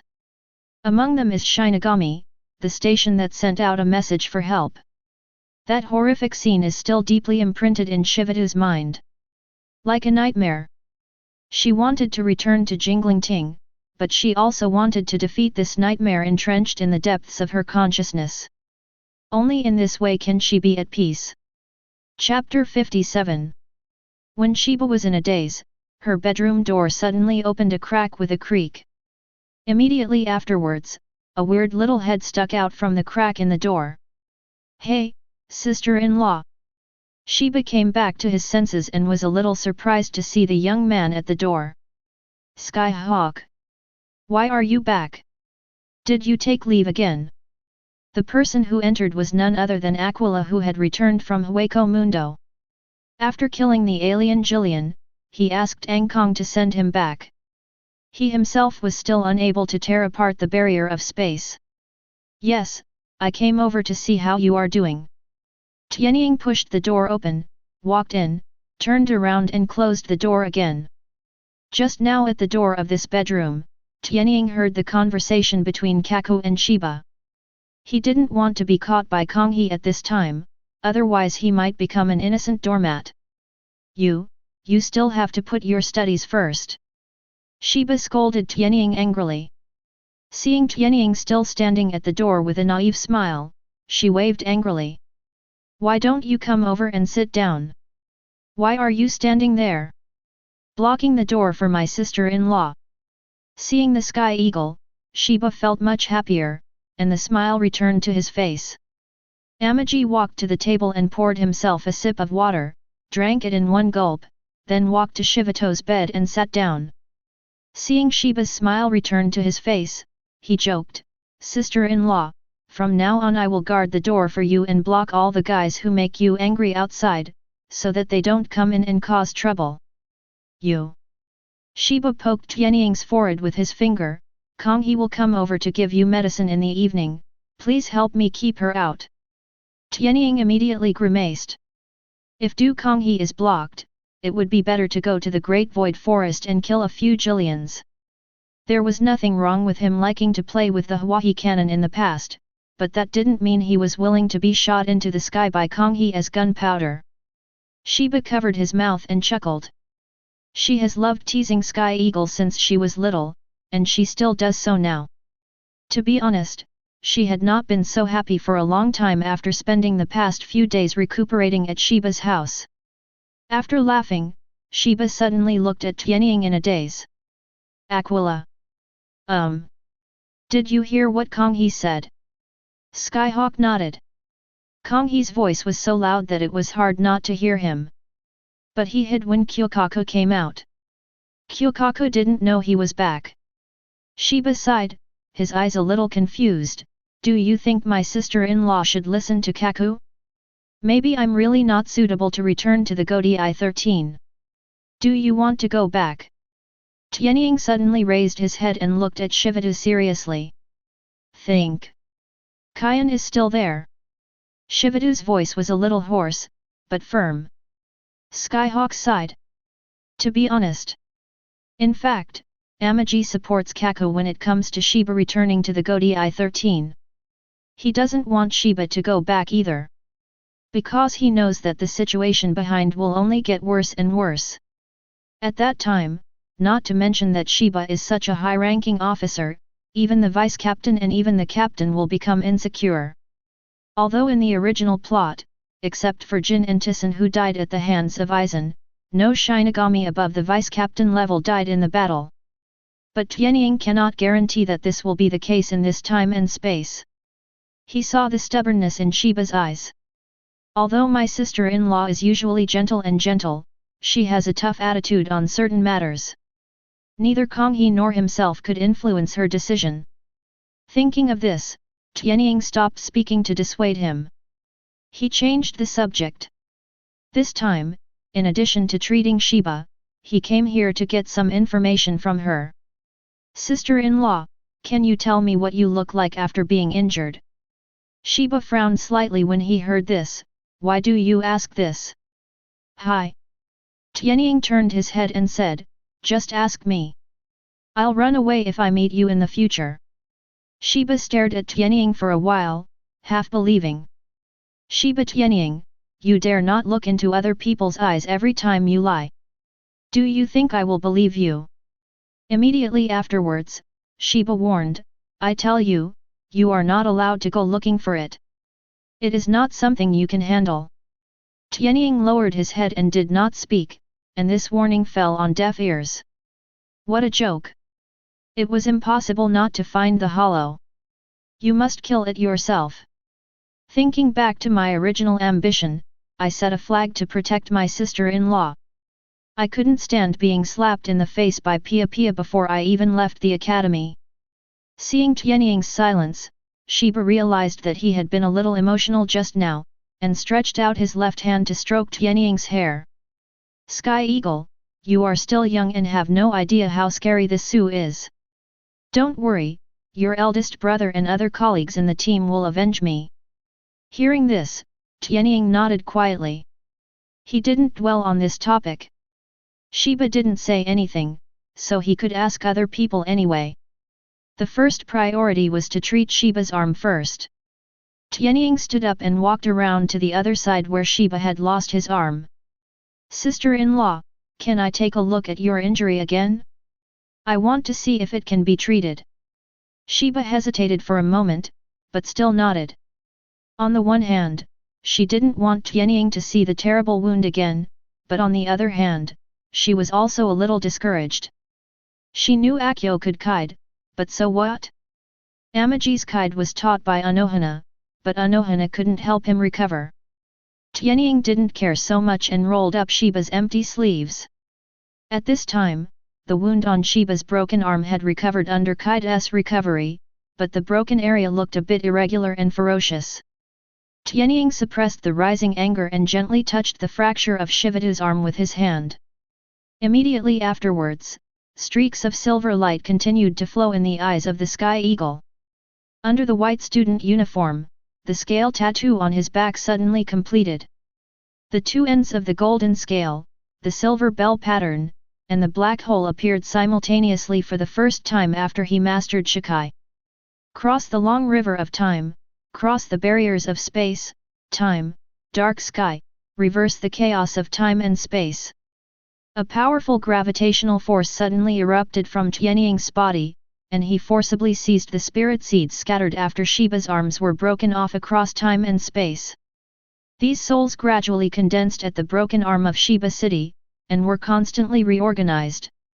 Shiba felt that his empty right hand suddenly felt numb. She turned around, and the scene in front of her completely shocked her. Upon entering the scene, her missing right arm was condensing, emitting a dazzling silver light. Like a miracle. Chapter 58. Bones, veins, flesh and blood. Countless silver spirits gathered towards the fracture of Shiva's arm, and the whole room seemed to be plunged into a beautiful silver ocean.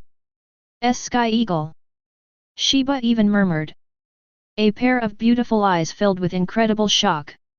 In all her years in the Godii 13, this was the first time she had seen such a scene. Although Shinigami's body is made up of spirit seeds, the spirit seeds needed to make up the body seem to be somewhat different from the spirit seeds floating in this world. If the souls floating in the world are ownerless things, then the souls that make up Shinigami's body seem to have been marked. Shinigami cannot turn the spirit into a body with its own power. Even Kaide can only heal wounds by accelerating the cell division of its own body. It is basically impossible to regenerate a broken arm. Tianying's behavior at this moment seems to be violating the laws of the world. But even Shiba doesn't know how many people in this world can do this. One is the future Inu Orium. That is, the clothes of Ujigu, Tianying's cousin, and the daughter-in-law of Yuxin. To her, the regeneration of a broken arm is just a matter of I refuse. The second is Nirvana, who is crazy about transforming his body in the Technology Development Bureau. Through continuous experimental transformation, his body is completely different from other Shinigami. At present, it is not known whether he can restore other people's bodies, but if he wants to restore his own body, it is just a matter of injecting a meat supplement. The third is the senior Daigzu Wa Stod. There are only a few Vastod in the entire Hueco Mundo. They are the ultimate form that is superior to all the hollows in the entire Hueco Mundo. As long as the head and internal organs of this kind of hollow are not damaged, even if the torso is cut off, they can pass through high-speed regeneration recovers quickly. As time passed, the silver light in Shiba's bedroom was gradually disappearing. Call. Tianying slowly breathed a sigh of relief and looked at Shiba's newborn arm with satisfaction. Sister-in-law, can you see if you can move? He was a little worried that the arm he had just recovered out of thin air could not move, so he looked up at Shiba and said. The next second, he was embraced by Shiba. Shiba told him with practical actions that not only could this arm be used, but it was also very strong. Skyhawk. Shivadu's voice was a little choked, and he called Skyhawk. Skyhawk. During this time, she has been pretending not to care about her arm, just to avoid making her family uncomfortable. But no one knew how painful she was in her heart. She lost her right hand and could no longer fight by her husband's side. She lost her right hand and could no longer hold the Zanpakuto to avenge her dead teammates. She told Kaku that she could train her left hand to fight. But in fact, she also knew that no matter how hard she trained, she would never be able to regain her previous strength. Tianying allowed Shiba to hug him and cry without breaking away. He knew that Shiba was crying with joy. This sister-in-law has always been gentle on the outside but strong on the inside. Otherwise, it would be impossible to become the third seat of the 13th division just by being a woman. Less than a moment. Tianying already felt that the clothes on his right shoulder were soaked. Seeing that Shiba was still crying, Tianying could only stretch out his right hand and pat Shiba on the back. Sister-in-law, it's okay, you're already fine. Shiba hugged her even harder. Sister-in-law, I am still young, but you are too strong. As if thinking that there was something wrong with what he just said, Tianying continued to speak. Sister-in-law, please stop crying. When Konghe comes in and sees me, he will think that I have made you angry again. Shiba heard this and sobbed a little less. She righted Sky Eagle upright and poked Sky Eagle's forehead with her finger in tears. You still know that you are afraid of Konghe? Didn't you just say that you would block her out of the door? Bang! The bedroom door was suddenly pulled open and hit the wall with a harsh sound. Immediately afterwards, Cao Konghe Cao's voice came from outside the door. Sister-in-law, who are you talking to? If any blind person dares to make you angry, I will blow up his house right now. The gate of opening was none other than Kaku, who had just left. She came here to see if Shiba was really asleep. If not, she would apologize to Shiba. But who knew that as soon as he walked to the door, he heard voices in the room. My sister-in-law seems to be crying. Without thinking, she kicked the door open. At that moment, she had forgotten that she was the one who provoked Shivatu just now. Shiba and Tianying were sitting on the bed, staring blankly at Kongheku, who looked like a Rukonga bully at the door. Sister! Tianying called. Konghe was also stunned when he saw Tianying in the room. Then she saw tears in the corners of Shiba's eyes and a resentful expression. An unknown fire surged out of his heart. Shiba Tianying, why did you come back again? You made my sister-in-law angry when you came back. Do you have to deal with it? What a mouth that confuses right and wrong and sets things right. The moment he opened his mouth, Tianying was stunned. There was no point in talking, so Tianying could only hide behind Shiba. Sister-in-law, I said that I'm going to blow up our house, and I'm going to deal with it. Shiba was already a little annoyed with Konghe because of what he said before, but when he heard Tianying's instigation, he immediately quit. She opened her hands to protect the Sky Eagle like an old hen protecting her calf. Kyokaku. What's wrong with Tianying? Are you going to deal with him as soon as you come in? Are you going to blow up our house? How about I go discuss it with Kaien and see if you can be the head of the family? Shiba, who has recovered from health, once again showed the momentum of a big sister-in-law. Konghe's arrogance was immediately suppressed. She had already apologized to Shiba, and she felt very guilty. Sister-in-law, I'm sorry, I misunderstood. As she spoke, she walked to the table and poured a cup of tea, then respectfully brought it to Shivatu's bedside. You have a sip of tea to calm down. I came here to apologize to you. I shouldn't have said that to you just now. If you really want to go back to Division 13, then go back. I will support your decision.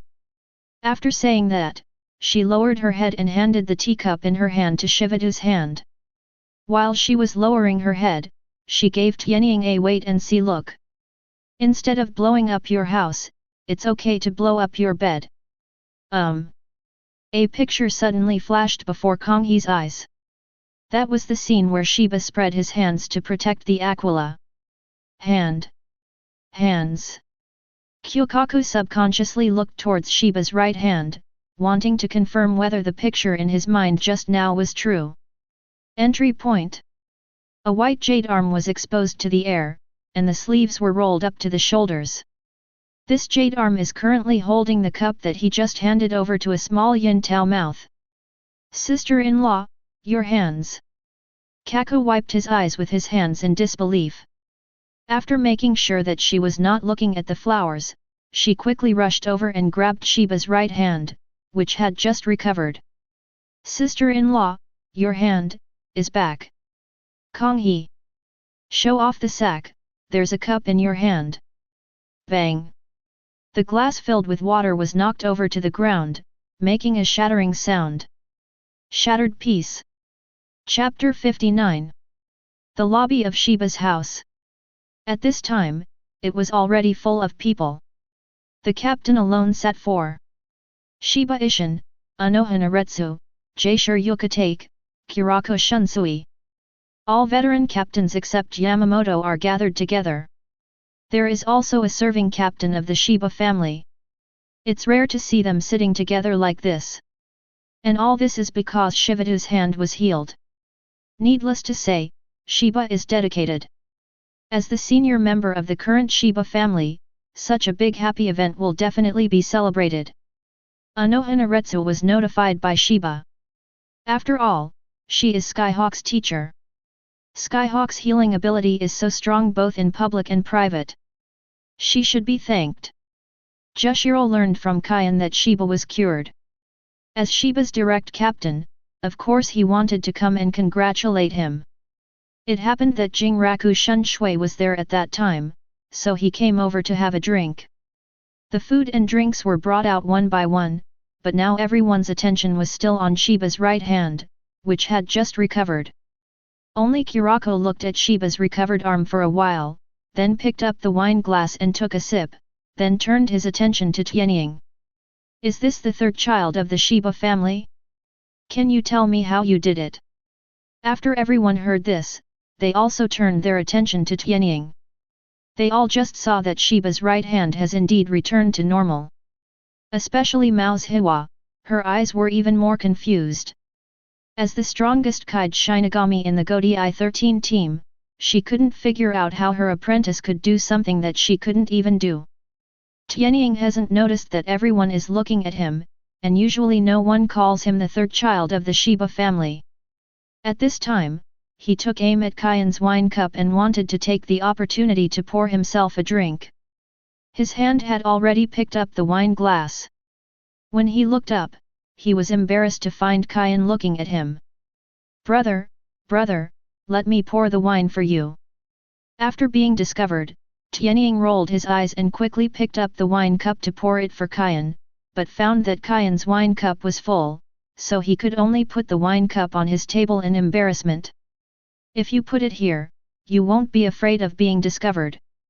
Kaien rolled his eyes at him and said angrily, Tianying, the leader of the Beijing band just asked you, how did you restore your sister-in-law's arm? Captain of the Kyoko band. Tianying looked at Kurako Shunsui who was sitting across from him, and then realized that everyone in the room was looking at him. Fortunately, he had already thought of an excuse before he cured Shiba, so he didn't panic. Tianying glanced at Uajawa. Anohana smiled and nodded. Tianying, the leader of the Beijing band asks you, just tell the truth. The teacher is also very curious. That's okay. Tianying sat upright, standing straight, that's the power of my Zanpakut. What is the Zanpakuto's ability? Kurako and Jushiro looked at each other, and they both saw shock in each other's eyes. It's not that they were shocked by the abilities of this Skyhawk Zanpakut. After all, the Zanpakut's abilities are weird, and they have everything, and each Shinigami is different. What shocked them was the other meaning behind Tianying's words. If they remembered correctly, Tianying only entered Zhenyang Spiritual Arts Academy this year, with the soul age of 27. A little guy whose soul age is less than 30, he actually talks about the power of the Zanpakut? What does that mean? It means that Tianying has completed the liberation of the Zanpakut. Although they all know that Skyhawk joined the Mao Spiritual Arts Academy with 6th level spiritual power, it does not mean that they think that Skyhawk can complete the liberation of the Zanpakuto in just 2 months. Soul age is 30. When they were at this age, they were probably still fighting. Kirikou rolled his eyes. He has heard about Akio's various abilities, and he has already reached the standard of a Shinigami, even surpassing the average Shinigami. The Zanpakuto awakens. Doesn't that mean Tianying can apply to graduate from Zhenyang Spiritual Arts Academy? No, strike first to gain the upper hand. He quickly asked Skyhawk, that Shiba Skyhawk student, do you have a favorite squad after graduation? How about coming to our 8th team? We have a lot of beautiful ladies over there. If you come to my team, in addition to your daily work, how about I arrange for them to eat, drink and have fun with you? Kirikou Shunsui's idea was that regardless of the Akio Zanpakuto's abnormal recovery ability, based on his talent alone, he was worthy of being under his command. It is no exaggeration to say that if he can obtain the Skyhawk, the 4th division may have to beg him to send the Skyhawk to help in the future. But as soon as Kirikou Shunsui finished speaking, Anohana and Jushiro started talking about him before Amaji opened his mouth. Although Uazawa still had a smile on her face, her eyes were already cold. Captain Beijing Orchestra, do you think you are speaking to a child? Please don't mislead Tianying. Jushiro also followed up, Chun Shui, I know you want to recruit Tianying to the team, but what you said is not very suitable for the captain's status. Tianying is still so young, what are you talking to him? Don't forget that he is also a descendant of the noble Shiba family. How could the Shiba family be impressed by your sugar-coated bullets? I have to say that Jushiro is indeed very good at speaking. Not only did he criticize Kirikou Shunsui, but he also gave a favor to the Shiba family. His words made Ishin, Kaien, Shivatu, Kyukaku and other members of the Shiba family feel very comfortable. Then, Jushiro continued, Akio, I didn't expect you to be so old in the blink of an eye. When you graduate from the Mao Spiritual Arts Academy, how about joining our 13th division? Look, your eldest brother and sister-in-law are both in the 13th division, so you have a whole family to take care of them. How about I let you take the 4th seat? After saying that, he winked at Kaien next to Tianying.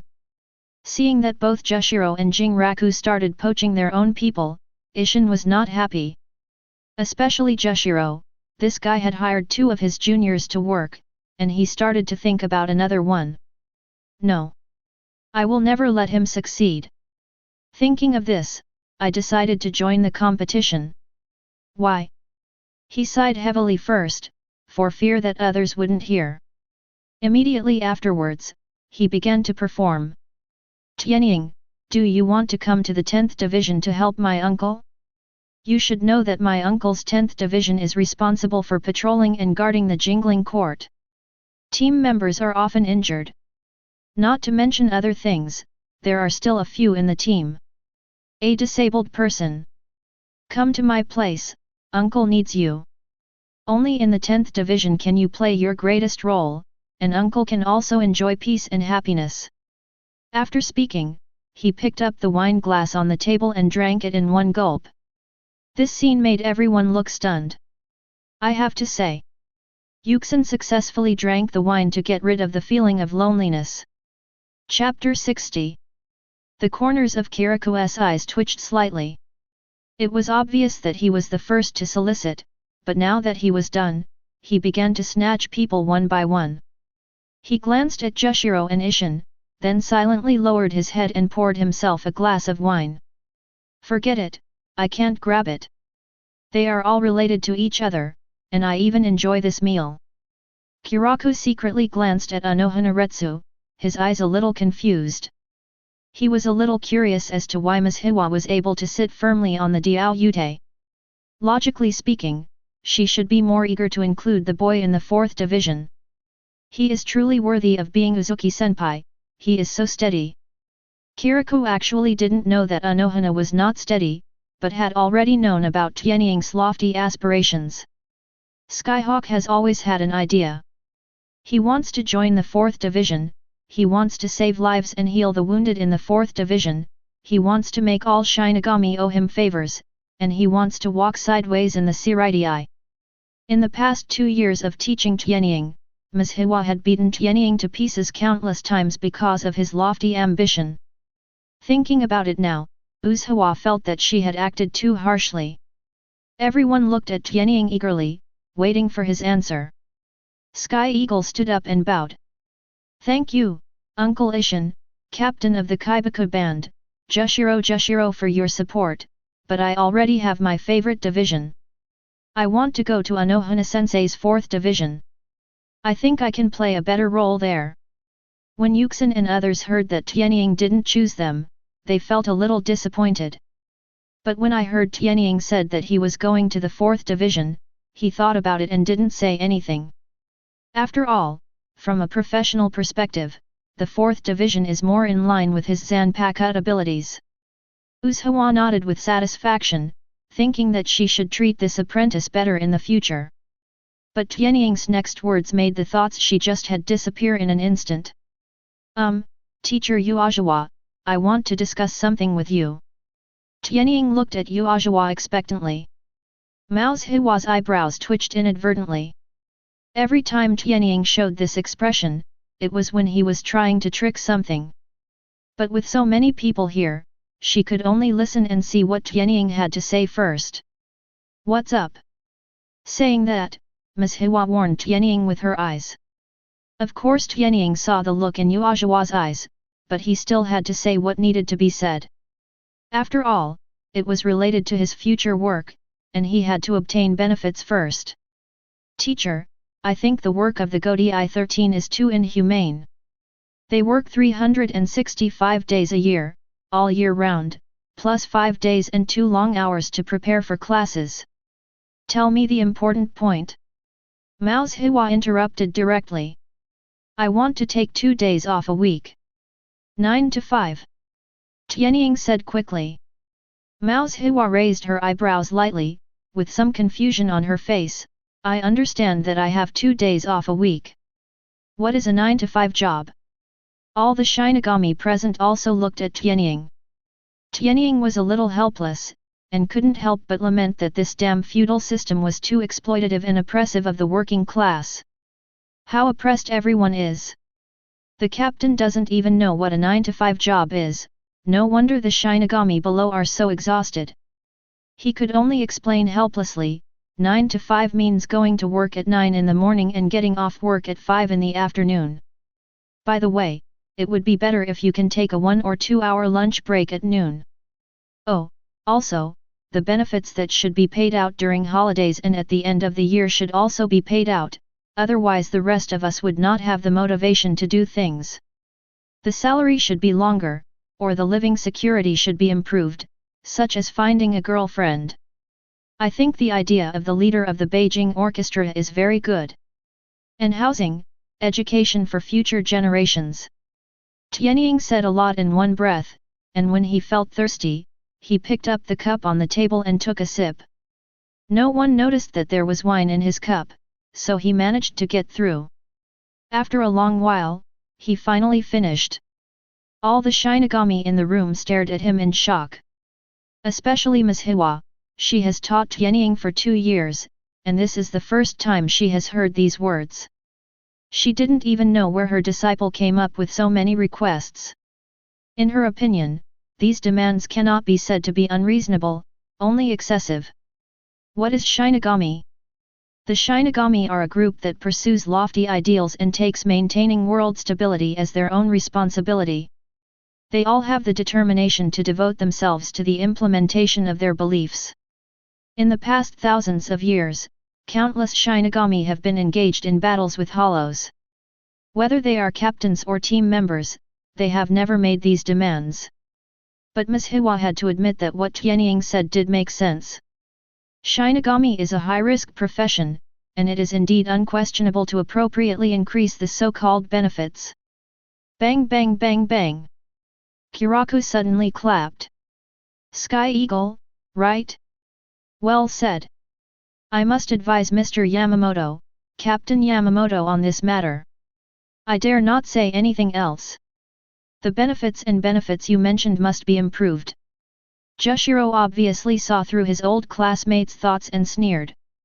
Chun Shui, you want to make more money to buy wine. Kiriko was a little dissatisfied, thinking that Jushiro didn't know how to save some face for himself. He was an old captain after all, and he didn't need any dignity anymore. Jushiro, am I such a person in your heart? Kiriko's voice was somewhat plaintive, resembling that of a wife who had been abandoned by her husband. Coupled with the two fancy hairpins in his hair and the pink patterned coat draped over his shoulders, it made people look extremely weird. But Jushiro obviously didn't take this trick and nodded directly, no need to doubt, you are such a person. If you don't believe me, just ask other people. Everyone who knew Kiryaku nodded, including Tianying. Kiryu's heart felt cold. When he found out that among the people who nodded was Tianying, he said angrily, you brat. What are you nodding to? Are we familiar with each other? I'm obviously helping you, but you're still turning against them, little brat, don't get involved. Skyhawk sat back awkwardly. I really wasn't very moral just now, and Jingle was really helping me. He quickly took the opportunity to pour himself another glass of wine, then stood up and walked to Kiraku, Captain Kiraku, thank you for your support. I'll do it first as a courtesy. Shiba watched Tianying drink one cup after another. He stood up and wanted to stop him, but Kaien held his hand. Let him go today. He is a great contributor to our family. But he's still a child. Shiba stood next to Kaien, looking a little embarrassed. Kaien squeezed Shivatu's palm gently, and then showed a sunny smile, it's okay, he is our Shiba family's child. Seeing what Kaien said, Shiba could only sit down helplessly. She originally wanted to wink at Konghe and ask him to stop Tianying, but when she looked at Konghe, she found that Konghe was already drinking with Tianying. At this time, a hand gently placed on her shoulder, it was Kaien who was sitting next to her. Shiba was a little embarrassed and angry, Kaien, there are so many people, what are you doing? It was okay if she didn't say anything. As soon as she finished speaking, Kaien hugged her tighter. Do you know? Ever since you were injured that day, I have been confused every day. Without you by my side, I feel that the 13th division is like a cage. Shiba's heart felt warm, and she reached out and patted Kaien's shoulder gently. She could feel the affection in Kaien's words and knew that Kaien's words came from the heart. So why isn't she like this? Immediately, she turned to look at the skyhawk running around the room, her eyes full of tenderness. This is her home, her family. Chapter 61. The next day, Tianying and his sister-in-law set out from Shiba's house to the Siridii. Others, including Sky Eagle's eldest brother Kaien, returned last night.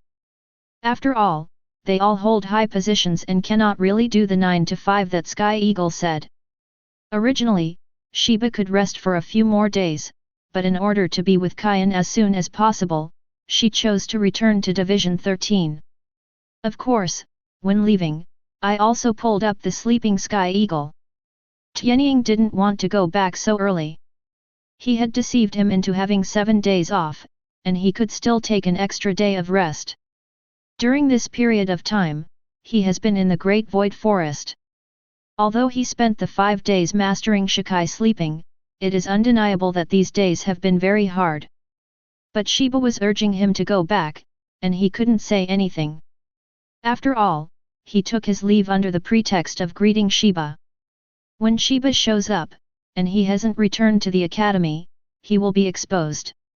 The entrance of Shenyang Spiritual Arts Academy. Tianying, just go back to class and I'll go back to the team first. Okay, sister-in-law, walk slowly, don't keep brother waiting. Go, you're a little kid.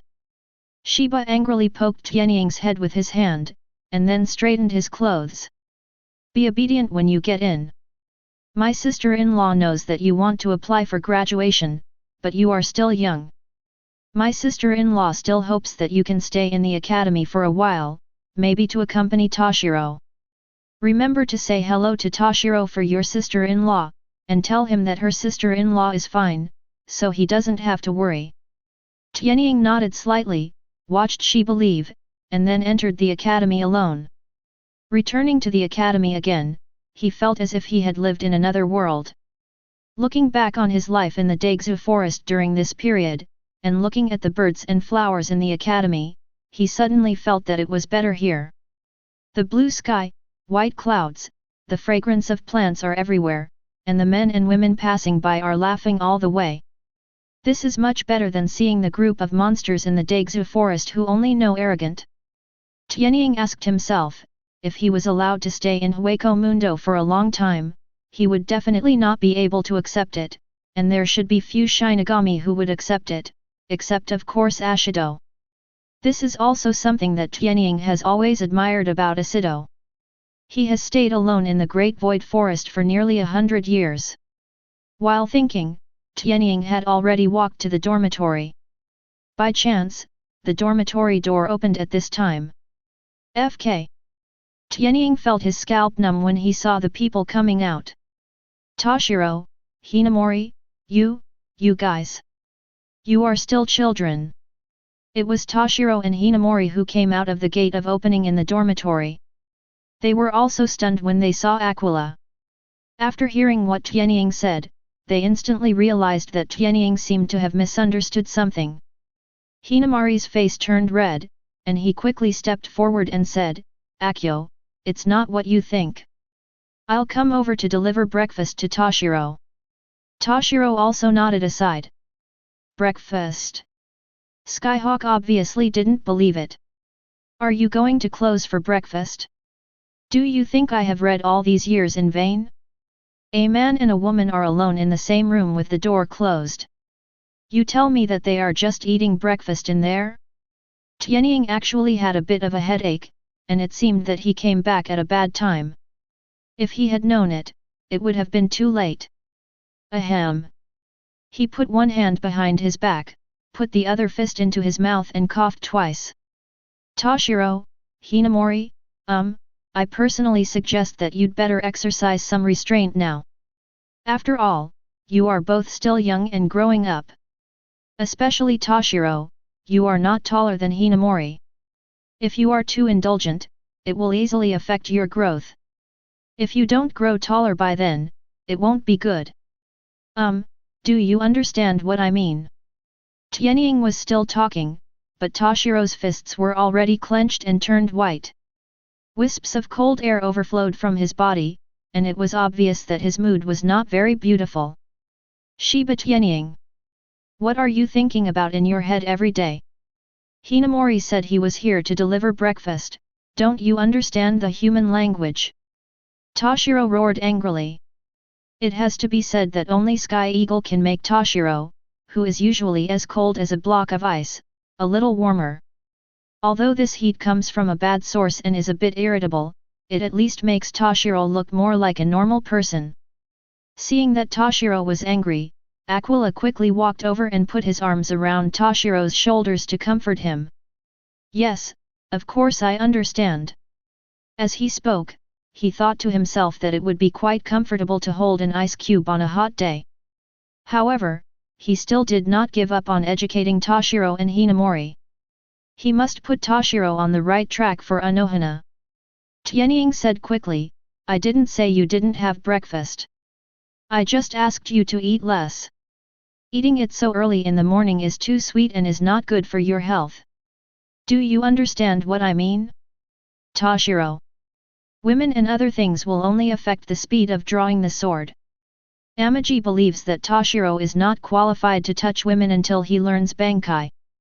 Toshiro had already gritted his teeth so hard that if his right hand hadn't been held down by Tianying, he would have pulled out his Zanpakut and started fighting with this shameless guy.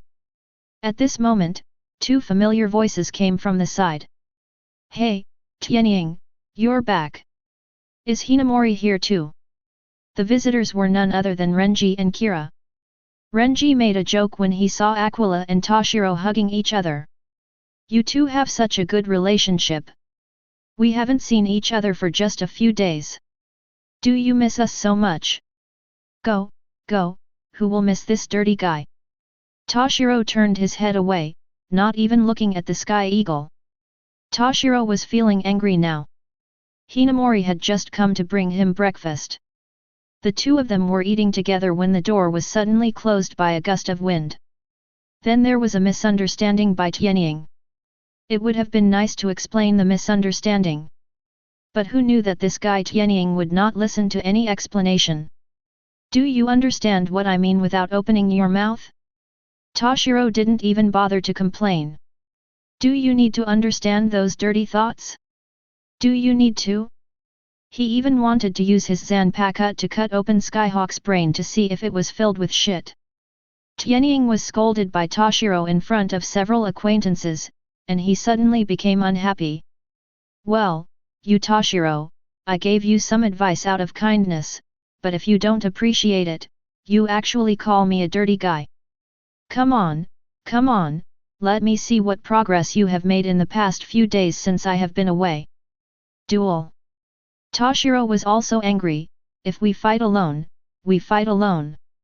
He has mastered Shikai this week and doesn't think he will lose to Skyhawk. Renji and Kira stood on the edge, looking at each other blankly, not understanding what was going on. 1 minute they were hugging each other, and the next minute they were having S***X. This friendship boat is too unstable.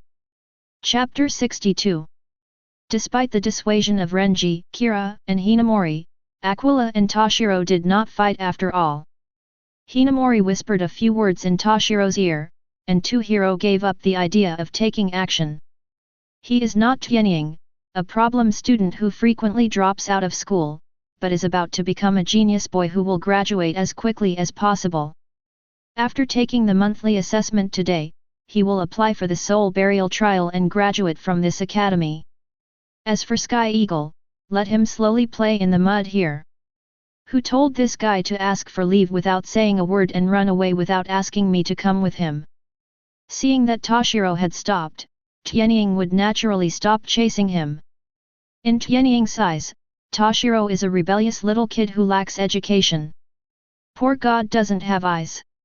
Even Toshiro, who has an ice-faced face, has childhood sweethearts, but he, a handsome young man, doesn't have one. However, Aquila regained her balance after seeing Renji and Kira. These two guys, like herself, are both bachelors. Of course, he didn't know that Rensi was able to win a beautiful woman in the end, because even Rensi himself didn't know. At this time, Renji was still deliberately keeping a distance from his goddess. On the way, several people chatted one after another. Basically, Tianying was talking to a few people, while Toshiro remained aloof on the side. Fortunately, everyone is used to it and doesn't care. Tianying, how is your sister-in-law? Renji suddenly asked as if he thought of the reason why Tianying asked for leave. When several people on the side heard Renji's question, they all looked at Aquila, and Toshiro secretly pricked up his ears. Thank you, brother Renji, for your concern. My sister-in-law is fine. Tianying waved his hand with a smile on his face. Renji and the other three nodded silently when they heard this. They all learned about Shivatu's experience after Tianying asked for leave, and they were all very concerned about this matter. Renji said directly to Kaide, "That's good. When the assessment is over, we will definitely go visit my sister-in-law." Kira also nodded. Hinamori smiled and said, "Yes, I admire Sister Mia very much. If you go to see her, you can also see Grandma Hitsugaya." Tianying smiled slightly. Actually, it doesn't have to be so troublesome. You might have a chance to see him after the actual combat training. The others didn't quite understand the meaning of this sentence, only Toshiro frowned slightly. Didn't you stop my sister-in-law? I've heard about her injury. How could you agree to her returning to the team? Apparently he guessed that Shiba had returned to the Godi I-13. Hey! Tianying rolled his eyes at Toshiro and said angrily, "Don't you know her character clearly? Not only you and me should be concerned about what she believes in, not even Kyokaku and Kaien can stop her. When Toshiro heard this, his brows knitted together, and then he sighed. He knew that Tianying was telling the truth. After living in Shiba's house for 2 years, he had naturally become familiar with the character of Shiba's sister-in-law. Then you shouldn't let her go back so early, at least she needs to rest for a while. Toshiro scolded in a low voice. Is it my fault? Tianying shot back. Aquila's words rekindled Toshiro's previously subdued anger, and he became angry when he mentioned this. If I don't blame you, do you blame me? You asked for leave and ran away, leaving me here alone.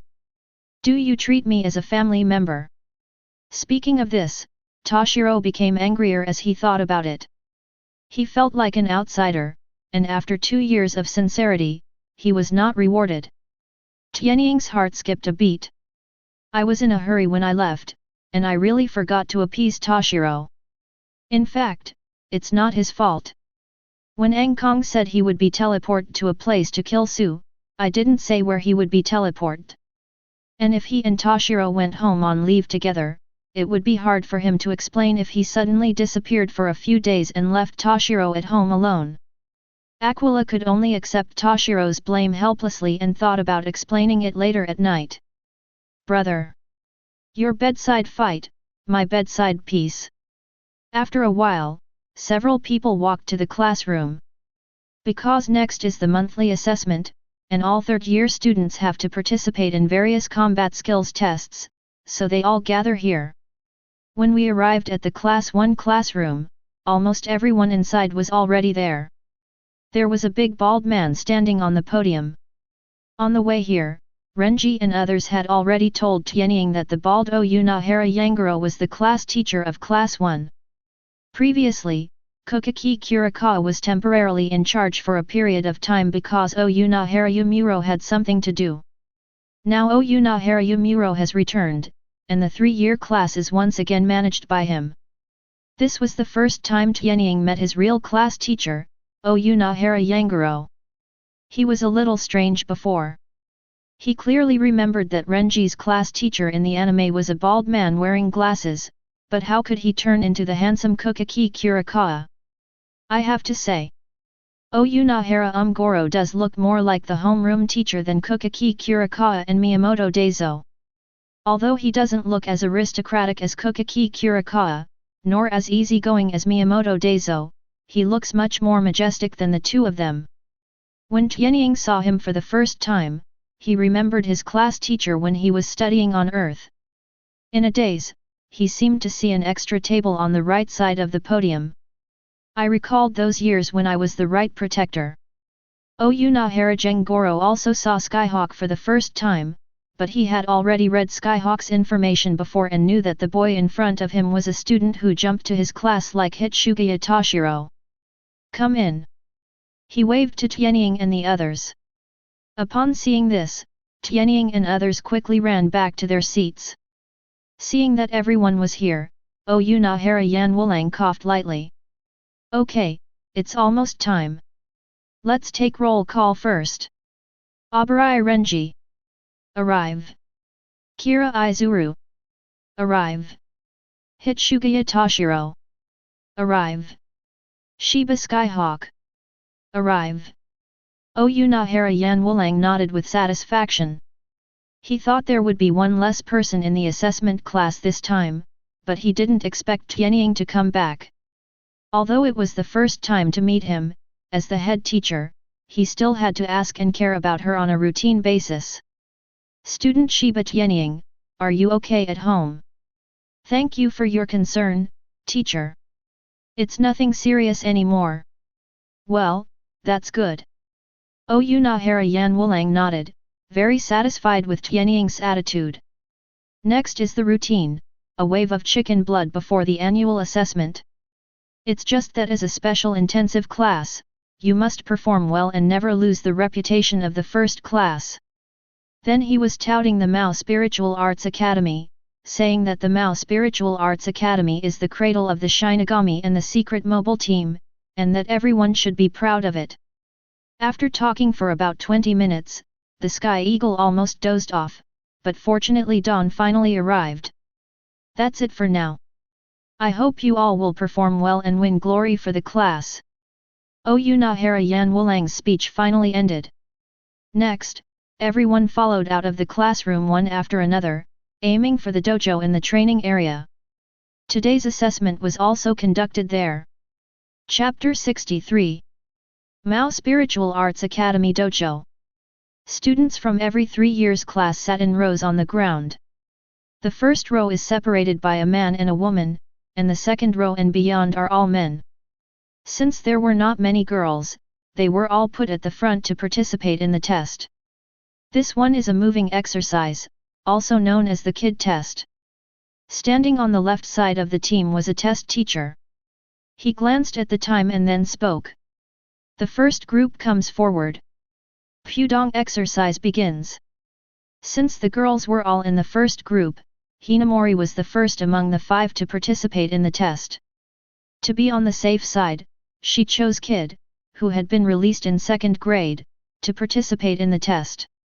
After all, the growth of Shinigami's spiritual power is a long process, and her talent level is not that high. Instead of using an unskilled high-level kid, it is better to use an already proficient intermediate kid. Hinamori slowly raised his right hand, then placed his left hand on the wrist of his right hand and started talking. "O Lord, the mask of flesh, had S33 blue fire pendant." A burst of blue light quickly gathered in Hinamori's hand, forming a ball of light about half a meter in diameter, and quickly shot toward a target dozens of meters away. Bang! The Kanghuo pendant quickly hit the target, completely destroying it. The broken target fell to the ground, with light blue flames beating slightly on it. At this time, many students sitting in the back were whispering. Hinamori is becoming more and more proficient in using the blue fire pendant. Yet, remember, she seemed to have mastered the blue fire pendant last year. Her current power of the blue fire pendant should be no worse than Kid, who is around 40 in sequence. Renji and Kira looked at each other and smiled. The two of them naturally knew that Hinamori could actually release a more advanced Kid. It's just that she, Hinamori, has a conservative personality, so she chose to be more stable. After the test, Hinamori turned around and waved to everyone in the waiting area, made a cheering gesture, and then walked aside. Amaji knowingly nudged Toshiro next to him with his elbow, and teased, "Hey, Toshiro, Hinamori is cheering you on, what do you think?" Toshiro turned away and pushed Tianying's hand away, obviously still angry that Tianying asked for leave without him. "Don't touch me, I'm not familiar with you." Tianying raised his eyebrows slightly, "Hey, I'm already over asleep and I'm still not yet familiar with it. I really have a new love and forget about the old one." Toshiro retorted directly, "I've known Hinamori longer than you." Just as Tianying was about to speak, the test teacher just called the second group. Kira was sitting in the second group, so Tianying gave up on falling in love with Toshiro. He looked towards the testing area. If he remembered correctly, Kira's kid talent seemed to be the best among Renji's 3. As expected, Kira directly used the Kid Thunder Gun of sequence 40 before and after. This kid has not appeared in the anime, but it is undeniable that its power is much stronger than the blue fire pendant. Had 40 Thunder Spear, as its name suggests, uses the power of thunder to condense a spear to strike the target. When it hits the target, it will cause paralysis and explosion effects. Compared with the Kanghuo plunger, the thunder gun shoots faster and is more difficult to dodge. After the test was completed, Kira walked directly through the waiting area, smiling at Renji before leaving. His swordsmanship has always been inferior to Renji, but Kid is more stable than Renji. "Hey!" Renji rolled his eyes at Kira. This scene reminded him of when he first entered school, when he and Kira were not very familiar with each other. In that kendo drill, he failed because of his poor performance. At that time, he was still a little jealous of Kira, so he severely punished Kira during the kendo drill later, which was quite harsh at the time. However, Kira was not angry afterwards. Instead, she frankly admitted that she was not as good as him in swordsmanship. That was when they became friends. As for Hinamori, it was because they drew a group when they simulated virtual training. During that simulated virtual training process, they encountered an accident and encountered a real virtual reality. And it's still a giant hollow. Thinking of that scene, Renji glanced at Hinamori. No one would have thought that when they faced the giant hollow for the first time, the most courageous one would be the cute and lively Hinamori. If Hinamori hadn't insisted on turning back to rescue Hisagi Shohei, the 6th grade senior at the time, maybe they would have escaped as well. Precisely because they stayed to help Hisagi Shohei, they were unfortunately surrounded by the helpers called Baikyun. Those were back-to-back fights to the death.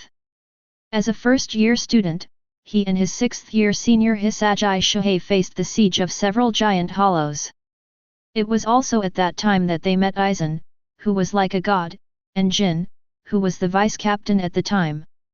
But recently they heard that Yin had been promoted to captain. While thinking about it, it was Renji's turn to play. This time he was not competitive and was much calmer. He chose the same blue fire pendant as Hinamori. Compared to Kendo, his kid talent is actually not very strong. This time he performed well, and the blue fire pendant hit the target steadily. After the test, Renji made a cheering gesture to the 2 Skyhawks.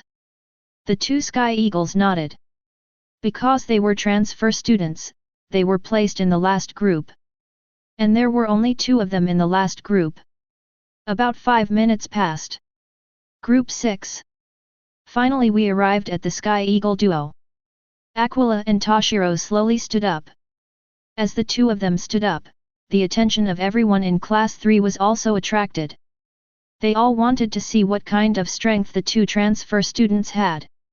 Jumping directly from 1st grade to 3rd grade in 2 months, these 2 freshmen can be said to have broken many records. The 2 slowly walked towards the testing area. At this moment, Toshiro took the initiative to speak to Tianying for the first time today. Tianying, I have mastered Shikai. After this soul movement exercise, I will apply for the soul burial trial. Oh? Have you mastered Shikai too? That's a good companion. Akio smiled at Kaide. Yeah. Dong Shilang paused and looked at Tianying with some surprise. You guys have mastered Shikai. There is no reason why I, as the eldest brother, should lag behind, haha. Amaji smiled heartily and patted Toshiro on the shoulder. While talking, the 2 of them had already walked to the testing area. Although there were only 2 people in their group, the targets were changed uniformly according to the group, so there were still 11 targets. Tianying glanced at the target not far away, and suddenly an idea appeared in his mind. Toshiro, why don't we try to see who can hit more targets? Whoever loses will call the other person big brother for a month. Hearing this, Toshiro thought for a moment and then agreed directly. Good. Tianying's kid talent has never been as strong as his, and he doesn't think he will lose. Seeing that Toshiro agreed, Tianying showed a smile that seemed to have succeeded in his scheming. The powerful kid cannot be released in the Padang exercise. What everyone is competing for is speed, not the mastery of kid. This kid was fooled. Chapter 64. Before mastering the Zanpakuto Shikai, Aquila could already control the flow of time. Free kid and no one will be faster than him. In an instant, both Aquila released kid at the same time. Had S40 Thunder Spear. Had S40 Thunder Spear. Coincidentally, the 2 of them chose the same kid in tacit understanding, which was the same kid that Kira used during the test just now.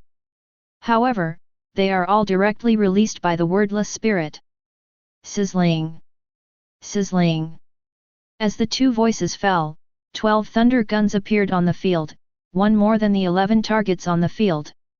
Everyone in the dojo stared at this scene in stunned silence. The scene in front of me was so shocking. 12 golden thunder guns were suspended side by side, with dazzling electric light flashing on their surfaces. Judging from the appearance alone, the power of these 12 suspended thunder guns is obviously greater than the one Kira released just now. Not to mention that both of them were released from the wordless spirit, and they were released continuously. After a while, the 12 thunder guns made a harsh sound of breaking through the air, leaving several golden arcs in the air and hitting the target one after another. Boom! Boom! For a moment, the entire dojo emitted a violent explosion. After the dust and smoke cleared, all the targets were penetrated, and the ground was also blasted into craters. Looking at the scene in front of me, a buzz of discussion sounded from the waiting area at the back. Kid of the Wu, Wordless Spirit Release Sequence 40. Are they really the guys who enrolled this year? It's too scary. Why did Shiba Tianying only say Kid's name 3 times, but he fired 9 thunder spears? Aquila ignored the discussion behind him and turned to look at Toshiro with a smile. How was it? I won.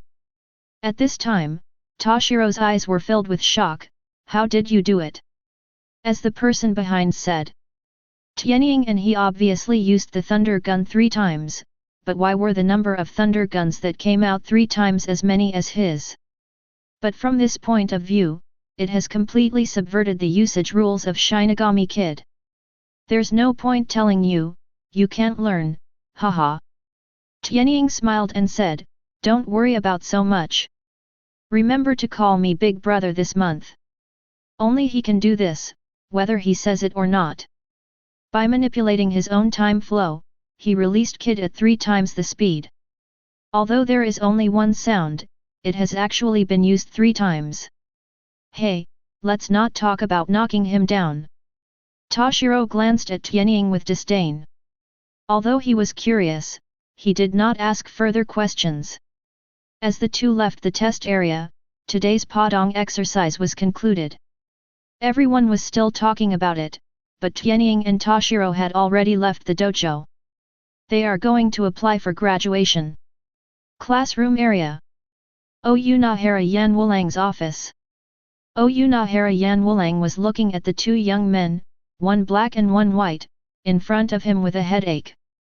These 2 people were the 2 Skyhawks who came to apply for graduation from Oyu Nahara Yangoro after the Padang exercise. He applied for early graduation 2 months after enrolling, and Oyu Nahara Goro didn't know what to say. I had just come back to take over the job, and these 2 guys came to cause trouble. He naturally knew the talents of these 2 teenagers, but after all, they had only been in school for a short period of time, only a little more than 2 months. For now, Oyu Nahara Yangoro does not think that the 2 have met the conditions to graduate early. After all, there is a difference between graduating early and completing your studies and graduating in accordance with the regulations. At Mao Spiritual Arts Academy, there is a prerequisite for graduating early, which is to master Shikai. 2 months to master Shikai, are you kidding me? It's not like there were no students with 6th level spiritual power talents before enrolling. Shiba Kaien, Ichimaru Jin, etc. all had 6th level spiritual power talents. But it took them nearly a year from enrollment to mastering Shikai. You must know that one of these 2 people is now the captain and the other is the vice captain, and their future is unlimited. No matter how talented the 2 young men in front of them are, they can't be so much faster than them. Student Tianying, Student Toshiro, do you 2 know the conditions for early graduation? Oyu Nahara Yanwulang looked at the 2 Tianyings helplessly, then picked up the water glass on the table and took a sip. Skyhawk nodded, yes, I have mastered Shikai. Toshiro then said, me too. Oyu Nahara Yanwulang frowned slightly, obviously not believing what they said. He felt that it was necessary to teach these 2 children a lesson so that they could understand what spiritual practice was. Shiba Skyhawk, hit Shugaya Toshiro. I know you have good talents, and you all entered school with 6th level spiritual talents, but don't think that just because you have good talents, you can be proud and complacent. To be honest, in the history of Zhenyang Spiritual Arts Academy, there have been many students who entered the school with 6th level spiritual power talents. Do you think you are better than them? You must be familiar with Shiba Kaien. He originally enrolled as a 6th level talent, and is now the vice captain of the Godi 13. But he also spent more than a year mastering Shikai. You think you are better than him. There is also Ichimaru Jin, the captain of the 3rd team. He also enrolled as a 6th level talent, and it took him a year to apply for graduation. Do you think you are better than him? It's only been more than 2 months. Do you know what Shikai is? Is Shikai so easy to master? Practice is a long process. Strong talent only means that you have a good foundation, but it does not mean that you will definitely go further than others in the future. If you still have this attitude, I think it is necessary to give you more theoretical lessons in the future. After saying that, Oyunahara Yanwulang lowered his head and took another sip of water. He was very satisfied with what he just said. He believed that under his education, these 2 teenagers would have enlightenment, realize their mistakes, and then thank himself with tears in their eyes. But he thought wrong. What responded to him was not the crying of the 2 teenagers, but the liberation of the Zanpakut. Sitting in the frosty sky, Harinmaru. Following a childish voice, the temperature in the room suddenly dropped. The sky outside the window suddenly became gloomy, and gusts of cold wind blew into the office. Oyunahara Yanwulang suddenly shuddered. He looked up in disbelief and looked ahead. The scene in front of him made him spit out the tea in his mouth. Puff! Before the tea flew very far, it turned into ice slag in midair and fell to the ground. Entry point. The Zanpakut in Hitsugaya Toshiro's hand has undergone subtle changes. A long iron chain extended from the tail of his Zanpakut, with a crescent-shaped blade trailing from the end of the chain. The most important thing is, a blue ice dragon was hovering over Toshiro's body, staring coldly ahead. Sensei Oyunahara Jengoro, this is my Shikai. Chapter 65. Toshiro's cold voice echoed in the office, like a biting cold wind that made Oyunahara Yangoro shiver. Oyunahara Yanwulang finally understood, and the 2 young men came prepared. At this moment, Tianying asked from the side. Teacher Oyunahara Yangoro, if there is no problem, please help us apply for early graduation as soon as possible. After all, it is meaningless to stay with the level of the 2 of us. Aquila did not release Shikai at this moment. It's not like we're here to fight and kill people. It's enough for one person to release Shikai in this situation. I believe that after seeing Toshiro's Shikai, Oyunahara Yangoro will agree to their application. As expected, Oyunahara Yanwulang nodded subconsciously. The appearance of Toshiro Zanpakuto Harinmaru is really outrageous. Although Oyunahara Jengoro is now only a teacher at the Mao Spiritual Arts Academy, he was also a Shinigami at the beginning. He could tell at a glance that the change in the weather outside was related to this Zanpakut. The Zanpakut can change the celestial phenomena, and you can guess its power just by thinking about it. Not to mention that Oyunahara Yanwulang still felt that his bald head was freezing at this moment. 2 nights later. Karakura town in the present world. About 30 meters above the ground, a portal suddenly appeared out of thin air. The appearance of this portal is very simple. It is an oval sliding partition door. This kind of door was no longer used in modern times a long time ago. But at this moment, this door suddenly appeared in mid-air. Paired with this dark night, it looks a bit scary. Fortunately, it was already late at night, there were no pedestrians walking on the street, and no one noticed this scene. Of course, ordinary living people cannot see this door, because it is the tool for Shinigami to travel from Soul Society to the present world, the world traveling door. The only ones who can see the door appear are the souls floating around, and the Su who is peeping in the dark. After a while, the boundary crossing door automatically opened to both sides, and with a burst of blue light, 3 black butterflies flew out from the door. After the 3 butterflies appeared, they flew straight to a 2-story house below and turned into 3 people in the blink of an eye. The leader was dressed in a black death tyrant outfit, with an explosive head and a Zanpakut at his waist. After he returned to his true form as Shinigami, he looked into the distance in a coquettish pose. Behind the afro-headed Shinigami are two teenagers wearing white student uniforms.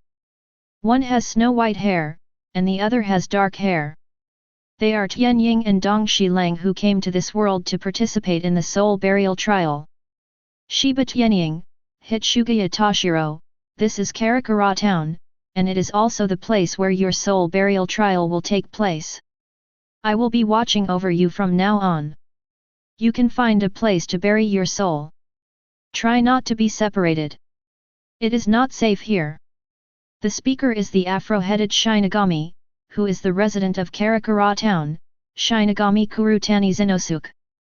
The previous station, Shinigami, was devoured by Octopus Su, and he had just been stationed there not long ago.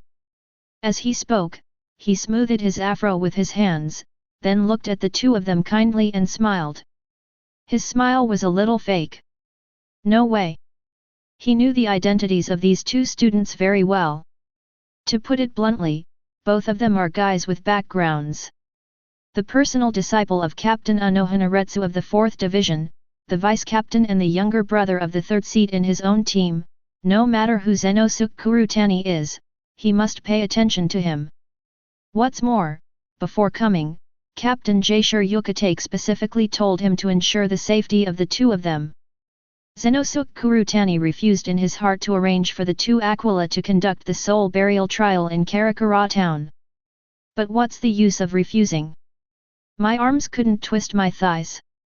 He's just a little resident Shinigami. It cannot influence the decision made above. Therefore, Zenosuke Kurutani could only curse the guy responsible for arranging the soul burial trial in his heart. I don't know if this guy had a conflict with these two brats, but he actually arranged them in Karakura town. Don't they know what happened in Karakura town some time ago? Uzawa and others also didn't help the two brats apply for a change of place. They were really heartless. To be honest, Zenosuke Kurutani felt that he was so scared in Karakura town that he had no time to take care of others. Don't say anything else. As for the octopus that killed Shinigami, the former resident of Karakura town, and the octopus that destroyed most of the support team, its whereabouts have not yet been determined. Compared to Kurutani Zenosuke, the two Skyhawks didn't think that much. Coming to Karakura town for the soul burial trial was what they wanted in their hearts. During this time, Tianying had already learned through investigation that the place where Shiba was injured last time was Karakura town, and he also knew what the hollow that attacked Shiba looked like. He told Toshiro this information, which eased the conflict caused by taking leave without Toshiro. Now, the two of them have a common goal. That is to find that octopus and kill it. After getting permission from Zenosuke Kurutani to leave, the two Skyhawks looked at each other, and then each left in one direction. There was nothing sloppy about his movements. This was their plan beforehand, one person at a time, searching Karakura town in all directions. In their opinion, the soul burial was just a side task of this operation, and the primary goal was revenge. After noticing the two people's actions, Zenosuke Kurutani opened his mouth in an O shape. What evil have you done? I obviously warned these two guys not to separate, but these two guys ran away one by one as if they didn't hear anything. Karakura town sighed. With a zanpakut hanging on his waist, Amaji jumped between buildings, his eyes scanning the rows of passing houses. Half an hour had passed since he and Toshiro separated. In this half hour, he had actually completed the soul burial trial. The so-called soul burial is nothing more than sending the souls wandering in the world to be rehabilitated and sent to the soul society. Unlike killing the void, soul burial is relatively simple. Soul burial does not require fighting. You only need to touch the bottom of the zanpakut's handle to the soul's forehead and recite the words silently. Along the way, Tianying has already killed many whole people wandering in the city. But the target was never found to appear. In this river? Very out of place. Karakura town is a place of heavy spirituality, and it is also the place where Aizen focuses his attention. There is no virtual appearance, which is very abnormal. Tianying always felt that tonight's soul burial trial was too simple and a little different from what he thought. In his thoughts, Aizen should cause some trouble for them in the soul burial trial, and then appear as a savior. But after so long, there was no movement at all. It was strangely calm. Could it be Captain Aizen fell asleep? Chapter 66. In the dark night, everything is lonely. All human beings in this world have entered a deep sleep, and only some people or monsters who do not belong to this world are still in action. Sky Eagle is one of them. He walked quickly on top of high-rise buildings and wandered along dimly lit paths, his white student uniform rustling in the night wind. Scanning everything around him, the modern scenes around him reminded him of his life on Earth. But he also knows that this is not the Earth. Tianying lowered his head and glanced at the Lingzi mobile phone he was issued. There was no other information on the screen except the time, and no alarm was issued for any surrounding false alarms. 2300 hours. In 3 hours at most, the soul burial trial will be over. At 2 o'clock in the morning, he had to return to Soul Society. As for the next time he would come here, he didn't know when it would be. In fact, his soul burial trial has been completed. An hour has passed since Soul Society arrived at Karakura town. Within this hour, Tianying has completed at least 10 soul burials and sent nearly 10 people to Soul Society for reincarnation. The requirement of the soul burial trial is actually just to send a whole person to Soul Society, so he has overfulfilled the task. But he did not return to Kurutani Zenosuk to take his life. Because he is looking for the purpose of this trip. To him, soul burial is just a casual thing, revenge is the top priority. As the Skyhawk walked, he closed his eyes again. After a moment, the nearby scene turned into black and white and appeared in his mind. Wisps of spiritual energy that looked like ribbons appeared in his perception. These strips of spiritual energy are spiritual collaterals. Finding the target's location through spiritual connections is a Shinigami investigation method. The red spiritual network represents Shinigami, the white spiritual network represents humans, and the black spiritual network represents Hollow. At this moment, in Tianying's perception, there are only 2 red spiritual channels and countless white spiritual channels. As for the black spiritual channels, there are none. Tianying slowly opened his eyes and frowned slightly. The 2 red spiritual cords should belong to Kurutani Zenosuk and Toshiro. Not to mention the white ones, this Karakura town is full of humans. But why is there not a single black spiritual network? How could such a huge Karakura town not have a single void? What the hell is Aizen doing? Sky Eagle whispered secretly. He didn't think Aizen would pass up this great opportunity. You must know that this is the first time that you and Toshiro appear in this world. If you don't take advantage of the 2 of them to come here to harvest a wave of friendship, it will be difficult in the future. While thinking, Tianying walked to an alley. This alley looks a little different from other alleys, it is dark without any light. This is not normal. Although it is night now, the moon in the sky is not covered by dark clouds, and there is still a little moonlight on the ground. But this alley in front of me. It was like a black hole, swallowing up all the moonlight. Woo! Hold head high. A gust of cold wind suddenly blew out of the alley, and the sound of the wind was mixed with a faint roar. This sound has been heard by Sky Eagle many times in the Great Void Forest. Virtual. Tianying frowned slightly. Why are there imaginary cries here? He stared thoughtfully at the dark alley in front of him and activated his spiritual pressure perception. Strange. How come there is no virtual spiritual connection? Skyhawk slowly opened his eyes. In his perception, the dark alley in front of him was real. But what made him feel strange was that there was no spiritual connection inside. Red, white, black, none. It's like an uninhabited place.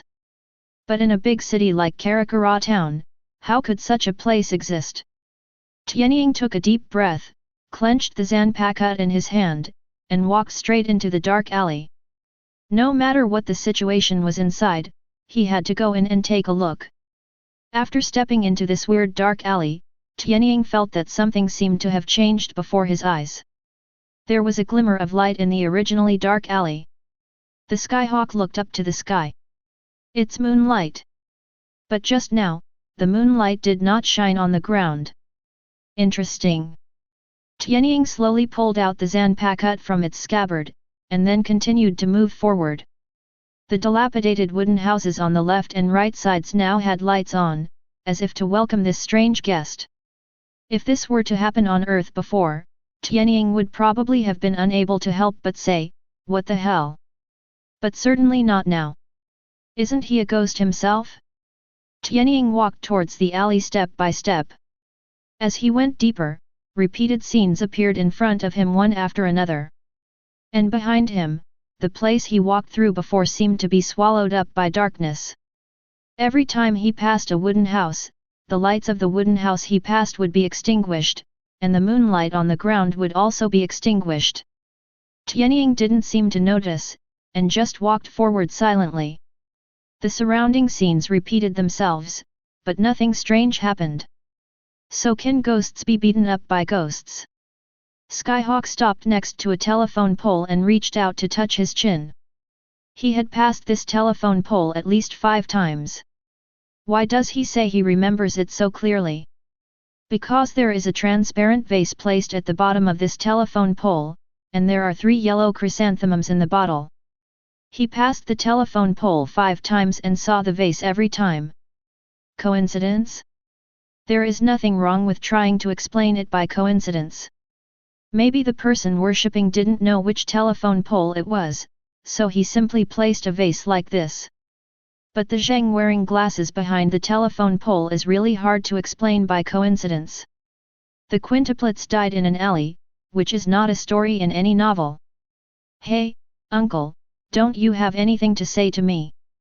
For the 6th time, Tianying finally couldn't help but speak to the bespectacled man. He wanted to wait for this person to speak first, but this person was like a piece of wood. He passed by 5 times and didn't even look at him this time. In desperation, he had no choice but to strike first. It seemed that I heard the voice of the Sky Eagle speaking. The bespectacled man finally raised his head blankly and moved his gaze to Tianying. His movements were weird and he looked like a robot. Tianying did not step forward rashly, but waited quietly. If you want to enter the alley, you need to pass by it 5 times. As for the first person I met, he probably went straight to the knife without saying a word. That snow white shiny head doesn't have a knife in it. Wouldn't it be unworthy of one's status? He was still looking at Tianying numbly under his glasses, as if waiting for him to bury his soul. But Tianying had no such idea. Seeing that this one didn't even speak, he turned around and continued walking forward. Next he returned to the telephone pole. But this time, the bird did not lower its head like the previous 5 times, but kept its head raised. He was looking at the skyhawk. Chapter 67. Now there are 2 choices before Skyhawk.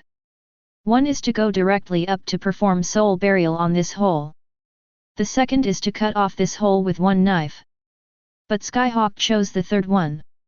He walked to the telephone pole, picked up the vase for worship on the ground and smashed it at this one. Bang! The glass vase hit the beast on the head and broke into pieces. The blow was like turning on a switch. Glasses let out a painful roar, and several mouths suddenly sprouted from the end of the soul chain on his chest, eating each other. Wisps of white spirit energy condensed on the face with glasses, and in the blink of an eye it turned into half a white mask of the void. Had S-31 red cannon. Tianying didn't hesitate at all and used had directly. A ray of red light shot out from his hand, shattering the mask that had not yet been fully formed. As half of the mask shattered, the entire glasses turned into streaks of blue spirits and disappeared. Immediately afterwards, the scene in the alley suddenly fluctuated. The cold moonlight once again shone on the dark road. The abandoned wooden houses on both sides had disappeared, and an independent house appeared in front of Tianying. Ura Hara store. Tianying looked at the plaque hanging in front of the house and showed an expression that was indeed true. Suddenly, a burst of applause came from the wall on the left side of Tianying. Bang bang bang bang! Tianying quickly turned his head to look to the left, then raised the corners of his mouth slightly. Upon entering, two men in a black cat were standing on the wall looking at him. One of them had short light yellow hair, a green and white fisherman's hat, a set of green loose clothes, and a pair of wooden clogs on his feet. The other person was very tall, wearing a pair of black-rimmed glasses, a black mustache, and a dark apron around his waist with the character PU written on it. These two people and one cat are no strangers to Skyhawk. Yura Harakisuk, Shifunjai Yuan Yuryuaki, Tsukabishi Tessai. Although they don't appear in many scenes in the anime, it is undeniable that they are characters throughout the entire Shinigami anime. Without them, his cousin Ujigu would not have been able to do so many shocking things. Wrong. Strictly speaking. Without Yura Harakisuk, whether Ichigo would have been born is still a question. The clog hat is Yura Harakisuk, the former captain of the 12th Division and the former director of the Technology Development Bureau, the most powerful brain in the world. Wearing an apron is Tsukabishi Tessai, former Kid Master, Kid Chief, and proper Kid Encyclopedia. As for the Black Cat, it has many titles. Shifunjai Yuan Yuryuaki, former captain of the 2nd Division of the Godi I-13, former commander-in-chief of Covered Mobile, commander of the 1st Division of the Criminal Army, head of the 20th second generation of the Shihoan family, one of the 4 nobles in Soul Society, sent away. No. Flash Goddess Yuryuaki. Seeing the appearance of the three people, a smile appeared on Tianying's face. He came here not only looking for Octopus Su, but also looking for the Urahara store. The Urahara shop has much better control over Karakura town than the Siritii, so there may be clues to the octopus. Yuryuaki-san. Skyhawk waved his hand at Black Cat. Although Yuryuaki has escaped Soul Society, unlike Urahara and Tessai, she still occasionally returns to Soul Society using her cat body. Amaji has met Yuryuaki several times with Kyukaku before, so Yuryuaki also knows him.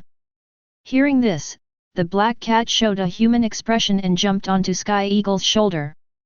Tianying, I didn't expect you to apply and graduate from Zhenyang Spiritual Arts Academy so quickly. Your performance just now was good. Yura Harakisuk and Tsukabishi Tessai also appeared beside Tianying and nodded to him. Just now, it was actually a barriers made by Tsukabishi Tessai using Kid. They wanted to see the boy's ability to deal with unknown things. As for that whole barrier, it was just Urahara's experimental subject. I have to say that this young man did a pretty good job. To be precise, Tianying's handling was more approved by Urahara and the other three. Like other Shinigami, he did not go up to soul burial when he saw the sudden appearance of Zheng. Instead, he made his own judgment based on the environment, and did not hesitate too much to kill Zheng who had become virtual. From this point of view, he has his own opinions, is cautious in doing things, and is decisive in his actions. Urahara and the others are no longer Shinigami, and do not have so many outdated concepts. In their understanding, fighting must be flexible and able to adapt to changes. Let's go and sit inside. Urahara extended an invitation to Skyhawk. Amaji nodded, followed Urahara and Tessai with Yuryuaki in his arms. Entering the store, they came to the living room. After inviting Tianying to sit down, Tessai stood up and poured 4 cups of tea. Thanks. After Tianying took the tea poured by Tessai with both hands, he lowered his head and said thank you. Not many people can drink the tea that Kid Chong pours. He had just put the tea into his mouth. Urahara, who was sitting in the main seat, suddenly smiled and spoke. You're welcome, a cup of tea and a ring. Goodoo. Tianying didn't even have time to spit out the tea leaves, so he swallowed them directly. He finally remembered. Although the Urahara in front of me is always selfless to Ujigu and others. But when it comes to Shinigami who comes to do business, he is extremely ruthless. Seeing Tianying's expression, Urahara opened the fan in his hand, covered his mouth and laughed. Ha ha ha ha, just kidding, it's our first time meeting you anyway, so this cup of tea is free. This means that this cup of tea is free, and the next step is to negotiate the price. He had already guessed that Skyhawk would ask him questions next. Yuki glanced at Urahara accusingly, thinking how could he save such a guy. Skyhawk didn't really care. In his view, equivalent exchange is the best way to trade. This way, no one owes anyone a favor, and they avoid being tricked by this guy with a hat in the future. Manager Urahara, I would like to ask if the Kaien that attacked my sister-in-law is still in Karakura town. Urahara gently pulled down his hat, and a strange smile appeared on his face. Do you still need to ask this question? You should have sensed it, it is not in Karakura town now. Then where is it? Skyhawk asked with a frown. Urahara picked up the teacup and took a sip of water, then pointed out the window with the fan. Hueco Mundo. After saying that, he looked at Tianying with a surprised look on his face and asked doubtfully, didn't the teacher from Zhenyang Spiritual Arts Academy teach you? The place where Su lives is in Hueco Mundo. Realizing that he had asked a very mentally retarded question, Tianying took a sip of water in embarrassment. Are you looking for it to avenge your sister-in-law? Urahara asked casually, fanning herself.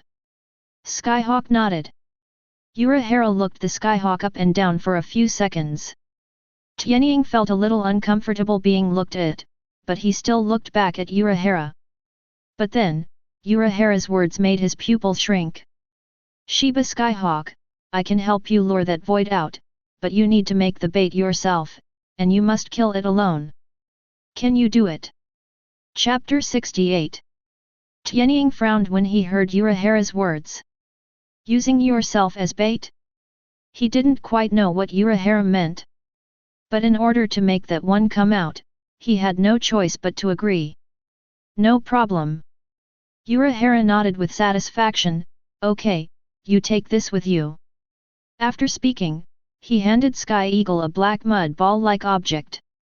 Tsukabishi Tessai and Yuki on the side saw what Urahara took out and hesitated to speak. Tianying subconsciously reached out and took it, holding it in his hand and looking at it for a long time. This is... Urahara pulled off the hat, haha, this is a gadget I invented in my spare time. It has no special effect. It just makes the holder more delicious. False bait. Tianying seemed to have remembered something, and his face changed slightly. He remembered the thing Ishida Yuri crushed in order to compete with Ichido in the anime. If he remembered correctly, this thing could attract countless falsehoods. Even Jillian.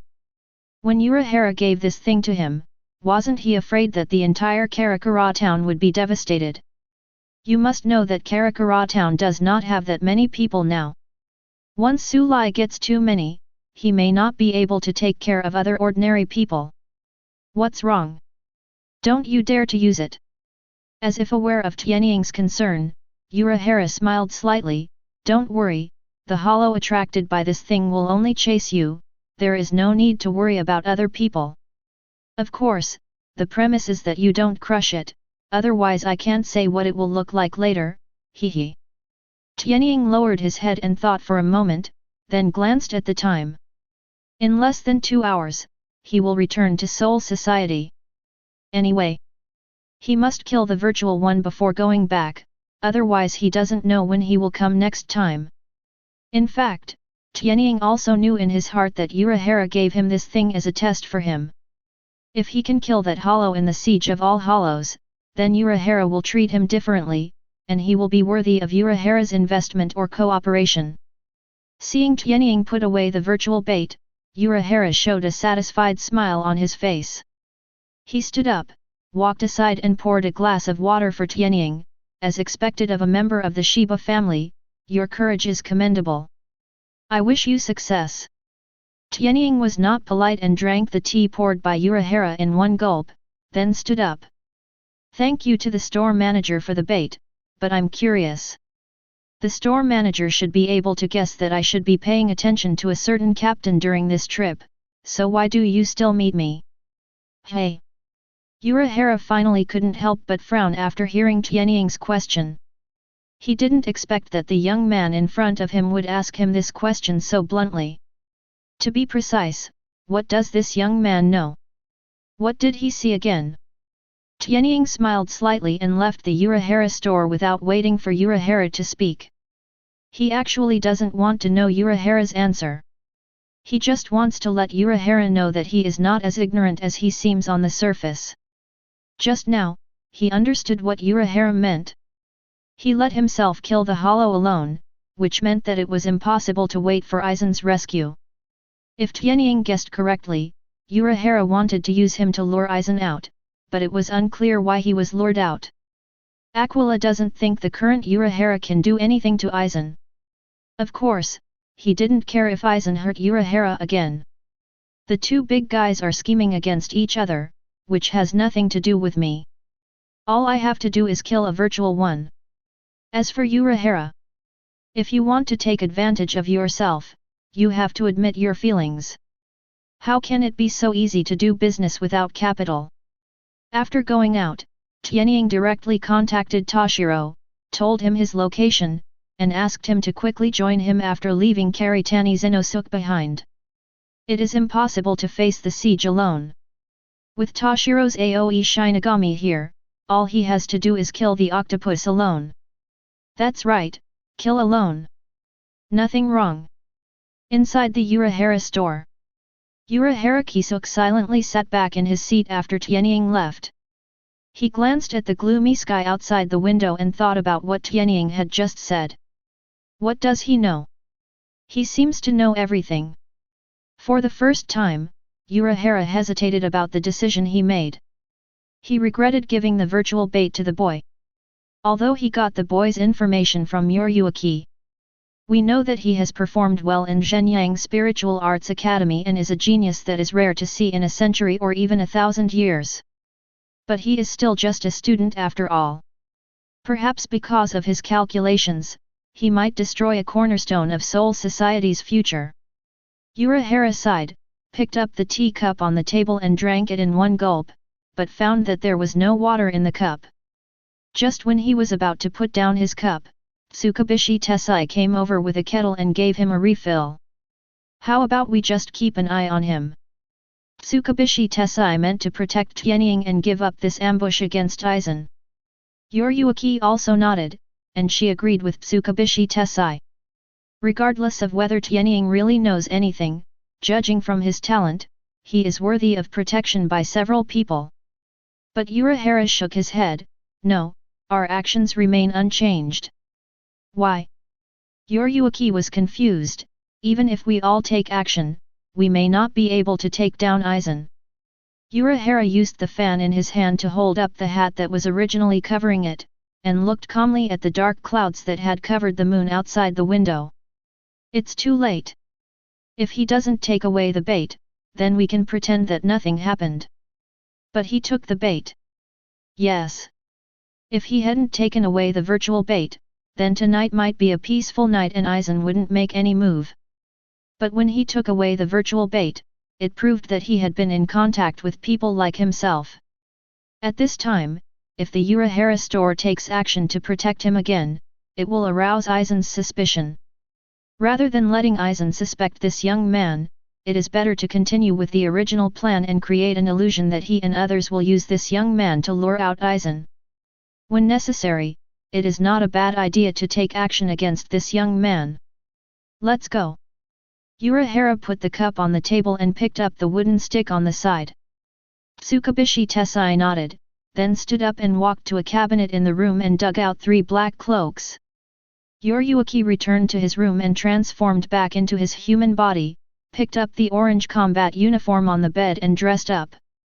After a while, 3 figures in black cloaks appeared on the roof of Urahara's store. They glanced at the direction in which the Sky Eagle was leaving, and then followed it slightly.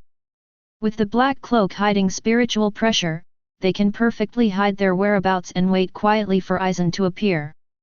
Chapter 69. The moon gradually disappeared among the thick clouds outside. All the stars in the sky were covered. Karakura town at this time is darker than before. After leaving the Urahara store, Sky Eagle flew all the way through the city and ran towards a deserted park. The street lights on the road flickered, creating a strange atmosphere and seemed to indicate the coming danger. Strange roars continued to appear over the city. The originally calm night sky suddenly opened several holes, and cracks revealing the desolation appeared out of thin air. Hold head high! Hold head high! In an instant, voids of different shapes suddenly appeared from the cracks. They glanced at the direction Sky Eagle left, and then quickly chased him. Bang! Boom! Wherever these Su passed, the ground, walls, and lamp posts were destroyed one after another, leaving traces behind. A deserted park. Tianying had stopped and quietly took out the Zanpakut from its sheath. Around him, black cavities seemed to tear apart the space, and a gloomy and strange aura enveloped the world. Without any hesitation, Tianying moved, and the Zanpakut in his hand turned into a silver lightning bolt, traveling back and forth in the darkness. With every swing, several virtual spirits were chopped into two pieces and turned into blue spirits that dissipated. The first wave of people that came out were lower-level hollows. To deal with these hollows, he didn't even need to release Kid. Ordinary slashes could also solve the battle.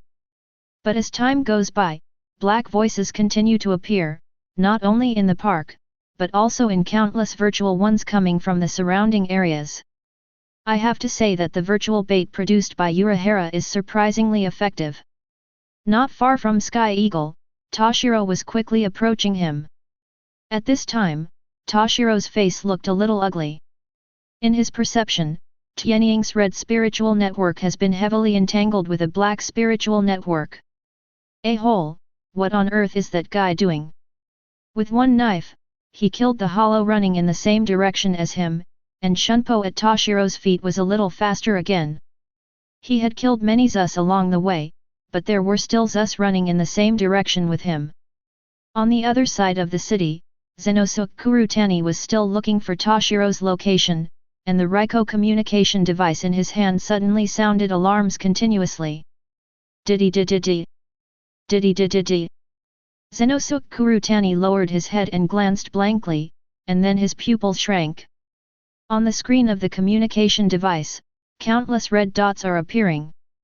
The entire Karakura town seems to have turned into a hell like Hueco Mundo. Zenosuke Kurutani quickly picked up the communication device and contacted Soul Society. He felt that he was really unlucky. In the park, Tianying's student uniform was already damaged in many places. There were too many voids around him. Even if he never stopped for a moment, the voids around him still didn't seem to decrease.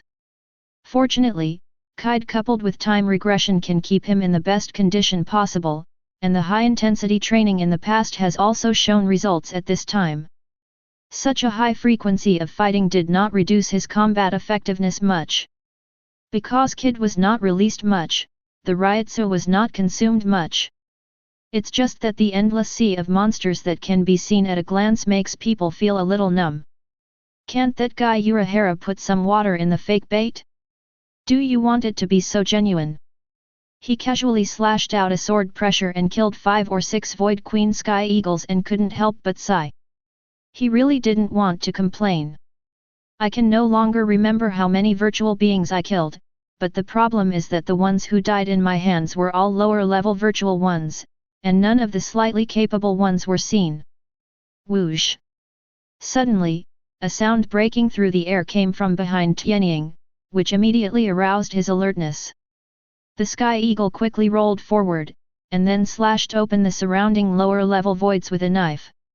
After clearing the surrounding area, he raised his head and looked at the location between them. Hey! Tianying frowned slightly. I saw 5 Zus about 10 meters away actually mixed in the group of Zus, and quietly touched behind him.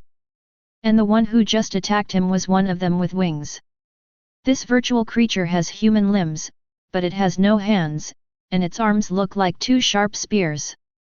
The spear in its left hand is currently inserted into the position where it was just standing, and is being slowly pulled out.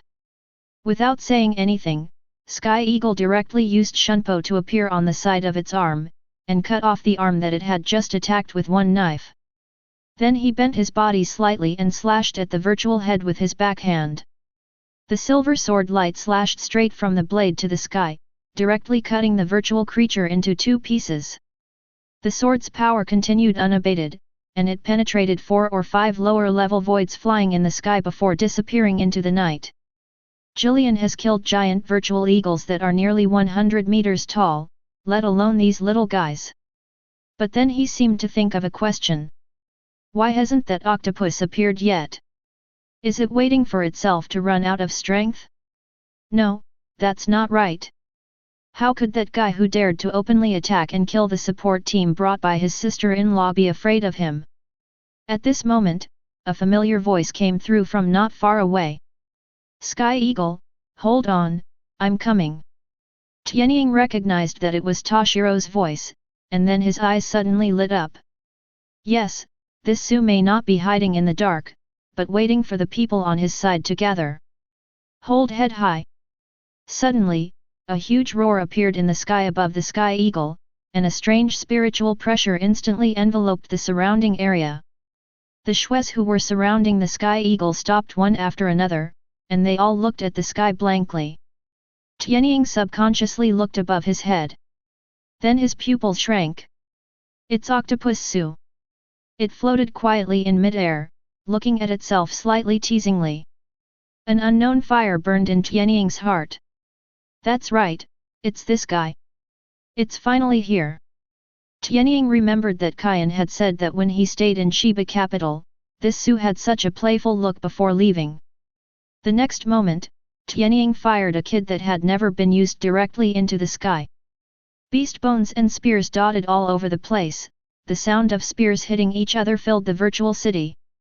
Had no 63 fiery lightning howl. In an instant, the yellow spirit quickly condensed in Tianying's hands, and a golden electric light flew toward the octopus in the sky with the sound of breaking through the sky. Tianying has never used kid with this kind of large-scale damage before, firstly because the hollow that appears is not strong, and secondly because he is afraid that using it on the ground will cause too much damage. But this octopus was floating in the sky, and the Sky Eagle didn't have any scruples. But then, Octopus Su's behavior made Tianying and Toshiro, who came to support, frown. I saw it floating back and forth in the air calmly, completely avoiding fiery lightning howl. Then, it spoke. Gggg, kid, your attack is too slow. Chapter 70. On a high building outside the park. The three Uraharas were wearing black cloaks and silently looked at Aquila and Toshiro who were surrounded by Su. Kisuke, are we really not going to help? Yoryuki frowned, with a trace of unbearable look in his eyes. He didn't think that the kid in the park could take on the octopus floating in the air alone. The hollow's spiritual pressure had obviously exceeded that of the average Jillian. Let's see again. Urahara lowered the brim of his hat slightly, and looked at the wrists and soul-suppressing bracelets of Aquila and Toshiro through the voids. This kind of item that can suppress spiritual pressure has been studied by the Technology Development Bureau a long time ago. Although Urahara has not made a spiritual suppression bracelet, he still guessed its efficacy through the material of the bracelet. Tessai, are the barriers set up? Yet. Hearing Urahara's question, Tsukubishi Tessai nodded, if they are coming, I can sense it. Unlike Urahara, he did not open his eyes to see the scene in the park. Instead, he closed his eyes and used his spiritual pressure to sense the barriers he had set up, waiting for a group of uninvited guests. This was Urahara's prior arrangement, because he knew that Aizen also had the black cloak in his hand. The function of the black cloak is to completely conceal the wearer's spiritual pressure. If they do not pass through the barriers, they will not be able to detect the enemy's approach. Coming. Suddenly, Tsukubishi Tessai opened his eyes and looked at the other side of the park. In his perception, someone entered his barriers. People who enter barriers do not have spiritual pressure on their body. You must know that whether it is a Shinigami, a hollow or an ordinary person, there is more or less spiritual power in them, but if there is no such existence at all, they can only wear a black cloak like them. How many people?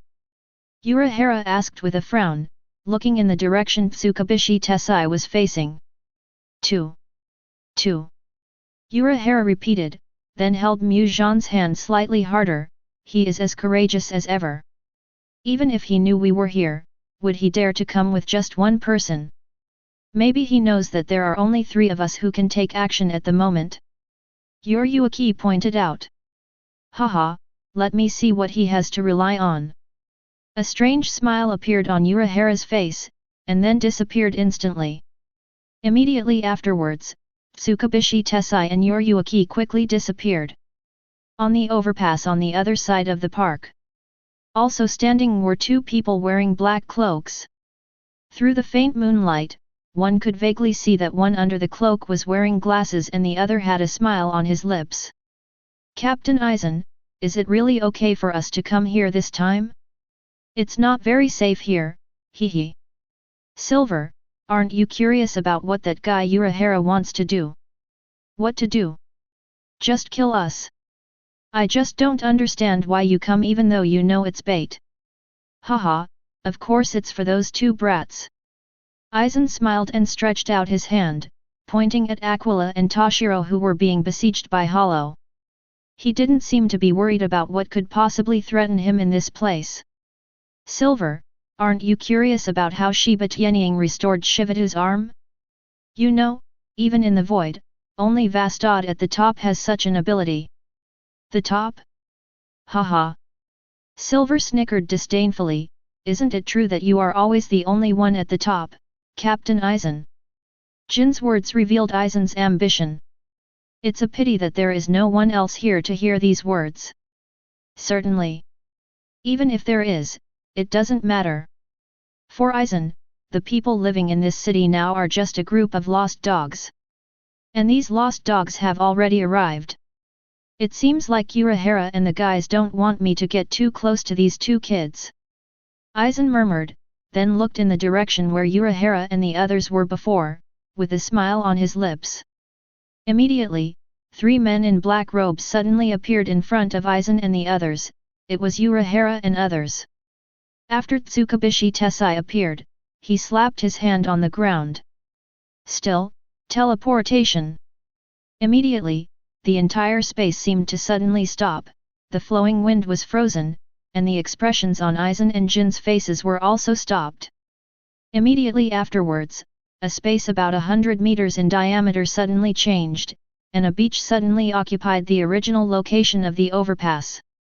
The 2 sky eagles in the park did not notice anything unusual here, because under the command of Octopus Su, the nearby Su started a violent attack again. Amaji and Toshiro stood back to back, waving their zanpakutos constantly, killing one after another. Because of the addition of Octopus Su, their speed of killing Su has dropped a lot. This octopus has been floating in mid-air, not coming down at all. It just keeps using its tentacles to launch sudden attacks in the gaps. Unlock the soul-suppressing bracelet, Toshiro, otherwise the support Kuretani-senpai called for should be here soon. After Tianying blocked an attack from Octopus Su with his knife, he whispered to Toshiro.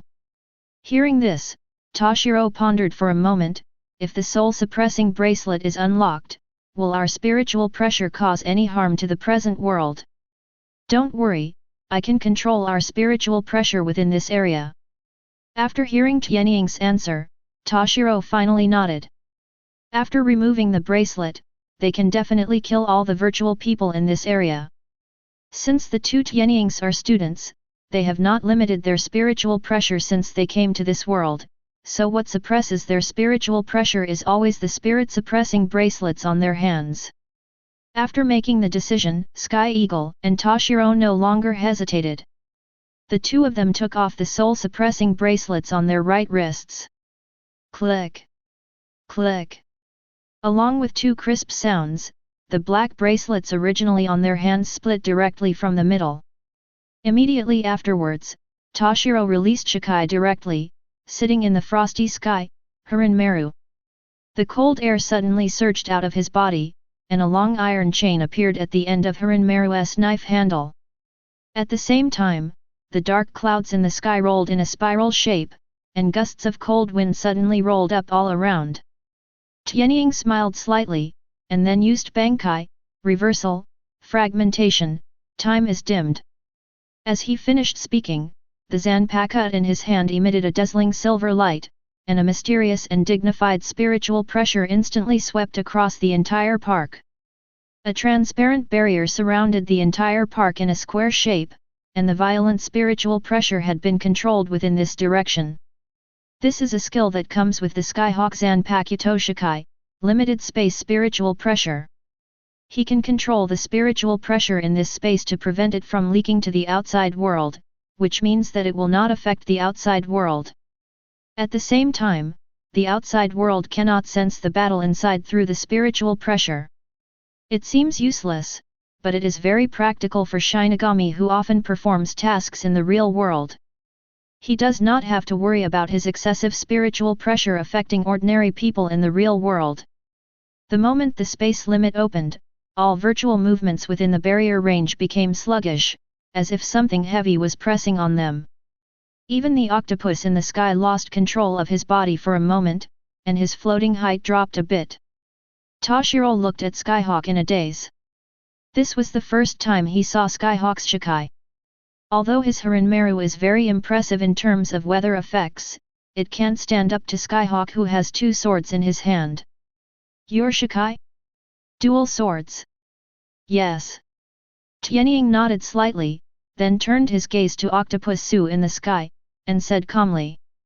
You are responsible for the following, I will go up and kill that one. Chapter 71.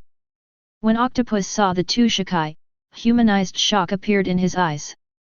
Then there was a hint of greed in its eyes, and it stretched out its tongue and licked around. I didn't expect the spiritual pressure of you two brats to be so tempting. It looks even more delicious than the Shinigami I killed before, right? Ha ha ha, stop struggling, just become a part of my body. If I swallow you, I will be able to evolve again. A sneer appeared on Tianying's face, evolve into a hammer. I will kill you today. After saying that, he directly used the black sky in his right hand to slash at Octopus Su. Dark Sky Broken Star. The black spiritual pressure shot out directly from the blade of the dark sky, and wherever it passed, the space seemed to be split. Octopus looked at this attack, turned slightly sideways, and wanted to dodge like before, but soon he realized something was wrong. It felt that the gravity of its body was stronger than before in an instant. Tear. Calculation error. Dark Sky Broken Star directly cut off 6 of its tentacles. Hold head high. Octopus Su let out a weird scream and looked at the Sky Eagle below in shock. What did you do? You could control gravity. As he spoke, it floated upward again for dozens of meters. Damn it, as long as I fly high enough, you won't be able to hit me. You Shinigami can't fly. But as soon as he finished speaking, a joking voice appeared above its head. Who do you think can't fly? Bang! Tianying stepped on Octopus Su's head and pushed it to the ground. Below, Toshiro has used the skill Bird Icicle that he mastered after Shikai. He saw countless blue ice crystals constantly forming around him, like flocks of birds swooping around to catch prey. In an instant, nearly 100 animals below turned into tall icicles, and the entire park seemed to have turned into a world of ice sculptures. Boom! Octopus Su was hit hard to the ground, smashing several icicles transformed by Su. Its eyes changed from greed to fear. The roles changed too quickly. Just now, it was high up, staring at its prey like a predator. But in the blink of an eye, the roles of hunter and prey were reversed. No, run away first. Out of instinct, it directly used its ability to open the black cavity and escape. But after a few seconds, the black cavity did not appear. At this time, the voice of the Sky Eagle appeared next to it again. Want to open up your black voice and run away? Give it a try. Octopus Su subconsciously looked at the young man who appeared next to him. He was looking at him calmly, as if he was not worried that he would escape at all. It's you. What did you do? Why do you keep asking this question? Isn't it obvious what I did? Sky Eagle joked. While speaking, Tianying swung his knife again and cut off several of Octopus Su's tentacles. Octopus Su screamed again. At the same time, the ice crystals on the ground inadvertently spread upward along its body. After Tianying cut off part of the tentacles of the octopus, he walked towards the side where there were other tentacles. Octopus knew that he couldn't run away, so he used all his strength to control the remaining tentacles to pierce the Sky Eagle. But a scene that shocked it appeared. When its tentacles were less than half a meter closer to the boy in front of them, they seemed to have entered a quagmire and became much slower. It could clearly feel that its tentacles encountered no resistance, but it was unable to quickly approach the young man in front of it. Tianying used his control over the time around him to slow down the attack of Octopus Su's tentacles. He calmly chopped off the tentacles reaching towards him with a knife, and walked step by step in front of Octopus Su. Do you enjoy breaking other people's hands? Tianying squinted his eyes and showed a kind smile. What responded to him was an angry roar from Octopus Su. Die! Violent spiritual pressure gathered in front of it, and red light flickered and illuminated the surroundings. But Tianying will not give Octopus a chance to release his false flash, since he has already chopped off all the tentacles. Tianying raised his knife and cut Octopus Su into two pieces from the middle. It seems that all the hollows hiding around Karakara town have been killed, and it seems that because of the death of the octopus hollows, there are no more black cavities outside the space-limited barrier. Only some brainless subordinates are left padding the transparent barrier. The Sky Eagle lifted the space restriction, and hundreds of voids rushed in, like moths flying into a flame. There was no longer any threat. Aquila and Toshiro removed the Shikai and did not release any more spiritual pressure. They simply relied on the Zanpakuto to return to the most primitive killing. 10 minutes later, the park was completely cleaned up. Aquila and Toshiro found a place to sit down and rest, quietly waiting for the arrival of Soul Society's support troops. While talking and laughing, Tianying noticed that there seemed to be violent fluctuations in spiritual pressure in the east, and vaguely guessed that there might be a fight between Urahara and others, but he was not curious to seek death. He didn't think he was qualified to intervene in such a battle now. The mutant void I just killed was very powerful despite its ability to release void flash. Judging from the spiritual pressure, it is at most similar to the alien Jillian that Sky Eagle killed in the Great Void Forest before. As for why the battle can be solved so easily, on the one hand, it is because of the special ability of Guanjing Kong, and on the other hand, it is because of the suppression of spiritual pressure. In this battle, he used a total of 4 different skills. They seemed gorgeous, but in fact they were all inseparable from the suppression of spiritual pressure.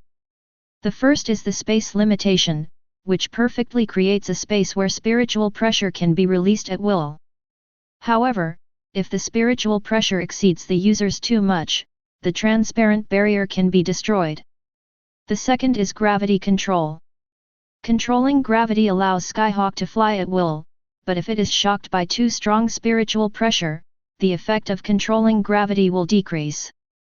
The third is that time is slow, allowing Tianying to dodge Octopus Su's attack calmly, but the speed is several times slower. There are many speed masters in the Shinigami world. Finally, there is the dark sky broken star. This is actually a slash like a crescent moon, but the dark sky broken star has a slight space splitting effect. If the person being attacked wants to completely block it, he must exert more spiritual pressure. When he first discovered that he had dark sky shattering star in his skills, Tianying had doubted whether everyone in the Shiba family could perform such an attack. The uncle is one heart, the cousin is one family, they will all have the same crescent moon and sky.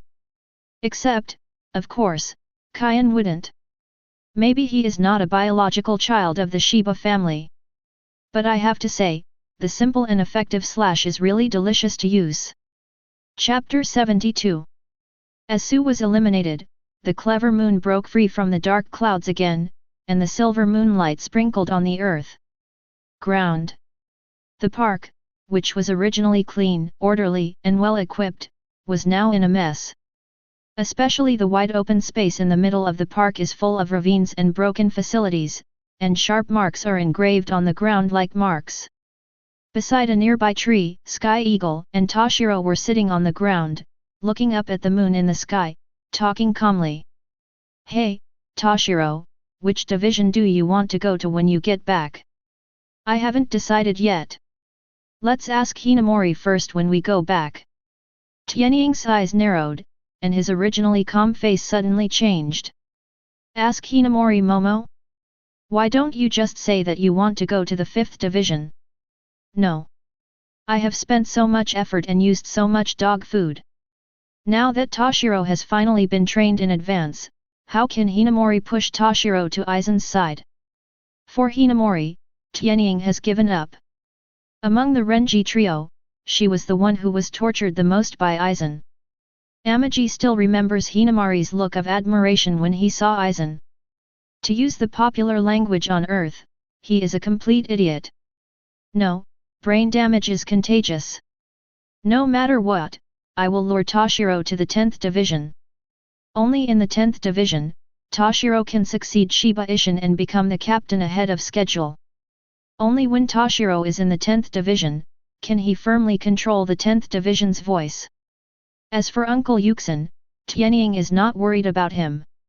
After all, he is also a captain and does not want Kaien and Sister Du to be so fragile. Moreover, Tianying felt that sooner or later, Yushin would have to go to this world. How could he know Kurosaki Masaki if he didn't come to this world? He didn't know how Kurosaki Masaki, his ultimate pervert cousin Kurosaki Ichigo, was born. When it comes to finding a wife for Ishin, Aquila, and Aizen's goals are surprisingly the same. So, back to business. In order to ensure that the 10th division is in his hands, Toshiro must go to the 10th division. Tianying glanced at Hiro with a half-smile. "Toshiro, how about going to the 10th division? Team 10. Toshiro muttered, and then he remembered that Tianying's uncle was the captain of the 10th division, and his face felt a little unnatural. He doesn't want to receive special care, but wants to reach the top step by step through his own strength. Looking at Toshiro's reluctant expression, Tianying directly raised his hand and hit Toshiro on the head with the back of his knife. Snap! The Zanpakuto made close contact with Toshiro's little head, making a crisp sound. This time, Toshiro was immediately stunned. "Why did you hit me?" Tianying directly asked Kaide, "Do you think I asked you to go through the back door?" Toshiro nodded while covering his head. Snap! Amaji raised his Zanpakuto again and hit Toshiro. "Are you a pig?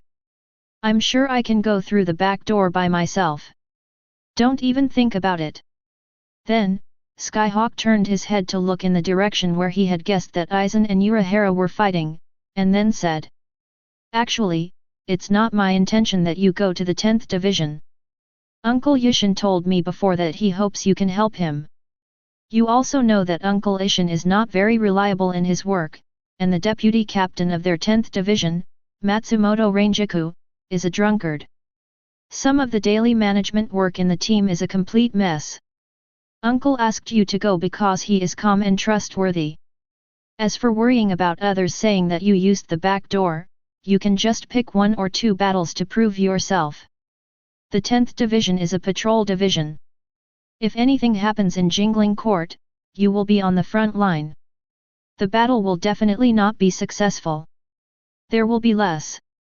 How's it going? Are you going?" Tianying stared at Toshiro with squinted eyes, showed a kind smile, and waited quietly for Toshiro's answer. He had made up his mind. If Toshiro refuses, then he will continue to hit him with his Zanpakuto until he becomes enlightened and until he agrees. Of course, the etiquette of politeness first and then fighting must still be in place. Good. Just as Toshiro spoke, Aquila subconsciously raised his Zanpakuto. After hearing Toshiro's agreeable answer, his hand froze slightly. Good? So direct? He thought Toshiro would make some nonsense. Hey, I may have been cutting for a long time just now, and my hands are a little numb. Amaji smiled and removed his Zanpakuto from Toshiro's head, looked at the sky and whistled. Toshiro rolled his eyes at Tianying. In fact, Tianying doesn't need to be like this. If he insists on going to the 10th division, he will go even if he doesn't say so much. Sky Eagle, are you sure you want to go to Division 4? Toshiro glanced at the moon in the sky and suddenly asked Sky Eagle who was whistling. Yes. Tianying smiled and nodded, that is my dream place. When I go there, I will open a specialist clinic and only see one injured person a day. How perfect! Toshiro smiled bitterly. Indeed, with Sky Eagle's skill of regenerating a broken arm, I am afraid that the threshold for the 4th division will be broken in the future. It's just that this is a pity after all. With Tianying's abnormal combat power, no matter which division he is in, he will soon become the chief officer, deputy captain, or even captain. Just as the two Sky Eagles were chatting, a black figure suddenly appeared in front of them. This man was wrapped in a black cloak and held a strange Zanpakuto in his hand. This Zanpakuto had a thin blade and no handguard. The original handguard was made up of red knots. As soon as he appeared, he directly raised his Zanpakuto and pointed the tip of the knife at the two Sky Eagles. Split it, Hungji. Hearing this voice, Tianying immediately pulled Toshiro back. But it's still too late. As the black-robed man's voice fell, a hexagonal red spiritual pressure light shield suddenly formed in front of him, and countless red light arrows shot out from the surface of the light shield. These arrows of light were densely shot at the two Sky Eagles who were retreating at extremely fast speeds. Sitting in the frosty sky, Haranmaru. Toshiro released the Zanpakuto without any hesitation, and then swung out the bird icicles with the sword. A large piece of blue ice crystal flew towards the red light arrow. Bang! Bang! Dense explosions resounded in the park, and the ground was filled with broken ice. Although the red light arrow was partially blocked by the bird icicles, it still penetrated the blockade formed by the bird icicles and continued to shoot towards Sky Eagle and Toshiro. At this time, Tianying was not in a hurry to take action, but searched the surroundings with the corner of his eye. He always felt that there was something fishy about Urahara's actions against him and Toshiro.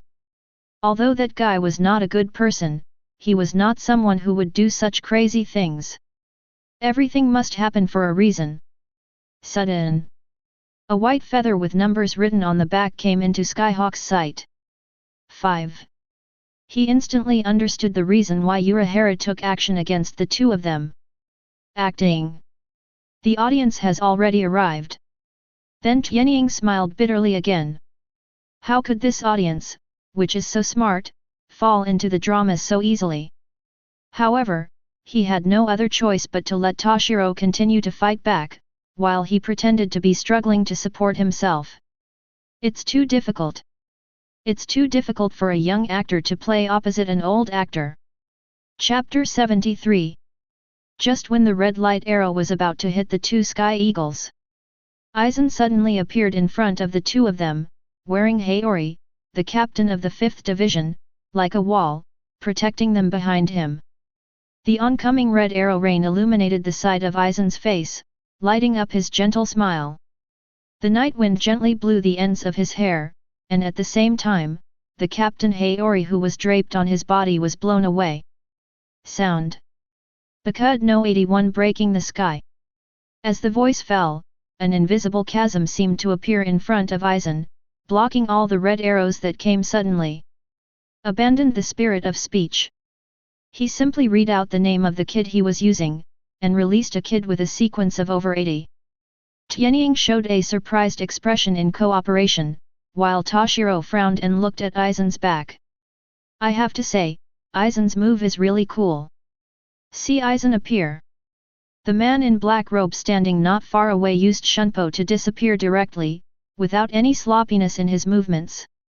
Before leaving, he glanced at Tianying, and a satisfied smile appeared on his face hidden under the black robe. I saw the man in black robe leaving.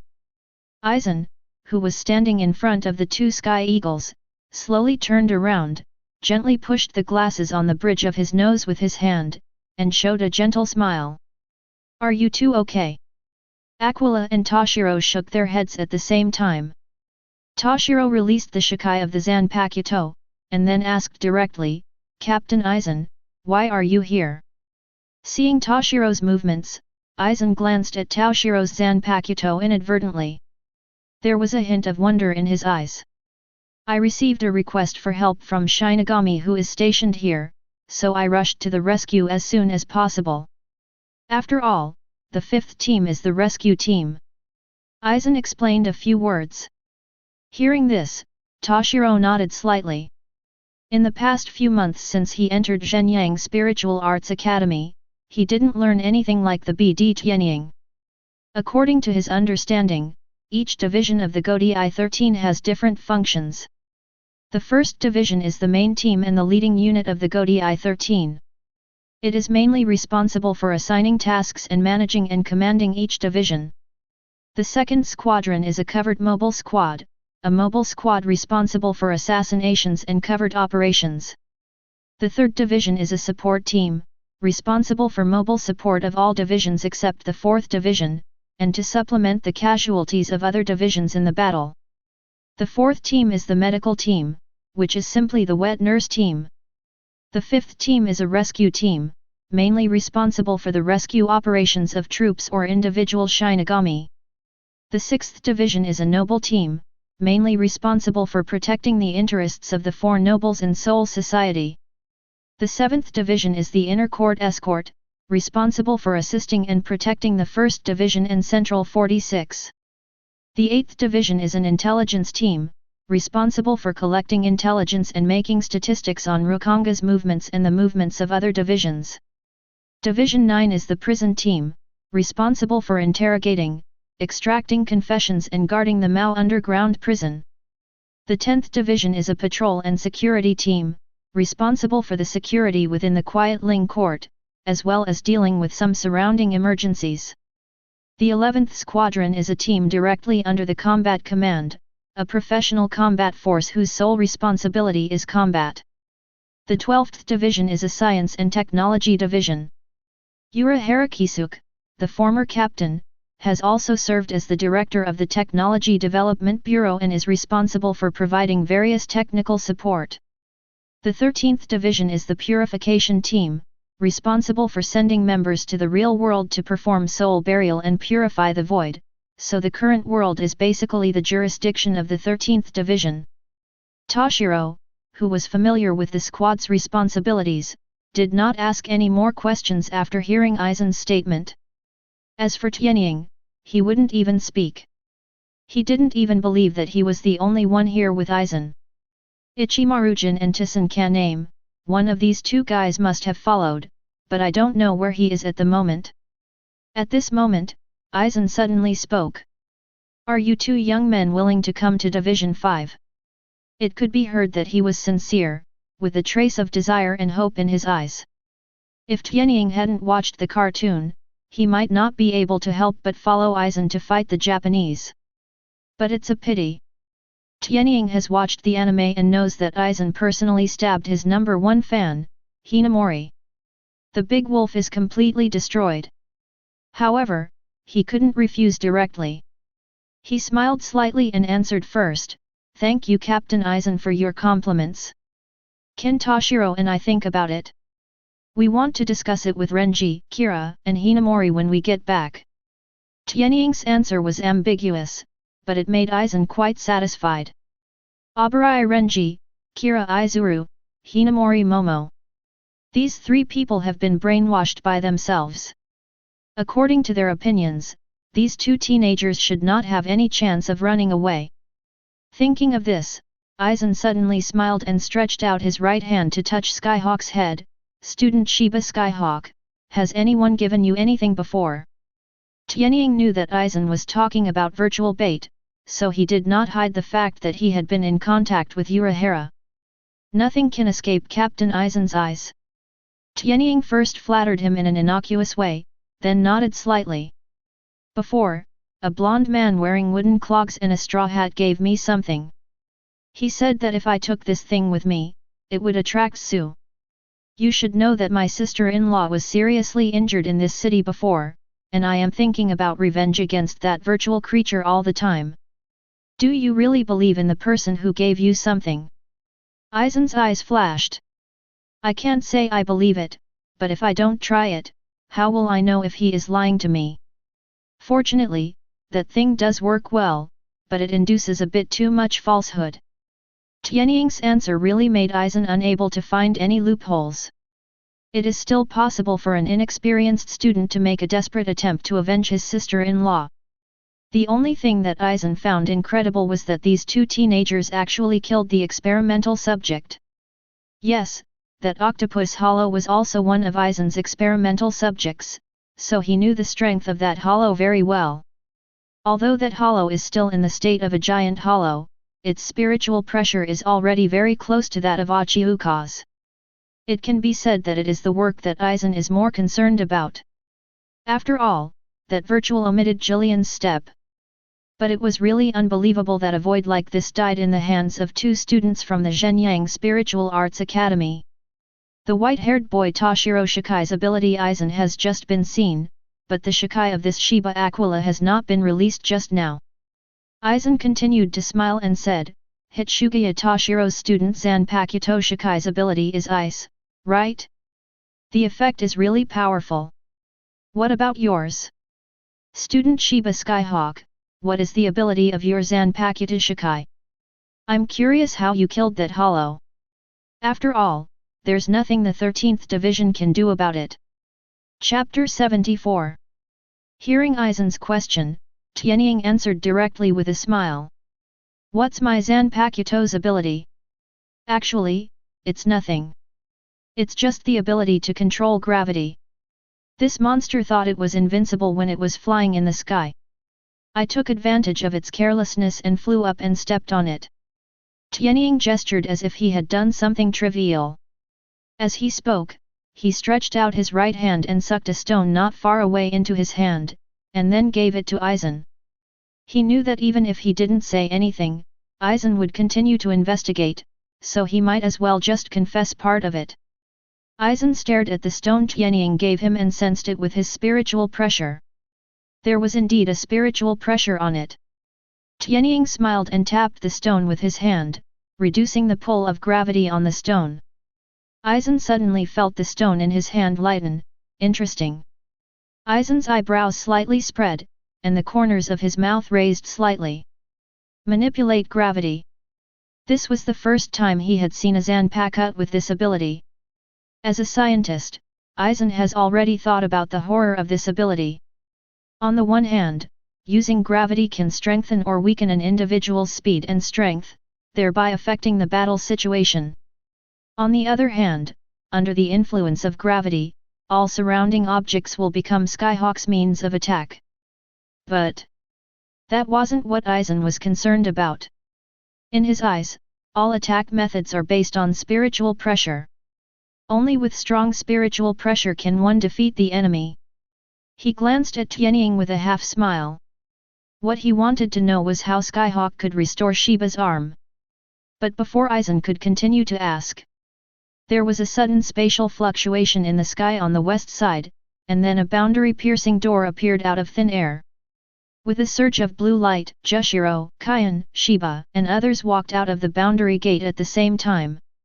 At the same time, suddenly the shouts of Zenosuke Kurutani came from behind the boundary gate. Seeing the real support troops appear, Tianying finally breathed a sigh of relief. He smiled and waved his hand in the direction of the boundary gate. Captain Jushiro. Brother Kaien. Sister-in-law Du. Aquila. Toshiro. Shiba saw the two Skyhawks on the ground at a glance, and out of worry, she rushed over quickly. When passing by Aizen, Shiba bowed slightly and said, "Thank you Captain Aizen for the rescue." Obviously, she had known about Aizen's dispatch in advance. And this is also the scary thing about Aizen. Aizen noticed something was wrong after Tianying obtained the virtual bait, and had already made preparations. After receiving the call for help, he rushed over with Yin as soon as possible. Under the disguise of Kaika Suijutsu, Soul Society only knew that Aizen had led a team member to the rescue. Aizen showed a gentle smile and nodded gently, "You're welcome, that's what you should do." Shiba bowed again, then stood up and ran towards the two skyhawks, holding them in his arms one by one. "Are you two okay? I'm worried about you. Let sister-in-law see if she's injured." With that said, Shiba straightened the bodies of the two sky eagles, and then asked them to spin around. After confirming that the two of them were fine, Shiba finally breathed a sigh of relief. At this time, Jushiro and others also fell from the boundary gate. "Ahem, Captain Aizen, I didn't expect you to save the students of the academy this time. Thank you so much." Jushiro tidied up his clothes that were a little messy due to the rush, coughed slightly and walked to Aizen and said. If Jushiro remembers correctly, Aizen rescued a group of students 2 years ago with Ichimaru Jin, who was the vice-captain at the time. "Haha, you're welcome, Captain Jushiro." Aizen showed a signature gentle smile and looked at Kaide, the two sky eagles. "I am also very optimistic about these two students, so I received the information that they participated in the soul burial trial. I have been paying attention since then, but luckily I came in time." Hearing this, Jushiro nodded slightly. "Indeed, with the talents of these two young men, I am afraid that the captains are interested in recruiting them. Are you the only one here? Captain Aizen?" Jushiro looked around as if he was looking for someone. "No." Aizen pushed his black-rimmed glasses with his hand, and then put his hands into his sleeves. "There is another team member on the other side.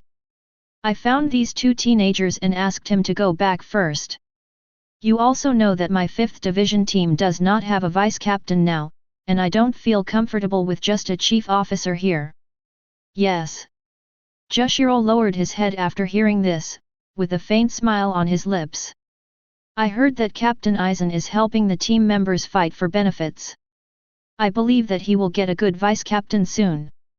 Aizen nodded slightly, then looked at the two sky eagles and said. "Then take Captain Jushiro's word, I hope one of these two boys can go to my place." "I think so too." Jushiro murmured. He also glanced at Aquila and Toshiro, who were being educated by Shiba. There was a hint of longing in his eyes.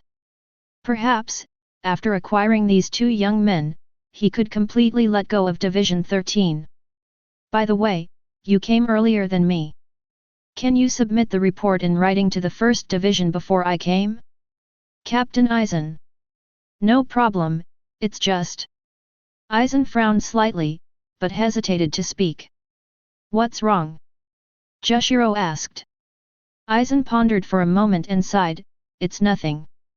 In fact, when I came, the virtual ones on the scene had been cleared away by the two teenagers, and I just helped them block the attack of a man in a black cloak."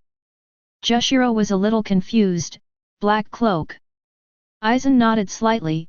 "Yes, it should be Urahara Kisuk. The Zanpakuta he uses is Beniheim." "Urahara Kisuk?" Jushiro's face turned ugly. It has been nearly 60 years since Urahara Kisuk left Soul Society. During these 60 years, he and the Godi I-13 had always lived in harmony, so the Godi I-13 had turned a blind eye to his existence. Why? Why did he take action against the two children Aquila and Toshiro? Jushiro had a headache at the moment. In fact, he is opposed to Soul Society defining Urahara Kisuk as a defector. But if it was true that Urahara attacked Sky Eagle and Toshiro, then he had to consider the seriousness of this matter. At this time, both Kaien and Shiba returned to Jushiro with the two Skyhawks. Jushiro came back to his senses and glanced at the two Sky Eagles. After realizing that the two of them were not injured, he turned back to Aizen and said, "Let's go back to Soul Society first." Seeing Aizen nod, Jushiro winked at Kaien. I saw Kaien pull out the shallow striker, take 3 steps forward and then stab forward with the shallow striker in hand.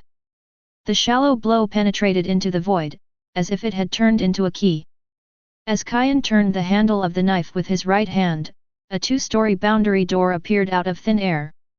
Jushiro and Aizen looked at each other and walked into the opened world traveling door side by side. Next, Kaien took Toshiro and Shiba followed with Aquila. After a while, the boundary-piercing gate disappeared.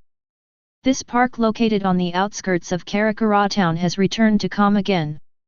Zenosuke Kurutani looked at the devastation in front of him and covered his head with a headache. Station Shinigami is so difficult. Not only is it hard work, but you also have to be responsible for wiping your butt. Tired. Chapter 75. The next day.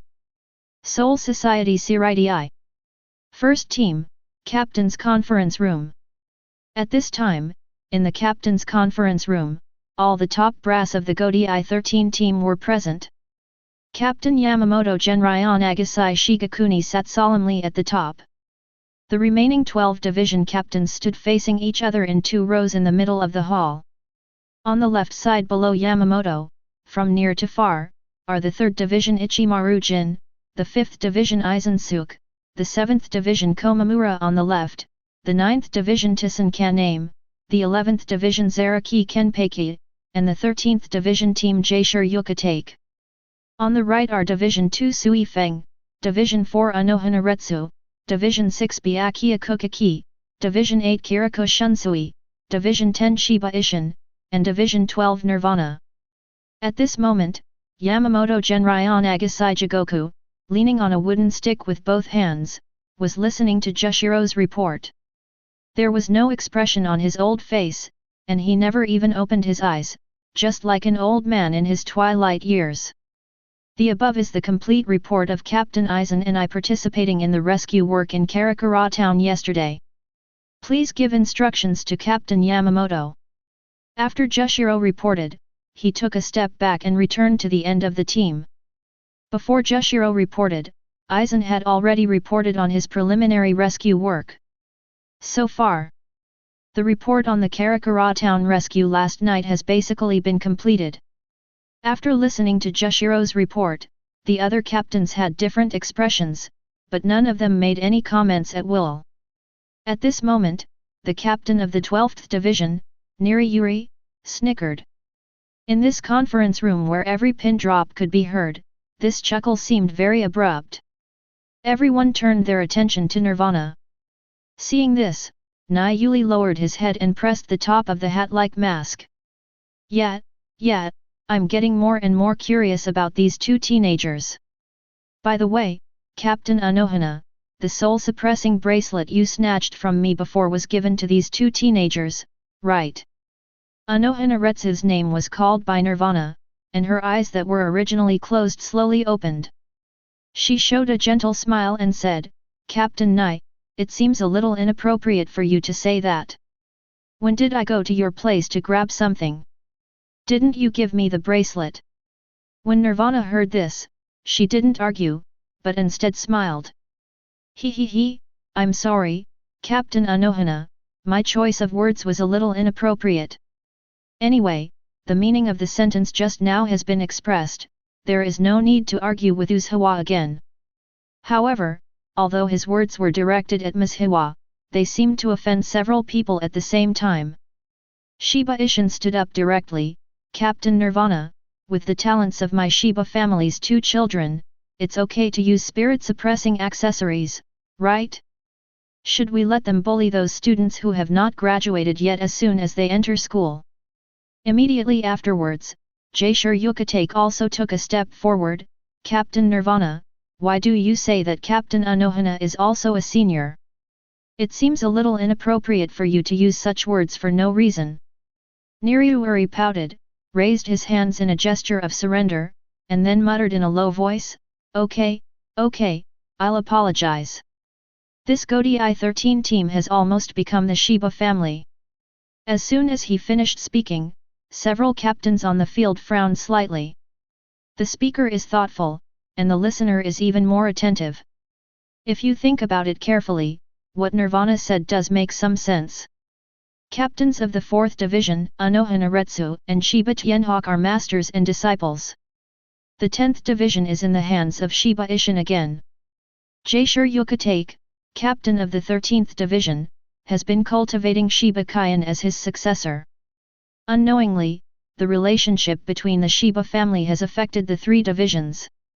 Sui Feng, captain of the 2nd Division, glanced at Byakuya Kukaki, captain of the 6th Division, inadvertently. The Kukaki family has always claimed to be the head of the 4 nobles, but now the Kukaki family only controls the power of one squad. On the contrary, the Shiba family, who had been excluded from the aristocratic circle, now held 3 teams in their hands. The atmosphere in the conference room was a bit strange, and all the captains were thinking about something. At this moment, an inappropriate laughter suddenly sounded. It's so boring. What about your family, my Shiba family, Nirvana? I hate gloomy guys like you the most. Do you want me to kill you? Zaraki Kenpeki, captain of the 11th Squadron, stared at the person opposite. Nirvana Lee slowly opened his mouth and said. He has a ferocious face, a scar on the left side of his face, an eye patch over his right eye, and his hair is tied into small bundles, with a small yellow bell tied to the top of each bundle. Because only one left eye is left, it makes his appearance look even more fierce. What did you say? Nirvana took a step forward. He can act cowardly, but he is not really cowardly. On the contrary, in his eyes, everyone here is rubbish. That's right. It's not aimed at anyone, including Yamamoto Motoyanagi Sai Shigakuni. Even he is trash in Nirvana's eyes. As a scientific research and technology developer, these people are obstacles on his way to seek knowledge. The atmosphere in the conference room became a little subtle as Zaraki Kenpeki and Nirvana approached. Just then, Yamamoto Motoryu Sai Jugyokuni, who was sitting firmly on the high platform, slowly opened his eyes. As he opened his eyes, the atmosphere in the entire conference room suddenly changed. An extremely strong pressure suddenly swept across the entire hall, as if a peerless beast was awakening. That's enough. Don't you think it's ugly enough? Yamamoto scolded. Zaraki Kenpeki and Nirvana looked at each other after hearing this, and then both retreated to their positions. The identities of the attackers will be discussed later. Where are Shiba Tianying and Hitsugaya Toshiro now? Yamamoto deliberately did not ask about the identity of yesterday's attacker in his first sentence. In his opinion, this matter deserves further investigation. The answer lies in the 2 teenagers involved. Hearing Yamamoto's question, Jushiro took a step forward again. Back to Captain Yamamoto, Amaji and Toshiro are packing their things at the Mao Spiritual Arts Academy. They have completed the graduation trials of the Mao Spiritual Arts Academy. In public places, they still maintain their official titles as Master and Apprentice. Oh! Yamamoto raised his eyebrows slightly. If he remembered correctly, these 2 teenagers just entered school more than 2 months ago. In this way, they will graduate in less than 3 months. Think of this. Yamamoto subconsciously glanced at Ichimaru Jin, the captain of the 3rd Division. Before the 2 Amaji, Ichimaru Jin was the fastest student to graduate from Mao Spiritual Arts Academy. The time taken varies by a few days a year. In fact, Yamamoto is quite happy. For him, the more talent there is to build in Soul Society, the better. Then he turned to look at Jushiro. Captain Jushiro, when the meeting here is over, ask the 2 teenagers to come to me. I have something to ask them. Yes. Captain. Jushiro responded quickly.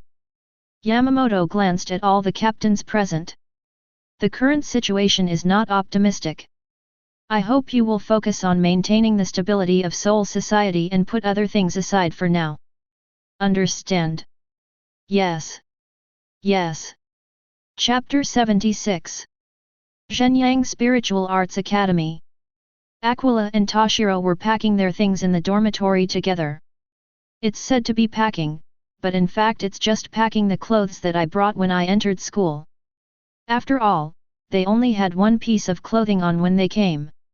As for the rest of the things in the dormitory, they are all issued by the college.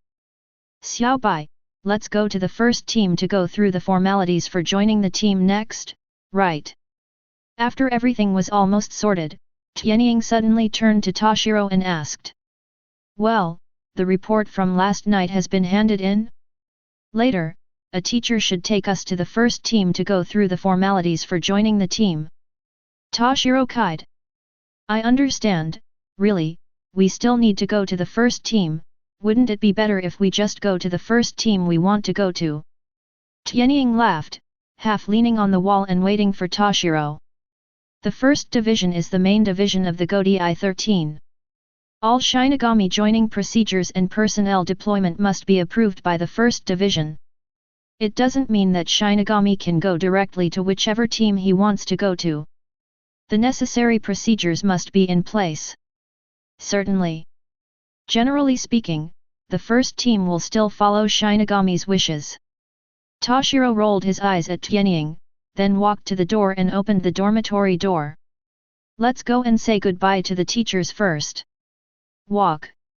Aquila followed Toshiro out of the dormitory. Outside the house. The sun is just right, and it shines warmly on people's bodies. Not far away, Abarai, Kira, and Hinamori Momo were standing under the tree.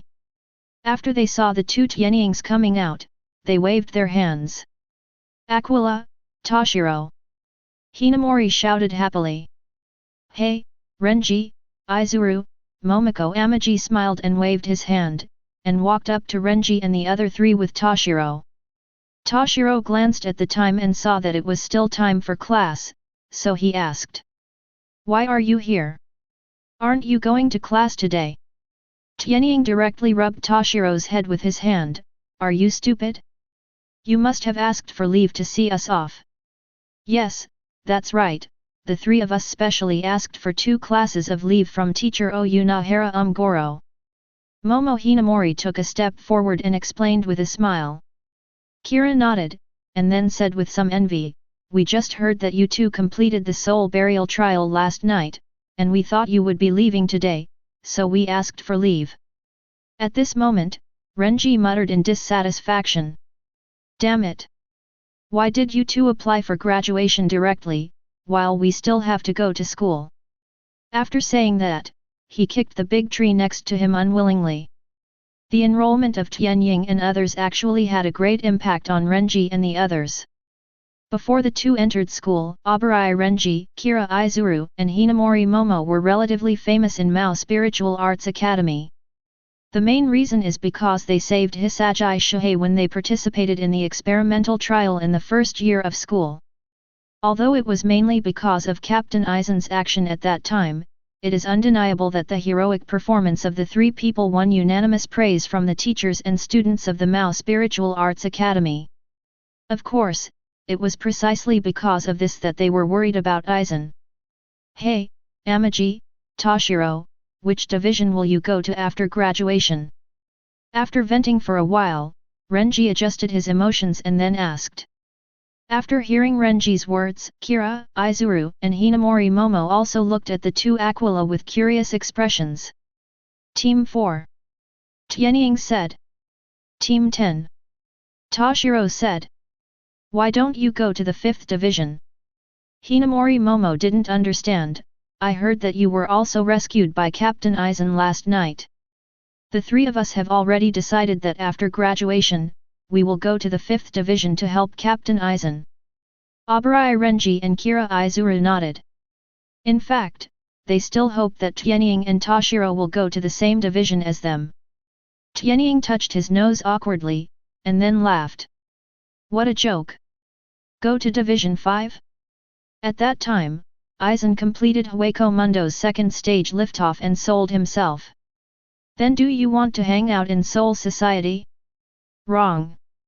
Wouldn't it be embarrassing if that guy Aizen took a fancy to him and took him to Hueco Mundo's rocket? As you know, Teacher Anohana is also short of people. Captain Aizen has already reserved 3 of you generals, and there is no shortage of 2 of us. Tianying explained to Hinamori and the other 3. His reason for going to the 4th division is quite reasonable. Hearing what Tianying said, Hinamori nodded silently, and then looked at Toshiro. She didn't care where Aquila went, what she cared about was why Toshiro chose the 10th division. Toshiro turned his head away and avoided Hinamori's sight. He asked me to go. As he spoke, Toshiro pointed at the skyhawk with his finger. This kind of problem should be solved by the person who caused it. The corners of Tianying's eyebrows twitched slightly. This was to Toshiro. I have a hunch that if Toshiro joins the 10th division, he will soon become the youngest captain in the history of Soul Society. He told the truth, whether anyone believed it was not his concern. He smiled and bid farewell to Hinamori and the other 3. Amaji and Toshiro went to Kukaki Kurikawa and Miyamoto Daizo to say a simple farewell. When they left, the school indeed arranged for the beautiful teacher Yuluo to take them to the first team. In front of the first team building, Yuluo and Tianying stopped at the door. You 2 wait here. After saying that, Yuluo took the lead and walked towards the gate of the first team. She said a few words to Shinigami, the gatekeeper, and then came back. Amaji, Toshiro, after you enter the first team, someone will take you to see Principal Yamamoto. I will go back first. Her task was to lead the 2 of them to the first team, and she was ready to leave first after everything was done. Tianying was a little confused. Meet Principal Yamamoto. Yes. Yuluo smiled and nodded. You 2 are really lucky. You were lucky enough to be summoned by Principal Yamamoto both during your enrollment and graduation. After saying that, she touched the heads of Tianying and Toshiro, and then left directly. Skyhawk sighed. The old man's summons was a great honor to others, but not to him. He still remembers the trick the old man gave him when he entered school. Let me tell you, that bad old man is very bad. Let's go. Toshiro didn't care, he patted Tianying on the shoulder, and then took the lead towards the gate of the first team.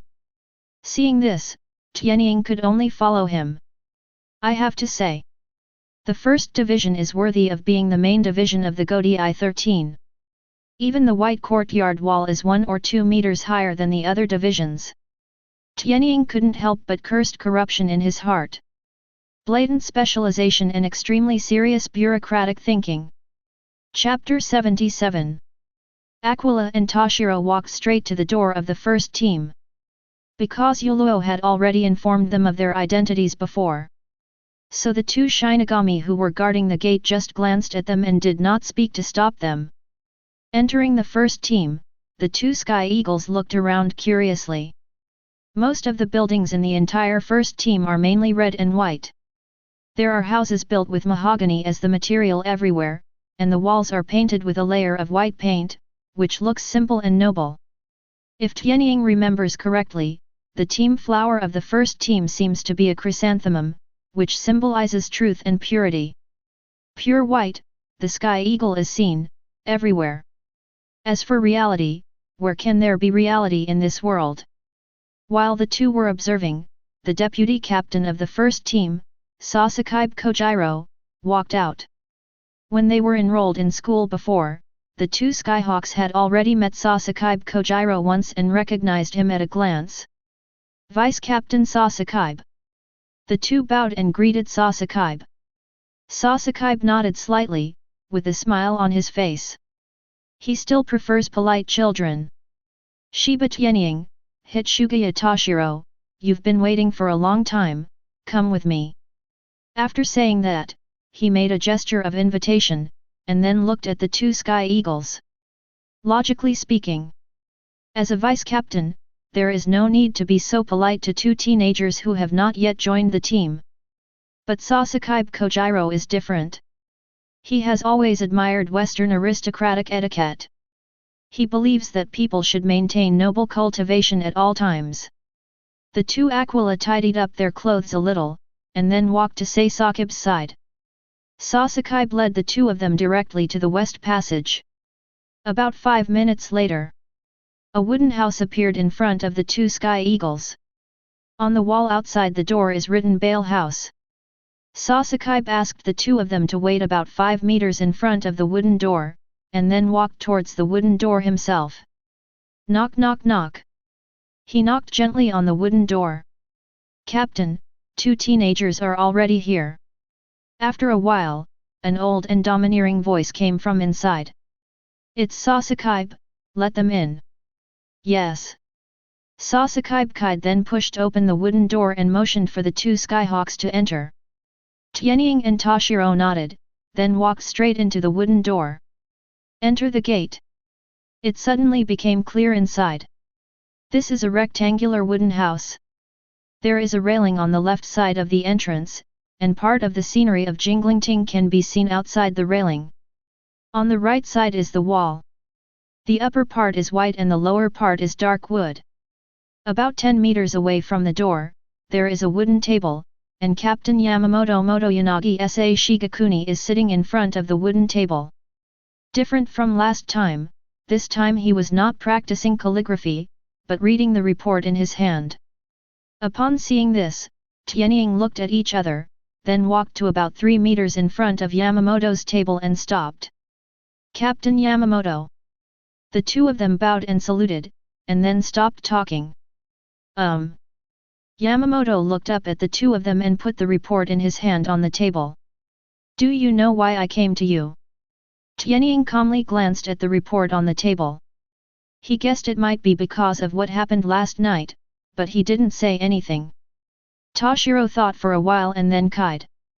Is it because of the attack last night?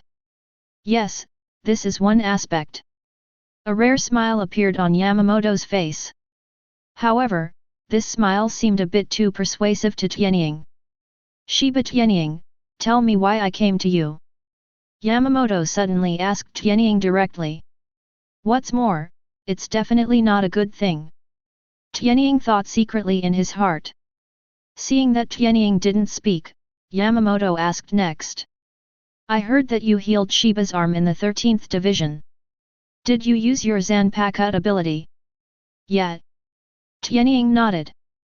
Yamamoto inadvertently glanced at Aki at Amaji's waist. According to the report, isn't your Zanpakuto's ability gravity? Tianying was slightly startled. He only told Aizen that his Zanpakuto's ability was gravity. Unexpectedly, only 1 day later, a report was placed on Yamamoto's desk. Needless to say, Aizen must have taken the initiative to report it. It seems that Aizen did not lie to Yamamoto in some aspects. As expected of Aizen, true and false, false and true. Tianying smiled slightly. Gravity is also one of my Zanpakuto's abilities. Another ability is healing, which can be used to repair the body. Isn't it just blindness? No one will be the same. After saying that, Tianying released Shikai directly. The left hand holds the silver time, and the right hand holds the black sky. No, healing is the ability of the one on the left, and gravity is the ability of the one on the right. Yamamoto looked at the two swords in Tianying's hands and nodded silently. This explanation is quite reasonable. It's just that he feels a little uncomfortable at the moment. As we all know, the two most powerful swords in Soul Society are Shunsui Kirikou and Jaishur Yukatake. And these two people are his apprentices. Now that a pair of swords have been released, he has become Anohanaretsu's apprentice. What a pity! But this is something that cannot be changed. Put away your Shikai, Shiba Skyhawk. Yamamoto picked up the report on the table, and then spoke to the two Skyhawks. I have received reports from Captain Aizen of the 5th Division and Captain Jushiro of the 13th Division about what happened last night. But I still want to hear the experiences of the two parties involved. Why were you attacked by Su? Did someone in black robe attack you in the end? Toshiro thought for a moment and took the lead in reporting. Last night, Shiba Skyhawk and I entered Karakura town for the soul burial trial. After I completed the soul burial, I went to meet Shiba Skyhawk, but when I arrived at him, I found that he had been surrounded by hollows, so I fought with him. After killing all the virtual queens, a man in black robes did attack us. He used the knife in his hand to summon a red light shield. Many spiritual arrows flew out of the light shield and shot at us. Fortunately, the blue captain Ran appeared to help us block the attack. After seeing Captain Aizen appear, the man in black robe left. Captain Jushiro came with his people after a while. The above is what happened last night. Yes. Yamamoto nodded slightly, then looked at Tianying with a glimmer of light in the corner of his eyes.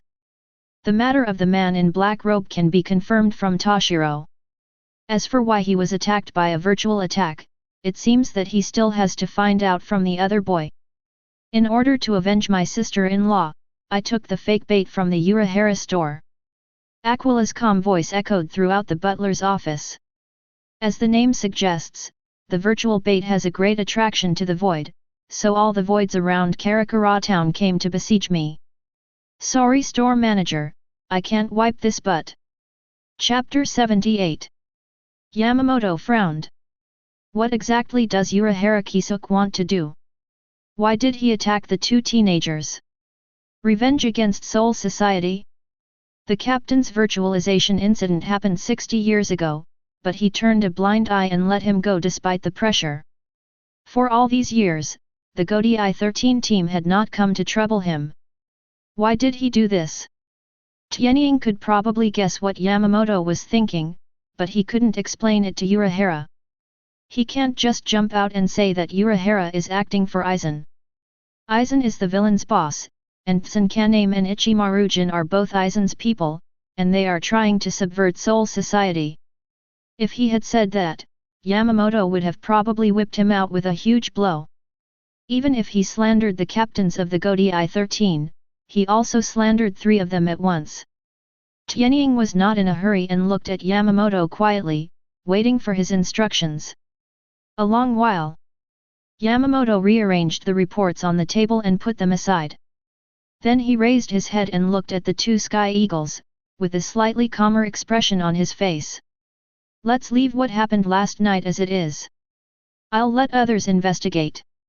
Let's talk about which division you two want to go to. I heard that you two have graduated, and several captains have come to me to ask for help, but I think it's better to ask your own opinions first. After saying that, Yamamoto once again fell into trance like an old monk. The 2 Skyhawks already had an idea, and without hesitation, they spoke directly to Kaide. Team 4. Team 10. Team 4, Team 10. Yamamoto said silently. He didn't seem surprised by their choice. Amaji's method of treating Shiba is really suitable for the 4th division. As for Toshiro, this young man is indeed very good. He can grow up quickly if he goes to the 10th division to be responsible for patrolling the Serenity Courtyard. Okay, you can report in later. Yes, Captain. The 2 Sky Eagles saluted slightly, looked at each other, then turned and left the first team's executive room. Outside the house, Sasakaibe had been standing at the door waiting, and nodded slightly when he saw the 2 Skyhawks coming out. Follow me, I'll take you to go through the formalities for joining the team, and then you'll receive the Death Overlord outfit. Thank you, Vice Captain Sasakaibe, for your hard work. Tianying saluted again. The deputy captain of the first team took the 2 of them to go through the formalities for joining the team, and no one else received this kind of treatment. An hour later, the 2 Sky Eagles, who had changed into their Death Tyrant outfits, walked out of the first team. Although the 2 of them are young, they already have a Shinigami look after putting on their Zanpakuto costumes. Their joining procedures have been completed and they are about to leave for their respective squads. Let's go, Toshiro. If anything happens, please contact me. Aquila smiled and waved to Toshiro. Toshiro nodded. After saying goodbye, Tianying walked toward the 4th squadron based on his memory.